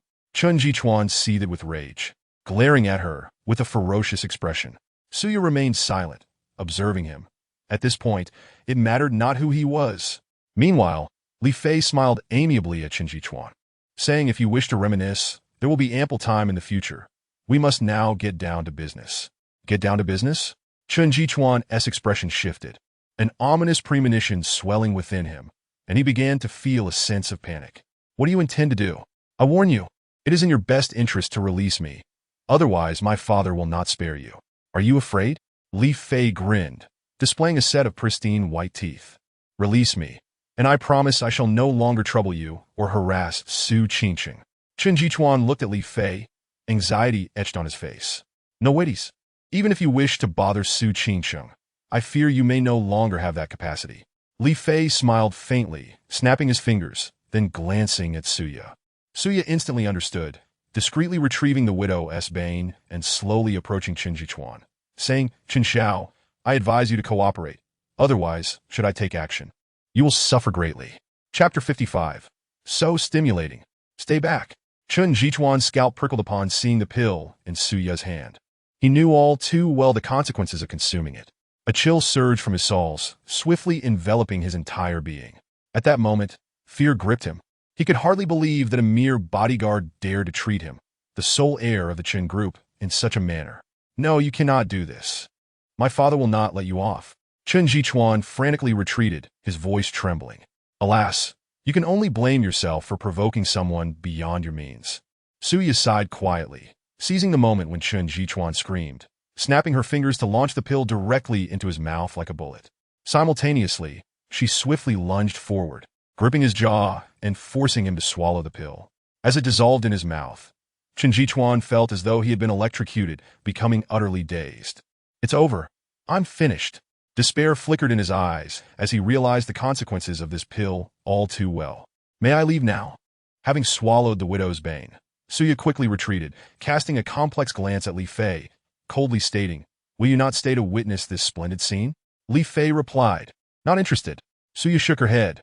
"If you wish to leave, I will not hinder you, but I have a suggestion for you, which I wonder if you might be inclined to hear." Li Fei wore a serious expression, speaking earnestly. "Speak. I advise you to reconsider your career as an assassin. Truly, with your level of skill, you will inevitably drag your entire organization down." "You!" Suya's cheeks flushed with indignation, feeling both embarrassed and furious as she shot a fierce glare at Li Fei before turning and leaping out the window. "You scoundrel!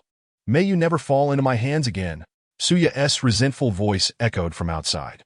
The widow's bane was a newly developed drug by the Skynet, with no known antidote. Realizing his predicament, Chen Jichuan's face flushed, veins bulging on his forehead, his features contorting in agony as he glared with bloodshot eyes at Li Fei. Struggling to rise, appearing utterly deranged. "You have ruined me. I shall seek revenge upon you. I will kill you." Chen Jichuan fixed his gaze on Li Fei, his teeth clenched in fury as he recklessly lunged towards him, resembling a frenzied wolf dog. Mutuelle destruction? Just you? Li Fei chuckled at the audacity of this young man, unceremoniously raising his leg and sending Chun Jichuan sprawling into the corner like a kickball. If you don't court death, you 1T find it. Behave yourself, and you might live to see another day. But if you insist on seeking your own demise. Li Fei's voice turned icy. Today, if you have the guts, kill me. Otherwise, mark my words, one day I shall have you utterly dismembered. Lying in the corner, Chun Jichuan felt a rising heat coursing through his body. Unmistakably on the brink of an explosive episode, he glared at Li Fei with a face twisted in resentment, gritting his teeth. It seems you truly 1T shed a tear until you see the coffin. Li Fei's pupils constricted slightly, a fleeting glimmer of malice flashing before he turned to the bar manager, who wore an expression of sheer terror. Leave the husky. You may depart now. Why, yes, of course. The bar manager, as if granted a reprieve, released the dog and hurriedly fled. Jiangcheng was no longer a safe haven for him. The Chen family would not let him off lightly. He had already resolved to flee to another city, vowing never to return to Jiangcheng again. Meanwhile, Chun Jichuan's face had taken on an abnormal flush, his neck reddening as his gaze grew increasingly dazed. His hands moved involuntarily, tearing at his clothing as he writhed on the ground in a chaotic frenzy. Clearly, the effects of the drug were nearing full manifestation. Even the husky he had brought along exhibited red-rimmed eyes, whimpering in low tones. Li Fei cast a curious glance, silently commending Chun Jichuan for his preparation. It seemed the husky had been pre-fed a similar substance. One could only admire Chun Jichuan's ruthlessness. Truly, no man of valor is without poison. Though it was a pity that it had ultimately been turned upon himself. Such was the fate of one who brings ruin upon their own head. Li Fei smacked his lips, offering Chun Jichuan an encouraging glance, before slowly retreating from the men's restroom, locking the door behind him and hanging a sign that read under maintenance, thus creating a tranquil environment for both Chun Jichuan and the husky. Brother Fei can assist you no further. Li Fei hummed a little tune as he departed. Awu! Behind him, an eerie howl echoed faintly. The show was about to commence. As time passed, the bar began to fill with more patrons. At a booth, Han Shui frowned when Li Fei had yet to return from the restroom. Sister, your scoundrel of a bodyguard hasn't he fallen into the toilet? Has he? Should we call 119 to fish him out? Li Fei, overhearing Han Shui's remarks from a distance, glared and strode over, plopping down across from her. Call 119 for what? You seem quite capable. You should be the one to go fetch him. You can't expect wisdom from a dog's mouth. Of course, a dog's mouth can't spit out ivory. If you have the ability, show me. Han Shui. The moment they met, they began to bicker, leaving Su Qingcheng with a headache at the prospect of living under the same roof with them daily. Sigh, it's getting late. Let us head home. Thinking about the days ahead of constant bickering, Su Qingcheng felt a pang of frustration, losing her appetite for the drink. Qingcheng, your bodyguard has had a drink. Let me take you home today. Wang Jie immediately offered with an eager expression. Is that even alcohol? It's more like spoiled water. Drinking it would only make me vomit. How could I possibly get drunk? Li Fei shot him a glare. You drank 2 bottles of that spoiled water?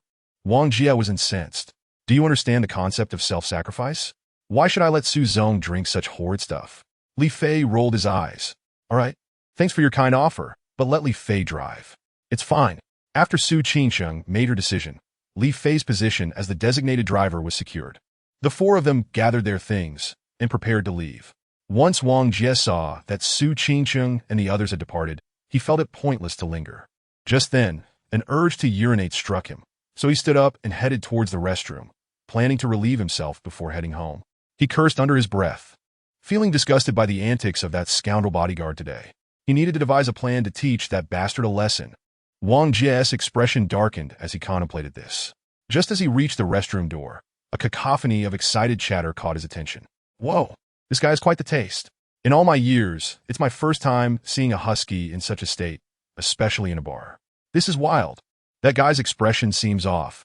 He looks utterly deranged, definitely on something. Husky on drugs? This is insane. Hearing these comments, Wang Jie furrowed his brow. Damn it. Who is this idiot causing a ruckus in the Nightshade Bar? Chun Jichuan is truly useless, unable to manage a bar, he thought to himself. As he stepped into the restroom, he found 4 or 5 young men gathered at the door, their faces alight with curiosity and excitement. While 2 others were recording the scene on their phones, their mouths spewing exclamations. Wow, this is something else. Seeing the onlookers so enthused piqued Wang Jie's curiosity. He turned to his bodyguards and commanded, "Get rid of them." Yes. The two bodyguards, unable to confront Li Fei, had no problem dealing with these riffraff. They quickly began shoving and kicking the spectators away. One defiant individual was seized by the neck and tossed out with ease. Once the area was cleared of onlookers, Wang Jie approached, peering in to see what the fuss was about. Holy hell, this is too wild. That husky is foaming at the mouth. Wait a minute. Why does that guy look familiar? Wang Jie's eyes widened as recognition dawned on him. What the hell? It's Chen Jichuan? Chapter 56. Do the wealthy truly have such peculiar tastes? It turned out to be Chen Jichuan. This guy has such a strange hobby. No, something is amiss. His expression indicates he has been drugged. Wang Jie's complexion shifted as he realized someone dared to openly attack Chen Jichuan on his family's turf. Damn, that takes guts. Chun Lai is sure to go mad over this. Wang Jie narrowed his eyes, and Li Fei's figure suddenly flashed in his mind. He had a hunch that it was that audacious bodyguard who had done this. That guy had both the capability and audacity, especially since they had a history, and he had been in the restroom. This is going to be a show worth watching. Heh, Chun Lai will undoubtedly seek revenge. That guy is finished. After this, Chen Jichuan will have no face left to show up besides Su Qingqing. A cold smirk crept onto Wang Jie's lips. Two stumbling blocks had managed to eliminate each other. Truly, divine assistance. With this, would Su Qingqing not fall into his lap? Wang Jie's bodyguards peered inside, their expressions turning to shock. The world has really gone to the dogs. How can there be such a perversion? Their eyes burned. They couldn't bear to look closely at who it was. As they turned away, they caught sight of their boss, grinning eerily. That smile was downright unsettling. Whoa! Their expressions shifted instantly. Seeing their boss so excited over someone else's misfortune made them wonder if he harbored similar inclinations. They instinctively retreated, fearing that their boss might turn his predatory gaze on them next. Let us go. After a brief moment, Wang Jie, feeling the urgency to relieve himself, made a swift decision to leave. This was not a place to linger. If the bar staff caught him, they might mistakenly think he was involved, and that would spell trouble. Just as Wang Jie departed, the bar's deputy manager, having received the news, rushed over with several security personnel. With the manager having fled, it fell to the deputy to take charge. Hearing about the pervert causing chaos in the bar, the deputy manager's expression darkened. Damn it! Who dares to create a ruckus in Chun Shao's territory? They must be tired of living. I implore you to enter and break that fellow's legs. Then throw him out. Upon reaching the doorway, the chilling cries of the husky resonated from within, prompting the assistant manager to respond with a frigid expression. Yes. For security guards, wielding rubber rollers, nodded in agreement and rushed inside with malevolent grins plastered on their faces. However, upon entering, they were taken aback by the grotesque appearance of the perverse figure, and they couldn't help but exclaim in astonishment. Chen Xiao, why are you here? Just as the assistant manager stepped inside, he was momentarily stunned by the guard's outcry, his heart sinking as he hurried over to witness Chen Jichuan sprawled over the husky, nearly fainting at the sight. What in the world is happening here? He could scarcely believe his eyes. Chen Xiao, in a state of frenzied madness with the husky, completely oblivious to the onlookers. The very same female husky had been personally delivered by Chen Xiao earlier that day. At this moment, the once adorable husky lay there, frothing at the mouth. Has she been drugged? The assistant manager's pupils dilated sharply. As a seasoned veteran of the nightlife, he immediately recognized that Chen Xiao was indeed under the influence of a potent substance. If it could elicit such a reaction from a husky, one could only imagine the ferocity of the drug's effects. Was this not intended for someone else? How did it come to this? Who can enlighten me on what transpired? The assistant manager, in a frenzy, realized why the manager had fled. Given this predicament, he too would not escape unscathed. Urgency surged within him, akin to an ant on a hot pan. He turned around only to find a few audacious individuals still gathered at the door, discussing the spectacle and even recording videos. Enraged, he bellowed, "Get the hell out of here now! You dare disturb my enjoyment of this scene? Why should we leave? Am I breaking the law by watching?" The onlookers, caught up in the excitement, glared at the assistant manager, unleashing a barrage of insults. Such a rare occurrence, the spectacle of a husky in such a state, was a once-in-a-decade event. Who dared to act so arrogant? After confronting them, the assistant manager's flurry of anxiety began to subside. He realized he could not let these individuals leave. If they uploaded their recordings online, the consequences would be catastrophic. With that thought in mind, he shot them a menacing glare, pulled out his walkie-talkie, and commanded attention. Security department. All personnel, report to the second-floor restroom immediately. Prepare a vehicle at once. What the hell? Am I not allowed to witness a live show? As the assistant manager's fierce demeanor became apparent, the spectators sensed something was amiss. Those who were timid and wished to avoid trouble began to retreat. If I don't watch, it's fine. Do you really need to call security? One of the smaller individuals mumbled as he headed for the exit. You can leave, but delete any videos you just recorded, the assistant manager interjected, blocking his path, his gaze icy. Why should I? Are you a police officer or a city inspector? What right do you have? The smaller man bristled, feeling insulted. I'm not watching anymore. Do you really think you can push me around? The assistant manager smirked coldly. You think you're tough? Huh? Do you want to test your luck? Among the crowd, a burly figure stepped forward, confronting the assistant manager with an air of defiance. Just then, the sound of hurried footsteps echoed as a bald man accompanied by over 20 security personnel arrived. The influx of bodies quickly filled the restroom. Manager Wong, what's going on? The bald man surveyed the scene with a discerning glare. Had these imbeciles assaulted Manager Wong? Knock these fools out and drag them to the security office. Hurry, this is serious. The assistant manager refrained from mentioning Chen Xiao's involvement. These individuals only knew someone had been mistreating a dog, but they were unaware it was Chen Jichuan. If the truth were revealed, the fallout would be dire. The bald man's expression shifted as he assessed the severity of the situation, realizing Wong had indeed suffered at their hands.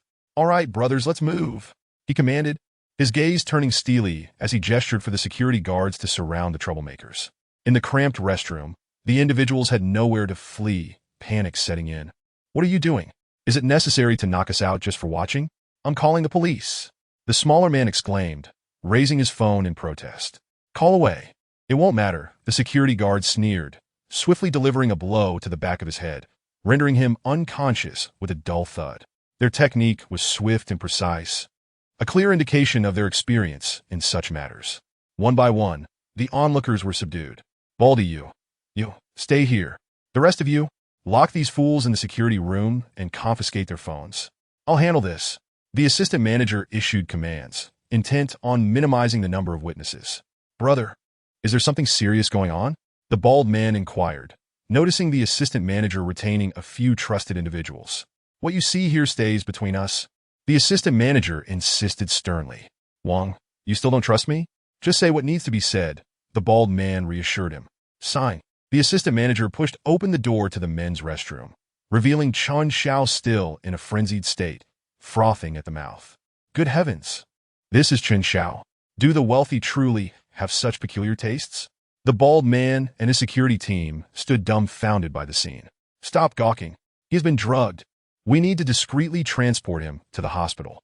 If anything happens, we will all face dire consequences. You understand the power of the Chen family in Jiangcheng, don't you? The assistant manager declared with an icy demeanor. Yes. Quickly, get the dog away, use the freight elevator, and take him to the hospital. The vehicle is already prepared. The bald man, his expression grave, led the charge to separate Chen Jichuan from the husky, rushing to the hospital in haste. Meanwhile, in another location, Chen Jichuan was urgently being taken to the hospital, while Li Fei faced his own challenges, particularly with Han Shui, who sat in the back seat, scrutinizing him with disdain. A budding flower, yet with such a fierce temperament, he mused, stealing glances at her. Suddenly, a WeChat notification interrupted his thoughts as a voice message from the gold digger Tan Yuting came through. Feigo, what are you up to? I'm still in the room from this morning. Will you be coming over tonight? Her sugary tone was unmistakable, signaling her usual antics. Li Fei's expression soured at the thought of her antics, feeling overwhelmed by the situation. In the car's tense silence, the three women's piercing gazes focused entirely on him, particularly Han Shui, who wore a look of malicious delight, her eyes filled with derision. Oh, the online world is filled with oddities, and she is certainly one of them. Thriving on attention, he thought. Unable to bear their stares, he cleared his throat and attempted to explain, Oh, I understand, but it appears that I overheard her mention waiting for you in the room this morning. Were you two perhaps, together? Yi Qing observed Li Fei with a playful smile, her tone laced with intrigue. You scoundrel! You made me wait foolishly at the airport for an hour, only to go off to a rendezvous with a vixen. Han Shui exclaimed, her eyes wide with indignation. You bastard. No wonder you were late, picking up your Annie and yet taking a detour for a tryst. How outrageous. Li Fei, I believe you owe us an explanation. Su Qingqing remarked, her expression unyielding as she regarded Li Fei. Calm. I must not admit anything at this juncture. Li Fei reminded himself, determined to maintain his composure. He was a seasoned player, adept at navigating through the complexities of life without getting ensnared in the blooms of wildflowers like Tan Yuting. This girl might have indulged in too many substances, leading to her delusions and erratic speech. Li Fei was known for his impeccable reputation. How could he possibly be involved with such a woman, right? He patted his chest and vehemently denied the allegations. The neighbor? Old Li? Han Shui's eyes narrowed in disbelief. Sister, listen, even the nickname is so improper. You have no idea how despicable he truly is. Ugh, I misspoke regarding the nickname. It should be honest young master. Li Fei quickly corrected himself. Phew? Honest young master? I see you as nothing more than a big bad wolf. Nay, a lecherous wolf. Un curieux scoffre disdain folie. I perceive that you're merely envious of my captivating looks, deliberately provoking me to garner my attention. Let me inform you, such tactics will not work. I have no interest in a runway. Li Fei shot her a sidelong glance. What nonsense. Who are you calling a runway? I'm merely 17. I still have room to grow, you know. Han Shui seemed to have been struck at a sensitive spot, her face flushed with anger. Here, allow me to present you with a poem for your contemplation. The small lotus has just revealed its sharp tip. 2 dates atop a fried egg. Li Fei deliberately glanced at Han Shui's runway, sneering as he spoke. You think you can compete with me? You're still too green. With just 2 sentences, I've deftly shifted the topic. 2 dates atop a fried egg? Han Shui silently recited the poem and then glanced at her slightly modest chest. Instantly infuriated, with a fierce glare, she fixated on Li Fei, gritting her teeth. If you dare utter such nonsense again, believe me, I will summon dozens of little brothers to take you down. Take me down? Li Fei replied dismissively. Aren't you pleased with the dates atop the fried egg? I didn't even say you were an egg pancake. I'm showing you some respect here. One must learn to be grateful. You know? Egg pancake? I shall end you. Han Shui exploded, utterly enraged, her demeanor more fearsome than a vengeful spirit. Enough of this bickering. Li Fei, is this how you conduct yourself? Su Qingqing interjected, seeing their quarrel escalating. Boss, I was wrong. I'll focus solely on driving and will not engage with her. Seizing the opportunity to divert the topic, Li Fei quickly agreed. Sister Qingqing, since he is bullying me, shouldn't you consider firing him? It takes 2 to tango. If you don't provoke him, how could a quarrel arise? Boss, it's not her fault. If anyone is to blame, it's me for being too handsome. It's understandable that young girls can't help but be drawn to me, Li Fei said with a charming smile. Go to hell, you shameless rogue. Han Shui glared at him. If handsomeness were a crime, then I would be deeply cursed. Li Fei sighed dramatically. Just then, a ping from WeChat interrupted the tension, and the atmosphere in the car turned eerily quiet as several pairs of eyes fixated on Li Fei, especially Han Shui, whose ears perked up like a rabbit's, twitching in anticipation. Perhaps my unparalleled beauty has caught the attention of the Penguin Company, prompting them to send me a reminder to stay low-key, Li Fei mused, somewhat sheepishly pulling out his phone. Upon glancing at the screen, his heart sank. Indeed, it was a message from Tan Yuting, and to his dismay, it was yet another voice message. Damn it, are you illiterate? Can't you type?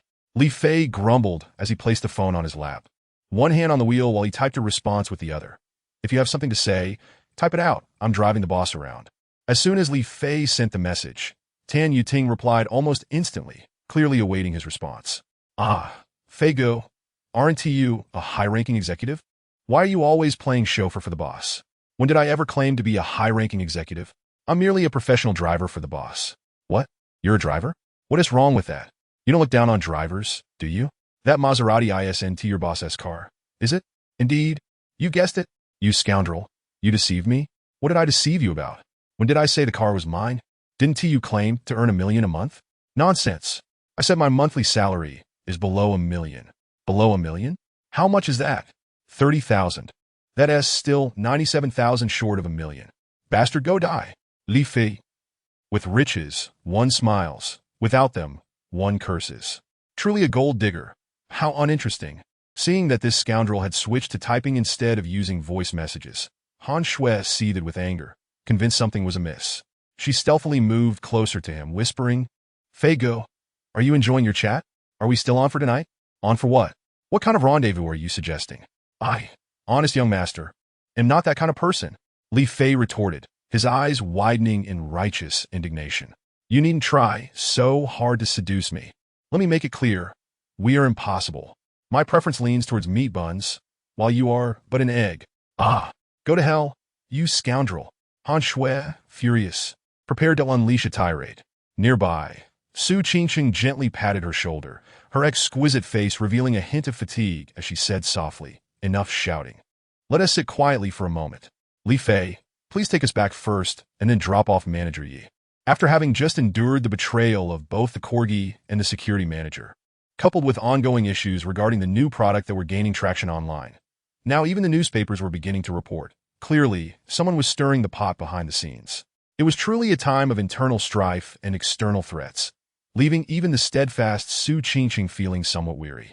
With that, she reclined against the back of her seat, a shadow of worry settling upon her brow. Noticing Su Qingqing's slight discontent, Han Shui shot Li Fei a fierce glare, begrudgingly quieting down. "Humph, consider yourself lucky today." Li Fei, with a mischievous smirk, resembled a victorious rooster. "Little girl, if you wish to outshine me, you must first transform that egg into a tea egg."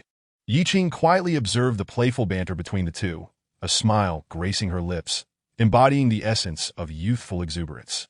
"Sister Qing, are you complimenting yourself? You appear no older than 18. Your skin is so radiant, it seems one could squeeze water from it." Li Fei immediately chimed in with flattery.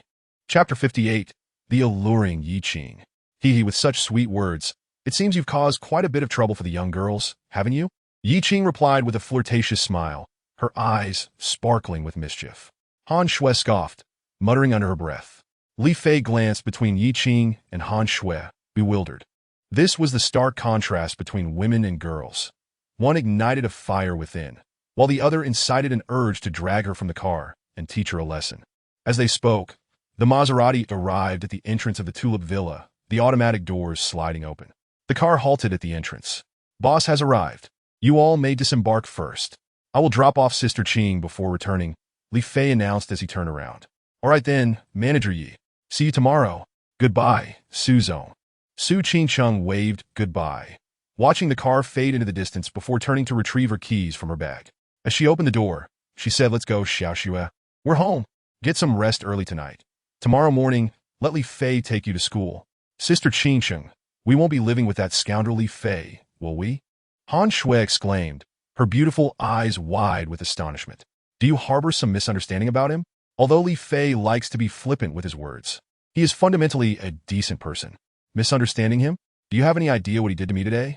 "What did he do?" He teased me and kept saying I have a small chest." Han Shui had initially planned to tell Su Qingqing about how she wanted to give Li Fei a good thrashing, but then reconsidered. It felt somewhat embarrassing and without evidence. What if that scoundrel denied it? He is just like that, fond of being cheeky, but overall, he is not bad. You'll understand after spending a couple of days with him.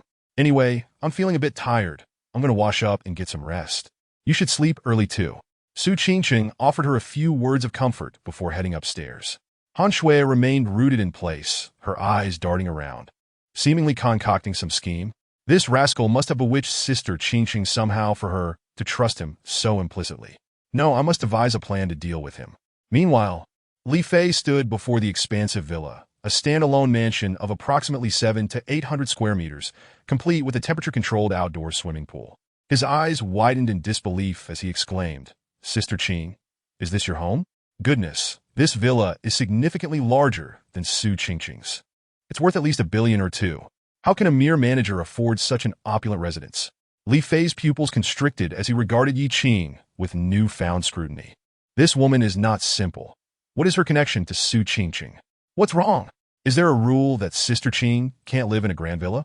Yi Qing blinked, her face adorned with a puzzled expression. Ah, so Sister Qing is the wealthiest tycoon in the company. Sister, do you need a bodyguard?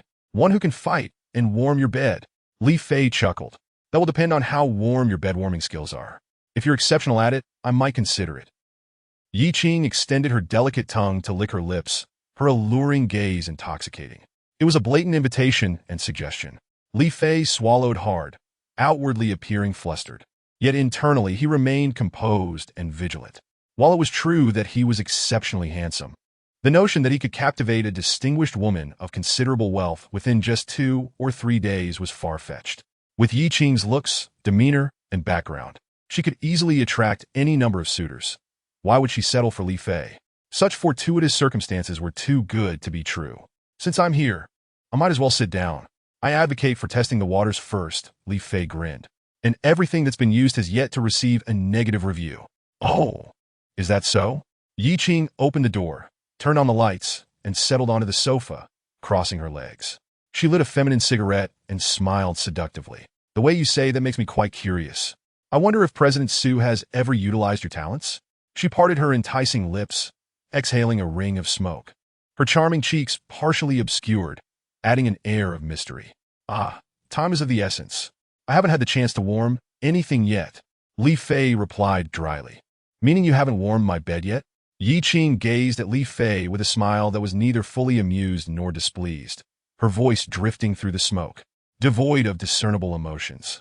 Generally speaking, when a woman has wealth, it stems from either her exceptional lover or her mother's exceptional partner. Which do you think I am? This woman is quite complex. Li Fei observed her quietly, unsure whether she was being self-deprecating or sarcastic. However, it was evident that extracting information from her today was futile. Given her willingness to drive him home and her openness about the villa, she likely harbored no ill intentions towards Su Qingqing. Perhaps she was merely indulging in a luxurious lifestyle while working at the Qingqing Group. Sister Qing, you're joking. Most women are ordinary, but with your beauty, it's clear you are anything but, Li Fei replied nonchalantly. Young man, your flattery is quite sweet. I'm growing fonder of you. Yi Qing shot him a playful glance, her expression filled with allure. Yi Qing was, by nature, a captivating beauty, exuding an irresistible charm with every smile and glance. Today, she wore a sky-blue, deep V gown, her flawless legs elegantly draped over the sofa, radiating a languorous allure. With that smile, she was utterly enchanting. Li Fei glanced down, catching sight of her alluring décolletage. Despite his extensive experience with women, he felt a rush of thirst. What a remarkable mature woman. It was inappropriate to gawk at someone else's chest in their own home. While men could be flirtatious, they should never be vulgar. Li Fei straightened his posture, feigning nonchalance as he averted his gaze, only to meet Yi Qing's knowing eyes. In that moment, Li Fei felt as if he had been caught in the act, an inexplicable wave of guilt washing over him. Ahem, it's getting late. Sister Qing, you should rest early. I won't keep you. Not warming the bed? Yi Qing blinked, pretending to be surprised. Does Sister Qing have such needs? Perhaps one day, when President Su praises your bed-warming skills, I might consider whether to have you warm my bed. Good luck. Li Fei was taken aback. Such blatant teasing. Today, the typically suave Li Fei found himself being playfully flirted with by an exquisite woman. It was a situation he could endure, but not one that would be easily forgotten. A counterattack was necessary. He had to devise a plan.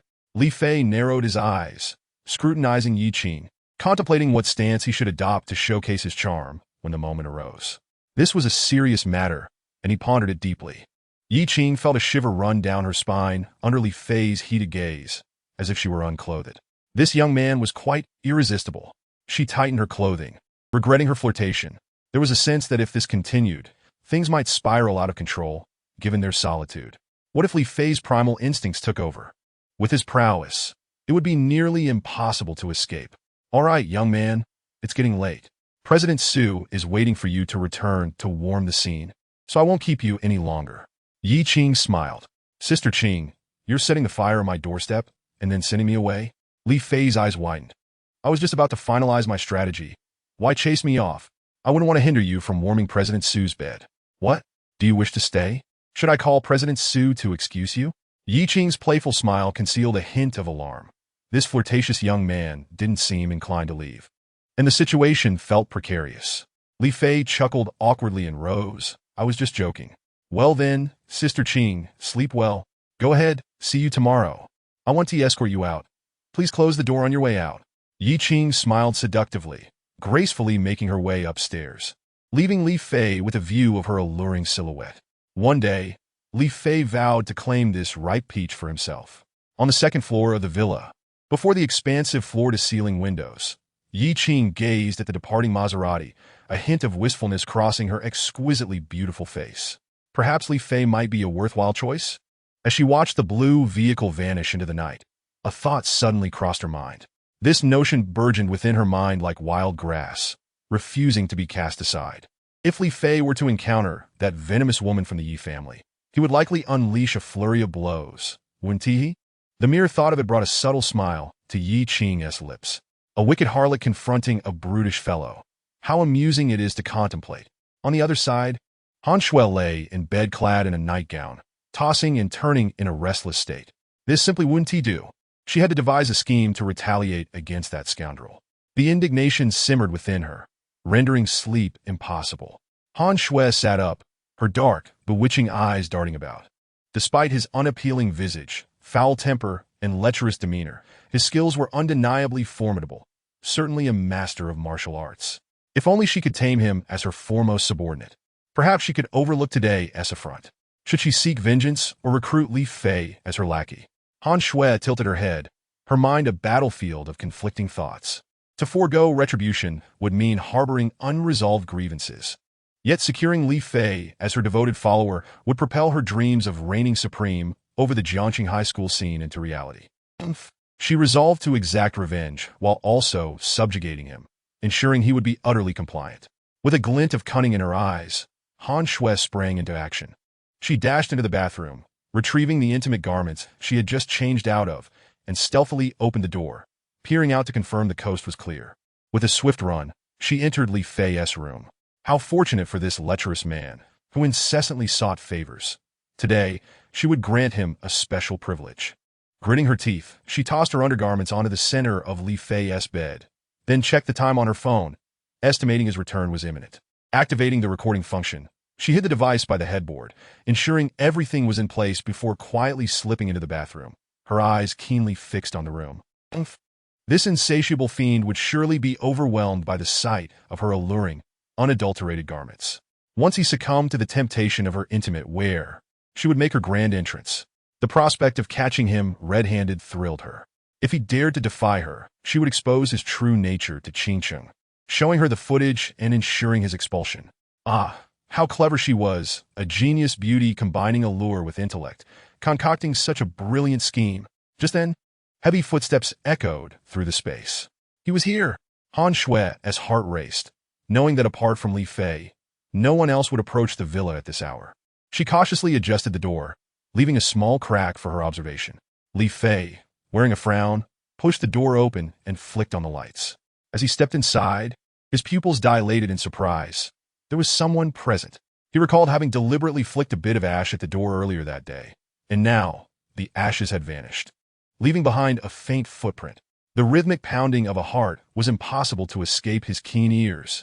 Feigning nonchalance, Li Fei cast a cursory glance around the room, only to be drawn immediately to the pale yellow panties and pink bra adorning his bed. Had that girl mistakenly entered the wrong room, or was there something more? As he pondered the origins of these items, his gaze fell upon the phone on the nightstand, and he couldn't help but feel a mix of amusement and disbelief. Such a clumsy ruse had been deployed against him. How absurd! This was an affront to his expertise. It was undoubtedly the handiwork of Han Shui. Ah, little girl, today I shall ensure you lose both your dignity and your tactical advantage. With a mischievous glint in his eye, he feigned ignorance, casually tossing his suit jacket onto the bed to obscure the phone. Then, pretending to have just noticed the enticing garments, he exclaimed, "Oh, what do we have here?" Han Shui, witnessing Li Fei's attention fixated on her intimate wear, smirked inwardly. Indeed, he was the lecherous fiend she suspected. Just a glimpse of her garments had revealed his true nature. How delightful! She had sacrificed one of her cherished pieces, and now she was certain he would fall into her trap. The moment he touched her belongings, he would be ensnared. With a sense of triumph, Han Shui envisioned the forthcoming scene. Li Fei, unable to resist, would lift her underwear to his nose, utterly enraptured, only to, oh, the horror, indulge in the most shameful of acts. Just as she prepared to witness this spectacle, She could no longer contain her anticipation. Although she had resolved to sacrifice her intimate wear, the thought of it being so brazenly misused by Li Fei was unbearable. As he reached for her panties, she burst forth from the bathroom, declaring, "Perverted scoundrel, what do you think you're doing?" Li Fei internally rejoiced. As expected, she had been lurking in the bathroom. However, he maintained his faade of nonchalance, feigning surprise at her sudden entrance. "Hey, why are you hiding in my room at this hour? I was about to ask you the same thing." Pretending to be innocent. "Are we? What is that in your hand?" Han Shui interjected, her hands on her hips, pointing accusingly at the yellow panties. Li Fei rolled his eyes, exuding an air of mock incredulity. "Panties, what is the big deal? They might even be the original scent." "Shameless!" Han Shui exclaimed, her mind racing with indignation. "You, a grown man, holding a girl's underwear in the dead of night. Do you not feel a shred of shame?" "Calm," she reminded herself to remain composed. "I mean, why do you have my panties? What are you planning to do with them?" "What am I planning to do with them?" Li Fei countered, perplexed. "It's just a pair of panties. What could I possibly do with them?" "Wait, yours? How did they end up in my room?" "Are you suggesting?" His eyes widened in disbelief as he processed the implication. And then, with a mischievous grin, he lifted the panties to his nose for a whiff, only to be met with a strange odor. "Hey, what are you doing? Put down those panties, what is wrong with you?" Han Shui shouted, horrified by his actions. Suddenly, an unexpected turn of events unfolded. Li Fei's cheeks flushed, and he clutched his chest in agony. This underwear is toxic." With that, he collapsed to the ground, eyes rolling back. Han Shui was left in shock, bewildered by the unfolding chaos. Was this a mix-up in the script? This wasn't how it was supposed to go. She had envisioned a dramatic confrontation, where he would be humiliated into submission, vowing to obey her every command. Why did it fall at the mere scent? How could it be toxic? How could these undergarments possibly contain poison? Where could the poison have come from? After all, I only changed out of them today. "Help! Help me quickly!" Li Fei's face was ashen, lying on the ground, weakly calling out. There was a faint trace of white foam at the corner of his mouth. Han Shui panicked, seeing that Li Fei was on the brink of collapse. "What to do now? What should I do?" "Yes, I'll call an ambulance." "Hold on. I'll dial 120 right away. The ambulance will arrive in no time," Han Shui said, frantically searching for her phone. "No. It's too late. Save me. Please, I can't breathe." Li Fei struggled, clutching her leg, pleading desperately. "What should I do? What can I do?" Han Shui was flustered, tears nearly spilling over. "I just wanted to catch him off guard, but I never intended to kill him." She was in utter disarray, lost in her thoughts. "Someone perform mouth-to-mouth." Li Fei gasped, his body trembling slightly, his head drooping. His eyes closed, and he fainted. "Ah, mouth-to-mouth? No, this would be my first kiss." Han Shui instinctively shook her head, but in an instant, a flicker of hesitation crossed her face. Seeing Li Fei unconscious, she realized that if she didn't save him, he might die. Gritting her teeth, she stomped her feet, wrapped her hands around Li Fei's head, took a deep breath, and closed her eyes. With her rosy lips, she slowly leaned in. "I'm doing this to save him. This doesn't count as a kiss. My first kiss is still intact. With a gentle press against Li Fei's warm lips, Han Shui forcefully exhaled into his mouth. Once, twice. 5 minutes later, Han Shui felt her lips swelling, her mouth dry, yet there were no signs of improvement in Li Fei. Panic surged within her as she murmured, "Why isn't it working? Could he really be poisoned to death?" Just then, Li Fei's facial muscles twitched slightly, a low voice whispering in her ear, "Just a little more effort, and you'll be fine." "Really?" Han Shui's eyes brightened. Desperate times call for desperate measures. She quickly took another deep breath, pressing her lips against Li Fei's once more.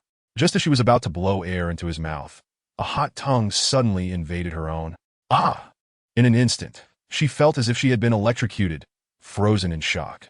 A second later, her thoughts returned, and she came to her senses. "You scoundrel! How dare you trick me? I'll kill you!" Han Shui realized she had fallen for Li Fei's trick, her first kiss stolen, and she erupted in rage. "Ah! I'll bite you to death."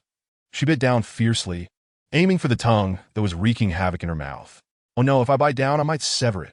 "You wicked girl, biting so hard." Li Fei was startled and, in a flash, withdrew his tongue, rolling away swiftly to get up. "Cough, cough, how strange, I suddenly got poisoned and then suddenly recovered." "Isn't that bizarre?" Li Fei stifled a laugh, feigning innocence as he looked at the enraged Han Shui, grinning. Han Shui, having bitten air, glanced at the lively Li Fei, who bore no resemblance to someone who had been poisoned. Her fury boiled over as she roared like a mother tiger, lunging at Li Fei. "Ah, scoundrel, you filthy rogue, tricked me out of my first kiss. I'll kill you." Li Fei, agile as a monkey, leaped and bounded around the cramped room, evading her. Stay calm. Just think of my unparalleled beauty. You wouldn't be at a loss, would you? Ah. Ew. Han Shui's rage reached its peak as she gathered enough strength for a powerful strike. Spotting Li Fei cornered, she gritted her teeth, leaped high, and kicked towards his chest. My goodness, if this kick hit an ordinary person, it would cause internal bleeding. But her legs were truly fair. A month of play would be no problem. Li Fei squinted, smacking his lips in silent critique as Han Shui's striking white legs drew nearer. A playful smile crept across his lips as he extended his right hand, firmly grabbing her ankle. Han Shui, midair, felt her foot caught, her body losing balance. Her expression shifted dramatically, and she let out a startled cry. Uncontrolled, she plummeted to the ground. Don't panic. At this critical moment, I must rely on Fei Ge. Li Fei smiled gently, his left hand reaching out to grasp her shoulder, pulling her into his embrace. No! Han Shui screamed as an overwhelming force enveloped her, and she found herself uncontrollably falling into Li Fei's broad arms. Embracing the beauty, a flurry of thoughts swirled within him. Li Fei looked down with a grin at the girl nestled in his arms. At that moment, Han Shui lay diagonally against him, her snowy neck cradled in his arm, the neckline of her pink nightgown brushing against his chin. Leaning down, the view from her neckline caught his eye. That bewitching sight unfolded before him. I didn't expect it to be developing so nicely, quite impressive. Li Fei couldn't help but widen his eyes. Truly, the scenery is magnificent at the peak of danger. You scoundrel, I'll kill you. Put me down this instant. Han Shui snapped back to reality, glaring at Li Fei, struggling and shouting. You want to kill me? Then how could I let you go? Li Fei held Han Shui tighter, shaking his head like a rattle. What are you two doing? Just then, with a creak, the door swung open, and Su Qingsheng, bleary-eyed, walked in. Upon seeing the scene in the room, she immediately woke up, her drowsiness vanishing. Scoundrel, let go. Sister, I'm telling you. Ansui, sino su quinchengenter. Felt as if she had encountered a savior, tears nearly spilling over, eager to report the situation. In such a scenario, how could she let Li Fei speak first? With a quick flick of his eyes, Li Fei feigned innocence, saying, But you were the one who told me to let go. Saying this, he loosened his grip, just as Han Shui, filled with righteous indignation, prepared to launch a heartfelt accusation. She suddenly felt her body lose support. With a loud thud, she fell to the ground, her pert backside meeting the floor, a sharp pain coursing through her. She was dazed. The impact left her feeling as if she had split in two, the pain overwhelming her senses. A mist blurred her vision. How utterly unfair. Su Qingsheng was also stunned. No one could have imagined that Li Fei would suddenly let go without warning. Do you know what it means to cherish the delicate? Cough, cough. Li Fei cleared his throat, secretly having supported Han Shui slightly when he let go. Though it looked painful, it was merely a minor discomfort. There was no real danger. The truth is this, little Shui loves martial arts and came to ask me for a lesson in the middle of the night. Seeing her attitude was decent, I reluctantly taught her a move. The rear kick, like a falling goose. Li Fei blinka, explaining. Nonsense. Sister, don't listen to his lies. It was clearly him who harbored ulterior motives. Han Shui, hearing Li Fei's outrageous claims, quickly struggled to stand. Hey, egg pancake, don't speak carelessly. Can you see whose room this is?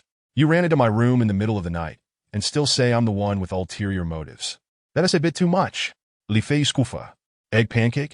Han Shui, furious, lunged at Li Fei, sinking her teeth into his shoulder, mumbling indistinctly, Scoundrel, I'll bite you to death. Ouch! Li Fei grimasa, inaling sharply. Let go. Are you a dog or what? Su Qingsheng watched the two bickering fools, speechless. It seemed highly likely that it was Shui who tried to prank Li Fei, only to be pranked herself. She sighed inwardly. It was only the first day, and already chaos reigned. Shui, stop messing around, let go quickly. Get some sleep. Tomorrow is the first day of school, and you mustn't be late. Su Qingqing wore a stern expression and reprimanded. Only when I speak does Han Shui reluctantly release her grip, her face fierce as she retorted, "Humph. If it weren't for my sister intervening, I would have surely bitten you to death, you scoundrel." Li Fei shot her a glance. "If it weren't for my deliberate leniency towards you, even if you were the reincarnation of the celestial hound, you would never have been able to lay a finger on me." Chapter 61. The Chun family faces extinction boss. "I need to take a leave of absence tomorrow, due to a work injury," Li Fei declared with a serious tone as he looked at Su Qingqing. "What has happened to you this time?" "I need to get a rabies vaccination. Look, my skin has turned red from the bites. Are you calling me a dog?" Han Shui raged once more. "Ah, I'll bite you to death, you scoundrel." Li Fei swiftly took refuge behind Su Qingqing, peeking out. "Boss, your cousin seems to be seriously unwell." "Enough, that's enough. If you keep this up, I shall be quite vexed," Su Qingqing said coldly, casting a fierce glare at Han Shui, signaling her to follow. "Humph. Just wait and see," Han Shui muttered through gritted teeth, begrudgingly trailing behind Su Qingqing. Today had been a monumental loss. Not only had she failed to gather any incriminating evidence, but she had also lost her first kiss. Han Shui felt a strong urge to cry. Truly, she had lost both the lady and the soldiers. As they reached the door, suddenly, Li Fei's cheeky voice rang out from behind. "By the way, should I take these little panties and the bra with me?" "What?" Su Qingqing exclaimed in astonishment, momentarily doubting her hearing.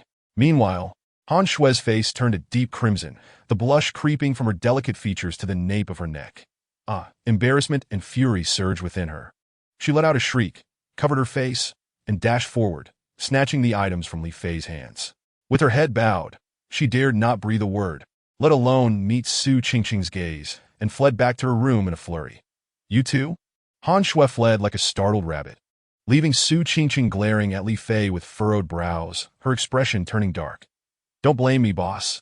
I am innocent. I did nothing wrong. If you must hold me accountable, then you can only fault me for being too handsome and charming. Little Shui is young and impulsive. I can forgive her," Li Fei said, gazing up at the ceiling at a 45-degree angle, a melancholic look on his face, as if tears were about to fall. Su Qingqing's mouth twitched in exasperation. She advised earnestly, "You should go to bed early. The medication must not be interrupted." Li Fei. "What an embarrassment. You scoundrel, lecherous rogue. I will kill you." Han Shui raged in the silent room, pounding her fists into the pillow, her face contorted with frustration. Creak. The door opened, startling Han Shui, who turned around as if jolted by electricity to see Su Qingqing entering, finally allowing her to breathe a sigh of relief. Su Qingqing walked in with a helpless expression, observing Han Shui on the bed, and inquired with concern, "Little Shui, what on earth is wrong with you today? Why are you constantly at odds with Li Fei? I feel like something is off with you." Su Qingqing's caring tone touched the soft spot in Han Shui's heart. Remembering the day spent being bullied by that scoundrel Li Fei, having her bottom slapped and her first kiss taken, her heart ached and tears welled in her eyes. The mist of grievance clouding her vision. "Ah, sister, that scoundrel. He bullied me." "Bullied you? Did he actually?" Su Qingqing's heart raced at Han Shui's woeful expression. Could it be that Li Fei was truly a beast in human form, committing unspeakable acts against little Shui? She grew anxious. "How did he bully you?" "Little Shui, don't panic. Tell your sister I will not let him off the hook." Han Shui hesitated, pondering how to articulate her plight. Should she confess that she had schemed late at night, only to end up losing her first kiss instead of catching Li Fei in a trap? That would surely be a laughingstock. Seeing her cousin's indecision, Su Qingqing's heart sank. Could it be that Li Fei had truly done something monstrous to little Shui, rendering her unable to speak of it? "Shui, do not fear. Whatever it is, tell your sister quickly. I will not let him get away with it." He slapped my bottom, choosing the lesser of two evils. Han Shui finally divulged the events of the morning. "What? He slapped your bottom? Is that all?" Su Qingqing was taken aback, hastily probing further. "Sister, what do you mean? He's a grown man. Isn't it excessive for him to hit my bottom?" Han Shui retorted angrily. "Is that all? What kind of statement is that? What more do you expect? Should he have gone so far as to have his way with me to be considered serious?" Su Qingqing silently exhaled in relief. It was nothing serious after all. In truth, she had been quite anxious moments ago. If Li Fei had truly done something heinous to Han Shui, she would have been at a loss for how to handle it. With Li Fei's capabilities and the fact that they were alone in the villa, Wouldn't that make them lambs to the slaughter? Even if they called the police? Li Fei's background was mysterious. He could very well have powerful connections. The police might not even be able to touch him. Most importantly, Li Fei had been introduced by her brother. If anything untoward happened, her brother would feel immeasurable guilt. Why on earth would he hit your bottom? With her anxiety alleviated, Su Qingqing questioned. Well, he made me wait for over an hour today. I was infuriated and wanted to teach him a lesson. But I didn't expect him to be so rough, striking a girl. That's simply not manly. Han Shui huffed indignantly. So, after all that, it's the same story as tonight. Sigh. You should rest early. Tomorrow I'll have a word with him. Don't seek trouble with him again. You witnessed his prowess today. So if you provoke him, the one who ends up suffering will be you. Su Qingqing felt a headache coming on, caught between her troublesome cousin and the unruly Li Fei. Sighing, she could only offer Han Shui a few comforting words before returning to her room, letting the future unfold naturally. In her room, Han Shui was dumbfounded. So, this meant that the beating she received was for naught. Good heavens, what a peculiar bodyguard. Even her boss could do nothing about him. Meanwhile, in Jiangqing's largest private hospital, which also served as the paramount asset of the Chun Group in the VIP intensive care unit, several doctors in white coats looked gloomily at the bed where Chen Jichuan lay, his eyes vacant and lifeless. Director Zhang, is there truly no way to revive him? The fifth uncle, with a grave expression, addressed one of the doctors coldly. Fifth master, we have done everything within our power. The young master ingested a potent aphrodisiac, possibly one of the latest developments. We are utterly powerless. When he was brought in, his lower extremities had already suffered excessive congestion and rupture. It is a miracle that we can preserve his life at all. Director Zhang wiped the cold sweat from his forehead, stating, Scoundrel. The fifth uncle cursed irritably, his demeanor fraught with agitation. To have his lower parts ruptured is beyond inhumane. Preserving his life means nothing if he is rendered incapable for the rest of his days. The Chen family has only one heir, and Chen Jichuan is not yet married and has no offspring. With this situation, does it not mean the end of the Chun lineage? At that moment, a middle-aged man who bore a resemblance to Chen Jichuan, his face darkened, strode in with two bodyguards. This man was none other than Chun Fan, the chairman of the Chun Group and father of Chen Jichuan. Mr. Chun. Upon seeing the newcomer, Director Zhang and the fifth uncle hurried to greet him. Xiao Chuan, what is the situation now? Chun Fan's face was clouded with stormy wrath, his presence commanding respect. The doctors involuntarily trembled, lowering their heads, too fearful to speak. Mr. Chun, while the young master's life has been preserved, his humanity can no longer be saved. Uncle Wu gritted his teeth and spoke. No humanity? Does that mean he can no longer be considered a man?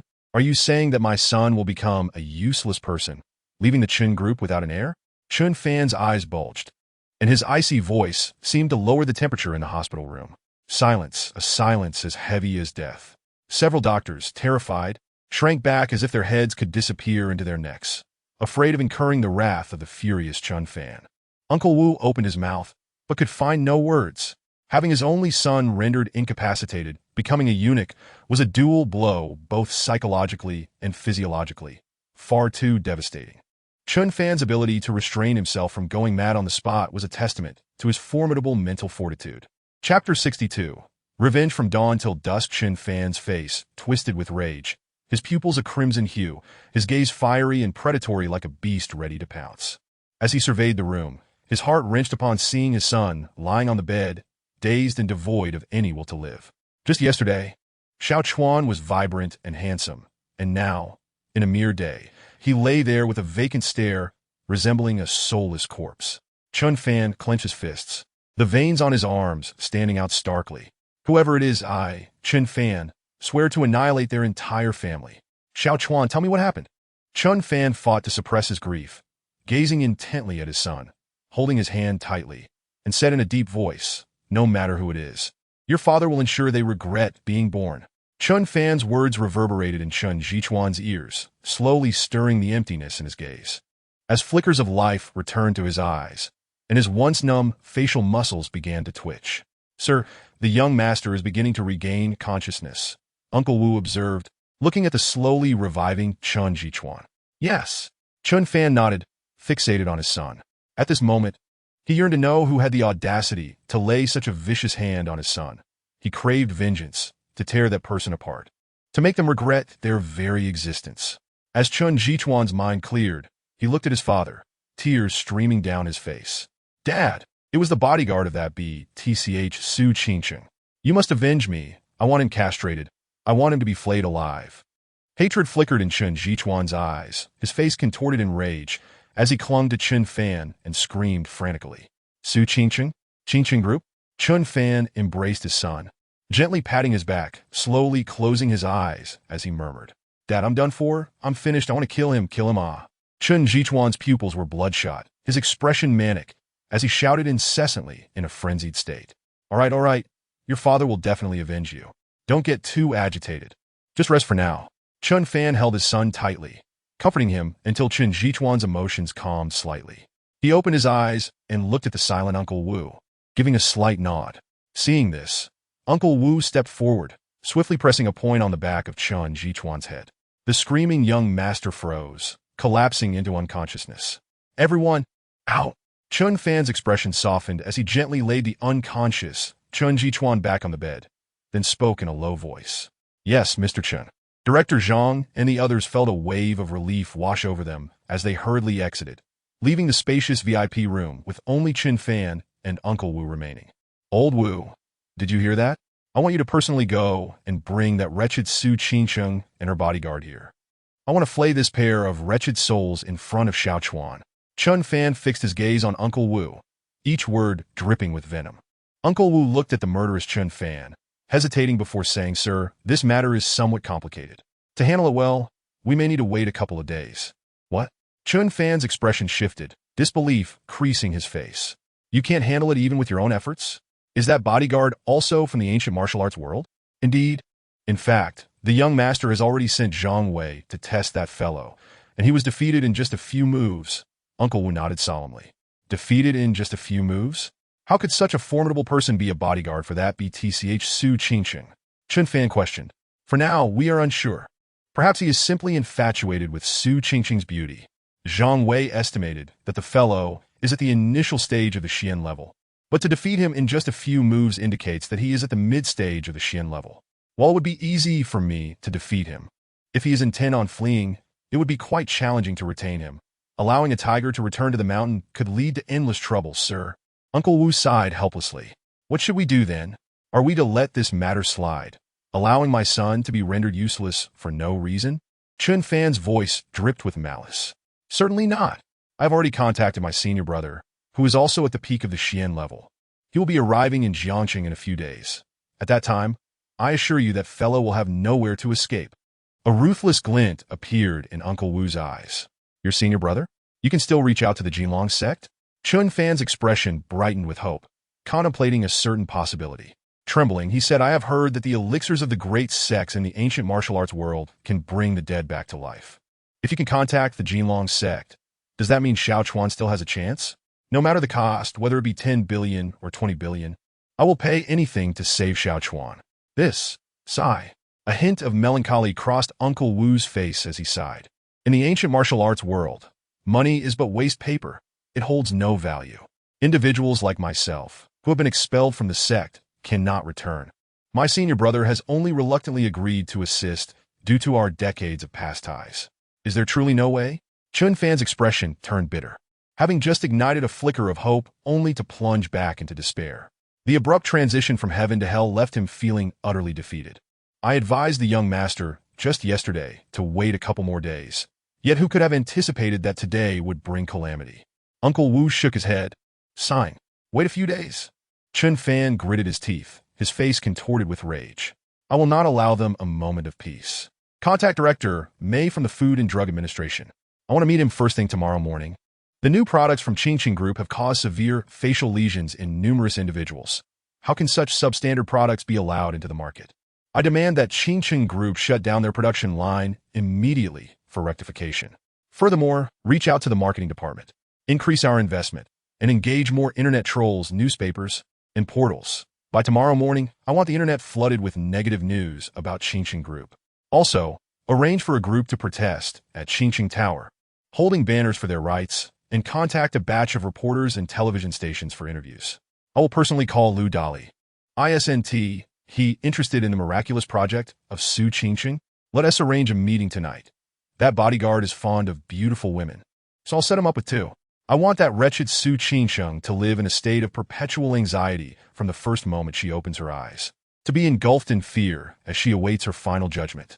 Chun Fan paced the hospital room, issuing one command after another targeting Qingqing Group. Since he could not yet destroy the two physically, he would first aim to dismantle Su Qingqing's empire both commercially and mentally. Understood, boss. I will make arrangements immediately. Uncle Wu nodded and exited the hospital room. My dear son, do not fear. Not only will I avenge you, but I will also reach out to doctors from the imperial capital, the Magic City, and even the United States. I will ensure you receive treatment. I promise. Chun Fan spoke with grim determination. As the first light of dawn pierced through the darkness, illuminating the earth with a gentle glow, Li Fei opened his eyes. After a simple wash, he donned a pair of shorts emblazoned with the image of a cartoon pig and a tank top featuring Peppa Pig, flashing a charming smile as he stepped outside the villa to commence his morning aerobic exercise, a morning run. At the level of Li Fei, running or ordinary training has become rather futile. The primary purpose today revolves around observing the surrounding environment, which has become a professional habit for him. The Tulip Villa complex stands as the most upscale and expansive villa community in the Southern District, characterized by its elegant ambience, melodious birdsong, and fragrant blossoms, evoking a sensation akin to being immersed in a forest park. This locale encompasses 80% of the district's elite, wealthy individuals, who generally place a high value on health. Throughout his run, Li Fei encounters numerous individuals engaged in morning jogs, predominantly middle-aged or elderly, with hardly any young people in sight. Not a single beautiful woman to be found. Moreover, whenever someone passes by him, they cannot help but be captivated by his striking appearance, often glancing back in admiration. When a sophisticated lady in her 40s stumbles and falls into the grass due to her distraction, Li Fei cannot resist letting out a sigh skyward. Oh, heavens! Why have you crafted me to be so perfect?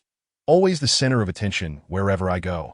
Even during a simple jog, I've caused this lady to lose her footing. It seems I can never turn back on this path of handsomeness. Li Fei's face reflects his heartache. Why must I be so exceptional? As Chapter 63 introduces Meng Meiqi, a tall and beautiful woman passes by, overhearing Li Fei's shameless lament and stifling a laugh.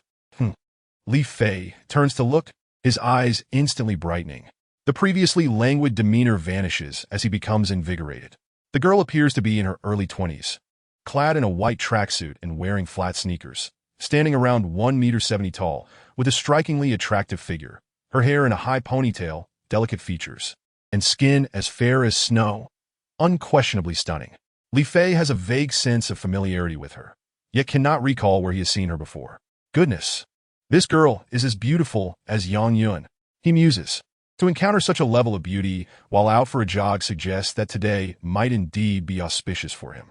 Li Fei hastens his pace to run alongside the beauty, flashing a smile he deems charming with a hint of flirtation, and says, "Beautiful girl, you seem familiar. Have we met before?" Meng Meiqi, initially amused by the bizarre appearance and narcissistic words of this man, is taken aback by his audacity to flirt with her. The most crucial aspect is that he dares to use such cliché lines to approach the current hottest national goddess, a multi-talented star with sky-high popularity. It's utterly nonsensical. Observing Li Fei's lecherous grin, she feels a wave of distaste wash over her, and her expression turns frosty. "Are you implying that you don't recognize me?" She retorts coldly, gazing at him as one would at a toad following in their wake. Li Fei, perplexed, thinks to himself, "Here I am, greeting her warmly. Yet she gives me the cold shoulder? How rude! If it weren't for your beauty and splendid figure, you wouldn't even be worthy of my attention." He huffs indignantly in his heart, but his face remains adorned with an enthusiastic smile. "Are you perhaps some kind of celebrity? Does everyone know you?" He mocks, his tone dripping with irony. Meng Meiqi, finding his words even more ridiculous, realizes he must be attempting to play a game of emotional manipulation. "You don't recognize me, do you? Sorry, but I'm tired and don't wish to run anymore," she replies coolly, stopping in her tracks and making it evident that she has no desire for further conversation. "Oh really? What a coincidence. I too feel weary and have no desire to continue running." Li Fei beams and quickly catches up to her. At that moment, he resolves to employ his ancestral techniques for wooing women, starting with shamelessness. In such a posh villa district, encountering someone so brazen is quite a surprise. Meng Meiqi's chest heaves with indignation as she shoots Li Fei a fierce glare, stating icily, I'm tired and don't wish to talk. Oh, that's fine. Just listen to me. I'm feeling quite chatty, Li Fei responds, undeterred by her frosty demeanor, unleashing another tactic from his family's playbook. Persistence and shamelessness. Meng Meiqi is at a loss for words. Encountering such an extraordinary individual this early in the day is truly unbelievable. Let me tell you a joke. A particularly profound one, he declares. Meng Meiqi, bewildered, thinks this guy is genuinely entertaining himself. Isn't he? Is it really acceptable to be this shameless? Clearing his throat, Li Fei begins his joke. An ant and a centipede got married. On their wedding night, a friend asks the ant how it went. The ant angrily replies, moving one leg aside, isn't easy. I spent the whole night moving my legs. So, what do you think? Isn't that particularly profound? After finishing his joke, he notices the beauty's expression has grown even more muted, prompting him to inquire, what do you think? Meng Meiqi halts, gazing deeply at him, takes a deep breath, and states coolly, has anyone ever told you? Li Fei ponders for a couple of seconds before singing, you truly love me? Why did you suddenly break into song? She retorts coldly, you're quite the oddball. Oh. Li Fei nods and asks earnestly, then would you be interested in dating an oddball? You, go die. Meng Meiqi cannot restrain herself from cursing. How can someone be so brazen? Li Fei muses for a moment before decisively waving his hand. Perhaps tomorrow then. Farewell, beauty. My wife is calling me home for dinner. Today has been rather rushed. I have yet to unleash my deadly charm. Yes, that must be it. As he strides towards the villa, Su Qingqing waves at him in the morning breeze. With her long hair cascading down, exquisite features, and remarkable aura, even Meng Meiqi must concede that she is a beauty rivaling her own. Observing that oddball conversing with such a stunning woman, and recalling his earlier words, my wife is calling me home for dinner. Meng Meiqi feels utterly disheveled. What on earth is happening? How can such an odd individual attract a woman of such beauty as a wife? Isn't this akin to a flower growing from a pile of dung? Qingqing. Good morning. Li Fei smiles slightly, revealing a set of pristine white teeth as he greets her warmly. Come, let us have breakfast. Afterward, you need to drop Xiaoxue off at school before heading to the company.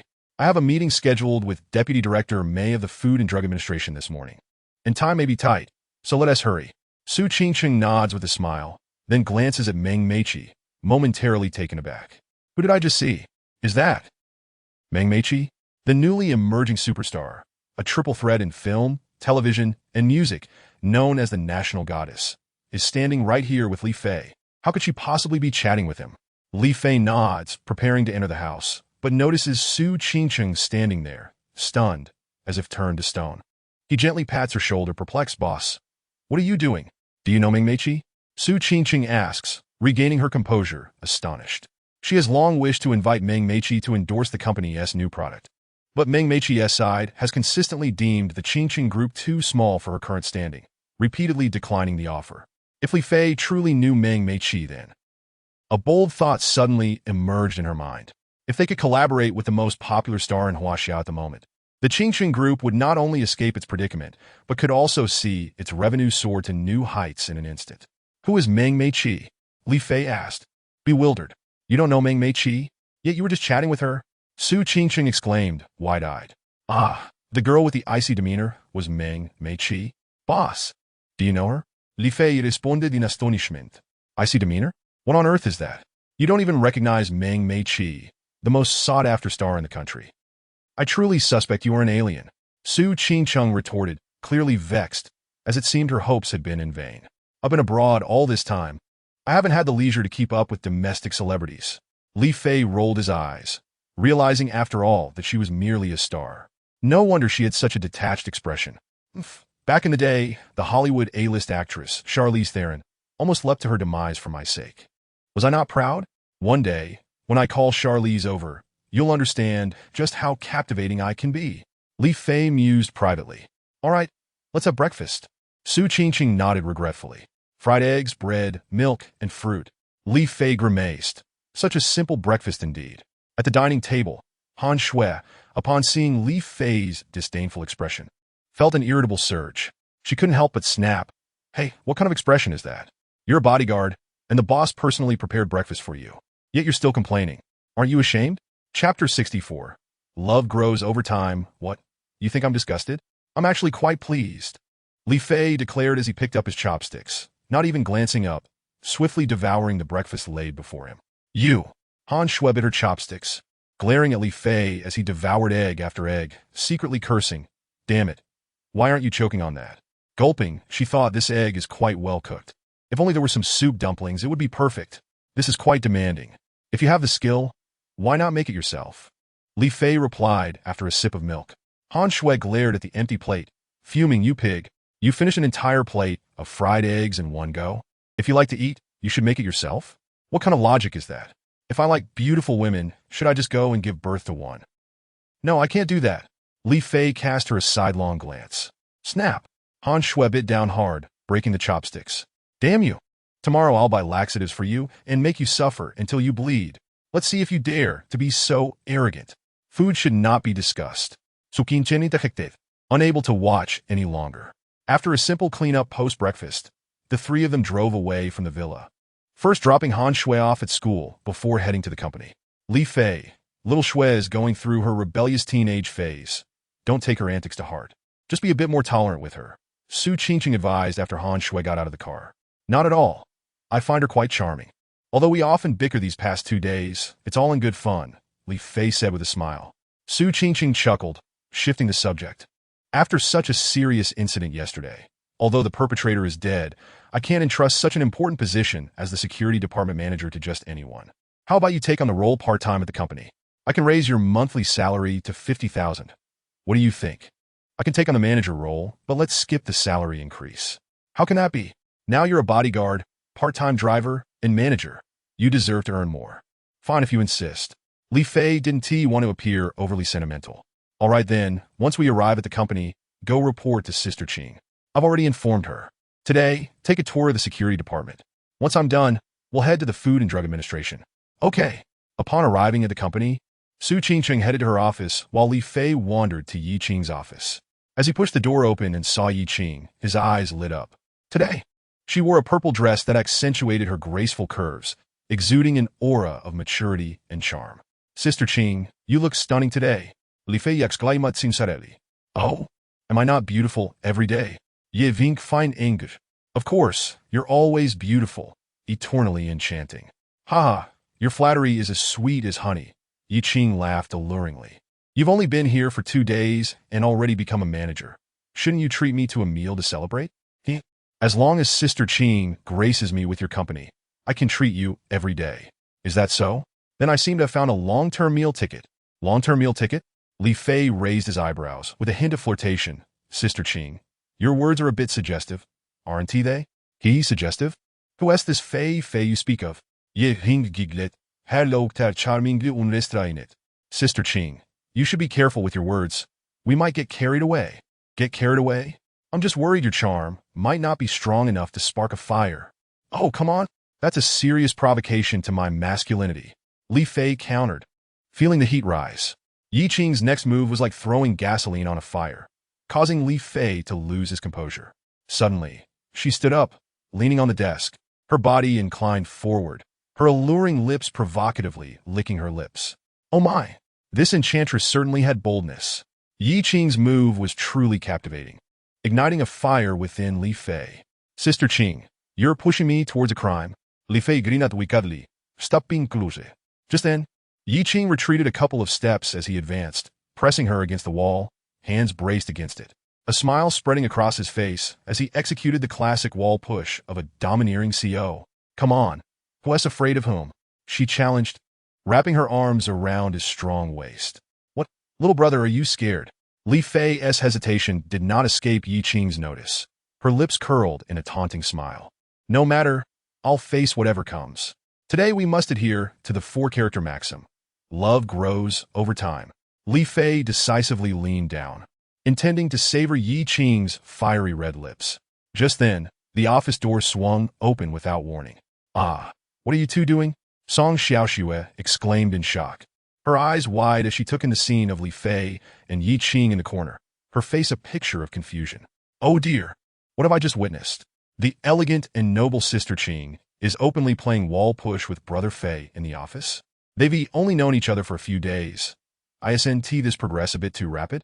Song Xiaoxue's sudden intrusion was like a bucket of cold water, extinguishing the fervor in the hearts of the two individuals, leaving them devoid of any mood. It also felt as if they had been caught in an affair. Li Fei released his grip, a somewhat awkward yet polite smile gracing his lips, pondering what to say to maintain his lofty image in Song Xiaoxue's eyes. Xiaoxue, we were just doing our morning exercises. Care to join us? Yi Qing said calmly, smoothing her slightly disheveled hair, smiling unperturbed. Ah, morning exercises? Upon hearing Yi Qing's words, a plethora of inappropriate images flooded Song Xiaoxue's mind, leaving her flustered, cheeks burning as if she might bleed. I have something to do. I'll come back later. You too. Continue, goodbye. Song Xiaoxue turned and hastily shut the door behind her, fleeing in a panic. Incredible. How impressive. I am in awe. Li Fei was taken aback, realizing that in comparison to seasoned veterans like Qing Jie, he still had much to learn. He extended his thumb, a visage of admiration upon his face. That remark, would you like to add one, was simply divine. Li Fei was utterly astounded. Little brother, shall we continue?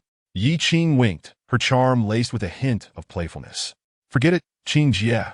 Let us change it to day. Li Fei smirked, deliberately emphasizing the day in his pronunciation.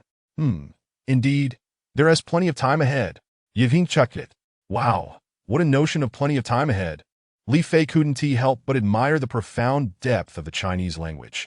The creator of Chinese characters was nothing short of a genius. Hingye. Let us keep it classy, not crude. Li Fei remarca. Yiving. After exchanging a few more playful banter, Yi Qing began to introduce Li Fei to the security department. The security division, under the administration and personnel department, comprised over 30 individuals. Though most were assigned to the production department, only a little over 10 were stationed at the company headquarters. Previously managed by Manager Li, it was now temporarily overseen by a security supervisor. Your future office will also be in the security department. I have an office? Of course. You now have dozens of people under your command, a position of real authority. Hey, Qing Jie, do you think we can share an office? After all, as the saying goes, a man and a woman working together makes the task less burdensome. Li Fei emphasized the word work with a mischievous tone. You rascal. Taking advantage of the situation, Yi Fong shot Li Fei a glare. Keep it classy, not crude, understood? Li Fei found himself at a loss for words. This was truly a case of shooting oneself in the foot. All right, let us go. I'll take you to the security department to report in. We need to handle this properly, or else Su Zong might think I've devoured you in the office. Yi Qing walked ahead gracefully, while Li Fei followed, unable to divert his gaze from her shapely figure. This enchantress was utterly captivating, whether viewed from the side, front, or back. She exuded an alluring maturity at all times. Upon arriving at the security department, they pushed open the door to find the spacious office rather empty. Only one frail security guard sat alone, engrossed in his phone. Hearing the noise, the young man looked up in a panic, and lo and behold, it was Jin Xiao, the familiar face who had helped Li Fei when he had smashed the car last time. Upon seeing Li Fei and Yi Qing enter, Jin Xiao's expression changed dramatically. Hastily tucking away his phone, stammering, Manager Yi, Brother Fei, what brings you here? Why is it just you in the security department? Where's everyone else? Yi Qing's face turned serious, her gaze sharp as she coldly inquired, what on earth is everyone doing at the Employee Activity Center at this hour? Recently, Yi Qing had been quite approachable, but her sudden stern demeanor left Li Fei momentarily taken aback, as if witnessing her true self within the company. He pondered silently. Could it be that due to my striking appearance, she presents herself in such an alluring manner whenever we meet? Jin Xiao sensed the tension in Yi Qing's expression. Feeling anxious and uncomfortable, he cautiously replied, Manager Yi, the others are at the Employee Activity Center. Should I take you there? The Employee Activity Center was a designated area for employees to relax and engage in physical activities during their breaks. It was utterly unacceptable for the security department to be absent from their duties during work hours. Yi Qing's expression hardened as she retorted, what on earth are they doing at the Employee Activity Center during work hours? Li Gang has already been dismissed. Does Yi Song wish to follow suit? To cover up Li Fei's actions, Su Qingqing had informed the company that Li Gang, Keji, and others had been terminated. Jin Xiao stammered, at a loss for words. Li Fei, observing their exchange, began to glean some insight, a playful smile creeping onto his lips. The security department seemed to be quite the interesting case. It appeared thoroughly rotten from top to bottom. No wonder Su Qingqing had asked him to take charge. This was a situation that would be unmanageable by anyone else. Call Yi Song and tell him to gather everyone here within 5 minutes. Anyone who is late will be dismissed. Seeing Jin Zhao's submissive demeanor, Yi Qing surmised that he was likely on the fringes of being ostracized within the security department, and thus, she chose not to waste any more words with him, issuing her command coldly. All right. Jin Zhao replied timidly, hastily pulling out his phone to dial a number, but as the call connected, a raucous party anthem blared through. Jin Zhao, what are you doing? Can't you see the others are having a blast? Before Jin Zhao could respond, a boisterous voice erupted. Manager Jin, Manager Yi from HR is here. You need to come quickly. Damn it, what does that woman want? Ugh, so annoying. Fine. I got it. Yi Song grumbled before hanging up. Yi Qing's face darkened considerably, her voluptuous frame trembling slightly with indignation. She had overheard every word of Yi Song's foul-mouthed rant. In this vast company, even Su Qingqing treated her with utmost respect, yet here she was, being insulted by a mere security supervisor. It was utterly outrageous. Qingjie, don't be upset. It's not worth your time to stoop to their level. Just dismiss them all, and I'll recruit a new batch. This lot is utterly disorganized. Li Fei consoled her with a smile. Dismiss them all? But then the security department would be left empty-handed. Yi Qing hesitated. What use are those individuals anyway? Every time there's a commotion, I've never seen a single one of them step up to the plate. Better to end the pain swiftly. Fire them immediately and start recruiting anew. With slightly better compensation, I doubt it will be hard to find replacements. Li Fei suggested. That makes sense. I'll call Su Zong to report. Yi Qing pondered for a moment and nodded in agreement. She took out her phone and stepped outside to report to Su Qingqing. Meanwhile, Jin Zhao stood astounded, having overheard their conversation. Goodness. In just a few exchanges, they were ready to dismiss over a dozen security personnel. These two were indeed ruthless. Soon anxiety crept in. Would they dismiss him too? He had only just started working at Qingqing Group a month ago and had finally settled in. He had no desire to wander again. Brother Fei, I'm not in cahoots with Yi Song and the others. Please, when you talk to Manager Yi, don't let her dismiss me, all right? Jin Zhao implored, his expression pleading. Well, that will depend on your performance. Li Fei replied, casually reclining on the couch. Rest assured, I will certainly perform well, Jin Zhao assured, quickly pouring a cup of cool water for him. Very good. You're quite sharp. Li Fei accepted the water, nonchalantly stating, Now, please describe the situation in the security department, particularly regarding the personnel structure. Sure. Jin Zhao took a moment to think, then began. The group comprises a total of 38 security personnel, with 18 stationed at the company. Excluding those on leave, we currently have 16 on duty, of which 10 are close to Supervisor Yi, and they are all at the Employee Activity Center right now. The remaining few are patrolling the various floors.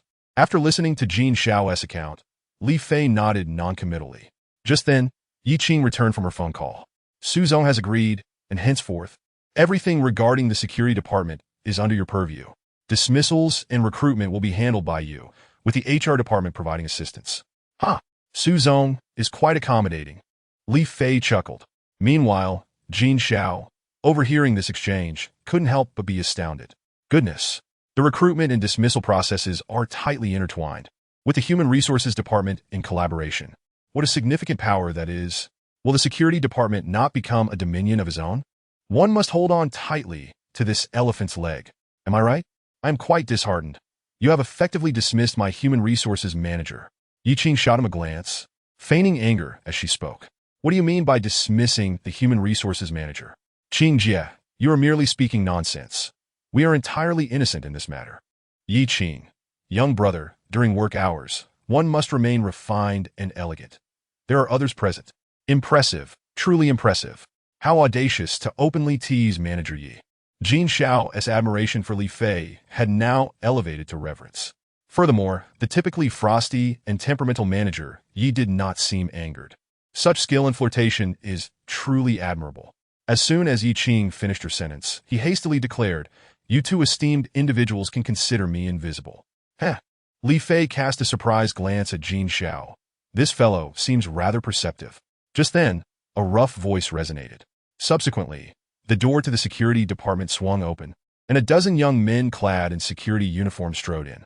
The leader, a towering figure, appeared to be around 6 feet 3 inches tall, his physique resembling that of a muscular dragon, creating a striking visual impact. With a defiant expression, he surveyed the room, his disdainful gaze ultimately settling on Li Fei as he scoffed. "You are the Li Fei mentioned by General Su on the phone? Here to take over as the manager of the security department?" "Indeed, that is me," Li Fei nodded, meeting Yi Song's provocative glare while signaling to Yi Qing to refrain from speaking. Yi Song cast a scornful glance at Li Fei, stepping forward, his iron-like stature looming over Li Fei, as he remarked condescendingly, "With your demeanor, you aspire to be the manager of the security department? Do you believe you are worthy?" "Heh." Li Fei chuckled, radiating a bright and sunny smile. "Are you a fool?" This remark plunged the security department into a brief silence. Everyone appeared momentarily stunned. Did this guy just insult Yi Lao? Behind Mei Hao, a dozen security personnel regarded Li Fei with expressions akin to those witnessing a fool. "Do you not consider the situation? Yi Lao stands at 6 feet 3 inches and weighs around 180 pounds. Before you, he resembles a wall, his arms thicker than your thighs. To insult him directly is akin to a birthday celebrant consuming arsenic, seeking a swift demise." There were also those with expressionless faces, such as Yi Qing, whose inner thoughts remained unaffected, even hinting at amusement. Chapter 66. I will not submit. Although it had only been 2 days, Yi Qing had discerned that this fellow possessed a fierce temper, yet undoubtedly great capability.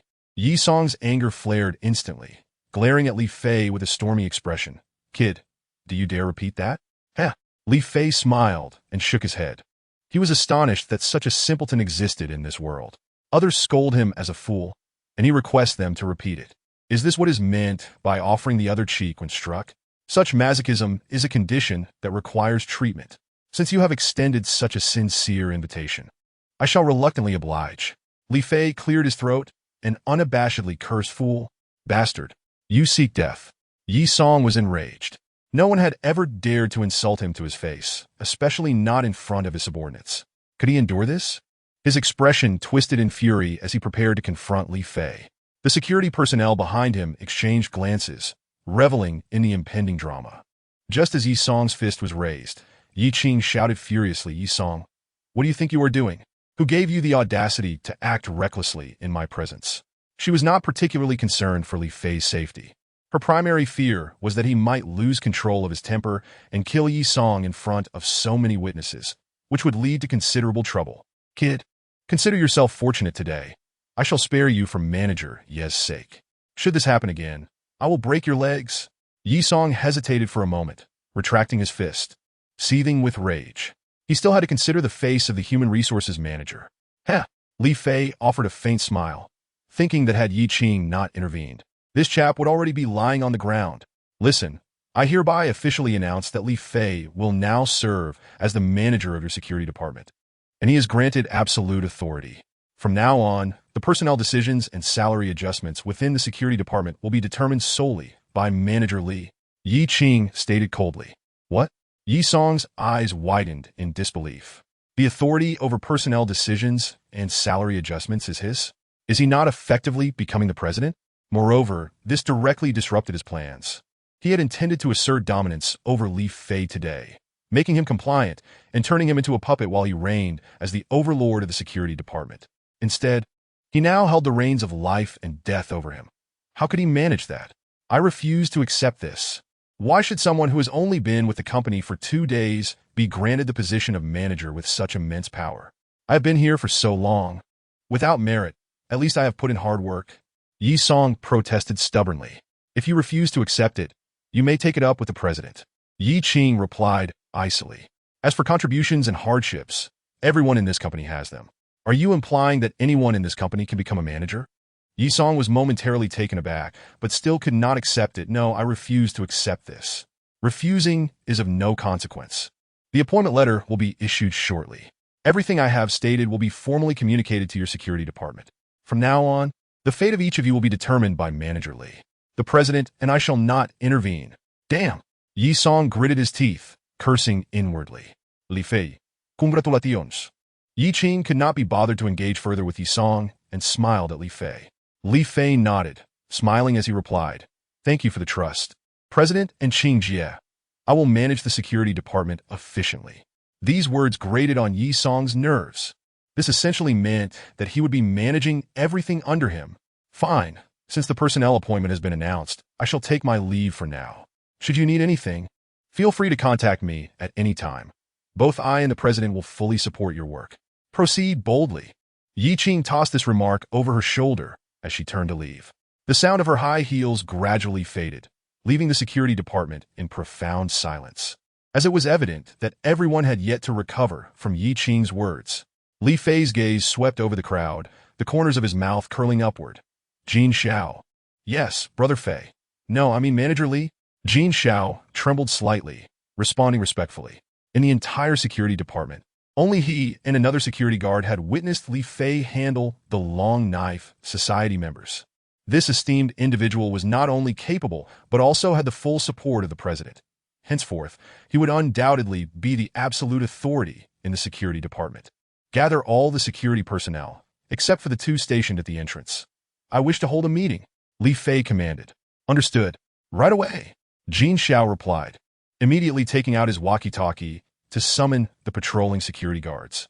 Hearing the exchange, the security personnel in the room regained their senses, exchanging glances with one another, realizing that a significant shift had indeed occurred in the security department. Soon after, several patrolling security guards arrived, and after Jin Xiao introduced everyone, aside from a few of Yi Song's subordinates, the remaining security personnel all wore smiles and stepped forward to congratulate him. "Congratulations, Manager Li. I have just arrived. If I falter in my duties, I hope everyone will guide and be lenient with me." Li Fei did not adopt a domineering attitude as he did with Yi Song. Instead, he smiled and greeted everyone. The security personnel who had initially felt apprehensive upon entering now breathed a sigh of relief at Li Fei's amicable demeanor, and their gazes toward Yi Song now held a hint of schadenfreude. Observing the camaraderie between Li Fei and the others, Yi Song's heart simmered with resentment. "You need not put on airs. Even if I cannot confront you openly now, a simple phone call can still land you in the hospital. Let us see how you will manage this position." Li Fei, sensing Yi Song's malevolent gaze, laughed coldly and spoke. "Yi Song, come to my office. I have matters to discuss with you. Speak freely in front of everyone." Yi Song replied coldly. "Very well." Li Fei, succumbing to fatigue, plopped into a chair, crossing his legs nonchalantly. "Supervisor Yi, during working hours, who permitted you to take people to the staff lounge for leisure?" The atmosphere grew suddenly tense. The drama was about to unfold. The new manager's first act of authority was directed squarely at Yi Laohu. "Li Fei, don't think that just because you've become a manager, you can flaunt your superiority over me. Believe it or not, with a single phone call, I could have you bedridden for 2 months."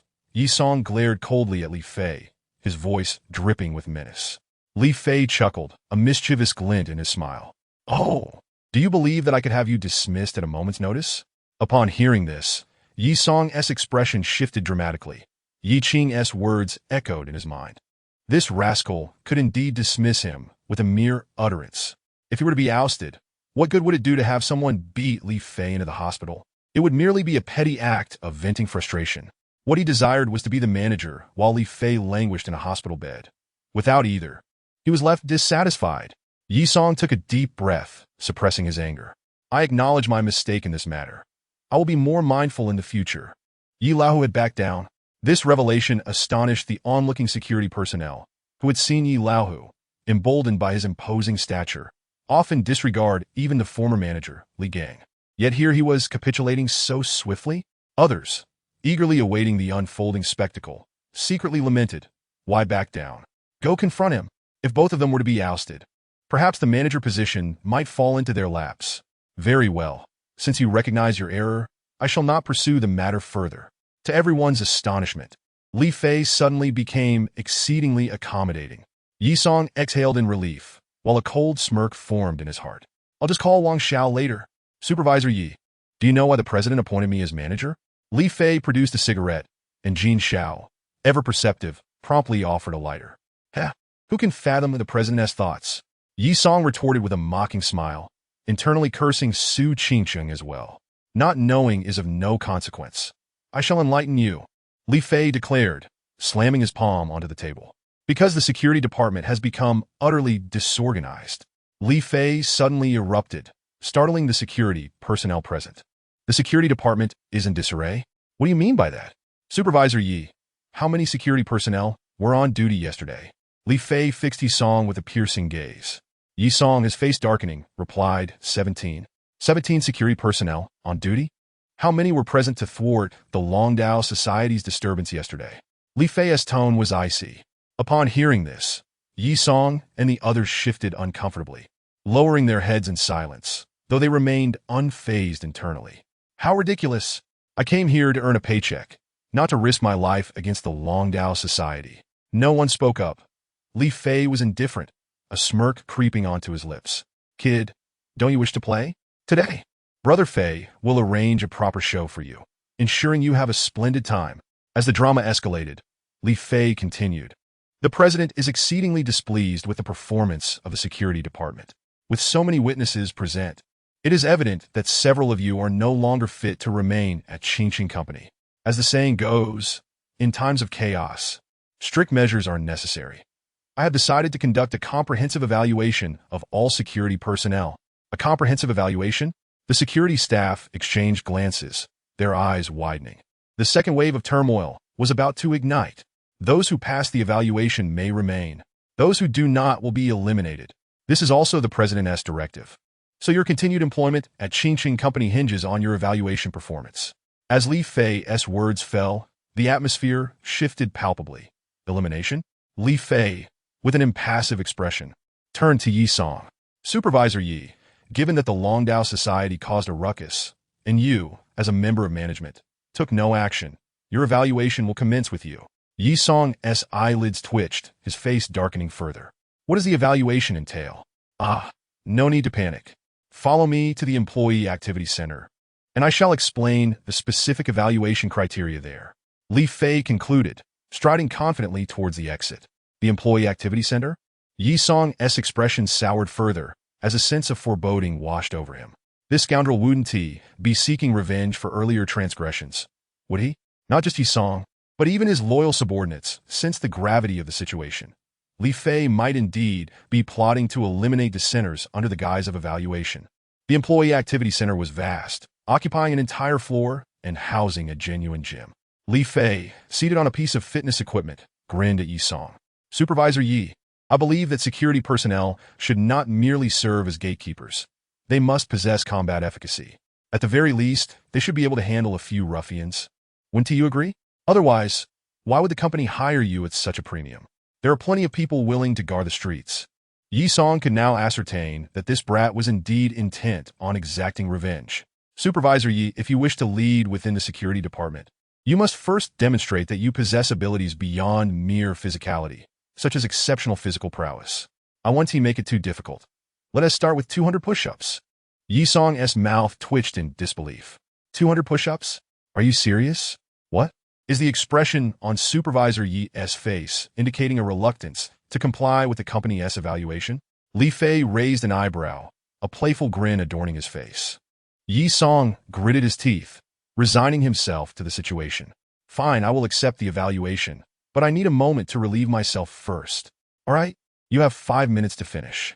Otherwise, consider this a forfeiture, and you need not return. Simply head to the HR department to process your resignation. Yi Song clenched his jaw, suppressing the urge to eliminate this insolent youth on the spot, and strode towards the restroom. He intended to call Wang Xiao, requesting immediate assistance to deal with this upstart. As Li Fei observed Yi Song's retreating figure, a mocking smirk tugged at his lips. You think you can feign indifference? Today, I will ensure you regret this encounter. Come on, you lot. Weren't you all enjoying yourselves in the activity center earlier? Each of you must complete 150 push-ups, one less, and you're out. Li Fei pointed at Yi Song's subordinates, his intentions for revenge blatantly clear. Others, don't just stand there. Each of you must do 75 push-ups and commence now. Yi Song's subordinates were taken aback. Are you serious? Yet, they could only grumble internally, as they begrudgingly followed suit, gritting their teeth while beginning their push-ups alongside the already started Jin Xiao. As the security personnel engaged in their push-up ordeal, Yi Song hid in the restroom, attempting to call Wang Jie. To his dismay, Wang Jie's phone was turned off. He couldn't get through. With no alternative, he had to endure the discomfort and return to the push-up session. If I can just get through today, there will be plenty of opportunities for revenge in the future.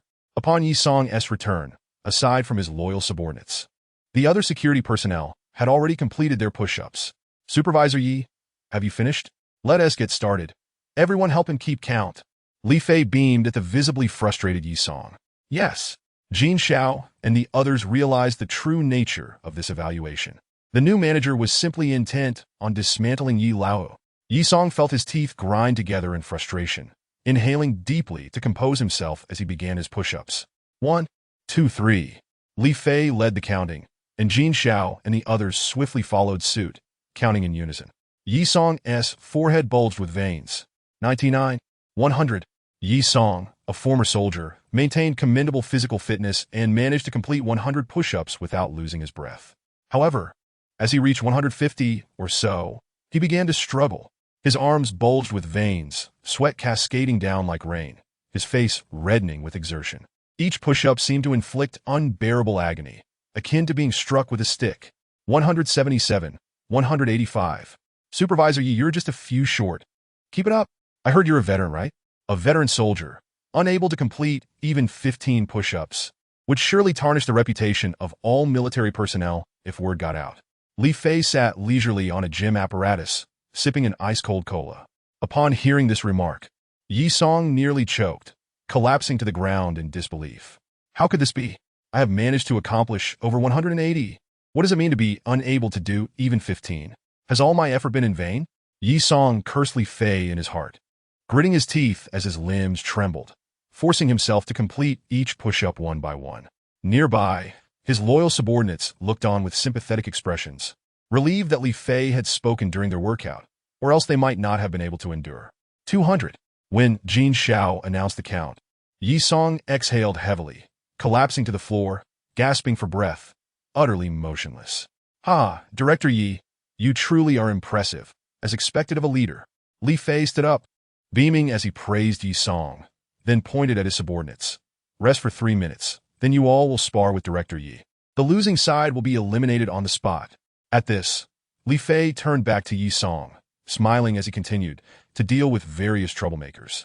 One must not only possess physical strength, but also skill. Director Yi, this arrangement seems quite reasonable, does it not? Yi Song rolled his eyes, nearly fainting from frustration. Damn it, I can barely stand, and you want me to take on a group? What kind of logic is that?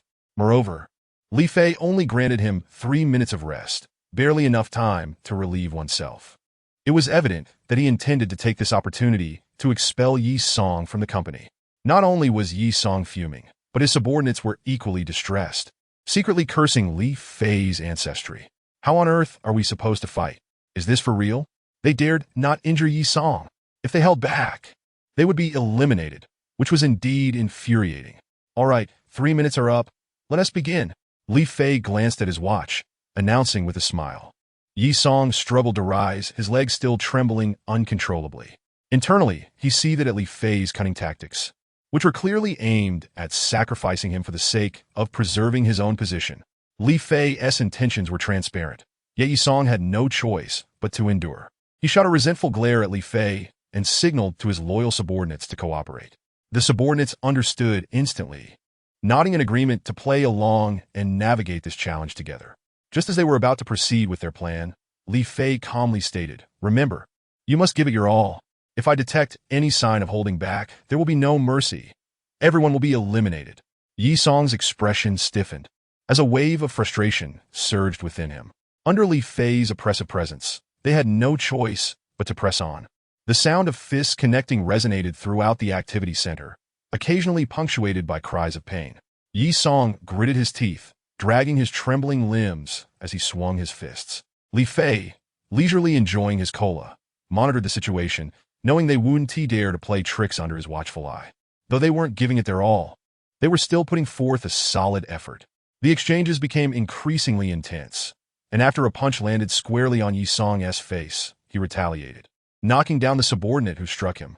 After a while, as Yi Song found himself battered and bruised, Eventually, all his subordinates lay defeated on the ground. Li Fei clapped his hands, grinning as he remarked, as expected from a soldier, truly impressive. Congratulations, Director Yi. You have passed the assessment. As for the rest of you, I'm afraid it's time for you to leave. Please head to the HR department to complete your termination paperwork.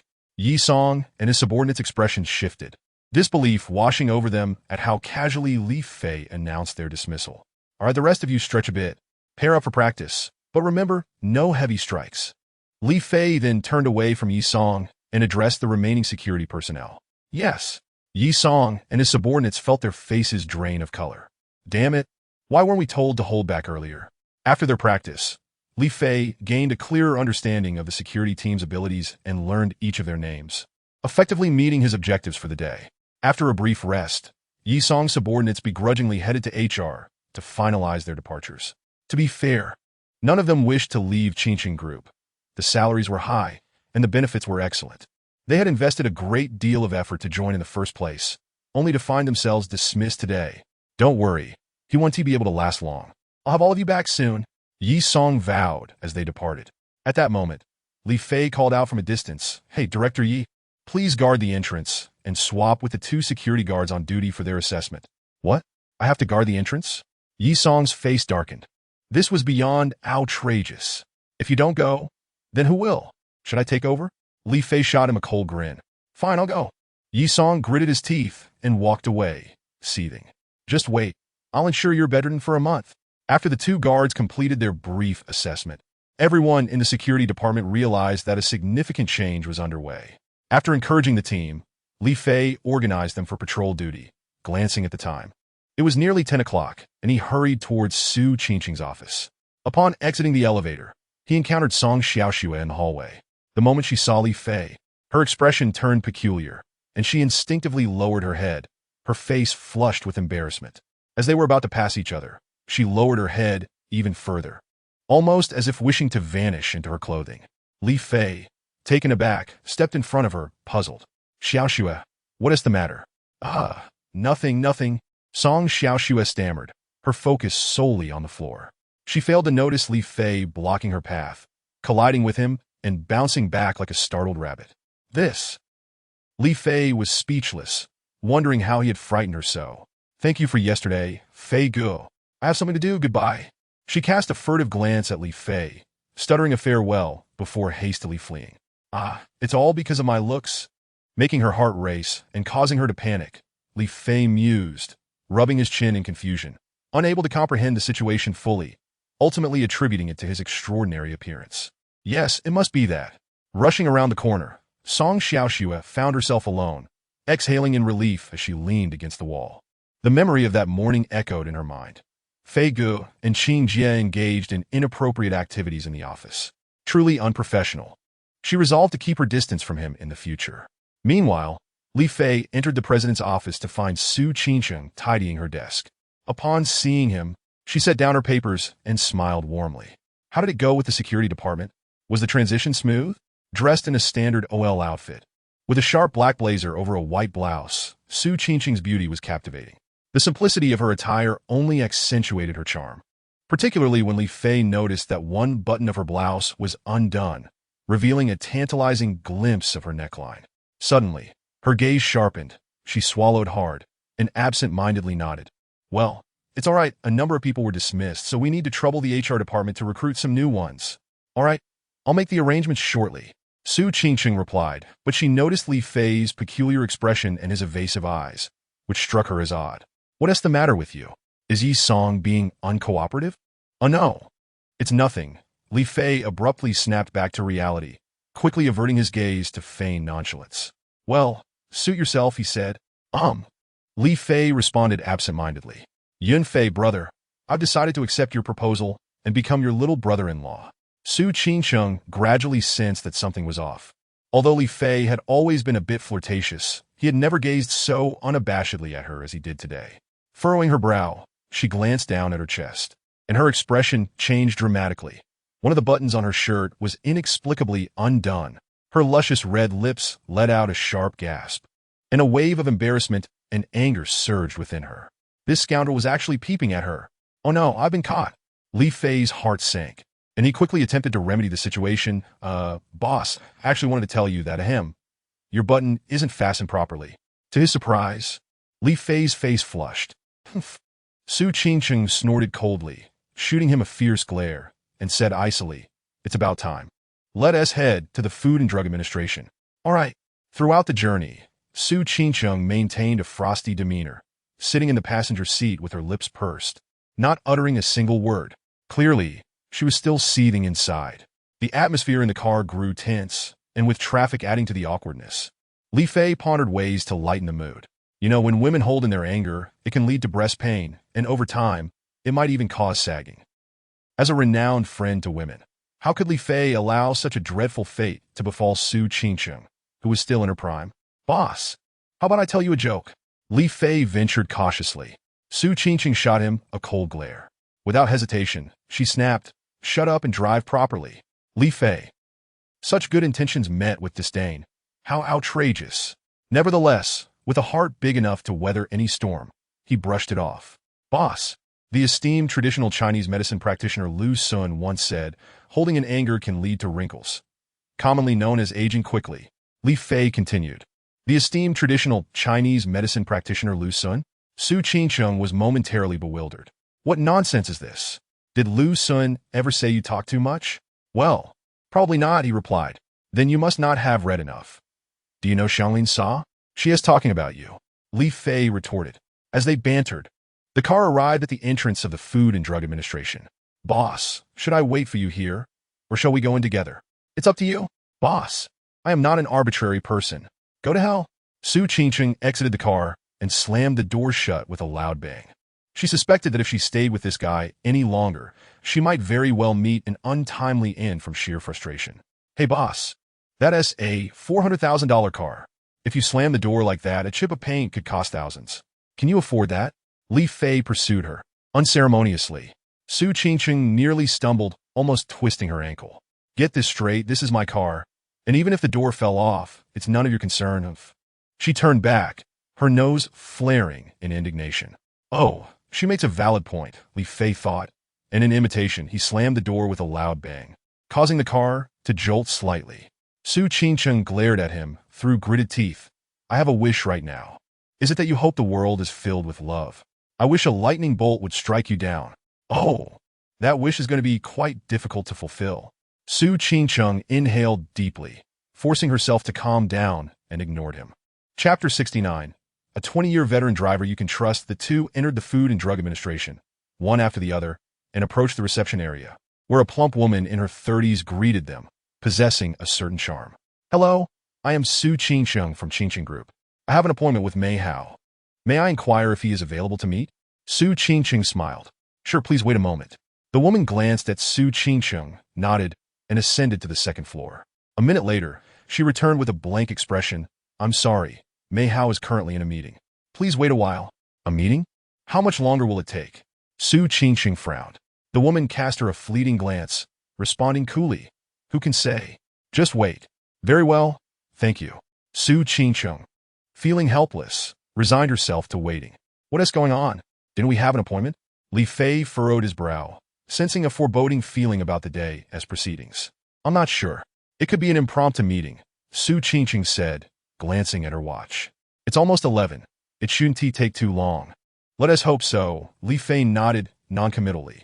Moments turned into an hour, and Su Qingcheng found herself growing impatient. The company was currently facing a multitude of urgent matters that demanded attention. She couldn't afford to waste time here.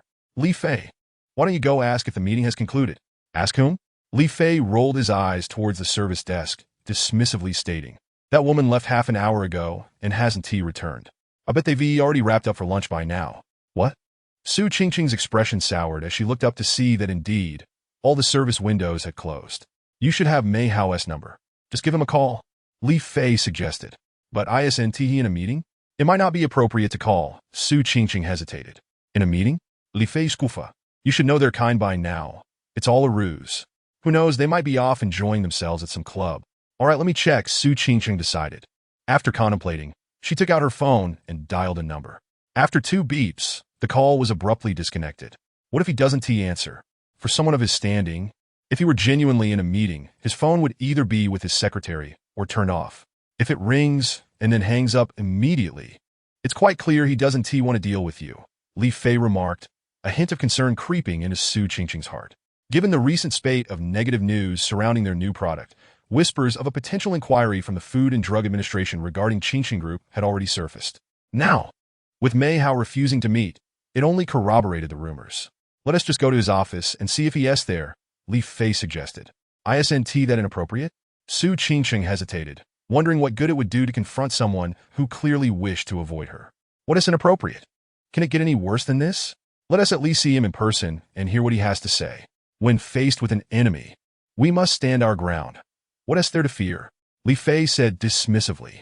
All right then, Su Qingqing conceded, recognizing the validity of his reasoning. Having dealt with Mei Hao previously, she was quite familiar with the layout, and soon they arrived at his office door. Standing outside, they could faintly hear sounds of passion emanating from within, causing Li Fei's lips to twitch. In broad daylight, and they're at it? This Mei fellow must be quite desperate. Although the two inside were attempting to suppress their voices, Su Qingqing remained oblivious to any irregularities. However, Li Fei's keen ears picked up on everything. Boss, I have some good news and some bad news for you. Which would you like to hear first? Li Fei said with a peculiar smile, blocking the entrance. What are you doing? At this time, you still want to play coy? Just spit it out. Su Qingqing frowned, slightly annoyed. Well, that was hardly humorous at all. The good news is that someone with the surname Mei is indeed present. But the bad news is that he may not be in a position to meet you right now, Li Fei remarked with a disdainful smirk. How do you know? Let me show you, and you will understand, Li Fei replied, revealing a mysterious smile. He began to rummage through his belongings and unexpectedly produced a small blade. Su Qingqing was startled by Li Fei's sudden action, and seeing no one around, she hurriedly admonished, What are you doing? Please don't act recklessly. This is a government office, not some den of petty thugs. What nonsense! Li Fei rolled his eyes, ignoring her. With a swift motion of his wrist, he scraped the sharp blade against the door, creating a small hole in the sturdy barrier. Come, let me show you how this Mei fellow conducts his business. Li Fei grinned wickedly and beckoned to Su Qingqing. This. Su Qingqing was momentarily taken aback, then approached with a puzzled expression. Leaning in for a closer look, she saw that the office was strewn with various articles of clothing. A voluptuous woman was sprawled across the desk. Ah! Scoundrel! Su Qingqing's fair face instantly flushed crimson, instinctively letting out a shriek. Behind her, Li Fei realized the situation was amiss and quickly leaned forward, covering her mouth while softly scolding. Hey boss, you can look, but why are you screaming? What if you frighten someone and they end up needing a traditional healer? As he spoke, he pulled her aside while inching closer to the hole. Oh my, not bad. Not bad. The position is quite delightful. This leading lady looks a bit familiar. Isn't she the little sister-in-law who just received us? Those scoundrels, making us wait for so long. Li Fei mused, thoroughly engrossed in the unfolding scene. Let me go, you bastard! Su Qingqing exclaimed, twisting aside with her fingers and hissing, cough cough. Sorry. You know I'm a respectable person. I was merely observing their battle with a critical eye. Please forgive me. Li Fei quickly released her, offering an awkward smile. There isn't a decent man among them. They're all creatures driven by their lower instincts. Su Qingqing shot him a venomous glare, retorting coldly. Oh boss, I know how you women are. You start by saying no and later insist that you don't want it to stop. Your words betray your heart. Su Qingqing was infuriated, her chest heaving with agitation, causing Li Fei's eyes to dart nervously. He feared that the towering peaks might break free from their constraints, far more captivating than the couple inside. Striving for composure, Su Qingqing coldly remarked, You find this amusing, don't you? Li Fei replied earnestly, Oh boss. I noticed that scoundrel Mei Hao trembled for a moment before coming to a halt, based on my 2 decades of experience as a seasoned observer. They've finished their business. Su Qingqing glared at him, wishing she could tear his mouth apart. Why does he talk so much all day long? And it's all so filthy and despicable. At that moment, indistinct voices and the rustling of clothes emerged from the doorway. Su Qingqing was taken aback. It seems the old lecher was right after all. Meanwhile, Li Fei wore a triumphant expression, as if to say, See, I wasn't wrong. 2 years of experience is indeed reliable. Su Qingqing shot him a disdainful look, her face contorted with disgust. Let's go back. I refuse to see that scoundrel again. Not see him? What about the new product? Li Fei asked, astonished. There will be a way. There's nothing to discuss with such a revolting individual, Su Qingqing stated firmly. Very well. Li Fei shrugged, indifferent. At that moment, he already had a plan in mind. Albeit simple and somewhat crude, it would undoubtedly be effective. Creak. In the same instant, the door to Mei Hao's office swung open abruptly. You. What are you two doing here? The little sister-in-law glanced at the two at the door, a flicker of panic flashing across her face as uncertainty clouded her expression. Ahem. We came to see Mei Hao. We weren't sure if his meeting had concluded, Li Fei said, casting a glance at Su Qingqing, his tone nonchalant. He isn't here. You can come back tomorrow, the little sister-in-law replied, her demeanor composed as she blocked the doorway, her expression unreadable. Chapter 70. A stench of scumahem. Not here? A trace of sarcasm appeared on Su Qingqing's exquisite face. Having already been left waiting for an hour, her mood was far from pleasant. And now, this blatant lie. Was she really attempting to treat them like fools? Even with her considerable poise, Su Qingqing could no longer suppress her anger. If Mei Hao isn't here, then what were you doing inside just now? Su Qingqing scoffed. You.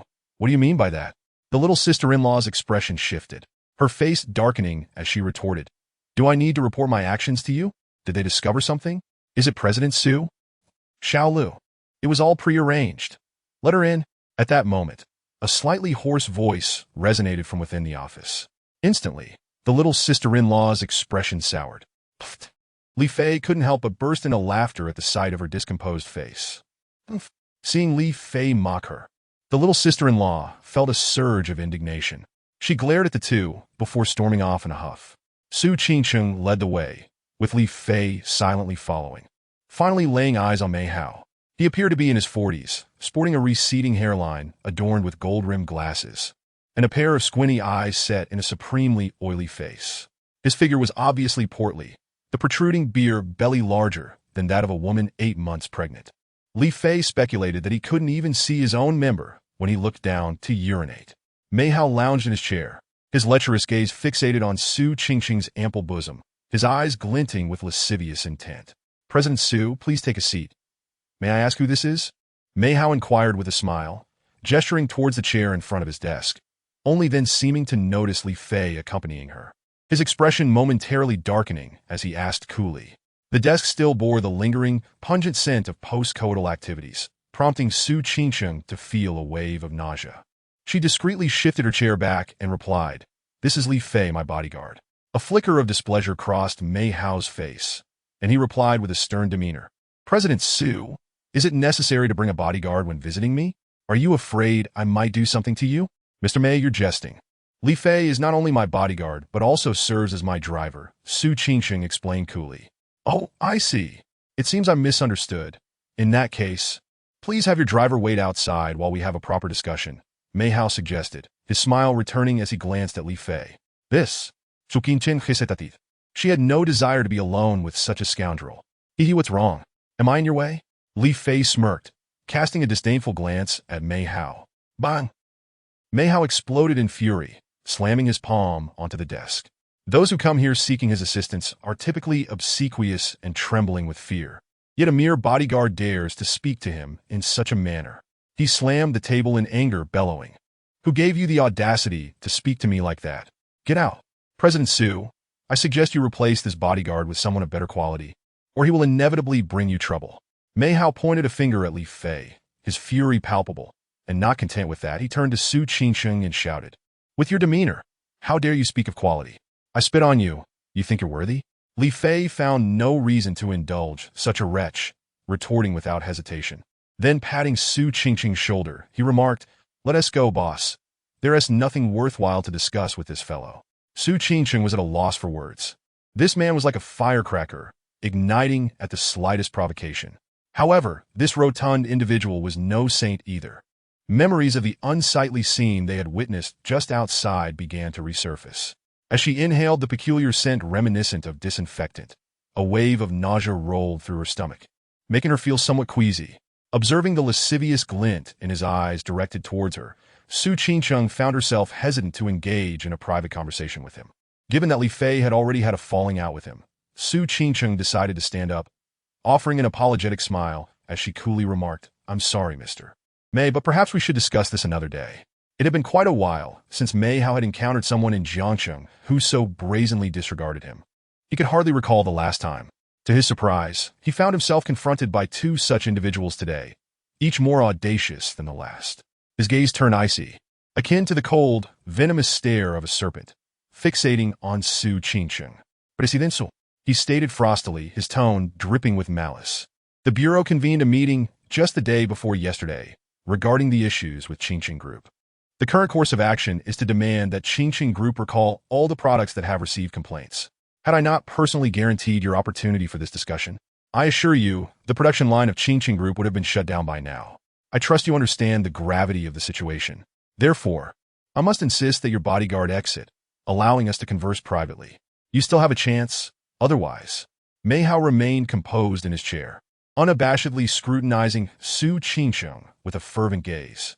Her perfectly curved figure and exquisite features rivaled those of the top celebrities, complemented by an aura as refined as a chrysanthemum and as serene as an orchid in a secluded valley. As he assessed this stunning beauty of a president, he found himself comparing her to the alluring Xiao Lu, instantly deeming Xiao Lu to be utterly insipid in comparison. Humph. Seeking my favor while maintaining an air of superiority? If you do not willingly submit, this matter will remain unresolved. A surge of wickedness ignited within him, intensifying with each passing moment. "Are you threatening me?" Su Qingcheng's indignation flared. This man had laid bare his fangs with just a few words.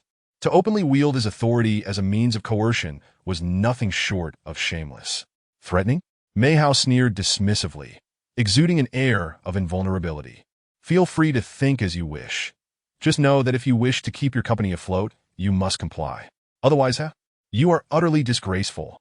Su Qingcheng seethed, caught in a dilemma. She was fully aware of Mei Hao's intentions. Submitting to such a person was inconceivable. Yet, the weight of his threats was undeniably real. Despair welled within her as memories of her father's coercion, Chen Jichuan, and others' underhanded machinations. And the shameless faces of those like Ku Ji in the boardroom resurfaced vividly.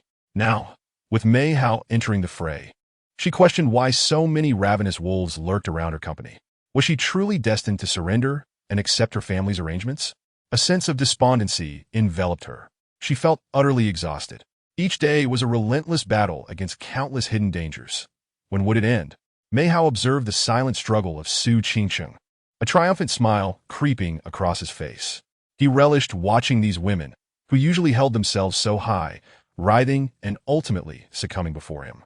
Xiao Lu had been such, and he believed this noble president would be no exception.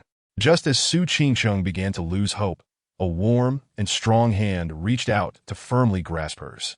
"Let us go, boss. The stench of scum in this office is making me nauseous. I'll handle everything." Li Fei seized Su Qingcheng's hand, flashing a bright smile that revealed a row of pristine teeth, and without further ado, he led her towards the door. "All right," Su Qingcheng nodded, realizing there was little more to say to the vile Mei Hao. Youthful exuberance was admirable, but it hardly resolved any issues. "President Su, you have my number. Think it over and call me back. Remember, you have only one day." Mei Hao ground his teeth as he watched the two retreat. Just as they were about to exit the office, he suddenly spoke, his voice cold. "Fool!" Li Fei disdainfully retorted, "Whatever," and with a resounding slam, he shut the door, wiping a layer of wood shavings to seal the small hole in the door. A sharp crack echoed from within the office, accompanied by the sound of a frenzied roar. Li Fei shrugged, a glimmer of coldness flashing in his eyes. "Boss, don't overthink it. Leave the tricky matters to me. Now that I'm back in the country, you won't have to endure any more grievances." As they exited the Food and Drug Administration's building, Li Fei noticed Su Qingcheng still furrowing her brow and offered her some comfort. Su Qingcheng gazed at Li Fei with her enchanting, expressive eyes, her face devoid of emotion. "I trust your abilities, but right now, could you please loosen your grip?" "Ah!" Li Fei's face turned crimson, hastily releasing her hand. He had just seized an opportunity for a moment of intimacy, only to be unceremoniously exposed. Awkwardness ensued. Sorry. I'm getting old and forgetful. I thought I was pulling my left hand with my right." Li Fei forced a smile, attempting to explain. "Oh, is that so? I thought someone was trying to take advantage of me." Su Qingqing remarked with a smile that was neither fully a smile nor devoid of irony. Impossible. I, Li Fei, am nicknamed the honest young man. I would never engage in such conduct. He patted his chest, swearing an oath. Oh, really? I had initially considered rewarding someone for their recent good performance with a little incentive, perhaps holding hands or a gentle embrace to boost their enthusiasm for work. But since you are not that type of person, I suppose it's off the table. Su Qingqing sai, Fei nindigret. Ah. Li Fei's eyes brimmed with tears. The city is rife with schemes. I want to return to the countryside. At that very moment, Mei Hao stood amidst the disarray of his office. Glaring at the sight of Li Fei and Su Qingqing holding hands and exchanging flirtatious banter from the window, his expression twisted in rage. That wretched woman, putting on airs in front of me, only to end up with a bodyguard. If I don't have my way with you, I'll change my surname to Su from now on. He glared at the receding Maserati, retrieving his phone from his pocket and dialing a number. Hello, Old Wang? It's me. Let us meet at Huiguang Mountain Villa at 4 this afternoon to discuss the matter you mentioned this morning. Old Wang, whose real name was Wang Wu, served as the chief steward of the Su Group, nicknamed Uncle Wu. As the Maserati sped away, Su Qingqing hung up the phone, her expression a mix of uncertainty. Boss, who was that? Li Fei inquired. Just now, President Liu from Dali Group called, expressing a desire to discuss their miracle plan with me and asking if I have time. Dali Group? Miracle plan? Dali produces miracles? Li Fei chuckled, finding it humorous. After all, this was the same scheme Chen Jichuan had previously tried to circumvent. Now it resurfaced? Li Fei, without a second thought, sensed trouble brewing. That man seemed to be Chen Jichuan's uncle. He was certain this was not a trustworthy proposition. It was likely another trap. President Liu has a decent reputation. He is not like Chen Jichuan, Su Qingqing countered. Regardless, this is a $200 million deal, vital for our company's transformation. We must pursue it. Let us head to Suiyuan Villa. Boss, are you really not going to reconsider? What if that scoundrel collaborates with the Chun family to set a trap for you? Li Fei pressa. That is unlikely. We've always maintained business relations with Dali Group, and we don't have any deep-seated animosity with the Chen family. They wouldn't go to such lengths to target us. Su Qingqing replied, shaking her head. Li Fei rolled his eyes. No deep-seated animosity? Chen Jichuan openly humiliated a husky. I bet his little brother is now out of commission. Surely, there is some animosity brewing. Of course, Chen Jichuan's father must have already hushed up that embarrassing incident. It's not surprising that Su Qingqing remains oblivious. Half an hour later, at Suiyuan Villa. This was a well-known high-end establishment in Jiangcheng, characterized by its tranquil ambience and stringent security measures, favored by the city's elite for business discussions. When Li Fei drove Su Qingqing there, they were greeted at the entrance by a dedicated staff member, who immediately approached Su Qingqing with warmth, guiding them into the venue. You wealthy folk are just so predictable. When I acquire wealth, I shall not engage in such endeavors any longer. I will purchase a vast expanse of land, construct several dwellings, and take 6 wives to attend to my needs in rotation, gazing at the retro pavilions and towers within the clubhouse. The intricately carved dragon and phoenix stone columns, as well as the artificially cultivated exotic flora, Li Fei sighed in admiration. Su Qingqing's lips twitched, and she retorted through gritted teeth, why not marry 7, so that you can fill an entire week? That won't do. Sundays must be a day of rest. Li Fei replied with a serious shake of his head.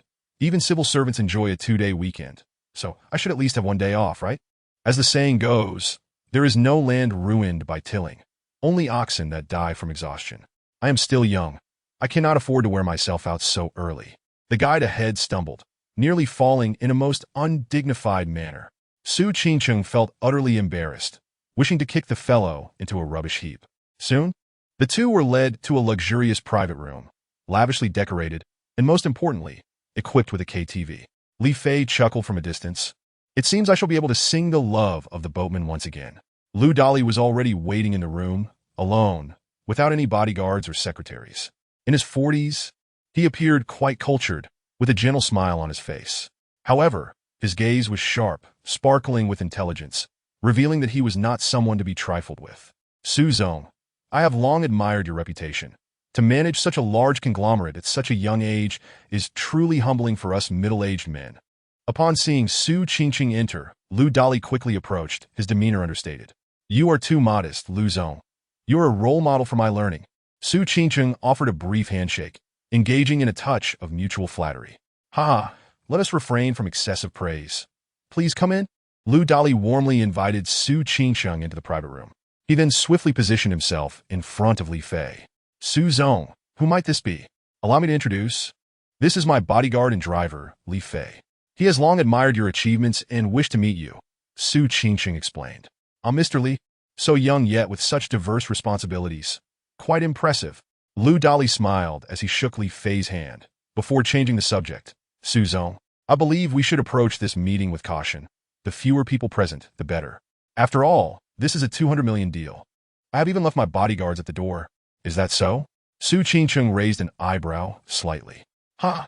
Lu Zong, I see you regard my presence as a hindrance. Li Fei chuckled, glancing at Lu Dali. I can understand.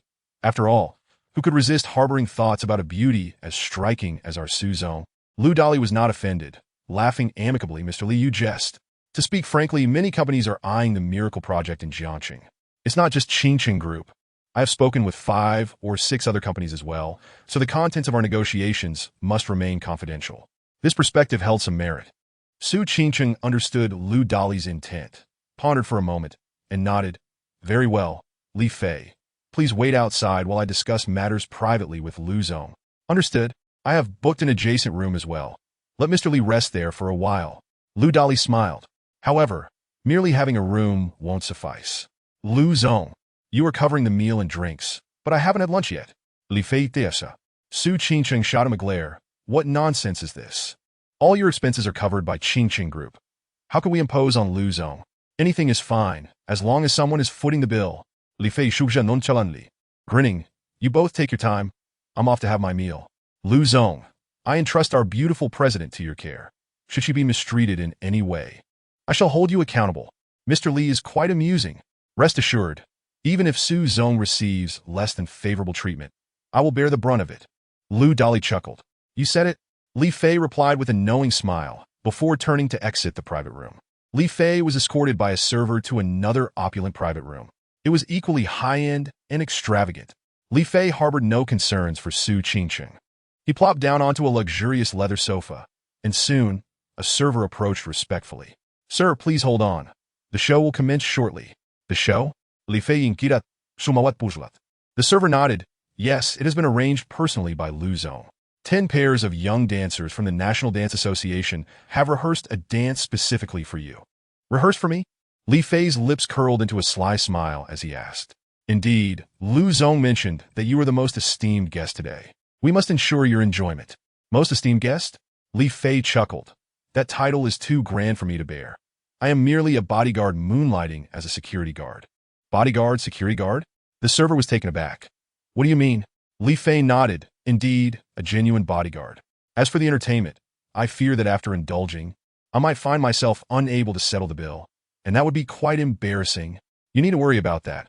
All expenses today are covered by Lu Zong. Just enjoy yourself. The server insisted. Huh, how delightful. Li Fei laughed coldly, waving his hand. If that's the case, I must indulge, lest I fail to appreciate Lu Zong's kind intentions. Chapter 72.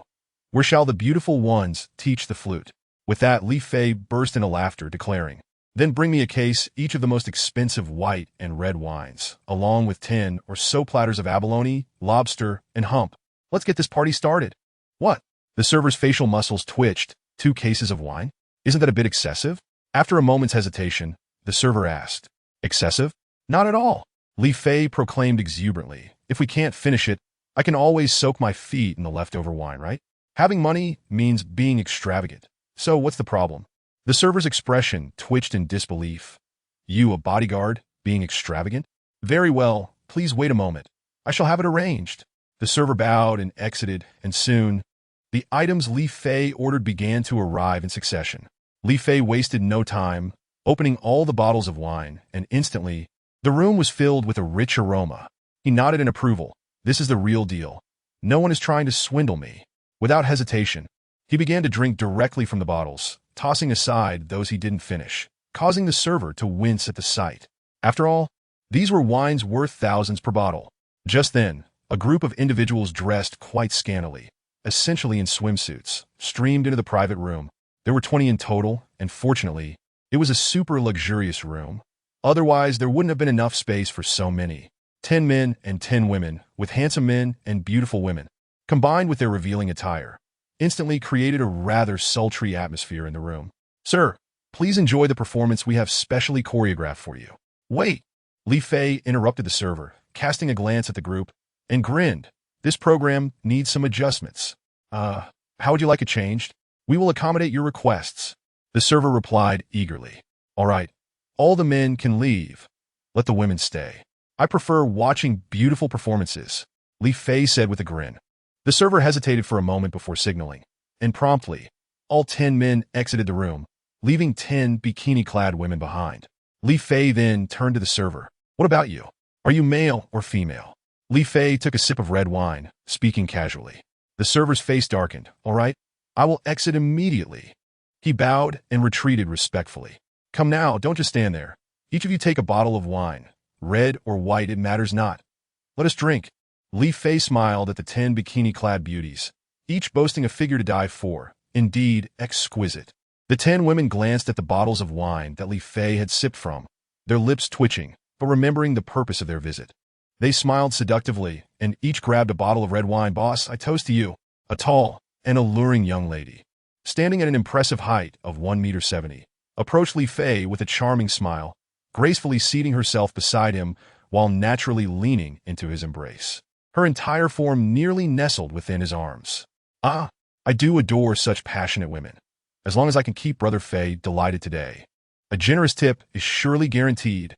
Li Fei, feeling a wave of exhilaration, took a sip of his drink, and his hands soon began to wander mischievously over the young woman's figure.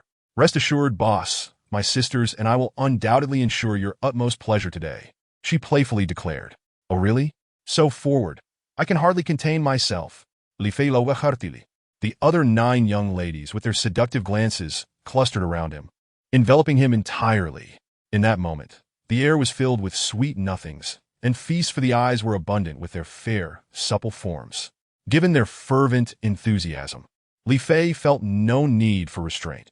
His hands busily roamed from one beauty to another, squeezing and caressing with abandon. The sensation was beyond description.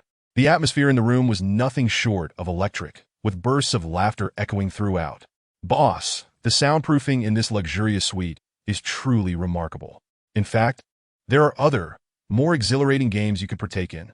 One girl gazed at Li Fei with sultry eyes, exuding an air of seduction. More exhilarating games? How so? Li Fei inquired, his expression a blend of mischief and intrigue, his eyes nearly popping from excitement. This thirst-quenching activity is rather dull. Let us indulge in something more thrilling. Shall we, boss? The beauty suggested with a flirtatious smile. Thrilling? Bring it on. I'm all for excitement. Li Fei exclaimed ajarli. Have you ever heard the poem? On the 24th bridge under the bright moon, where does the jade maiden teach the flute? The leading lady said with a smile full of charm. Where does the jade maiden teach the flute? What a splendid and evocative poem. Li Fei's eyes lit up. The young woman licked her soft red lips and provocatively asked, would the boss care to give it a try? I guarantee that after one song, you'll be lost between heaven and earth. Then what are we waiting for? Let us begin. Li Fei urge impatiently. Let's get started then. The leading girl smiled alluringly as she crouched down. The other 9 beauties busily massaged shoulders and legs, while those unable to squeeze in outside put on a show, stripping down and dancing provocatively around the pole. What a delight!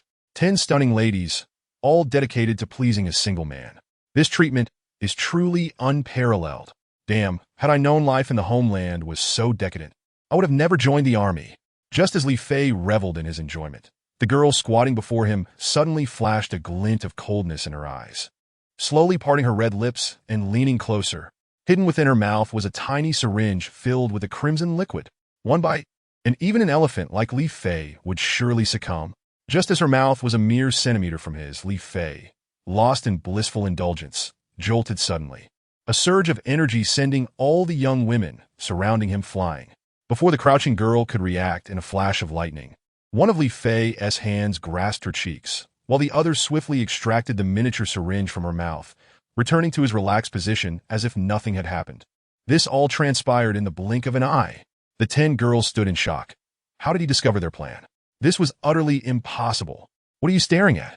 Where does the Jade Maiden teach the flute? Let us continue. Li Fei toyed with the tiny syringe in his hand, his pants still unbuttoned, speaking nonchalantly. You bastard! The girls, realizing their plan had failed, glared coldly, small daggers now in their hands. Why resort to violence when we could have simply enjoyed ourselves? Li Fei lamented with a shake of his head. Just as his words fell, he erupted into action. The 10 trained female assassins barely having time to react before the sounds of collisions against the walls and their screams filled the air. In scarcely a breath, they had no opportunity to counter, all collapsing to the ground, bloodied. What was the need for this? Li Fei mused while fastening his trousers. Had you served me well, the worst would have been a bit of pain and blood, but eventually, it would have been quite pleasurable. Now, however, I'm left bleeding and in pain. What was the point of this? The 10 female assassins nearly spat blood in frustration. This scoundrel was utterly despicable. Once dressed, Li Fei's expression turned icy as he regarded the leading girl, speaking coolly.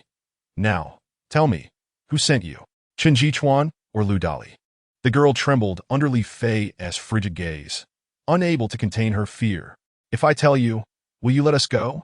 She hesitated, negotiating her terms with him. Negotiate? Ha! Li Fei chuckled, shaking the miniature syringe in his hand. If you don't speak within 10 seconds, I'll inject this into you. I'll tell you, it's Chun Fan. Mr. Chen instructed us to do this.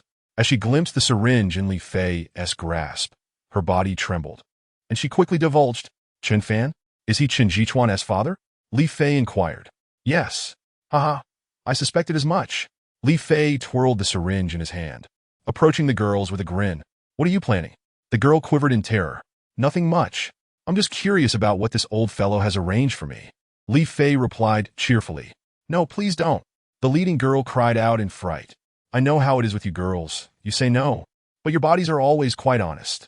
Li Fei chuckled wickedly. Chapter 73. Humiliation with that. Li Fei wasted no time, lunging forward, the syringe plunging into her arm. Ah! She screamed in horror, before quickly convulsing and frothing at the mouth, succumbing to unconsciousness. With 2/3 remaining, Li Fei ensured each of the remaining 9 ladies received a dose. Damn, this stuff is potent. If just one person experiences this injection, they would surely perish. Gazing at the 10 girls who lay unconscious, their limbs twitching uncontrollably, a cold smile crept across Li Fei's lips. In the adjacent room, ever since Li Fei departed, Lu Dali had been overly attentive, continually brewing tea for Su Qingcheng. He had already prepared over 10 pots. While pouring tea, he incessantly regaled her with tales of the history and culture surrounding tea. Su Qingcheng attempted multiple times to steer the conversation towards the miracle project, but Lu Dali always managed to redirect it back to tea. He spoke of tea's origins, the history of tea farmers, and continued detailing the processes of planting, picking, drying, roasting, washing, and brewing tea, and so on. Su Qingcheng found herself utterly exasperated. Is your Dali group planning to pivot towards selling tea leaves, or what? This is hardly Dali's miracles. It's simply Dali's nonsense. Finally, unable to endure any longer, she set her teacup down, gritted her teeth, and said, Mr. Liu, we can discuss tea stories next time. Shall we instead focus on the miracle project? Haha, it seems Ms. Su isn't particularly interested in tea, Lu Dali teased, glancing at the time casually. Estimating the moment was right, he smiled and said, in that case, let us discuss the cooperation. To be honest, Ms. Su, I am very satisfied with the Qingqing Company and am eager to entrust this project to your group. Really? Su Qingqing's face lit up with surprise. This contract is not merely about profits. Securing it could significantly advance the transformation plan for Qingqing Company.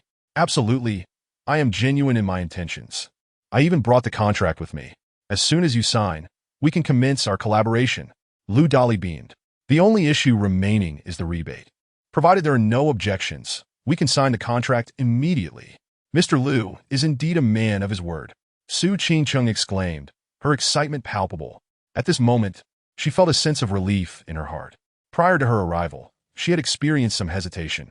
Even Li Fei had cautioned her that Lu Dali harbored ulterior motives. Fortunately, she had not heeded his warning. Otherwise, she would have lost her nerve. Lu, the general manager, had even brought the contract, which was a testament to his sincerity beyond reproach. Rebates were quite commonplace in the domestic market, Even a hotel as procurement officer would take a little kickback from vegetable vendors. What more could be expected from a large corporation? A clear stream harbors no fish. An overly scrutinizing person attracts no followers. If Su Qingcheng did not align herself with the prevailing currents, her company would struggle to grow and thrive. Although Lu Dali was the chairman of Dali Group, there were quite a few directors in the company, and taking a little rebate was entirely normal. In these times, who isn't a little greedy? Rebates are easy to discuss. Su Qingcheng nodded, calculating in her mind, and resolutely made her decision. Thus, once the contract was signed and the advance payment received, I will arrange for a 5% rebate to be sent your way. What do you think? Su Qingcheng looked at Lu Dali. 5% amounted to 10 million, which was no trifling sum. 5%? Su, this figure can be quoted by many. It lacks competitiveness. Lu Dali sipped his tea, chuckling. Su Qingcheng frowned, gritted her teeth, and said, 8%. Ha! Lu Dali laughed and shook his head. 10% is my bottom line. Su Qingcheng declared through clenched teeth. That would leave no profit for this project at all. Ha! Lu Dali leisurely sipped his tea, appearing still unsatisfied. Mr. Lu, this price already unequivocally demonstrates my sincerity. Su Qingcheng's expression shifted, her voice lowered. No, this sincerity is still insufficient. Lu Dali shook his head nonchalantly. Very well, Mr. Lu, why don't you propose a figure? Su Qingcheng took a deep breath, forcing herself to remain calm. Lu Dali smiled broadly. Good. Since you are so agreeable, I will not be coy. I hope for a 50% rebate on the miracle project. What? 50%? Su Qingcheng had been prepared for significant concessions, but when Lu Dali uttered this figure, she was so astonished that she sprang up from her seat. The project hasn't even commenced, and you already demand half the funds. This isn't a rebate. It's outright robbery. Su Qingcheng's expression turned completely frigid. Mr. Lu, if you are not jesting, then you are merely toying with me. A project worth 200 million, and you want 100 million as a rebate? Lu Dali intends for the Qingcheng Group to pay him to work. Ha! Su, do not be so agitated. Lu Dali waved for her to sit, chuckling. Consider this. Your Qingcheng Group is undergoing a transformation. Even if this venture does not yield profit, at the very least, you will gain experience. In truth, the most valuable asset in running a company is experience. With experience, who fears that they will not profit in the future? This is a rare opportunity, little Su. You must learn to seize it.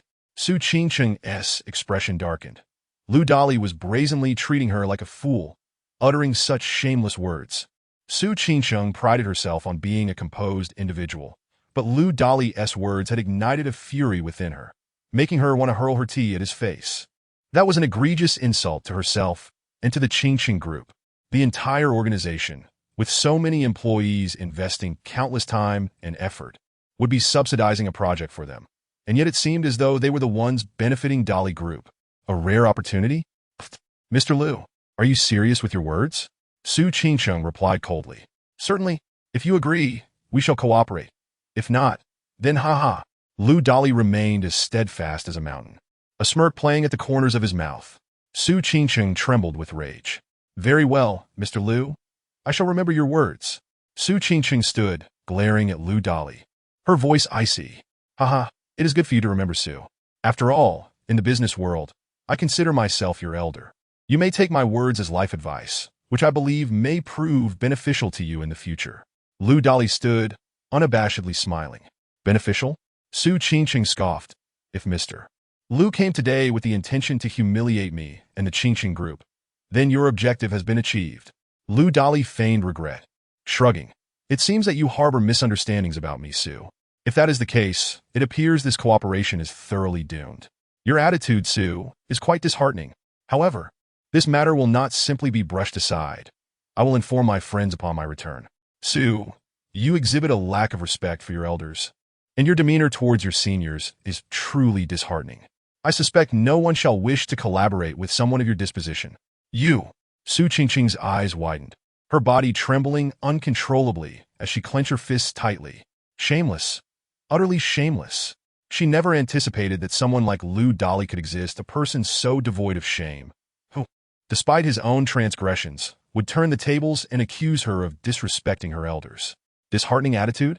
At this moment, she felt an overwhelming urge to rush forward and deliver a beating to this scoundrel. Stay calm. You must remain composed. Su Qingqing inhaled deeply, suppressing her fury. Her gaze fixated on Lu Dali's repugnant face as she turned and headed for the door. Creak!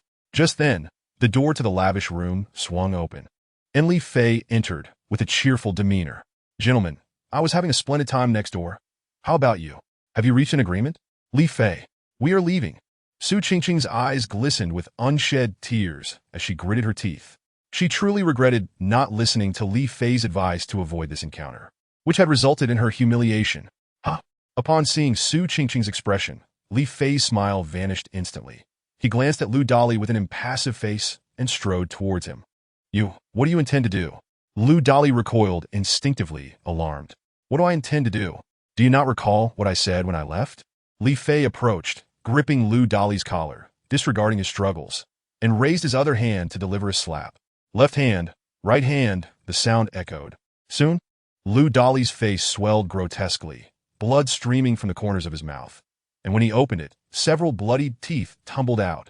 Chapter 74. Violence may not solve problems, but it can address those who create them. Bastard, how dare you hit me? Lu Dali roared, his face contorted with rage. Slap! Slap!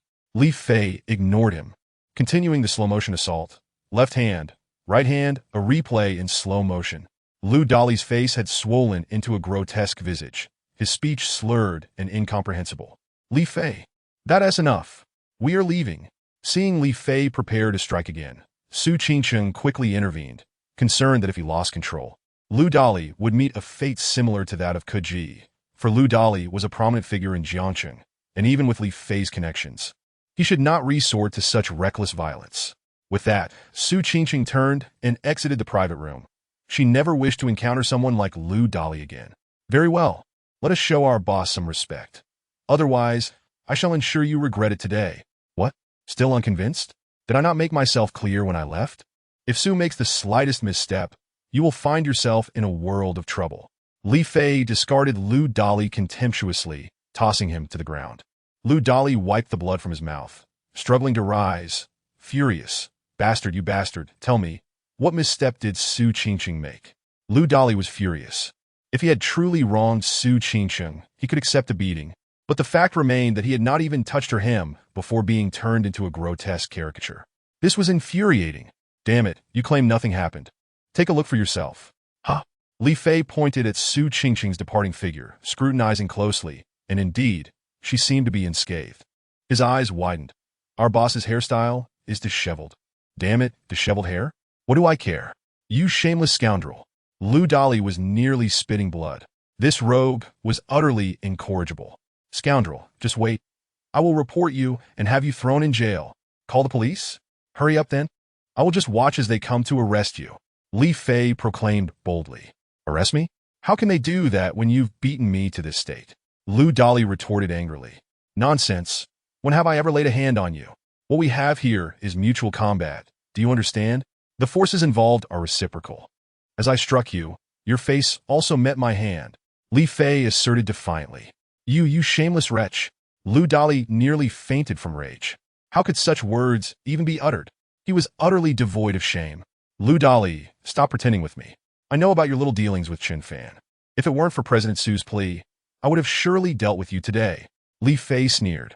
Lu Dali's body trembled, his pupils constricting as he dared not speak further. Indeed, Chen Fan had contacted him, instructing him to invite Su Qingqing to the Sui Yuan Club, and if Li Fei accompanied her, he was to arrange for him to be placed in the adjacent private room. As for Chen Fan's motives, he was unclear. In any case, it was not a difficult task, so he had agreed. This beating serves as a warning. If you wish to continue this game, I can indulge you, but should you dare provoke Su Qingqing again, the consequences will be yours to bear. Li Fei stated coldly before turning to leave. You bastard! A mere bodyguard dares to threaten me? I swear you will pay for this. As Li Fei exited the room, Lu Dali's frenzied shouts echoed behind him. Pay! A cold smile crept across Li Fei's lips. Indeed, someone will pay for what transpired tonight. In the passenger seat, Su Qingqing's delicate face tightened, her body trembling slightly, unable to control herself. Whether the negotiations fell through or the company's transformation failed, there was always room for recovery. However, Lu Dali's disdainful attitude and humiliating tone were simply intolerable. Boss, are you still angry? It's not worth getting upset over a scoundrel like Lu Dali. Li Fei said cheerfully as he drove. Besides, haven't I already given him a good beating? Isn't that enough to vent my frustration? Violence cannot resolve issues, Su Qingqing stated sternly. Yet, as she recalled Li Fei's furious slaps against Lu Dali just moments prior, a small thrill surged within her, even igniting an impulse to join in and deliver a few slaps herself. However, even if Lu Dali had been struck, what would it change? In his eyes, the Qingqing group remained a trivial company, ripe for mockery. Violence may not resolve problems, but it can certainly address those who create them. Li Fei replied with a chuckle as he continued driving. At that moment, Su Qingqing's phone rang. She glanced at the caller ID, displaying Dad, and a flicker of anguish crossed her eyes. Qingqing, a stern male voice resonated. The second young master of the Wu family will return next month. Be prepared. During this time, dispose of your Qingqing group and return to Beijing. Listening to the voice on the other end, Su Qingqing fell silent, slowly closing her eyes as a tear slipped down her cheek, glistening like a pearl. Qingqing, I know you are unwilling, but being born into the Su family comes with certain responsibilities you cannot evade. This marriage alliance is crucial for the Su family's development. I trust you understand. Taking a deep breath, Su Qingqing replied calmly, I understand. I will return. I have my own plans for the Qingqing group. Good. You have always been sensible. Your father trusts you to handle this well. The call ended, leaving Su Qingqing gazing vacantly out the window. Was this the destiny of a woman? To be born merely to fetch a good price? Li Fei, who had been eavesdropping the entire time, grinned broadly. What nonsense is this about selling? I told you, from now on, you will be the master of your own fate. No one can force you. You don't understand. Some matters cannot be avoided. Su Qingqing replied with a bitter smile. Just do what you must. Don't take it to heart. When the time comes, I'll charm your father with my silver tongue. Li Fei chuckled. Su Qingqing rolled her eyes in disbelief. Who would listen to what a bodyguard has to say? The two returned to the company in silence. As Su Qingqing stepped out of the car, Song Xiaoxue rushed over, panic evident in her demeanor. President Su, it's bad. We just received a notice from the Food and Drug Administration and the Consumer Association, requiring us to shut down production starting tomorrow for rectification. What? Su Qingqing's expression shifted dramatically as she recalled Mei Hao's shamelessness. This was nothing short of blatant retaliation. Temporarily keep this news under wraps. Don't let the media catch wind of it. I will reach out to my connections and see if we can navigate through this. Su Qingqing instructed coolly. Mei Hao is just a deputy leader. He does not hold the highest authority in the FDA. After issuing her orders to Song Xiaoxue, Su Qingqing took out her phone and called the highest-ranking official in the FDA. Moments later, the call connected, and after exchanging a few words, her expression darkened further. What's wrong, boss? Li Fei inquired. This bastard is just playing bureaucratic games with me. It seems he's in cahoots with that Mei Hao. Su Qingqing trembled with rage. Don't panic. Perhaps these guys are just drunk today and will change their minds when they sober up tomorrow, Li Fei said with a smile, waving his hand as he headed towards the door. I think you're the one who's drunk. That scoundrel is deliberately targeting me, Su Qingqing said, her face filled with frustration. Noticing Li Fei was about to leave, she asked, Where are you going? Oh, I'm off to buy some hangover remedies. You can head home by yourself tonight. Don't wait for me. Li Fei replied without looking back, waving his hand dismissively. Su Qingqing. Hailing a shared vehicle off the street, Li Fei arrived at the FDA's entrance. He waited for what felt like an eternity until Mei Hao, sporting a bulging belly, emerged with a grim expression. A black Audi A6 was parked outside, having waited for some time. Mei Hao climbed into the car, and it promptly started moving. What kind of show should I prepare for this fat fool today? A glint of coldness flickered in Li Fei's eyes as he flicked away the cigarette butt, which flew into a nearby trash can, and discreetly followed the Audi at a distance. Around 5 o'clock in the afternoon, the Audi A6 pulled up at the entrance of the Huiguang Mountain Villa. In a corner of the parking lot, Li Fei parked his car, turned off the engine, rolled down the window, lit a cigarette, and gazed ahead with a penetrating gaze, reminiscent of a lone wolf on the prairie awaiting its prey. Ahead, Mei Hao exited the vehicle alone and, guided by a waiter, made his way to a pre-reserved private room. Inside, Uncle Wu had been waiting for some time. Upon seeing Mei Hao arrive, a warm smile spread across his face. Mr. Mei, welcome. Please take a seat. I, Wang, have been eagerly awaiting your arrival. I I beg your pardon for keeping the esteemed steward of the Chun family waiting. Mei Hao responded, a hint of trepidation in his tone. Your words are too kind, Mr. Mei. You flatter me. The two cunning foxes exchanged pleasantries, and Uncle Wu signaled the waiting staff to begin serving the dishes. Soon, delicacies and fine wines began to flow in abundance. The two engaged in light-hearted banter, toasting each other, deliberately avoiding any mention of the Qingqing group, as if it were merely an ordinary dining affair. After a while, with the wine flowing and the dishes enjoyed, Uncle Wu, noting the time was right, smiled as he produced a bank card from his pocket and slid it across the table to Mei Hao. Mr. Mei, here is 20 million, a small token of goodwill from the Qin family. Mei Hao's pupils constricted slightly. 20 million? For someone of his standing, this was an enormous sum. The Qin family was indeed making a significant investment. He squinted, fixating on the bank card, his breathing becoming heavier. Accepting this card would mean fully aligning with the Qin family, a thought that compelled him to deliberate. Uncle Wu observed Mei Hao's hesitation with a calm smile.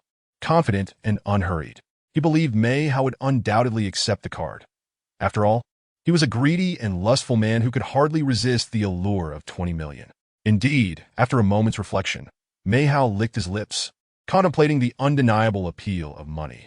The Qin family was a formidable force in Jiangqing. Climbing aboard this ship seemed rather enticing. Mr. Wang, you are too courteous. I came today purely out of our past friendship. Your actions could lead me to be ungrateful. Mei Hao chuckled. Mei Hao erupted into hearty laughter, nonchalantly accepting the card before casually remarking, "Humph, indeed greedy and shameless." A fleeting glimmer of disdain crossed Uncle Wu's eyes as Mei Hao took the card, stating, "This is merely an indication that he desires even more benefits."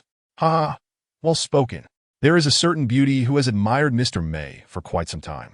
Today, by fortunate coincidence, I, Wang, have taken the liberty to introduce her. Mr. Mei, please do not hold it against me. Oh, is that so? It is truly an honor for me. Mr. Wang is being overly generous. Mei Hao's eyes sparkled with excitement, realizing that the main event of the evening was about to unfold. Clap, clap. Uncle Wu chuckled as he clapped his hands. Luo Qi, come in. Creak. No sooner had Uncle Wu spoken than the door to the private room swung open, revealing a stunningly beautiful woman, elegantly clad in a high slick gown. Luo Qi. Upon seeing her, Mei Hao was instantly captivated, nearly drooling at the sight. A top-tier domestic actress, she exuded a mature allure, capable of stirring desire with but a glance. He had fantasized about her countless nights, never imagining she would appear before him in the flesh. His breath quickened. Seeing Mei Hao's infatuated expression, Uncle Wu smiled. Miss Luo Qi, our Mr. Mei has been eagerly awaiting your arrival. Shouldn't you toast him with 3 cups? Giggling, indeed, it is my oversight. I shall drink 3 cups as penance. Mr. Mei, please feel free. Luo Qi offered a bewitching smile as she raised her glass, downing it in one go. 1 cup. With a playful smile, she poured another. 2 cups. 3 cups. After finishing the third, she set down her glass, a rosy hue blooming on her fair complexion. Her already striking beauty now radiated an intoxicating charm. Mei Hao was rendered speechless, his eyes nearly popping out as he fixated on her alluring figure, his throat constricting. Noticing Mei Hao's pathetic demeanor, Luo Qi's eyes flickered with a hint of disdain. Yet, recollecting the generous offer from the Chun group, she smiled seductively, her full, sensual lips parting shyly. Mr. Mei, now that I've finished my drink, it's your turn. Reluctantly withdrawing his ardent gaze, Mei Hao raised his glass and drank it down. Oh, splendid. To down 3 cups in a row, Miss Luo Qi truly is a remarkable woman. Perfect. Uncle Wu smiled faintly, waving his hand. Luo Qi, you may head to Longting Hotel now. Mr. Mei and I have matters to discuss. Understood. Luo Qi nodded, throwing a flirtatious glance at Mei Hao as she exited the private room. Mei Hao's fiery gaze lingered on her until she was out of sight, his heart ablaze. Uncle Wu observed Mei Hao's dazed expression, his disdain growing even more pronounced. If it weren't for the Food and Drug Administration's oversight of the Qingqing Group's affairs, he would have scorned dining with such a person. Ahem, Mr. Mei, Miss Luo Qi awaits you at Longting Hotel. Shall we discuss business now? Mei Hao straightened his expression, aware that the main topic was at hand. He was already cognizant of the Chun Group's substantial bribe aimed at him. The image of Su Qingqing flashed in his mind, and as he compared her to the recently departed Luo Qi, he noted that while both were breathtaking, Luo Qi carried a trace of a sultry, worldly air. Though a star, she was merely a more refined courtesan. In contrast, Su Qingsheng not only possessed beauty, but also exuded an air of nobility. That sense of being unattainable ignited a man's desire for conquest. One was a celebrated actress, while the other was a resplendent female CEO. In the past, a man of his standing could only dream of either, but now, riding the momentum of the Chun Group's battle against the Qingsheng Group, Luo Qi awaited him at the hotel, and Su Qingsheng. A sinister smile crept across his face as he thought, once the Qingsheng Group is cornered, I shall apply pressure, and I have no doubt that Su Qingsheng will bend to my will. With this thought, he smirked and said, very well, I understand that Mr. Chun intends to target the Qingsheng Group. May I inquire how you wish for me to cooperate? Since Mr. May is already aware, I shall be straightforward.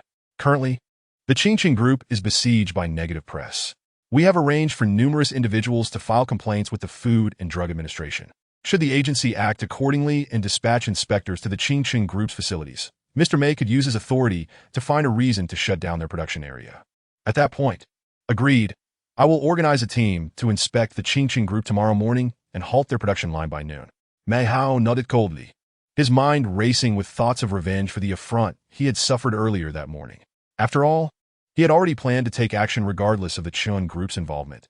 The opportunity to profit handsomely and indulge with a star was simply too enticing. Mei Hao's heart soared at the prospect of such serendipity. They continued to plot against the Qingsheng Group, and upon achieving their goals, Uncle Wu would arrange for more smear campaigns against them in the media. Haha, splendid. Luo Qi is in room 115 at Longting Hotel. I shan't intrude upon Mr. May's delightful endeavors any longer. I shall take my leave. Very well, Mr. Wang, travel safely. Please extend my regards to Mr. Chen. As Mei Hao watched Wang Wu depart, thoughts of Luo Qi awaiting him ignited an uncontrollable fire within him. He sprang to his feet, hurriedly making his way downstairs. He climbed into the awaiting Audi, instructing, take me to Longting Hotel, then return home. Come back to fetch me in the morning. Understood, Mr. May. In no time, the Audi A6 arrived at the entrance of Longting Hotel. With a lecherous grin, Mei Hao rushed toward room 115, pushing open the slightly ajar door and nodding in satisfaction at the opulent interior. This was a lavish suite, exquisitely decorated, and most importantly, a seductive woman awaited him on the bed. He chuckled, today it's Luo Qi. Next time, it shall be Su Qingsheng. Mei Hao closed the door behind him and surveyed the room. Upon seeing Luo Qi clad only in revealing undergarments, a lascivious smile spread across his plump face. Mr. May, what took you so long? I've been waiting impatiently. Luo Qi extended her delicate tongue, licking her sensuous lips, and giggled. She was an enchanting temptress. With just a single gesture, she ignited Mei Hao's restless heart. Feeling parched, he let out a chuckle. Darling, don't fret. I'll be right with you. As he spoke, Mei Hao swiftly shed his clothing, grinning as he added, darling, there's still time. Let us indulge in a romantic bath first and take our time afterwards. Having received her payment from the Qin Group, Luo Qi was tasked with ensuring Mei Hao's pleasure that night. With a coy smile, she descended from the bed and made her way to the bathroom. Chapter 76. Do you think I dare? Giggling, I didn't expect Mr.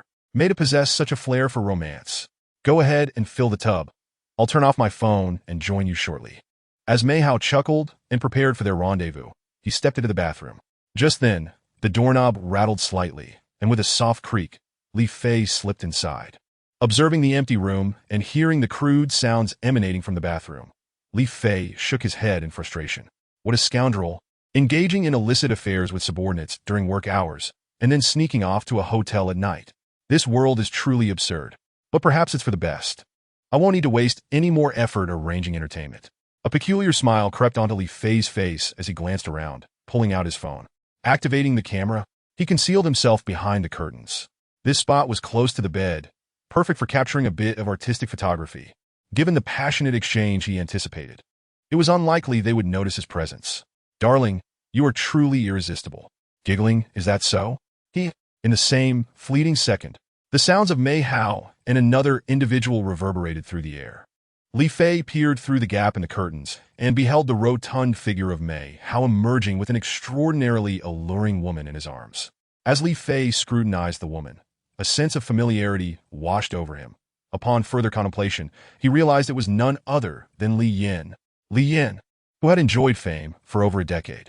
Long before Li Fei ventured abroad, he often glimpsed her on television. To his astonishment, he now found himself face to face with her in such a compromising situation. Had his years abroad led to her downfall? To the extent that someone of Mei Hao's ilk could share her bed? Li Fei silently lamented, "What a pity, an old cabbage being ravaged by swine." Yet, on the brighter side, with Mei Hao and Li Yin entangled in this scandal, should this footage circulate, it would undoubtedly become a sensational headline. Truly, it was like searching for something and discovering it without any effort at all. This time, Mei Hao would have no means of escaping the consequences of his actions. A cold smirk crept across Li Fei's lips. 2 minutes later, the crucial evidence was secured, and Li Fei found no desire to linger and witness this sordid tableau any longer. "Ahem, Mr. May I have a word with you?"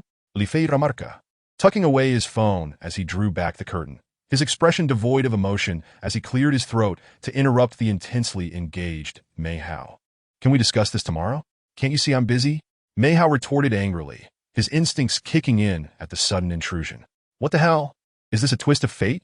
Li Fei was taken aback. This man was clearly driven by base desires. Upon seeing Li Fei by the bedside, Li Yin gasped in shock, pushing Mei Hao away and exclaiming, "Who are you? When did you come in?" Her scream fell upon Mei Hao like a bucket of ice water, instantly snapping him to attention. Upon glancing up and spotting Li Fei's cold grin, he stammered, "Why you? What are you doing here?" Li Fei waved his phone nonchalantly, stating that it's not important. "What matters is that I possess something rather intriguing on this device." The color drained from Mei Hao's face. If this video were to leak, his life would be irrevocably shattered, especially with Li Yin as the central figure. This was bound to be explosive news. "What do you want?" he demanded, his expression grim as he glared at Li Fei. Li Fei chuckled, glancing at the flustered woman hastily dressing. "Li Yin, I strongly advise you to refrain from putting on your clothes. Otherwise, a mere tremor of my hand could see this video uploaded online, and the consequences would be dire." Li Yin's alluring figure, barely concealed, froze at his words. "What do you want?" She trembled, turning her head to him. "I can offer you money, substantial amounts. You wouldn't earn much as Su Qingqing's bodyguard for a month, would you? How about 10,000? No, 50,000. If you just leave the phone?" Mei Hao glared at Li Fei, his voice low and menacing. "You think you could buy me off for 50,000? Have you not yet awakened?" Li Fei scoffed, rolling his eyes as he began to assert his authority. Seeing that Li Fei remained unmoved, Mei Hao threatened fiercely, "You better not take this lightly.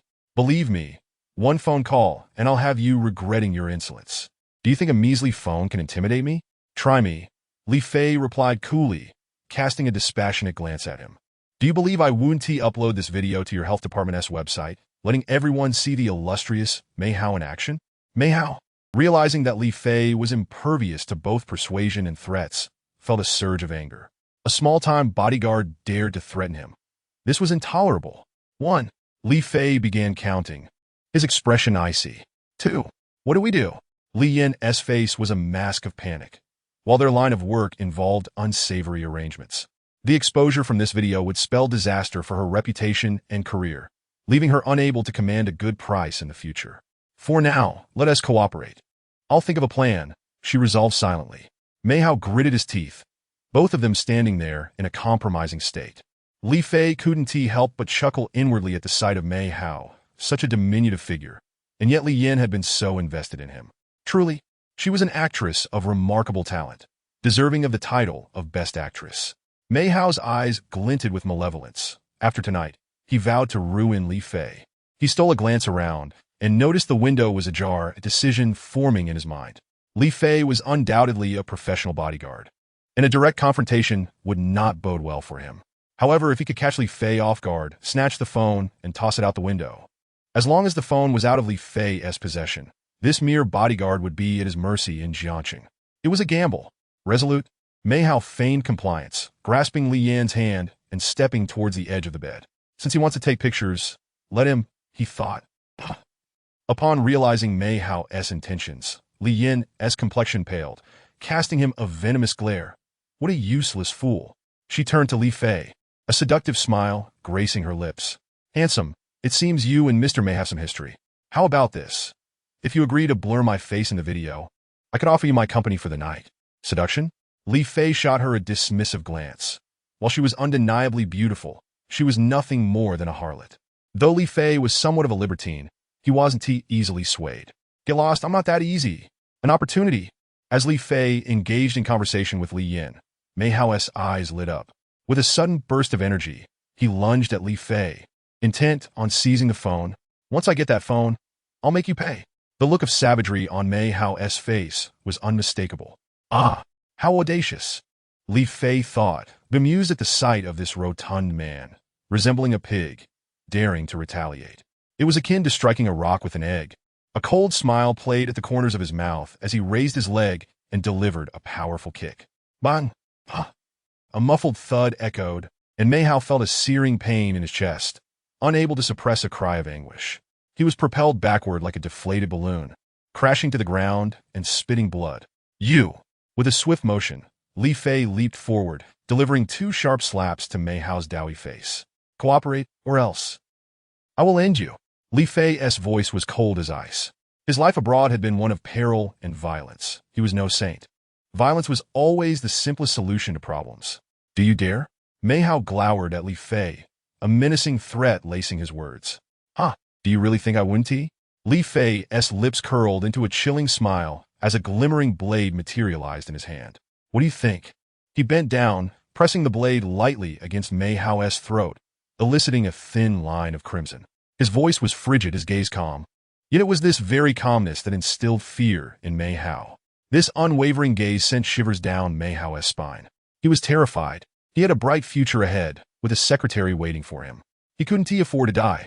He dared not gamble his life against Li Fei's resolve. The slight sting at his neck a constant reminder that death loomed just a breath away. I'll cooperate. I'll do whatever you want. Chapter 77. Is it the decline of morality or the distortion of humanity? Mei Hao had capitulated, moments ago, contemplating making Su Qingsheng submit to him. Yet in the blink of an eye, he found himself kneeling. Why did it come to this? Had he simply complied from the start, he could have avoided all this trouble. Seeing how easily Mei Hao had surrendered, Li Fei felt a twinge of regret that he hadn't had the chance to showcase the full extent of his preparations. He reached out and playfully patted Mei Hao's chubby face, chuckling, now strike a pose. Though Mei Hao harbored the desire to resist, he was acutely aware of the blade in Li Fei's hand. The faint scent of blood lingered on his neck, and he lacked the courage to resist. Should another strike occur, even slightly more forceful, it could spell his demise. With a mournful expression, he crawled to Li Yan's side, gesturing for her to cooperate in striking a pose. Li Yan. However, Li Yan ignored Mei Hao, her gaze fixed intently on Li Fei. The outcome of today's encounter would irrevocably determine her fate, as she realized she was merely a ticking time bomb with the remote control firmly in Li Fei's hands. The thought of being at the mercy of this scoundrel filled her with dread. Gritting her teeth, she declared, I will not cooperate. Aren't you afraid I'll call the police? Call the police? Li Fei laughed. That would be splendid. It would save me the trouble of wasting time. I can guarantee tomorrow's headlines will read, Li Yin sells herself at a hotel. Isn't that a sensational title? Li Yin stared at Li Fei, her expression shifting unpredictably. She could not discern whether Li Fei was brazenly intimidating her or truly indifferent to the consequences. Perhaps it was time to take a gamble and test him? With that thought, she clenched her fists and with a burst of determination, dashed toward the window, screaming, Don't push me. If you do, I will jump. Her bare body trembled, as she wagered that Li Fei would not dare to push her to her death. In this country, a death was a grave matter, especially for someone of her public stature. Mei Hao stood nearby, dumbfounded. He had not anticipated that Li Yin would resort to such drastic measures, revealing her fiery spirit. A flicker of hope ignited within him. What if Li Fei backed down? If so, perhaps he could find a way to eliminate Li Fei and secure his own safety. The thought made his corpulent body quiver slightly as he nervously scrutinized Li Fei's expression, hoping to gauge his intentions. Unfortunately, he found himself disappointed. Li Fei's face remained inscrutable, even betraying a hint of sardonic amusement. Jump? By all means, he replied. A late-night naked leap from the building by Li Yan, a reclusive widow's scream in the night, and a village sow collectively pregnant. What lies behind this? The decline of morals or the distortion of humanity? You see, I have already crafted the lead for the headlines. Li Fei grinned, while Yi Song stood in shock, bewildered by the audacity of this man, seemingly unafraid of the chaos that might ensue. Li Yin was equally stunned. What manner of person was this? Treating such a serious matter as a mere spectacle? Could you at least show some respect for someone contemplating a leap from the ledge? She implored. Let me record this. You jump first, and I will post it online immediately, ensuring you make the headlines. Li Fei held up his phone, aiming it at Li Yin by the window. All right, you may jump now. I've enabled beauty filters to ensure you look splendid. Li Yin and Mei Hao were utterly taken aback. This was entirely outside the realm of normalcy. Rest assured, once I post this, I will clarify today's events. The renowned Li Yin and Mei Hao from the Food and Drug Administration checked into a hotel, discontented, and left to their doom. So, will you jump, beauty? If you're afraid, just strike a pose quickly. My phone is nearly out of battery, so don't dawdle. Li Fei's impatience was palpable. You're standing there like a piece of meat. You've been in this game for over 30 years. Oh, woe is me. Li Yin wept, feeling utterly humiliated. I won't jump. Must I really? She cried out in resignation. Stop crying. It's not even Qingming yet. Hurry up and showcase your professional skills, all right? Just don't let the esteemed instructors down. Trembling, Li Yin crawled to Mei Hao's side and reluctantly posed. If she dared not die, then she had no choice but to submit to their whims. Hurry up. What are you waiting for? Do you want to jump too? With the protagonist finally in position, Li Fei took on the role of director. Could we see some expressions? That expression of yours looks as if you've just lost your mother. What does it mean? Be professional. Okay. Now switch poses. Smile a bit more. Yes, splendid. Truly a wretched smile. After half an hour of tense shooting, Li Fei nodded in satisfaction. With this footage, Mei Hao would have no choice but to obey him in the future. All right, Miss Li Yin, you may get dressed and leave. Rest assured, as long as this brat, Mei Hao, doesn't act foolishly, I guarantee you can continue earning your keep without affecting your market value. Li Fei waved her off, signaling her to leave. The nightmarish ordeal was finally over. Li Yin hastily donned her clothing, casting not a single glance at Li Fei as she hurried toward the door. She wished to be rid of this room in an instant.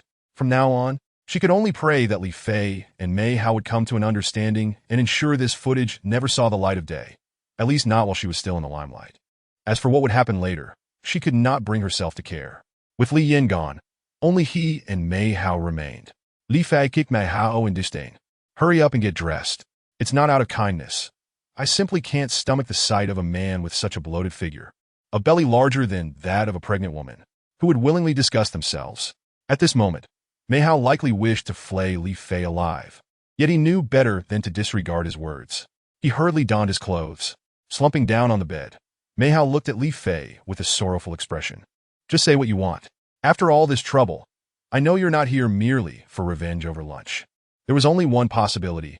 He was here for the Qingqing Group. The realization weighed heavily on him. He had just received funds from the Qing Group, and now he was embroiled in a situation that threatened to dismantle the Qingqing Group. It seemed one side would inevitably be left unsatisfied, and he could afford to offend neither. Mr. Mei, I've heard there have been many malicious complaints against the Qingqing Group lately. How do you plan to address this? Li Fei asked with a smile. The Qingqing Group is a conscientious enterprise. Such malicious slander is utterly despicable. I will convene a meeting first thing tomorrow to thoroughly investigate these allegations. Mei Hao replied, his shoulders slumping in resignation. Mr. Mei, you truly are a man of integrity and keen insight. If only you had been this astute at lunch, we wouldn't be in this predicament, and I wouldn't have wasted half my evening. I understand my mistakes now. I will certainly change my ways. Mei Hao offered a grim smile that was more grotesque than a cry. Very well. I shall entrust the Qingqing Group to your capable hands from now on. Yes, absolutely. What else could Mei Hao say? At this point, even if Li Fei claimed the earth was flat, he could only nod in agreement. Since you're so agreeable, I want to elaborate further. Just handle matters as you see fit. I'll be on my way. You can rest here. If you're feeling adventurous, feel free to call in a few more ladies. Li Fei patted Mei Hao's head and walked toward the door. Oh, and don't forget to call Mr. Su tomorrow morning to report on the Food and Drug Administration's stance, all right? As he reached the door, Li Fei seemed to recall something and turned back to Mei Hao. Of course, I'll report it, I promise. Mei Hao bobbed his head like a chicken pecking at grains. Li Fei was quite pleased with Mei Hao's attitude and left the room with a smile. With a resounding click, the door shut behind him. Chapter 78. The despair of Meng Meiqi hearing the door close. Mei Hao felt utterly drained, collapsing onto the bed, tears nearly spilling from his eyes. How had it come to this? Wasn't he supposed to be reveling in the glory of having seduced the goddess Li Yin and secured a position with the Qin group, thus ascending to the pinnacle of life? Closing his eyes, he felt the future stretch out before him, an impenetrable darkness. Having accepted funds from the Chun group to contend with the Qingqing group, unforeseen troubles have now arisen. Moreover, Su Qingqing's bodyguard behaves with such audacity, his cold, murderous gaze instilling dread. Should he genuinely take lethal action against the Qingqing group, even in the absence of video evidence? Mei Hao would not dare to apply excessive pressure. After all, who isn't afraid of a swift strike when provoked? Su Qingqing is not to be trifled with, and the Chun group is no mere trifle either. Neglecting to fulfill their obligations after accepting payment could very well leave Qin Fan with no mercy for him. Whether one extends their neck or withdraws it, the outcome remains dire. Mei Hao slapped his own face in frustration, lamenting the folly of pursuing the young women of the office. With matters to be handled by a secretary and leisure time to indulge in, why did he choose to provoke Su Qingqing? This time, he has truly brought ruin upon himself. Tears streamed down his face as he realized he would soon be left to kneel in submission, though it would be to himself rather than Su Qingqing. In the luxurious presidential suite of the Longting Hotel, Meng Meiqi stood before the expansive floor-to-ceiling window, gazing at the flickering neon lights amidst the encroaching night. Though her exquisite features exuded beauty, a hint of fatigue was evident, and her starry eyes betrayed a flicker of anger.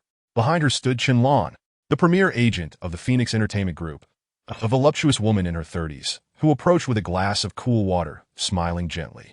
Meiqi, are you still pondering the events of the day? Let bygones be bygones. We'll return to Beijing tomorrow. If need be, we can forego coming to Jiangxing again. Here, have a sip of water. You haven't had any all day. Your skin will dry out. Meng Meiqi accepted the glass, taking a tentative sip before forcing a smile. It's fine, Sister Lan.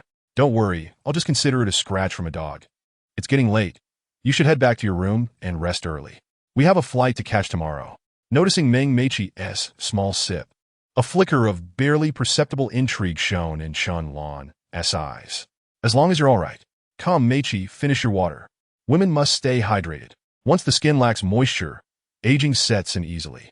A beauty as breathtaking as you should not face such early decline. The men of the entire nation would surely mourn the loss. Meng Meiqi's lips curled into a smile as she drained the glass, rolling her eyes at Chen Lan. Sister Lan, your words are so sweet. Thank goodness you are a woman. Had you been a man, countless beauties would have fallen for your charms. Yet none could compare to our Meiqi. Chen Lan beamed at Meng Meiqi, praising, with your figure, grace, and looks, even I, as a woman, find myself captivated. No wonder young Master Zhang is infatuated with you. Mention of Zhang Xiao, whose real name is Zhang Bo, the sole heir of the Longting Group, darkened Meng Meiqi's expression. Sister Lan, please refrain from mentioning him in my presence. Her voice turned icy, her autumn-like eyes reflecting a profound disdain. Realizing Meng Meiqi was upset, Chen Lan quickly smiled apologetically. On my apologies, I misspoke. It's entirely my fault. Let us move on. You should rest early. Meng Meiqi rubbed her forehead, suddenly feeling uncomfortably warm, an impulse to shed her clothing to cool off overwhelming her. Chen Lan discreetly observed her, noting the increasing flush on her face. A peculiar smile crept onto Chen Lan's lips. This widow's scheme was proving effective. Meanwhile, Meng Meiqi felt an intensifying heat within her, accompanied by an inexplicable longing. This startled her. What is happening to me? Why am I suddenly having such erratic thoughts? The heat in Jiangxing is unbearable. Perhaps a cold shower will help me calm down. Dismissing her thoughts, she informed Chen Lan, striding towards the bathroom. I'm going to shower and rest, Sister Lan. You should sleep early too. Oh, all right. Meiqi, what is wrong? Didn't you just shower? Why do you need another one? Chen Lan inquired, her voice tinged with curiosity as Meng Meiqi entered the bathroom. I don't know, I just feel hot. Please lower the air conditioning a bit. Meng Meiqi called out, closing the bathroom door behind her. Okay. Chen Lan watched the bathroom door, her expression shifting. Meiqi, don't blame me. The offer from young Master Zhang was too enticing to refuse. Moments later, the sound of running water filled the air, and simultaneously, two knocks echoed at the door. Unaware of the commotion outside, Meng Meiqi continued her shower. Chunlan quietly opened the door to reveal a pale-skinned man with sunken eyes and a crooked nose. Zhang Bo. The Widow-S scheme has taken effect. Excellent. Here are 200 million, with a 6-0 password. Zhang Bo nodded, a satisfied smile gracing his lips as he handed Chunlan a bank card. 200 million. Chunlan's pupils dilated, her heartbeat quickening uncontrollably. Although the price had been established, the thrill of receiving such an amount was overwhelming. In her entire career as an agent, she had never earned such a sum, and here she was, merely facilitating a task for young Master Zhang. Wealth truly allows one to indulge in their desires. With a beaming smile, she accepted the card, glancing at the closed bathroom door, thinking, Meiqi, don't blame me. Young Master Zhang is young and handsome. Hailing from a family worth billions, so many aspire to reach such heights. Why must you be so stubborn? I'm merely giving you a nudge. Zhang Bo waved his hand, listening to the delicate sound of water cascading from the bathroom, imagining the beauty within. He could hardly contain himself. Tonight, young Master Zhang is truly fortunate. Our Meiqi is still a virgin. Is that so? Zhang Bo's eyes gleamed with excitement. Understanding his fervor, Chunlan chuckled softly. I won't disturb you. This moment is worth its weight in gold. With a flirtatious laugh, she exited, closing the door behind her. Still a virgin? Zhang Bo couldn't suppress his exhilaration. In this entertainment industry, a rarity such as this was indeed a treasure. A smirk crept upon his lips as he placed his bag on the table, retrieving a compact, exquisite camera. Having prepared everything, Zhang Bo's anticipation was palpable. After all, Meng Meiqi was currently the most sought-after star. Meanwhile, in the bathroom, Meng Meiqi remained blissfully unaware, feeling increasingly warmer under the stream of cool water, yet finding no relief. A yearning sensation began to envelop her, an inexplicable desire. What is happening to me? Panic flickered in Meng Meiqi's eyes as she bit her lip, troubled by her recent reactions, both strange and frightening. This isn't right. Clenching her teeth, she realized her current state was far from normal, akin to a heroine in a drama ensnared by villainous plots. Why am I reacting this way? Her mind swirled in chaos as she turned off the shower, quickly dried herself, and wrapped herself in a towel. At this moment, seeking medical attention seemed imperative. Pushing open the bathroom door, she was met with a face she loathed. Zhang Bo. What are you doing here? Where's Sister Lan? Meng Meiqi's eyes widened in shock, recognizing that Chunlan was absent. With Zhang Bo leering at her, an icy dread washed over her. Under normal circumstances, Chunlan would have informed her before leaving. Yet she had mysteriously vanished, replaced by this lecher. Coupled with her body's unusual reactions, a thunderous realization struck her. Sister Lan, the agent whom I have regarded as an elder sister for several years has betrayed me, conspiring with Zhang Bo. At this moment, Qin Rong gazed at Meng Meiqi, his throat constricting as he unconsciously swallowed, his eyes nearly popping out. She was breathtakingly beautiful, with cascading ebony locks, her exquisite features akin to a painting, and skin as pale as jade, now flushed with a delicate hue, enhancing her already enchanting allure. At this moment, the beauty emerged from her bath, her alluring figure tantalizingly revealed beneath a white towel. Meiqi, you are simply stunning. This 200 million is well spent. Zhang Bo leered at Meng Meiqi, his gaze filled with a voracious hunger, as if he wished to devour her whole. 200 million? Meng Meiqi clutched the towel tightly. Disbelief etched across her face. Sister Lan? Is it you who has bought her? Her terrified demeanor sent a wave of exhilaration through Zhang Bo. He looked at her with greedy eyes, chuckling. People die for wealth, birds perish for food. What is so strange about it? As long as you follow me today, you will have whatever you desire in the future, no more running around. I can even establish a film company just for you. Zhang Bo leered as he rose, eagerly beginning to disrobe. What do you think you're doing? I warn you not to act recklessly, or I will call the police. Meng Meiqi panicked, lunging towards the bed to grab her phone. Call the police? Ha! Zhang Bo tossed his clothes to the floor and sneered at her. Have I forced you in any way? Look at me. I haven't done anything to you. Do you know why? Because soon, you will uncontrollably commit some unspeakable acts. With that, he picked up a nearby camera, a triumphant grin plastered on his face. This camera will capture everything that transpires here. It will be abundantly clear who the victim is. Perhaps one day when I'm in a foul mood, I will upload this video online for everyone to witness the true nature of the aloof and beautiful Meng Meiqi. You are shameless. Meng Meiqi's hands froze in place, terror spreading across her delicate features. If what this scoundrel said were true, then everything was akin to hell for her. You shall not die a good death. She despaired. Haha, thank you for your blessings. Chapter 79. Then I can only be worse than a beast. Zhang Bo reveled in his triumph as he observed Meng Meiqi, relishing the sight of the typically haughty and cold woman yielding before him.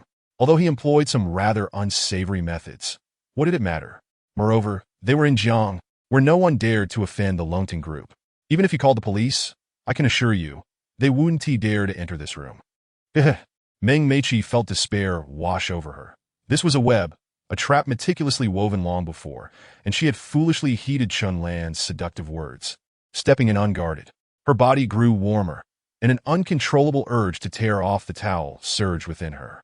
Meng Meiqi bit down hard on her lip, blood trickling from the corner of her mouth, desperately striving to maintain her composure, fixing her gaze filled with hatred upon Zhang Bo's grotesque face. I will not let you succeed, even if it costs my life. Zhang Bo's greedy gaze roamed over Meng Meiqi as he slid off his pants, chuckling. Haha, suit yourself. It will only be a few minutes, and by tomorrow morning, I hope you can still be as proud and defiant as you are now. What to do? What to do? Meng Meiqi retreated repeatedly, her heart racing with fear and panic. If she were to be defiled by this beast, she would rather die. Yet, within this hotel room, even if she wished for self-liberation, it was impossible. If just a few more minutes passed, and she lost her sanity, as Zhang Bo predicted, it would indeed be over. Zhang Bo approached her step by step, a mocking grin on his face, like a cat playing with a mouse. 200 million for a night. TSASK. You should be proud. It's unlikely you could find another man in the country willing to spend so much on you. Ah! Meng Meiqi's face was filled with panic as she continued to retreat, colliding with the bedside cabinet. With a thud, a pen she had used to sign autographs for her fans fell to the floor. She quickly picked it up, pointing the nib at her snow-white neck, shouting, Get out of this room, or I will die before you. Fuck. Zhang Bo's expression darkened as he took a few steps back, chuckling softly. Don't be impulsive, Meiqi. You're only in your 20s, with a bright future ahead. Why resort to this? Meng Meiqi's delicate hand trembled, blood trickling from the pen's tip as she shouted in desperation. Get out, leave this room, or I will kill myself. All right, don't be impulsive. I'll leave. Zhang Bo's expression changed, and his eyes narrowed as he began to back away slowly. This woman was clearly starting to lose her mind. Considering the time, she would likely lose her sanity and seek him out in just a few minutes. There was no need to push her to the brink. After spending 200 million, facing a corpse would be a colossal waste. You filthy whore. Zhang Bo glared at Meng Meiqi, gradually squatting down to retrieve his pants, slowly retreating. Watching Zhang Bo back away did not alleviate Meng Meiqi's despair in the slightest. The strange sensation in her mind surged like a tide, relentlessly eroding her reason. If this continued, even if she temporarily repelled Zhang Bo, she would ultimately meet a grim fate. Even in death, she would not allow this beast to triumph. A resolute determination surfaced in Meng Meiqi's mind as she glared at Zhang Bo with piercing hatred, declaring, I curse you and Qianlan, two beasts, to die a miserable death. With that, her hand holding the pen trembled, yet remained resolute as it moved towards her carotid artery. Oh no! This girl intends to commit suicide. Zhang Bo's heart raced at Meng Meiqi's actions. This woman would rather die than sleep with him? A surge of wickedness ignited within him, and he decided to no longer retreat, coldly stating, You think that if you die, it will all be over? Let me tell you, even if you die today, I will not let you off the hook. Zhang Bo's malicious words sent a tremor through Meng Meiqi's heart. Beast! Zhang Bo coldly stared at her. At this moment, he no longer held back. Nothing could stop him now. Meng Meiqi's silver teeth ground together, her body trembling as despair spread within her. Just then, a cool breeze swept through the window. Wind? Meng Meiqi was startled. The wind was blowing in from the window. She turned to glance at the window, a flicker of determination surfacing in her desperate eyes. Even as a ghost, I will not let you and Qianlan escape. She coldly uttered a parting remark before resolutely. Zhang Bo was taken aback, exclaiming, What are you trying to do? Ah! With unwavering resolve, Meng Meiqi summoned all her strength. Flipping and leaping out of the window, Zhang Bo, horrified, instinctively lunged forward to grab her, but he was too late. He leaned out the window, only seeing the white towel fluttering in the air, resembling a ghost in the night sky. Ah, filthy whore! He screamed in frustration, turning back to kick over the coffee table in the room. What use is this iron rod? What good is this length? Li Fei hummed a tune leisurely as he arrived at the hotel parking lot, having wrapped things up with Mei Hao. Tonight's task was complete. It was time to return to the villa and tease the two beautiful women. Suddenly, a sharp sound sliced through the air above him. Damn it! In such a high-end hotel, someone actually threw something from above. Listening to the commotion, it couldn't be the television, could it? Li Fei looked up in astonishment, only to see a figure plummeting from the sky like a cruise missile. Shit! Li Fei couldn't help but curse. MMP, if this were an ordinary person, they'd be dead from your fall. If you want to jump, at least have some sense of public decency, alright? Just dying quietly isn't enough. Why choose such an undignified method? Li Fei's mind was filled with frantic complaints. With a reflexive step back, he extended his hand, and with a muffled thud, he caught that fleeting figure. In an instant, his eyes widened in disbelief. Oh my, that slender waist, those peaks, that skin, that face. Wait, this face seems familiar. Meng Meiqi? Li Fei was taken aback. The person attempting suicide was none other than the renowned star he had encountered during his morning jog. Meng Meiqi? How peculiar. A young celebrity so full of life. Why would she consider ending it all? When they had met earlier, her cold and aloof demeanor hardly suggested she was suffering from depression. Hey, superstar, what are you doing? Why such despair? Given their acquaintance, especially with her being a stunning beauty, Li Fei couldn't help but express his concern. I'm not dead? Is it you? Ah, Meng Meiqi, astonished to find herself alive and caught by someone she recognized, opened her eyes in shock. Just then, an overwhelming wave of desire engulfed her reason. What is happening to me? Li Fei, bewildered, suddenly felt the enchanting figure in his arms tremble as if struck by lightning. In an instant, a pair of delicate hands clung to him desperately, her eyes glistening with fervor, fixed upon him with a gaze as intense as the sun, making Li Fei's heart race with unease. Hey, what are you doing? Don't be reckless. I can be serious. Li Fei was puzzled. She had just attempted suicide, yet upon seeing him, she transformed into a playful kitten? Could it be that I, Li Fei, am so extraordinarily handsome that even a superstar finds it hard to contain herself?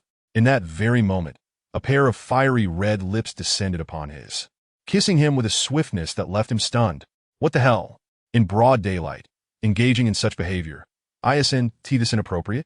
As Li Fei seized the opportunity to kiss her back, he struggled to free himself, retrieving his car keys to unlock the door and forcibly placing her in the back seat. With a swift motion, he struck down the frenzied Meng Meiqi, rendering her unconscious. Feeling her feverishly hot forehead, a sense of foreboding washed over him. This symptom resembles that of a widow's curse. Removing his jacket, he draped it over her and hurried to the driver's seat. Damn, which scoundrel would resort to such extreme measures against Meng Meiqi? But the urgent matter at hand was to antidote her. The effects had only just begun to manifest. If this dragged on, Meng Meiqi would surely perish in his car, and that would be disastrous. A star of her caliber dying in his vehicle would ensure he gained nationwide notoriety. In this country, making public appearances thereafter would be exceedingly difficult. He quickly arrived at Su Qingqing's villa, carrying her directly into the room and placing her on his bed. At that moment, Meng Meiqi sprang to life, lunging at Li Fei and pinning him down. She had entirely lost her rationality, her cheeks flushed, her enchanting eyes hazy, fervently kissing him while tearing at his clothes. Goodness, this woman is being outrageous. Li Fei was flabbergasted. He never anticipated that he, the formidable king of hell, would be so brazenly taken advantage of by a woman. Very well.